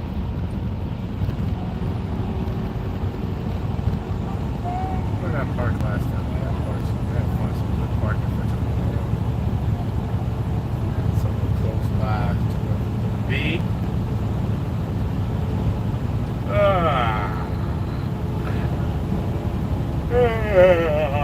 Half hour left in the ride today. Ain't good at that ride.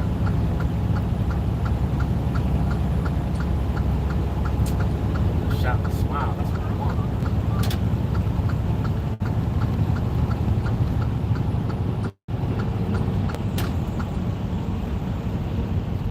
Finally, it's happening to me.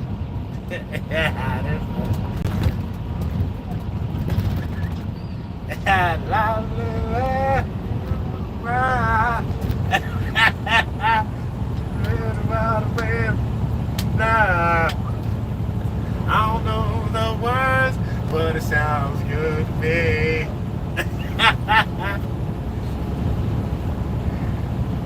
Oh, man, it's been a good week. So it's been a good week. It's been a great day. It's only getting better, baby. It's only getting better. And keep it moving. Hey, man. Yeah, buddy. We got light work tomorrow morning, Hilkiah. Let's see, we get there by 8:30, 9. We can leave at 7, 8, 9, 10:30. We be there. 10:30, 10:30.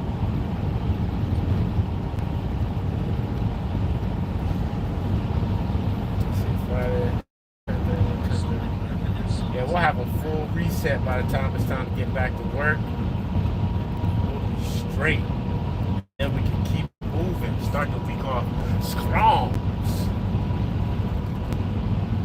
See what they do for your boy. Let's go. Let's go get paid. So we can pay these bills. Oh, he coolin', man. My man got tab line, he got Nintendo, he got num-nums. He's good. He be getting the zoomies when we get out the truck. He be like, let me free, let me free. He be like, pew, my man be taking off all through the store, all through the truck stops. I don't say nothing because he got to get it out. Like, I know, I get it.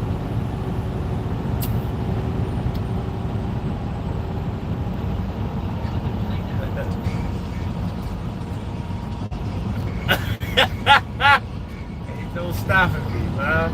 Can't hold me. I been fucked up and let a nigga go. We haven't had fun tonight. I have a good time.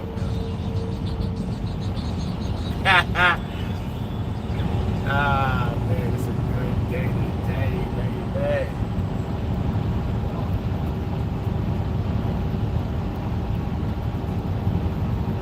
We almost at the end of our hike.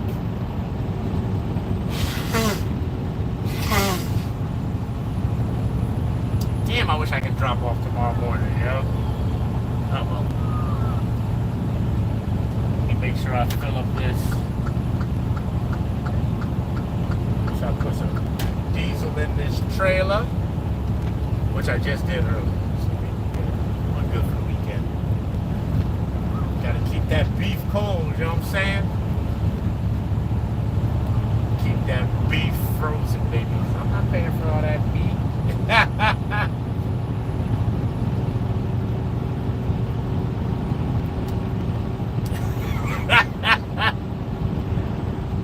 Drop the meat off real quick. Yeah, drop a truckload of beef on it. Stop playing.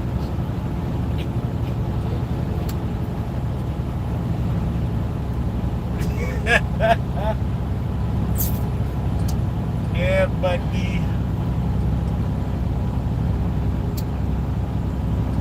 Man, y'all don't listen. I've been looking at these pickup trucks like, man, I might have to get me a pickup truck.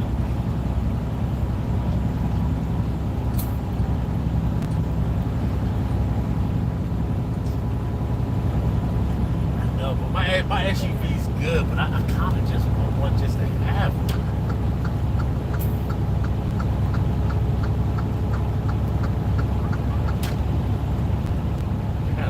Trucks alone. I need a regular car. I need a regular car. Need me a two-door. I know. That's why I want to get one. I gotta get used to. I haven't drove a regular car in so long, bro. I don't even know what that feels like. I'm about to get a rental. Just want to drive around.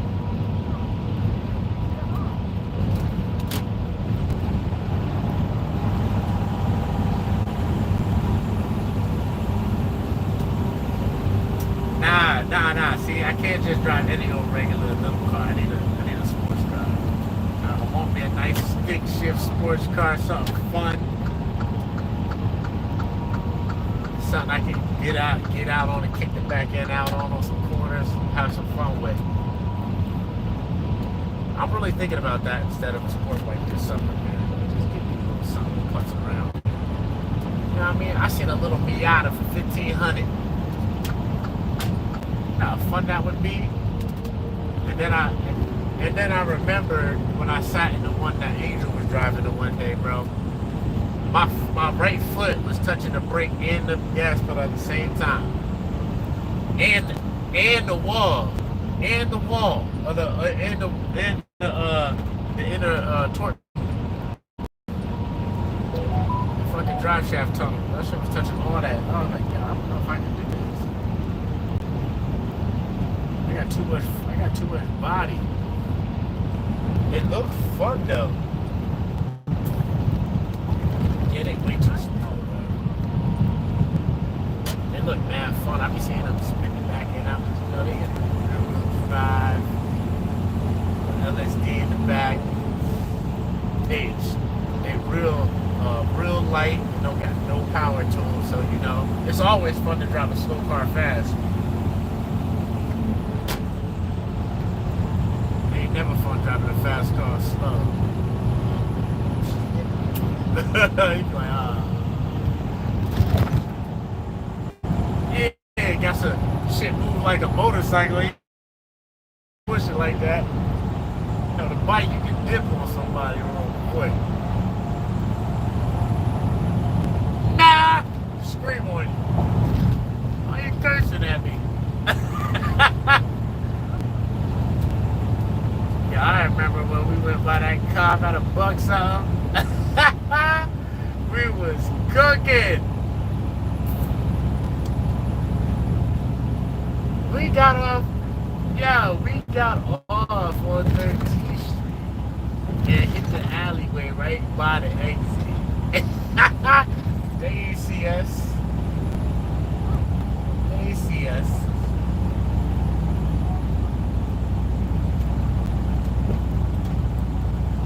We had math on the place. That's what we got.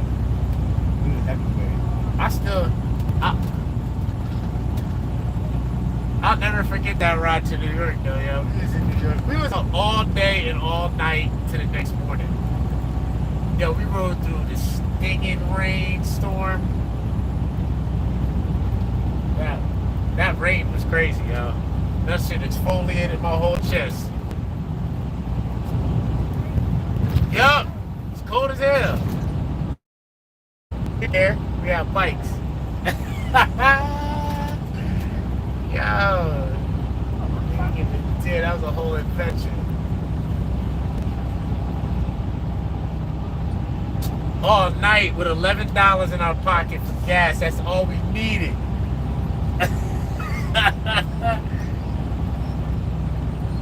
Yo, had some spice, had a sandwich in my pocket. Didn't care about nothing.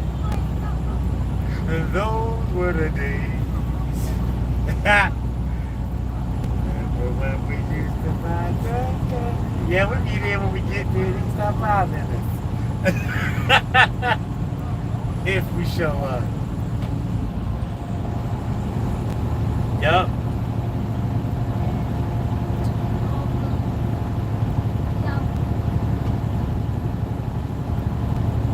There we go. Governor. Let's go. You got pictures from that? You gotta share some pictures, man. That's alright.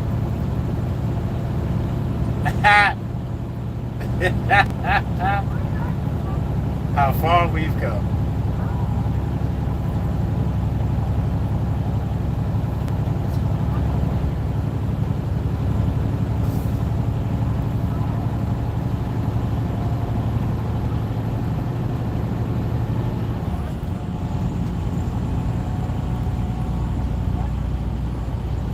Yo, we was out here looking wild, though. We was, yo, that's crazy. We was looking wild as hell and all this shit. I was pulling chicks left and right with a chip tube, black bangers, blunts in my pocket. But my dread was done.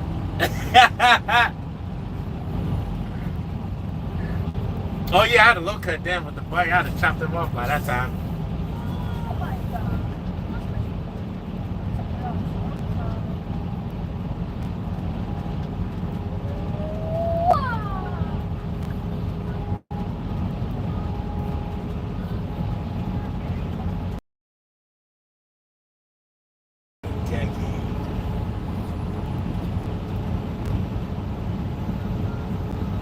Bro, yo, you know what's crazy, man? I took care of a whole household, had 2 cars, 2 bikes, mad toys for the kids, crazy ass rent, and always made ends meet making a third of what I have now. And now I pay child support and drive and eat. That's all I do. Oh my God.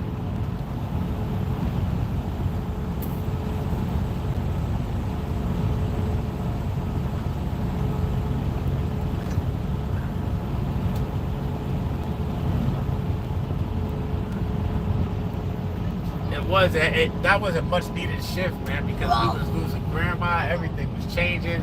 It had to shift. It had to. We really didn't have a choice at that time.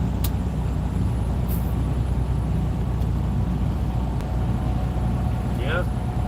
We need that pressure.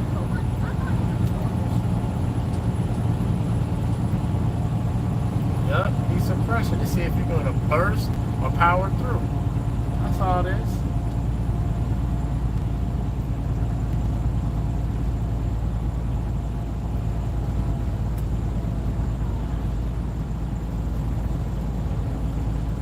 That's it. That's it, good sir. That is it. Is that what I'm going to turn? That's right. Settle for nothing. Yeah. Ah.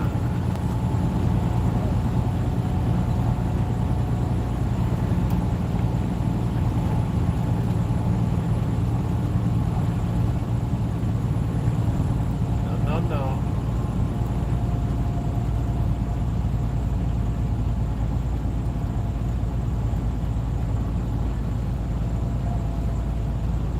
Yo, man, I ain't gonna front, man. I'm happy, man. I'm content. I'm at peace. I'm loving me. I'm good, yo. This is all I needed, man. I got something to do. I got something to eat, and I'm at peace with it. Nothing doing in my peace anymore.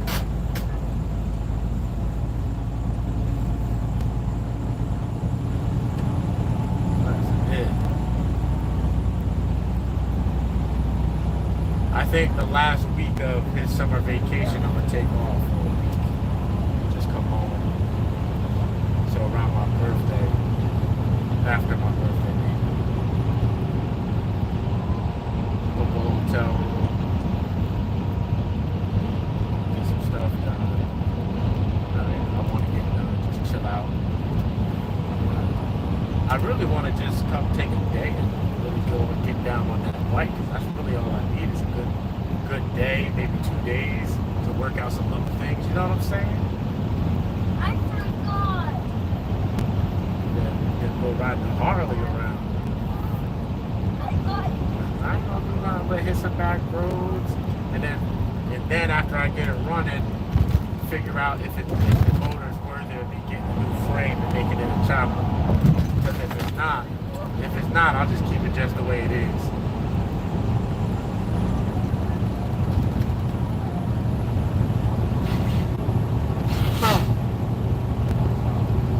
Tony? Spanish dude? The kid's uncle?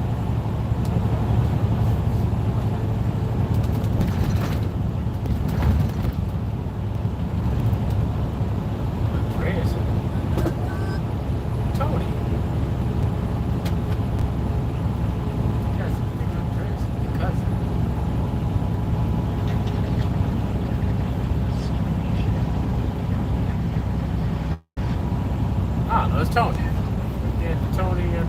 Claudia.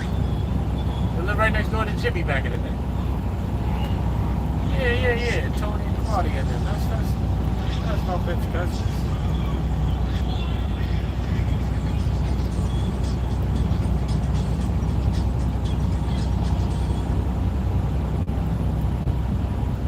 Yeah, I don't know if he ride anymore. I'm pretty sure he does though.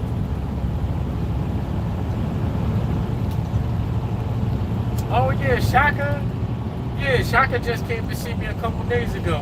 Last time I was home, he came to check me out when I was doing some work on the Toyota. Oh, I didn't even show you what I did to the Toyota.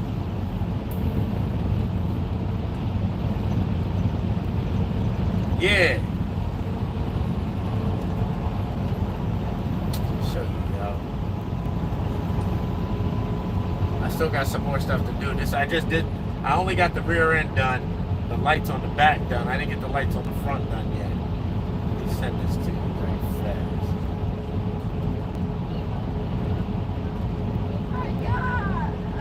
I gave it a little visual upgrade, you know what I'm saying?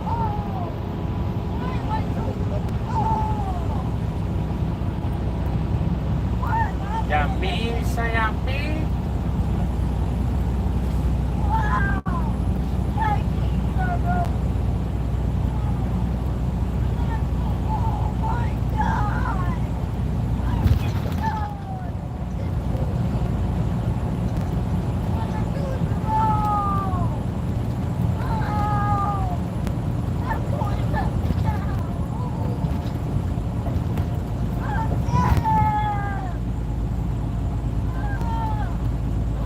Yep.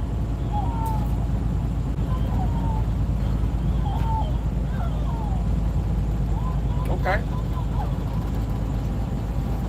I can't believe it's the 16th of June already, bro. Or the 13th. It's already the middle of June already. It's crazy. Oh.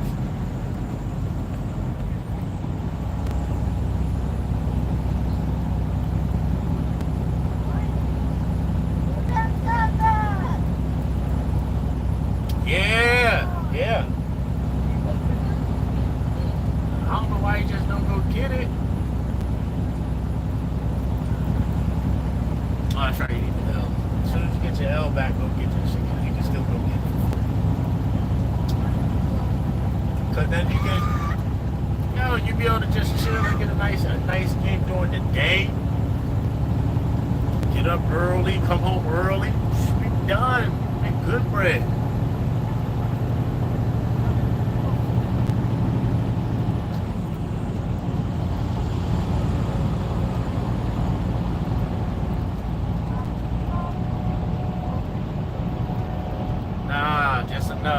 Just enough to stay out the way. That's it. Just like that. Just like that.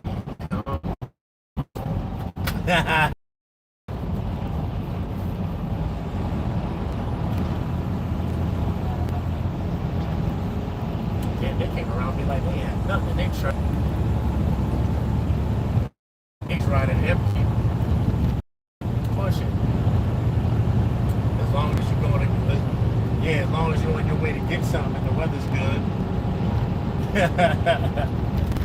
Last thing you want to do is be empty out here and nothing to pick up in bad weather. So just sliding around. Why? What you want the brakes for? Oh, you got all that metal on your truck and don't got a single chain on this shit. That is crazy. Not I. Not I. Get away from this dude. Oh man, you're playing close to the chest.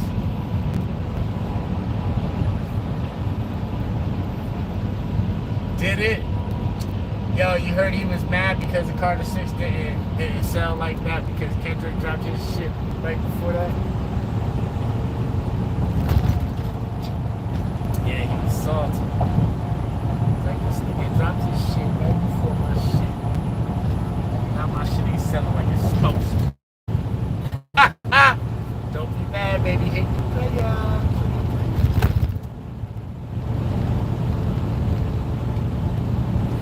was who he thought he was from back in the day.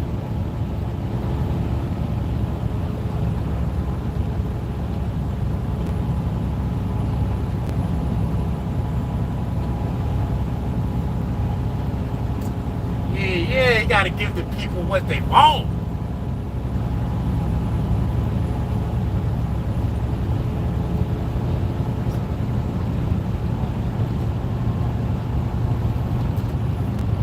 Nah, he needs some bangers. He needs some bangers, yo. You gotta hear some of his shit on commercials. They gotta start hearing this shit in regular daily life.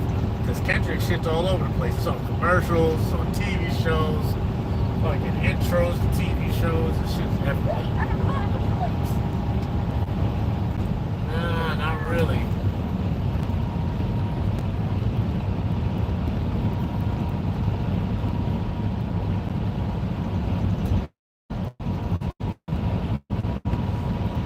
He also, yeah, I remember him saying, he also, like, what else can I say? Like,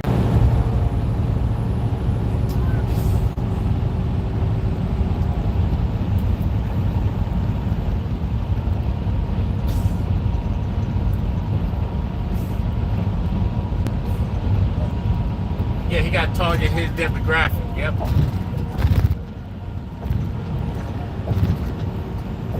Yeah, his core base don't want to hear that shit.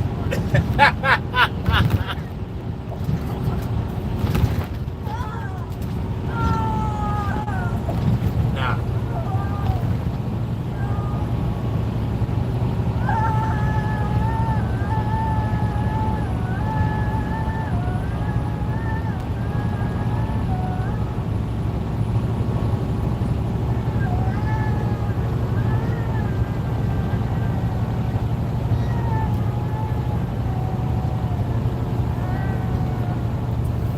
That's a fact. I mean, that's not a bad way to go either.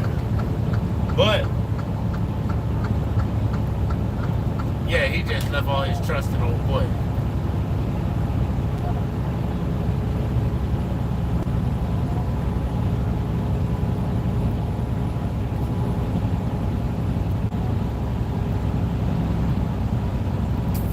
Yeah, he dressed like a skateboarder.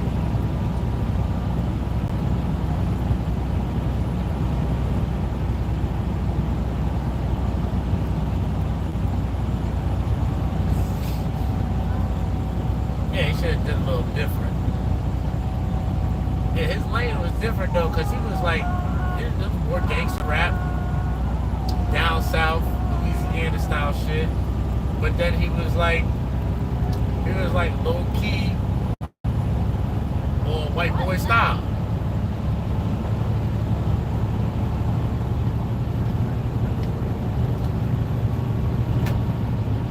Yeah.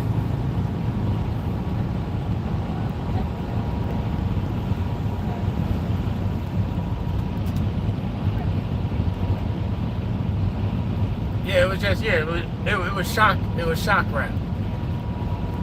Like, he'll just say something shocking. Exactly. He'd say something shocking that was just like, oh shit, this nigga said sweet potato on the gun barrel. Yeah, I don't like that. But I like that, that's funny. Yeah, but it translated to nothing else.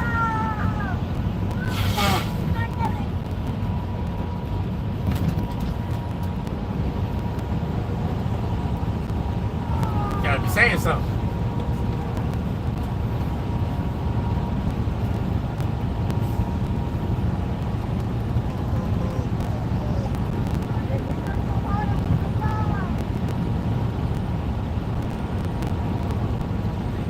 He just made a lot of money and chilled out. Crack some cheeks and chill. That's what he was doing. Crack cheeks, get high, make money. That's all the nigga do. Start out.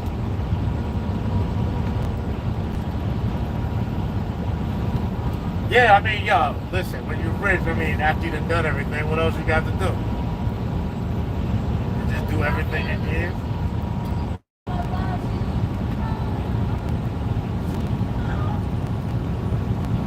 It's kind of hard to go backwards. I mean, I mean, my man's tattooed from the top of his head down to the bottom of his toes. It's not like he's gonna get a fresh cut and try to switch it up.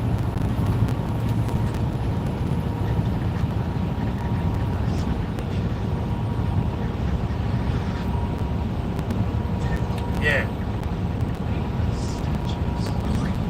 Yeah, he got bread. It's not like he did like Jordan and started like a racing team, sneaker deals, you know what I mean? Or even like well, he did brand his name, but it was just for the music. He doesn't have like a vodka, he doesn't have a tequila. Well, I don't even know. He might have some of these things.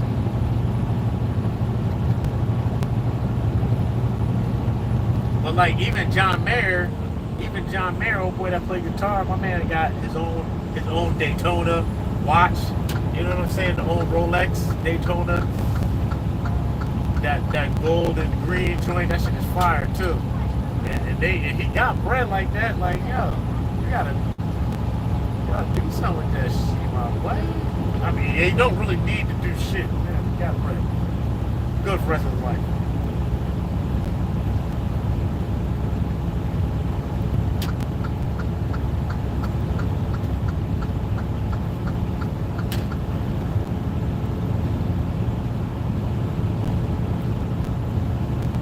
Transition. Maybe he got property or something, you know?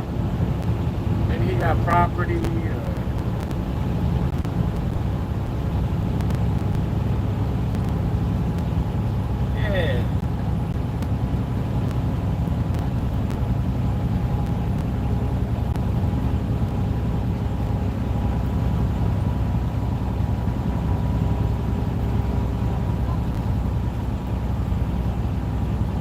yeah. He didn't get the deal like the Ciroc and the Cristal and all that. He didn't do all that. I wish he would have though.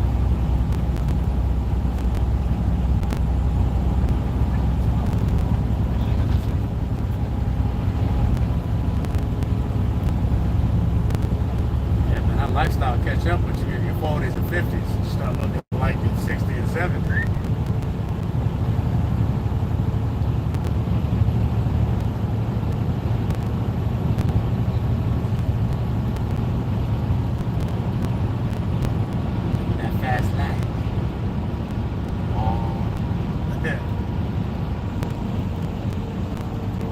I think so.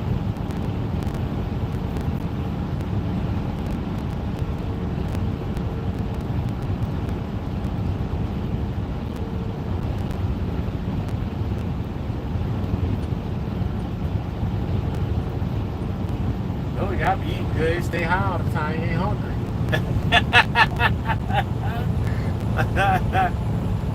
You gotta pull a Wiz Khalifa and get to the gym.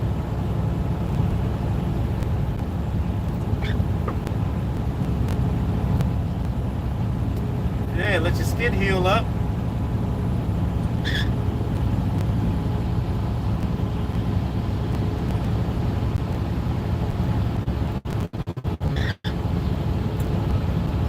Yep, 6 good months, well, probably a year for him. No, probably 6 good months, right? 6 good months, if he can really dial it in, because he's been living heavy, hard, fast.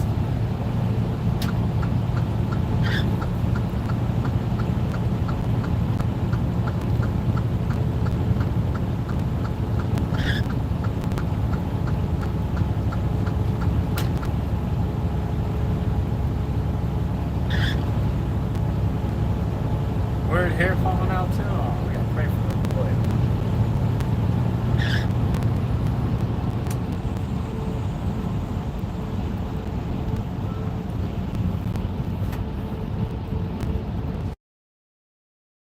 I keep it at a certain length.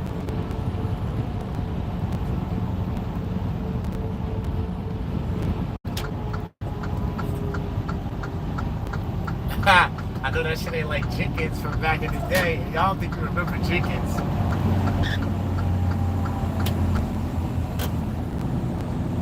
This Jamaican dude named Jenkins used to come to the crib.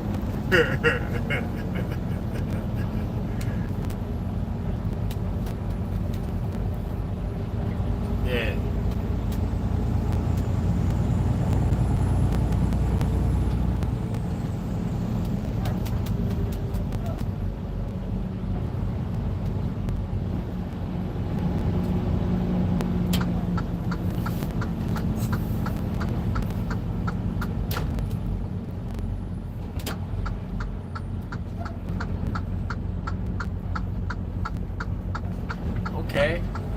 about to stop at a brand new travel center today. Let's see what they got up in here. Okay, put your sneakers on. Okay. Let's go park up and go inside and see what they got up in here.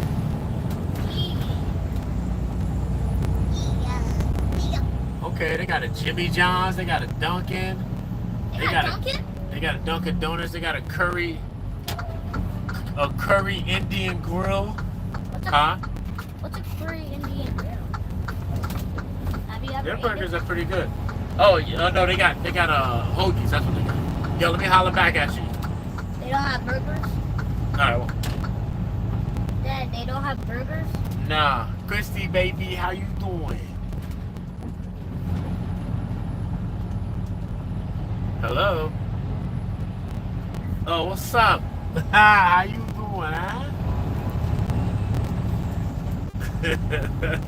Okay, put your stickers on, bud. Okay.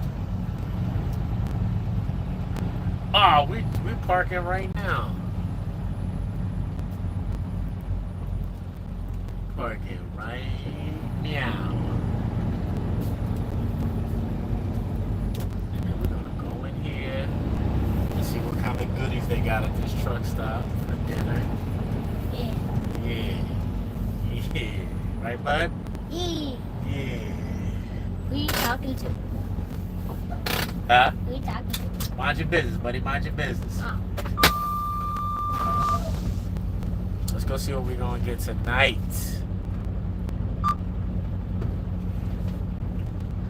Yeah. What you up to? Did you get your cameras done with Mama Dukes?